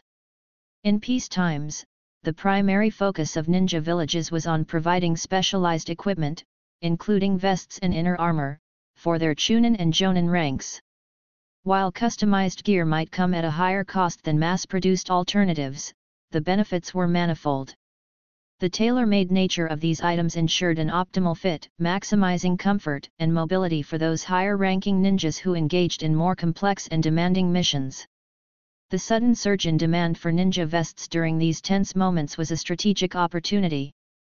Under normal circumstances, other ninja villages might not even consider providing such equipment to newly graduated genin, as it was often deemed unnecessary. The rationale behind this was fairly straightforward: the battlefield was an unpredictable and hazardous environment. Given that these freshly graduated genin typically possessed only basic jutsu and combat skills, there was no guarantee of their survivability on the front lines. Hence, the necessity for ninja equipment was most apparent in these critical moments. The emphasis on equipment during these tense periods was a reflection of the recognition that, during times of heightened conflict, even those at the lower ranks required protection and gear that could potentially tip the scales in their favor during engagements. Therefore, we must accelerate production. Akiyako's tone carried a gravity as he addressed Yoshinori beside him. Simultaneously, we must fortify the village's defenses. Given the significant losses incurred by the three major ninja villages, as well as the precarious situation of the Sand Village, Grass Village, positioned between these two nations, could potentially become a battleground due to unforeseen developments. The emergence of unforeseen circumstances remained beyond anyone's foresight. Yet, no ninja village wished for their territory to become a battleground. His oversight here certainly improved matters. While he couldn't cover the entirety of the Land of Rain, ensuring the security of a smaller region posed no challenge. With his statement concluded, Yoshinori nodded in solemn agreement. Understood. Keep in mind the safety of all villagers and children. But also remember, we are not to be underestimated. Anyone who dares to instigate trouble will be met with resistance, Akiyako emphasized, ensuring that no appearance of weakness was entertained.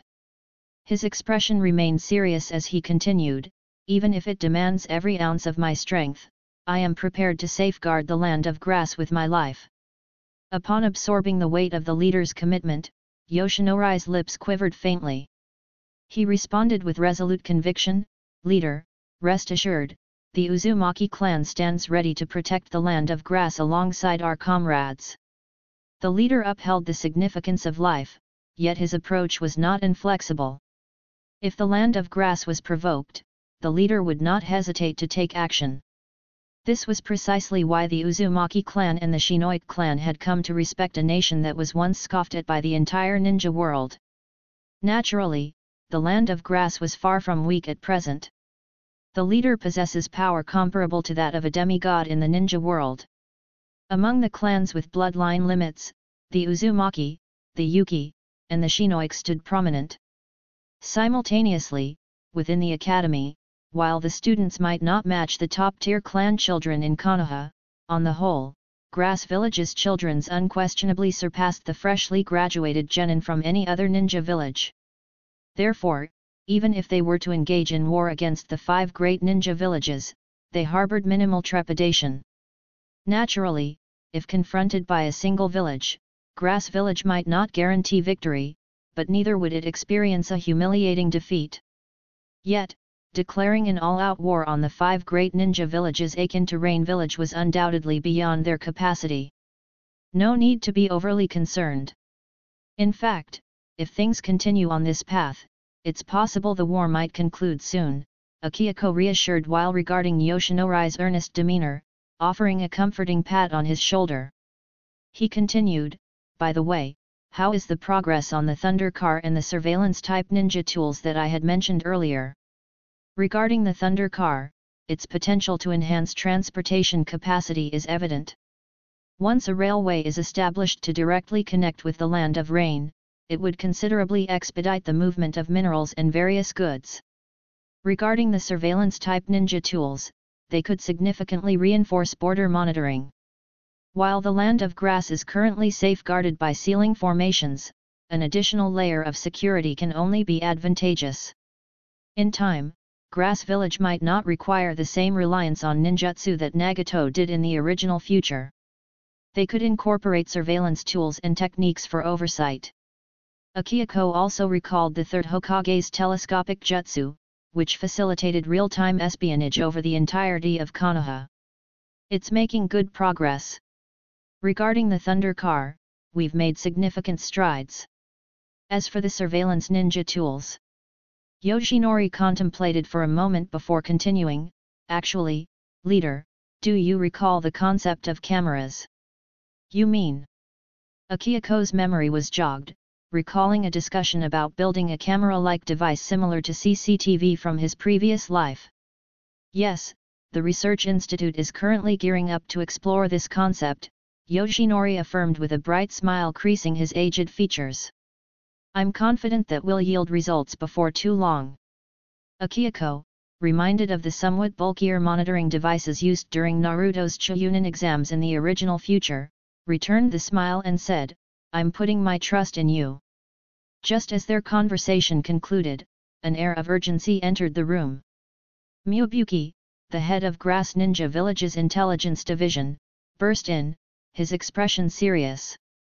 Leader, we've received a letter from Konoha. Chapter 97, ch. 95 Kakuzu, what they? The rich history of friendship shared between the Hidden Leaf Village and the Grass Village stretches back to the very foundation of our village by the first Hokage. Our villages have shared a profound connection, marked by mutual support and a collective commitment to safeguarding peace in the ninja world. The bond we have nurtured over the years is unlike any other. It has withstood the trials of time and the challenges of our era. Together, we have upheld the principles of unity, cooperation, and harmony. The letter continued, elaborating on the historical ties between Konoha and the Grass Village. However, there was a sense of déjà vu among the readers. It bore a striking resemblance to certain letters that Grass Village had previously sent to Konoha. Could it be that this passages had been stolen from previous letters sent by the Grass Village to Konoha? A moment of silence enveloped the room as people processed the unusual nature of this letter. The tone and length of this message were notably unusual coming from Konoha, which was renowned as the most powerful village. Traditionally, Konoha would briefly acknowledge the historical friendship, emphasize Grass Village's strategic geographical location, and imply a shared responsibility without mentioning potential benefits. But today, the tone was different, verbose and almost too solicitous. It sent shivers down spines, and after the initial shock, individuals began to scan the rest of the letter. It didn't take long for them to pick up on the underlying message, and their expressions transformed, alight with understanding.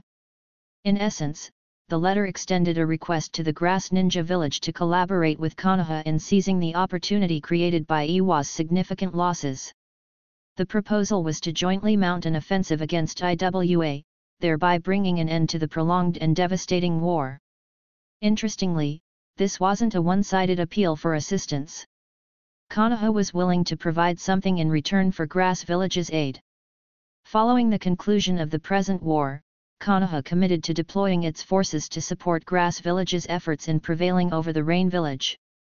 This time, the contents of the letter did not solely emphasize the greater good of the ninja world and the pursuit of peace, as had been the case in previous correspondence.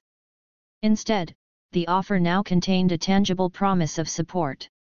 This shift in approach suggested that Konoha was genuinely feeling the urgency of the situation. However, there was a complication. The very shinobi who were working on constructing waterways and mining under the employment of the Grass Village were originally from the Rain Village, a nation they were engaged in a war with. This employment had provided these shinobi with stability and livelihood during turbulent times. Engaging in a sudden reversal and attacking their own allies could be perceived as treacherous and lacking in the principles of ninja virtue. Grass Village, valuing honor and ethical conduct, was unlikely to endorse a course of action that compromised their principles of ninja virtue. Yoshinori's forehead slightly furrowed as he mused. It's clear that Konoha is seizing this rare opportunity to bring an end to the war with IWA. Their reputation as the strongest village is well earned. They've endured the onslaught from the 4 great ninja villages and managed to hold out until this crucial turning point. He couldn't help but feel a sense of bewilderment. Everything had been progressing smoothly, so why had IWA suddenly deployed over 10,000 shinobi to lay siege to the Third Reikage? And why did the Third Reikage, with just a handful of companions, enter the land of Earth secretly? Could there be some hidden scheme behind all of this? However, the current situation was that both villages had suffered substantial losses, and Konoha was capitalizing on this opportunity. Kusagakure village's situation wasn't much different either. When Konoha was besieged by the 4 great ninja villages, much of its strength was diverted, making the village vulnerable. The sneak attack might have yielded significant results had it not been for the unexpected power of Konoha's genin. The swift crippling of the 7 ninja swordsmen was nothing short of astounding. At that moment, Miyabuki, standing nearby, interjected with a probing question, "Leader, do you think we should intervene?" Upon Miyabuki's prompting, Akihiko responded with a touch of playfulness, "Well, of course. Let's not beat around the bush. Our relationship with Konoha traces back to the very foundations of the ninja villages. It's a bond of profound depth." Miyabuki, reminding Akihiko that they were among allies, continued, "Leader, you don't need to maintain formalities here." Akihiko's tone shifted, and he spoke with conviction, "Regarding Konoha's request, Grass Village is regretfully unable to provide immediate assistance. The formidable presence of demigod-level entities in the ninja world demands our utmost attention and resources for defense. Our current focus is on safeguarding our own lands, which limits our ability to spare manpower." His expression growing resolute, he added, "However, rest assured, dear allies of Konoha, Grass Village's commitment remains unwavering. Once the ongoing conflict on our end reaches resolution, we will readily dispatch our shinobi forces to the north, aiding Konoha in its endeavor against IWA." As his words hung in the air, the room fell into a contemplative silence. A mix of intrigued and amused expressions painted the faces of his companions as they gazed at the leader. It was clear that Akihiko's strategic thinking was at work. As if realizing the implications, a smile crept onto their lips. Indeed, the leader's foresight was second to none. With a determined nod, Akihiko concluded, "Let's continue with our original plans, without letting this divert us from our goals. Akihiko-sensei." As his words faded, the sound of his name being called drew Akihiko's attention. Turning his head, he was greeted by the sight of 3 young individuals approaching him with a noticeable enthusiasm. Among them, Konan's radiant smile was particularly heartwarming, and she approached him with evident excitement. Akihiko couldn't help but reciprocate with a gentle smile as he affectionately rubbed Konan's beaming face. His gaze shifted to the others, and playfully petted their heads. He inquired, "And what brings you 3 here?" His expression turned slightly more serious as he continued, "Shouldn't you be remaining safely within the village?" Konan's playful response came swiftly, "We missed Sensei, and Kakuzu-senpai said he was coming here. We thought we'd tag along to see what's going on." As her words trailed off, Akihiko exchanged knowing glances with Miyabuki and the other 2 present, then abruptly turned his head, his tone tinged with both exasperation and amusement, "That stubborn Kakuzu is here too. Konan's enthusiastic response echoed, "Yet, Kakuzu-senpai thinks this is a golden opportunity while the four great villages are entangled in their own battles. He's complaining that Grass Village and Rain Village are taking too long. He's even contemplating expanding his business to the Land of Rain." She lowered her voice, a conspiratorial undertone accompanying her words, "But, you know, I think he's here to help. They say both Grass and Rain have taken a beating. If this keeps up, there won't be anyone left to fight." The three of them bore rather peculiar expressions. Should they express gratitude? Yet, an intriguing thought seemed to strike the three listeners as their expressions momentarily froze. Without further ado, they abruptly excused themselves and hurried out. "Where is he? Where did he go?" Their voices carried a mix of urgency and anticipation. Notably, only a select few high-ranking individuals in the village were privy to the confidential information regarding the current state, a measure to control the spread of sensitive news. Furthermore, Kakuzu's recent inclusion in the village, coupled with Akiako's absence in the village, since not much was openly discussed to keep the situation secret, likely meant that he was unaware of the current circumstances. It was crucial to locate him before any potential misunderstandings led to him unintentionally confronting the Rain shinobi working in the vicinity, mistaking them for adversaries. After arriving at the front lines, Kakuzu promptly parted ways with those incessantly chattering youngsters, a decision fueled by his inner thought, finally rid of those irksome kids. His primary objective was to assess the ongoing state of affairs within the Land of Rain. He had come here with a clear, profit-centric intention, with no hidden agenda to speak of.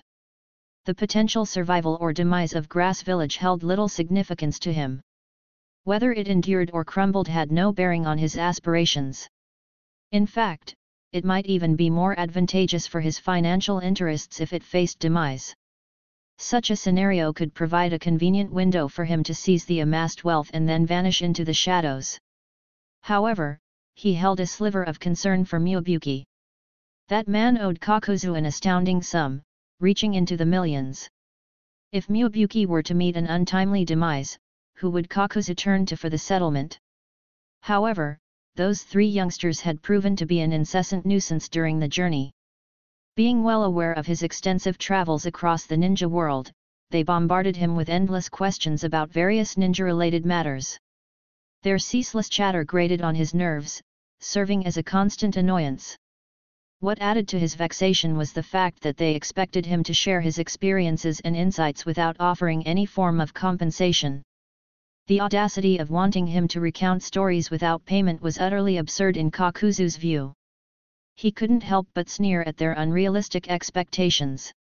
However, just as he was on his way to the factory to inspect things, Kakuzu was taken aback by the unexpected scene that unfolded before his eyes.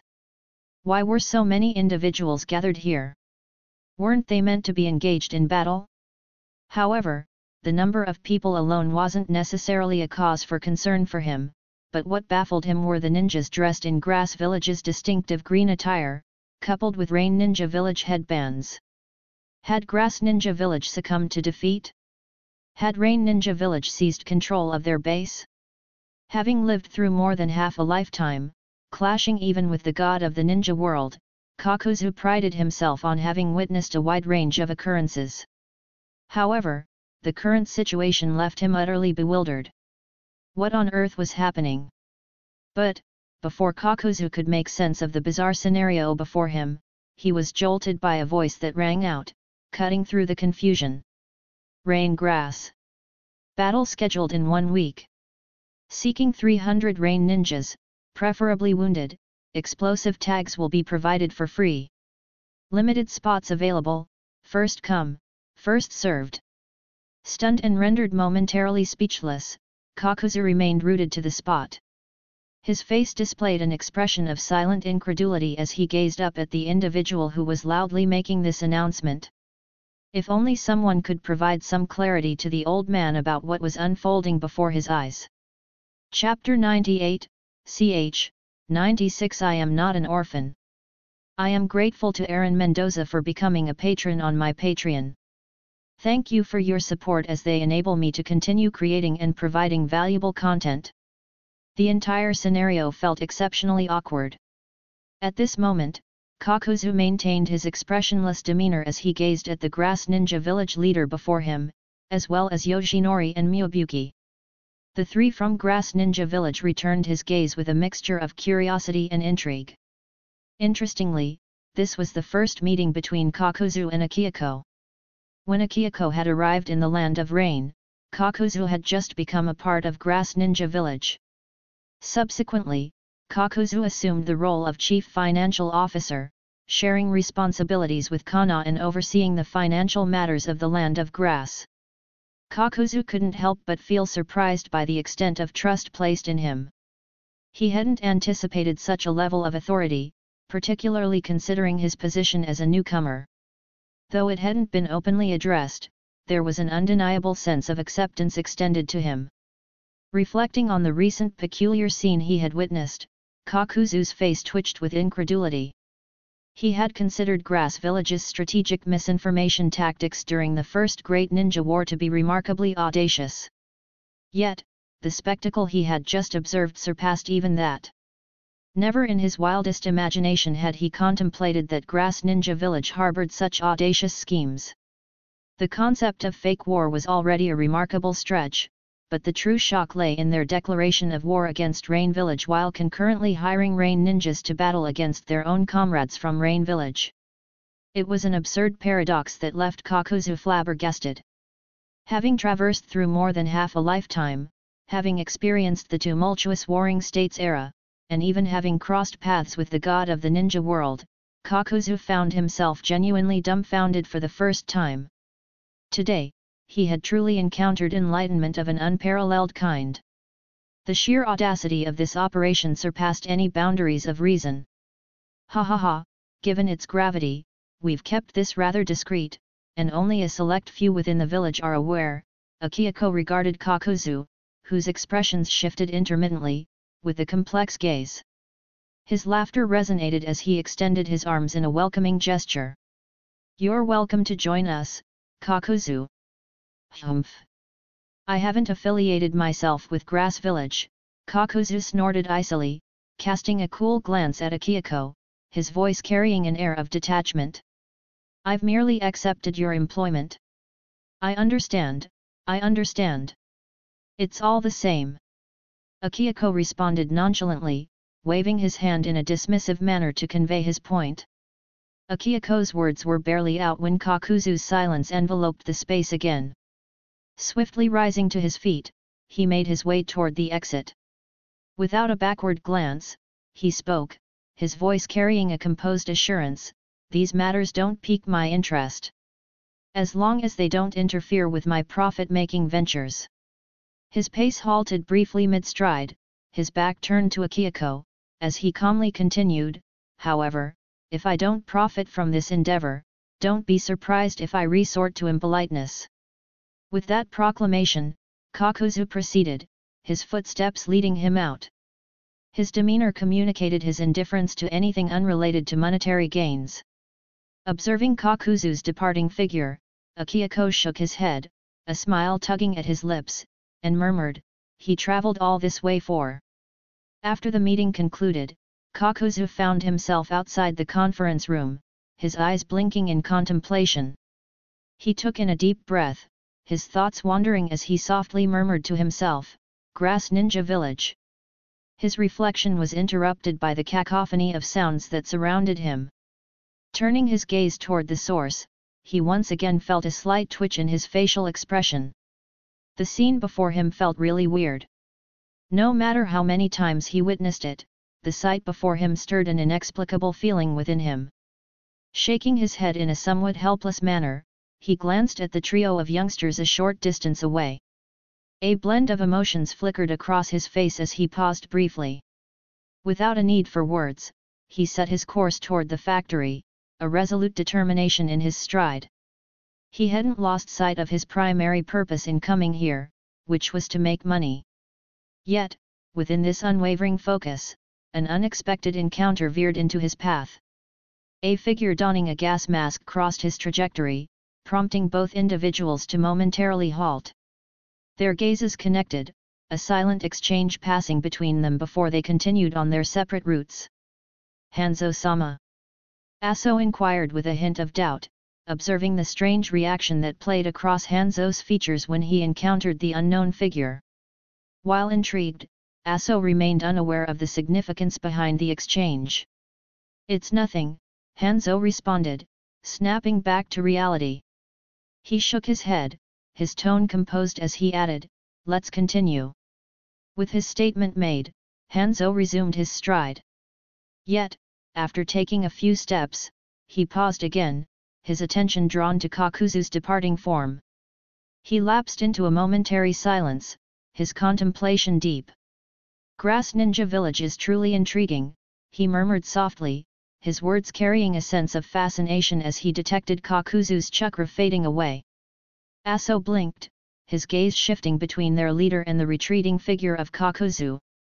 While he couldn't discern anything remarkable, he held steadfast faith in their leader's intuition. After all, their leader was a demigod in the ninja world, a figure who occupied the pinnacle of this realm. "Should we investigate?" Aso inquired, a touch of uncertainty lacing his voice as he questioned the potential need to gather information about Kakuzu.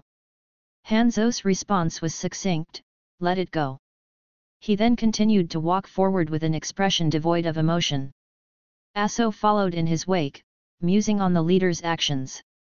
During these occasional visits to this location, it was difficult to ascertain whether Hanzo sought solace in the tranquil and vibrant atmosphere. Or perhaps he concealed the true purpose behind his visits, to gather insights about Grass Ninja Village. As a rain ninja, Aso adhered to the unspoken rule of not delving into matters that didn't concern him. Following orders was the core principle of a ninja's duty, and this mindset guided his actions. Moreover, during these recent battles, Aso had noticed a distinct unease in their leader's demeanor. There were instances where Hanzo's reactions were quite intense, particularly directed toward the rain ninjas who were playing the part of grass ninjas. While he hadn't witnessed any fatalities, it was clear that there was a level of gravity to these situations, and Aso was prudent in not raising unnecessary queries. However, beneath the surface, concerns also lingered. If a genuine war erupted, Aso doubted that the current rain village could contend with the might of Grass Ninja Village. Such thoughts gnawed at him, but they were confined to his inner musings. Abruptly, Aso's footsteps came to a halt, his expression morphing into one of astonishment. He watched as their leader exhibited a peculiar reaction, his expression reflecting a mix of emotions. This bewildering response prompted Aso to halt as well, his gaze following Hanzo's line of sight to a trio of youths ahead. As the joyful smiles of the youngsters met his eyes, Aso's own expression underwent a sudden freeze. The recognition hit Aso like a jolt. The trio of youths before them was none other than those audacious youngsters who had dared to infiltrate Rain Village in the past. They had certainly grown since then, maturing from mischievous children to more serious young teenagers. Yahiko, Nagato, and Konan. Aso murmured, his gaze resting on the leader, Hanzo. The leader's quiet demeanor seemed to carry a mix of emotions, undoubtedly stirred by the sight of these familiar faces. Understanding the complexity of their leader's feelings, Aso weighed his words carefully before speaking further. "Leader, these three. They should have graduated from the academy a few years ago." His gaze remained on Hanzo, gauging his reaction. Aso continued, sharing insights about the educational policies of Grass Village. Unlike the 5 great ninja villages, Grass Village, under leader Akihiko's guidance, established the Grass Ninja Academy. Its focus isn't just on teaching ninjutsu, it's a platform to instill moral values and life principles in all children, whether they possess extraordinary talents or not. Pausing, he elaborated, this policy means that children aren't permitted to graduate prematurely for the battlefield, unless under special circumstances. As Aso spoke, a sense of admiration for leader Akihiko filled him. He couldn't help but marvel at how Grass Ninja Village had embraced the ideals that the first Hokage had initially set out with the village system, to keep children away from the horrors of war.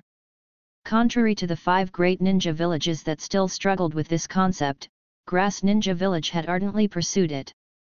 Aso reflected on the fact that the 3 youngsters he saw before him, the same ones who had once played their pranks in Rain Village, were anything but weak.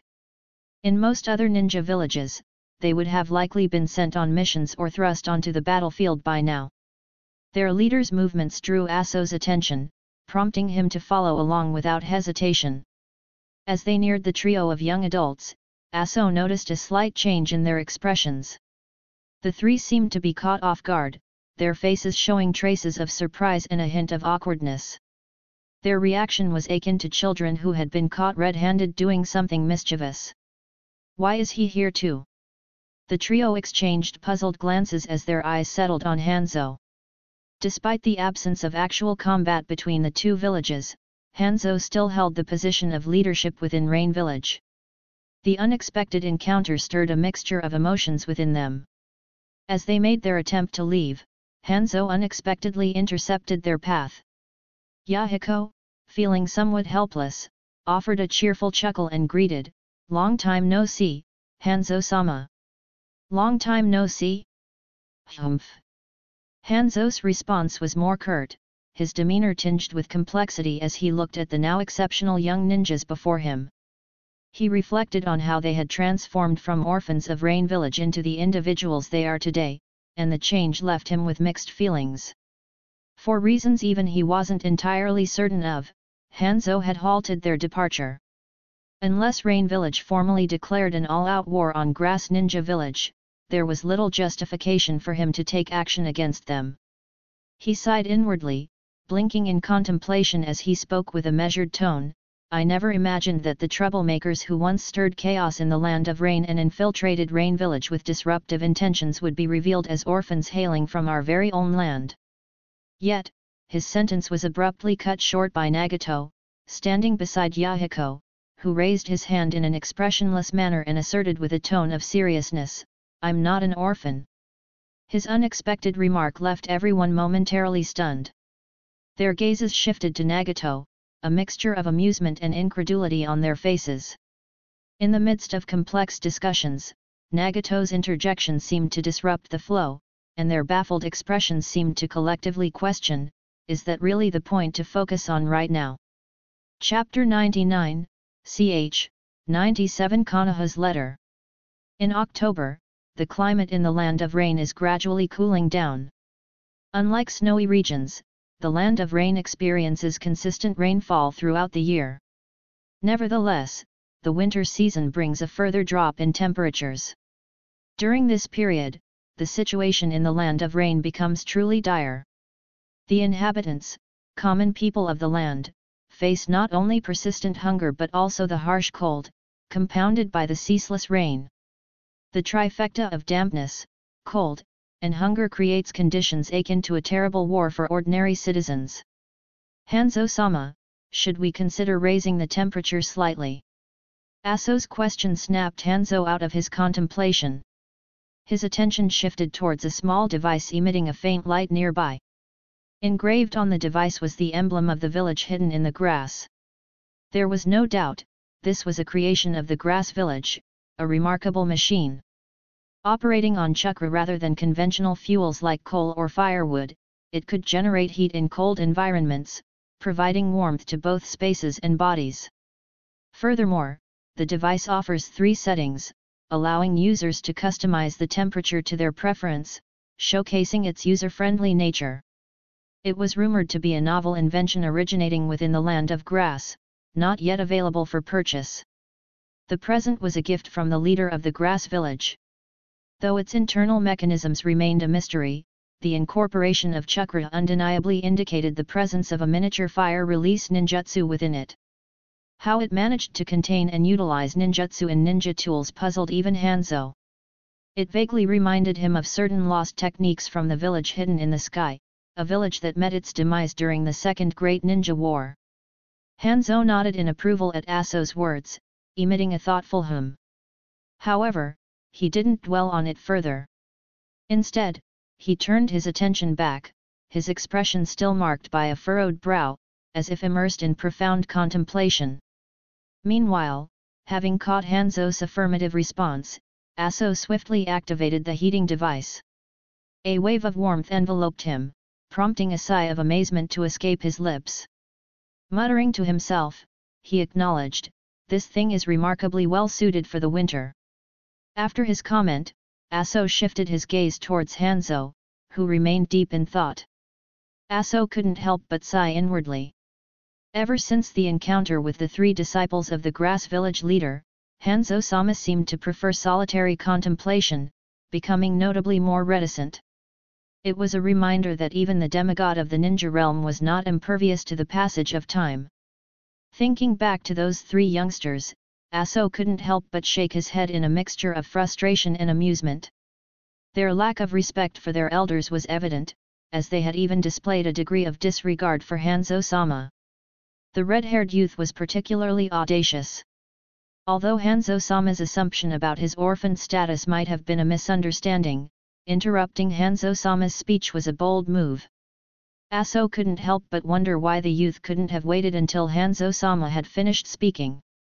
Did these young ones not comprehend Hanzo-sama's stature as a demigod within the ninja world? A formidable figure who once boldly challenged the 5 great ninja villages to war. Aso couldn't help but question the basis for their arrogance. In Hanzo-sama's prime, dealing with them single-handedly would have been a trivial feat. As the room gradually warmed, his gaze shifted towards the ceaseless rain outside, its intensity unabated. The land of rain was truly living up to its name today, with the rain pouring heavily. At that moment, a recollection seemed to dawn on Aso. He turned his attention back to Hanzo, narrowing his eyes in concentration. "By the way, Hanzo-sama," Aso began, "I've received word that the weather is expected to change soon in the land of grass. It seems they're about to enter a period of vacation.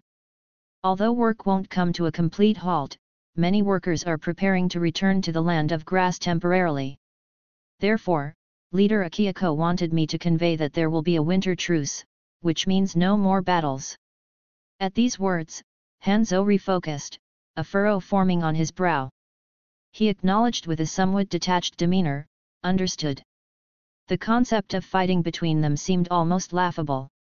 After all, both sides primarily consisted of rain ninjas, with one side disguising themselves as ninjas of the grass village. Speaking of which, the 5 great ninja villages were presently embroiled in a ferocious conflict that appeared capable of drenching the land in blood. In this context, their 2 smaller ninja villages hardly seemed significant. The current circumstances hardly allowed for any attention to be spared for them, particularly given the ongoing situation. In the event of discovery, it was probable that the 5 great ninja villages would likely prioritize their elimination before anything else. "Everyone has managed to secure some earnings this year," Aso observed the gaze of the village leader and expressed with heartfelt sentiment, "Even though the grass village couldn't employ all the ninjas from the land of rain, I'm confident that the majority of us will experience a more prosperous year." As Hanzo's trusted aide, Aso was keenly aware of the land of rain's years of suffering. The preceding years, especially during the war, had brought about intense hardships. Starvation had claimed the lives of many due to food shortages. Additionally, Hanzo's pursuit of qualification for negotiations with the 5 great ninja villages had also constrained the rain ninjas from pursuing assassination missions without restraint, maintaining a precarious village operation. Regrettably, these negotiations never bore fruit. The entreaties of Hanzo-sama were met with complete disregard from the 5 great ninja villages. The unreliability of the 5 great ninja villages left Aso sighing with a mixture of resignation and disappointment. "Weak nations find diplomacy elusive," he mused aloud. "And is there truly no existence akin to the child of prophecy in this ninja world?" Recollections of articles he had come across during his time at the grass village base resurfaced in Aso's mind. In an effort to keep pace with the changing times, he had been covertly educating himself about the grass village's knowledge. He had heard that these concepts were proposed by Leader Akihiko and were even imparted to the young ones at the Grass Village Academy. The notion was to steer them towards crafting their own happiness through their efforts. Reflecting on this, Aso's thoughts swayed once more, a soft sigh escaping his lips. He couldn't help but hold leader Akihiko in high esteem. The leader of the Land of Grass was undeniably an exceptional ninja, standing out in every sense. In that instant, Hanzo, who had been lost in his thoughts, interjected, "Where are those three youngsters?" "Ah, you mean Yahiko, Nagato, and Konan." Aso's eyes glimmered with a touch of surprise. He found himself puzzled by the timing of the question. Why was the leader inquiring about these children now? True to his instincts, it seemed that Hanzo-sama still harbored some lingering dissatisfaction over the prodigious talents of the Land of Rain becoming assets to other ninja villages. Aso pondered whether, had these three youths remained in the Land of Rain, they might have revitalized hope within the village. Presently, they're with that Kakuzu ninja from the Grass Village and are engaged in business activities on the front lines shared by the three major ninja villages, Aso responded. As he recounted this, a wry smile tugged at the corners of his mouth. In the midst of such turmoil, it was quite audacious for anyone to venture there and conduct business, even going so far as to use a thing they called a megaphone. Exclusive 10-day sale. Limited to just 10 days. The final countdown. An unprecedented 20% discount on all items. From comfortable ninja vests to sturdy, enduring ninja underclothes, all at an astounding 20% off. Initially, the three major ninja villages displayed no inclination to make purchases. They cast stern gazes at the audacious Grass Village ninja. The episode involving the ninja vests was still fresh in memory. The tale of one village succumbing to the purchase, which then compelled the others to follow suit, remained a vivid narrative in their collective consciousness. Amid the current circumstances, village expenditures were already formidable. Moreover, Chunin or Jonin ranks were already relatively well equipped with vests like these, even custom ones. For the lower-ranked ninjas, the practicality was diminished, considering fresh academy graduates possess similar abilities. Therefore, whether a slash delivered once or twice resulted in an altered outcome, the overall effect on the final result was seemingly inconsequential. Acquiring such items would merely impose an unwarranted burden on the village's finances. Moreover, having purchased these once before, buying them anew for new graduates seemed unwise. However, the paradox lay in the principle that if someone else made the purchase, the rest couldn't abstain. Thus, the initial response from the ninjas across the three major ninja villages appeared as a tacit consensus to abstain from purchasing. However, a turning point arrived one fateful evening, cloaked in darkness and accompanied by the mournful howl of the wind. The rain outside drizzled incessantly. Under the shroud of night, a stealthy ninja infiltrated the scene. The question of the infiltrator's identity remains a mystery even to this day, with each of the three major villages maintaining their denial of involvement. Yet, at the sight of a lone ninja's audacity to breach the unspoken agreement, the expressions of the three villages collectively shifted to shades of envy. Ultimately, they found themselves compelled to relent and make purchases as well. Aso's inner suspicions even extended to the possibility that the said infiltrator might have been orchestrated by the Grass Village itself, or perhaps even hired by the Grass Village from the Land of Rain. Presently, rumors abound that the Grass Village has encountered a surge in demand. Even ninjas from smaller villages have converged to make purchases. The influx of orders extends well into the period following the new year. As a result, those workers who had foregone a break this year would likely find themselves needing to put in overtime. While Aso relayed this information, Hanzo once again lapsed into silence. Amidst the relentless war, the Land of Rain had surprisingly managed to fare relatively better this year. The irony of this situation wasn't lost on him. However, Hanzo retained a steadfast belief that had those three young individuals remained in the Land of Rain, they would have invariably blossomed into the land's future. Nevertheless, he recognized that had they indeed remained, their prodigious talents would likely have seen them hurled into missions early on. This trajectory would have led to one of two fates, either perishing during missions or meeting their end on the battlefield. Presently, a transformation had occurred within the Land of Rain. Its citizens were now gainfully employed, secure in sustenance and compensation. The specter of starvation had been banished. The very rain ninjas were seeking employment within the grass village stronghold, eager to accept missions there. Hanzo couldn't help but acknowledge that the grass village's leader had demonstrated a more astute handling of matters. He displayed the audacity to welcome wandering ninja clans, but he also dared to enlist ninjas and villagers from foreign villages to contribute to his own. Even amidst the most critical times, he didn't hasten the graduation of the village's young ones, ensuring they completed their studies. These accomplishments were precisely what he, the reputed demigod of the ninja world, found himself incapable of achieving. He let out a sigh, a momentary silence enveloping him before he spoke in an impassive tone. What do you imagine life is like in the grass village? With that, a look of bewilderment crept onto Aso's face. He struggled to comprehend the sudden inquiry from the leader. After a brief pause for contemplation, he offered a genuine response, I can't say for certain. It's possible that it's a pleasant place. Nevertheless, I'm confident that our rain village is equally admirable. Don't try to deceive me, I am well aware. Many of our rain ninjas aspire for their children to experience growth and learning within a stable environment, Hanzo interjected, retorted with a derisive snort, making it clear that he wasn't easily fooled. Hanzo-sama. Aso's response hung in a tentative pause as he considered how to continue. That's enough, listen to me. Hanzo's hand swept through the air, and in that instance, his once slouched posture seemed to regain its former dignity. His countenance radiated solemnity, evoking the presence of the past demigod of the ninja realm. His tone carried weight as he ordered, convey this message to the grass village leader, let him proceed with his recruitment efforts. They are free to recruit as many as they desire. Our rain village will not hinder them. Let us observe how successful he can be. Can he rally the entirety of the rain village's populace into employment? Let us witness if he truly possesses the capability to quell the turmoil within the land of rain.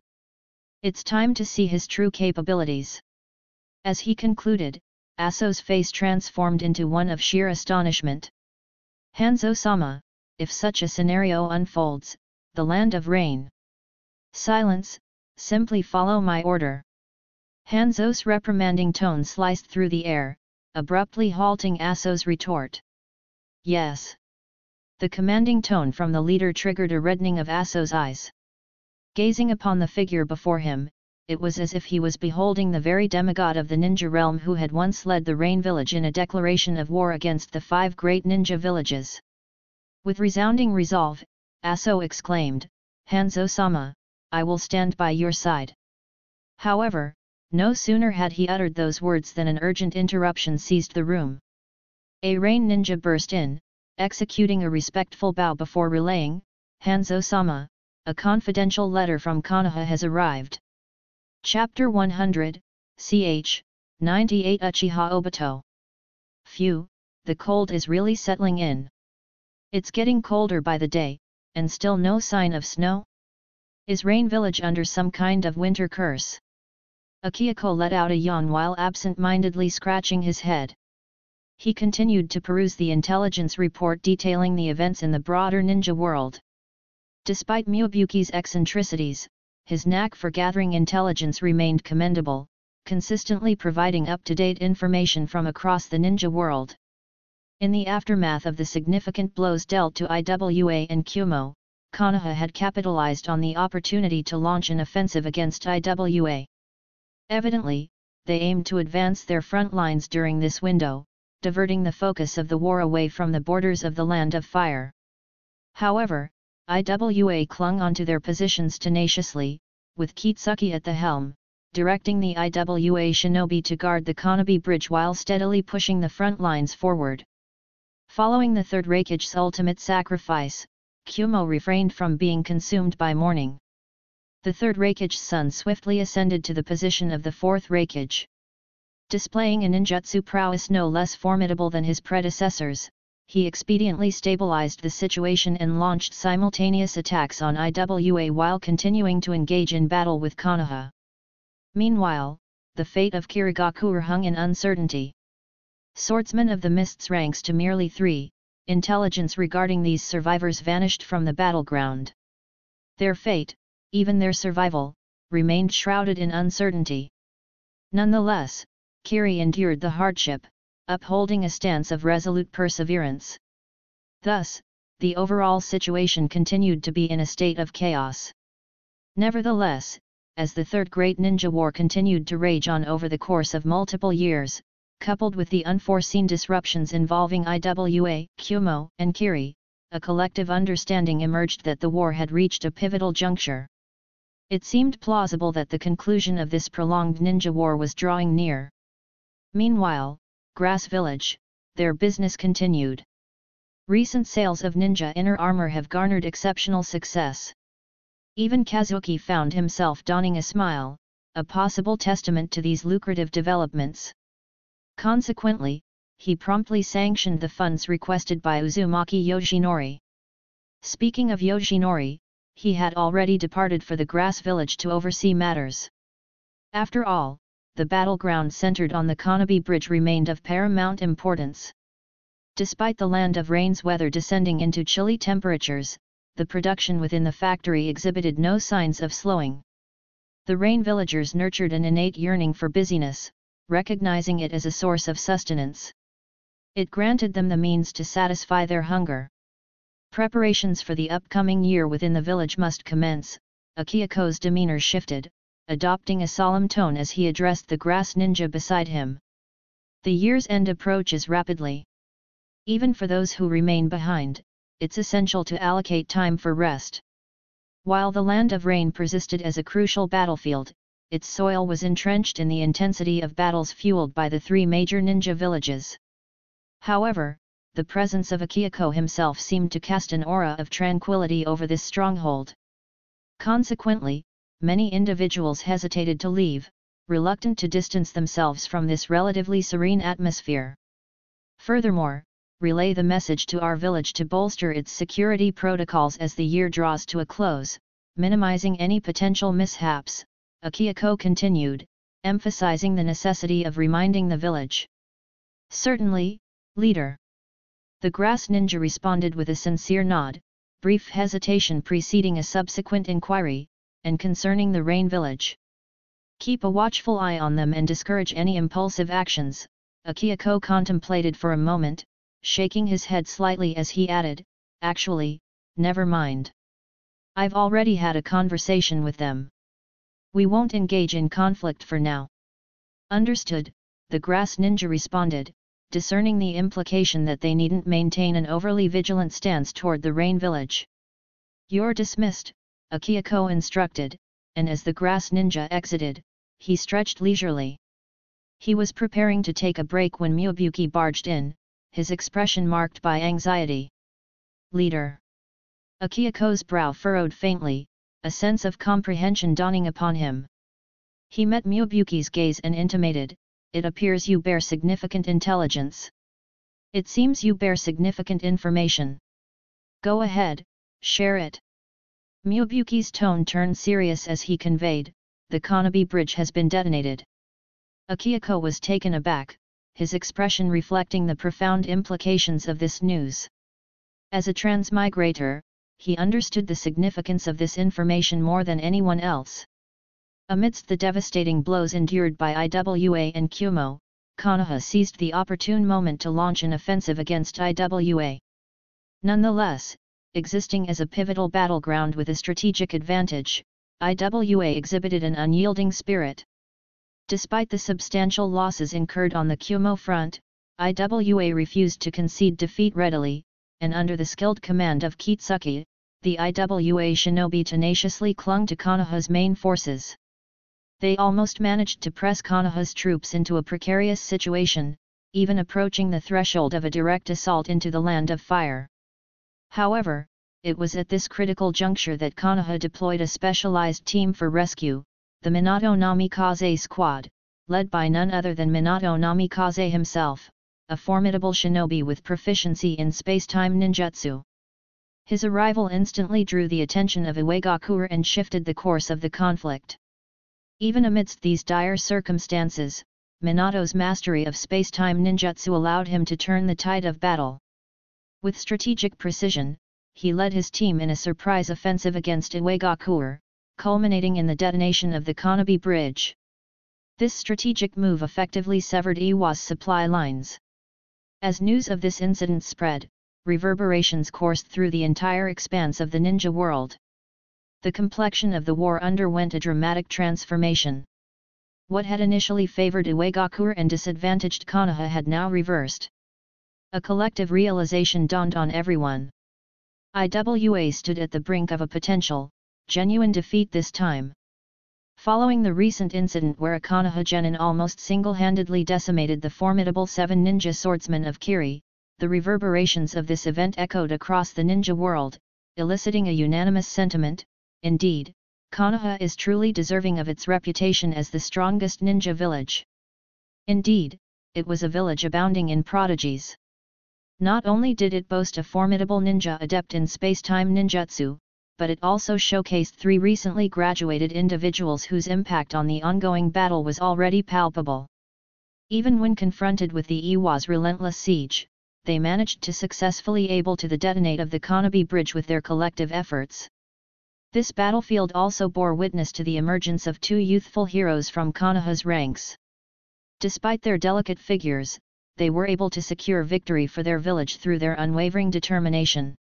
Regrettably, one of them was engulfed by the ensuing explosion and subsequently buried beneath the weight of rubble.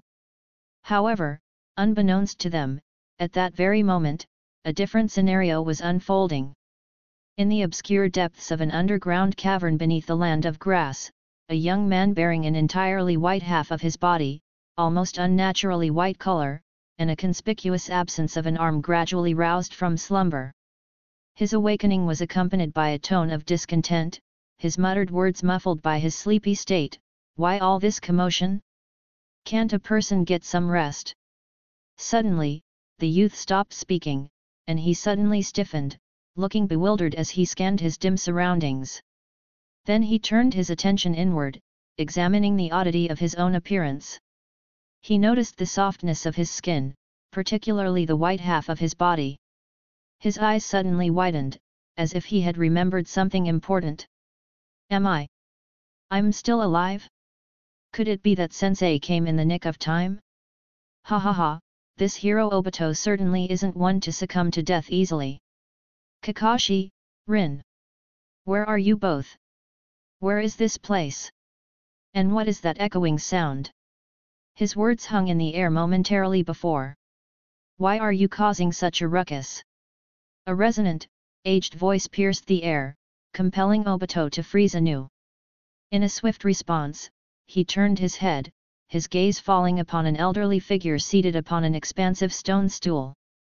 The individual bore hair grizzled with age, a slender physique, and a stooped posture.